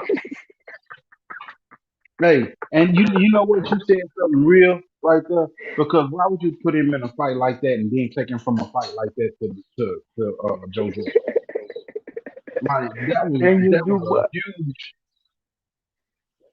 Like, Daniel you think Dubois. the whole speed of the fight is this, and the whole speed of the fight is something totally different. Man, they gave him a Japanese dude with a limp, and then threw him in there with Joe Joyce. Talk about no love. Somebody, the promoter was trying to get paid on that one, man. Come on, man. That shit fucking crazy. Yeah, that'd be like Clarissa Shields going in there with the Kayla Harrison chick right now. Man, she better not fight Kayla Harrison. Not if she want to win. Hey, that shit was like, well, nah, he did better than I ain't gonna do that. I was gonna say that shit was like Jose Benavidez going in there with Bud shit, but nah, he did good to say he had them troubles with his leg. He did good. Shit, Man, Jose Benavidez. Yeah, he went to the 12th round, man. I think if he would have healed, if he would have healed all the way up and trained his way back, I think Jose Benavidez would have been good. Cause yeah. To be on that leg like that and for us to see him laboring around that ring for 9 rounds, cause the first 2 or 3 rounds he seemed okay, but towards that 4th round and on, that motherfucking leg like he was dragging that dude. Yeah, man, and that dude is tall too, you know. He's tall. Them Benavidez brothers. Yeah, them Benavidez brothers got out of the ring problem. Hey, got, well, yeah, you know yeah. how it is. Yep. Yeah, they got the I'm out of gonna the stay on my ring issue. track, trying not to talk about the fighters' personal lives and people's personal lives because shit, Yeah, I'm saying it's coming into the ring though. You know what I'm saying? Like they out yeah, of the ring issues affect it's them up in it slows there. it You know, slows them down. because Yeah, it slows them down. David, I like David. I don't think he beat no motherfucking Canelo, but I like him. He might get Canelo hell, man, because of Hell, just but he the ain't way gonna beat him. I don't know. Canelo ain't throwing a whole bunch of punches against no tall, bigger fighters like that. And David got a hell of a work rate, and David got pop. He got Man, some pop in that motherfucker, and he's big and can weigh on you and smother you. He's one of the fighters that can actually tie Canelo up and like muscle him around, and also you want to has talk about hands. combinations? You want to talk Yep, about yep, combinations? combination. David. You want to talk about Exactly. combinations? David could, yeah. I'm interested to see what's gonna happen with this whole Caleb Plant shit Oh yeah, I think because now I that's do I think think Caleb that's Plant, food. I think Caleb Plant is food. I've been thought that. but I think Caleb Plant is better than than Billy Joe Saunders. I think he his ten. I think he his twin brother. But okay. I, to be determined. Yeah, we'll find out. And if We'll I'm find wrong and Caleb Plant beat him, then I'm wrong. But I think yeah, it is what Caleb it is. Plant. I think Caleb Plant is dog food. That's what I think. Straight up motherfucking dog food. I'm interested to Hello, see how dog. these fights come to fruition. I'm interested to see. It seemed like he been looking at Jamal a little bit more. It seemed like Well, I now that don't think he's gonna fight Canelo because they want Canelo to come to Fox, and I don't know if they even want to deal with Eddie Hearn. So to try to put them kind of stipulations on Canelo, you tripping. yeah, I don't. The You remember belt's when gonna Caleb depend on Plant? the type of money. It's You gonna remember depend on when the type Caleb of Plant money. won his last fight, right? He was like, "Yeah, right here." When they Mhm. asked him about Canelo, yeah, right here on Fox. Yeah, right here on Fox. Yeah, right here on We- Fox. Right here on Fox. I was like, We'll "Oh, okay." we'll see, but I doubt that. I think Caleb Plant may have to go over there because I mean he's the A side, or either they might work a deal out where Fox shows it over here and the Zone shows it over there or something. You know, hmm I think that's the Well, I only way think that's for my pocket's sake, have it on the zone because it's $100 for the year versus per fight. So for the sake of my pocket, I'm happening. hoping it's on the zone. Yeah, it's on the Um, and yeah, that's what I'm but hoping for. you know that's the reason why the Zone may work a deal because if they get 10% more, if they get a uptick of 30% on the price, and they let Fox take the fight, what if they lose? It's a pay per view fight, hmm and they didn't lose. They didn't lose nothing, so they may actually give in on that just to not have to pay out so much money and let the fight pay for itself.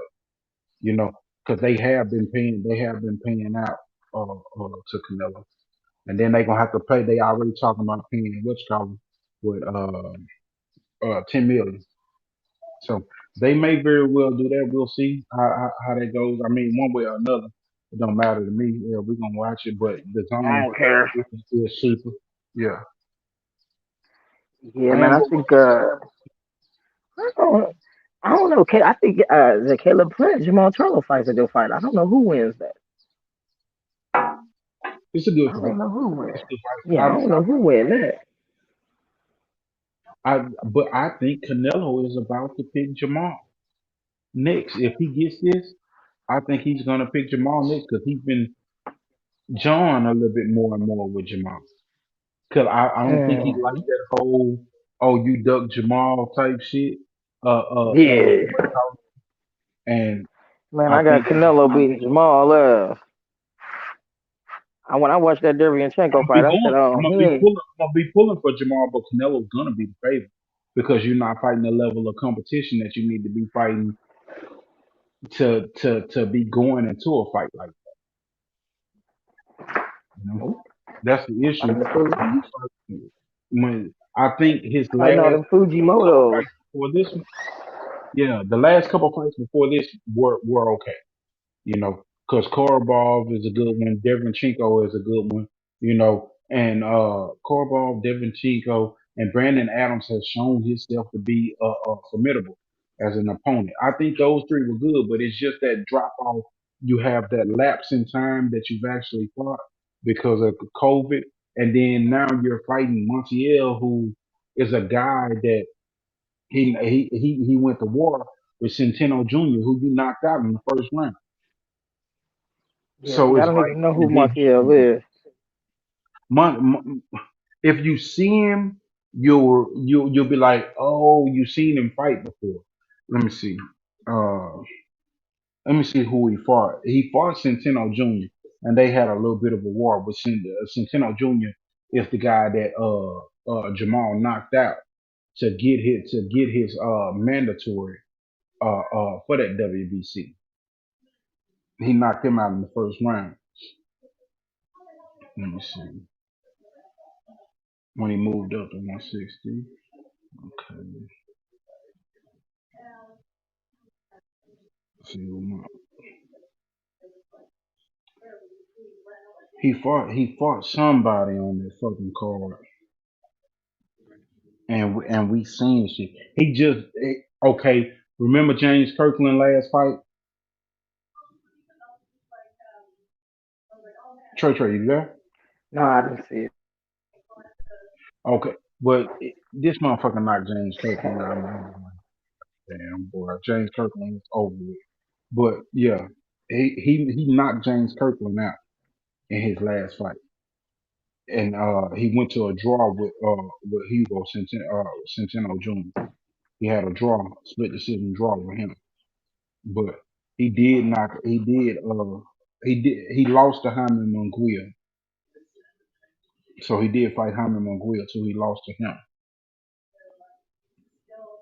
But we'll see. I mean, he's a power puncher. He's a guy that got a lot of power. Not a whole lot of power, but he got good power, and he got some knockouts on him and shit. You know, he got out of his 22 wins, all of his 22 wins have been knockouts. He got 4 losses and he was knocked out one time. Oh, you breaking up. I don't know if it's me or you. Oh, can you hear me now?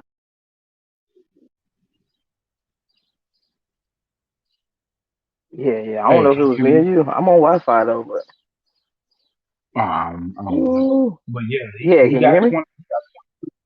Yeah, I can hear you. Yeah, I can hear you. Can you hear me? Yeah, he got 20. All right. Yeah. Yeah, he got 22 wins, and all 22 wins are by knockout. Yeah, but he got 4 losses. He been knocked out one time. So I know he got some power to him, but Shit. shit, it's just a matter of can he last. It may be a decent fight though. It may be a decent scrap. hmm He's a decent fighter. He's not a horrible fighter. He's a decent fighter. But the guys, Hugo Centennial Jr., who Charlo knocked out in the first round, he went to a split decision draw with him. But he slept the fuck out of fucking James Kirkland. Yeah. I was like, damn, boy. I hate James Kirkland left Ann Wolf. Ann Wolf, every fight he fought with Ann Wolf, she had him right.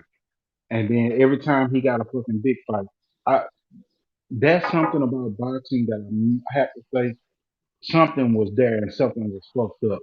That why did he not fight his big fights on the Ann Wolf when she got him there? Why did they not let her get her shine? Like it's something behind that shit. Yeah, it's always something behind it. I forgot who I was talking about. Earlier I was talking. Oh, my friend had called me about something earlier, and she was blaming the mom, and I was like, yeah, but you know, in the industries, they always trying to get rid of the parent or a parent-like figure. You know, they hated Usher's mama. They couldn't wait for him to get old enough and get rid of her ass. They hated LeBron James' mama.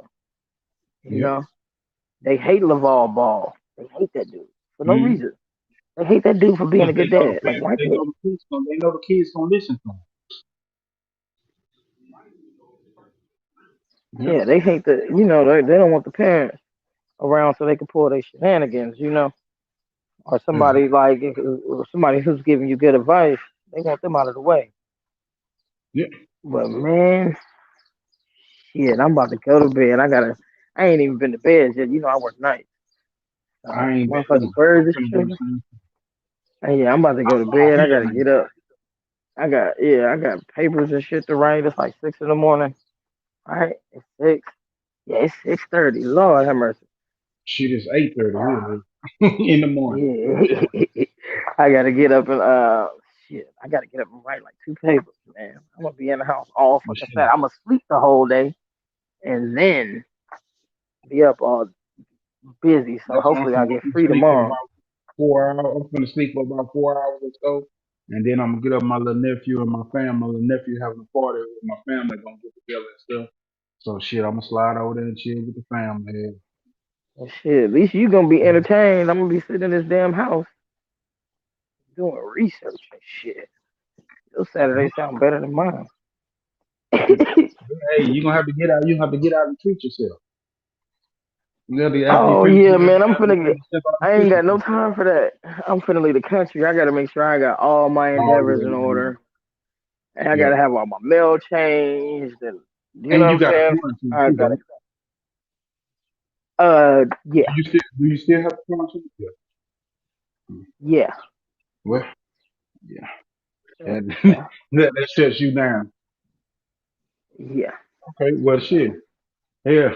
I guess I'll see you tomorrow. I'll see you when the next time when you're on here. But shit, it's And always yep, I'll be hopping on sometime, man. I just know once I call in, see, because I was supposed to be going to bed, and I was gonna call in and say just a few it's things, hard. and I Exactly. know, That's the same and I thing. know once I call in, I'm gonna fuck up everything because I was supposed to be going to sleep. That's what I was supposed to be doing, Mm-hmm. so I could be up early, so I could be up at 10 to be doing this damn work, so I could have got out in the evening and went and rode my bike, but that ain't happening. Me too. Same shit. But well, shit. That's All what's up, man. right, Eli. You take it All easy, right, man. everybody in the chat, y'all be good. Peace. Cam, play the Peace. song if you want. Kyle, play the song if you want.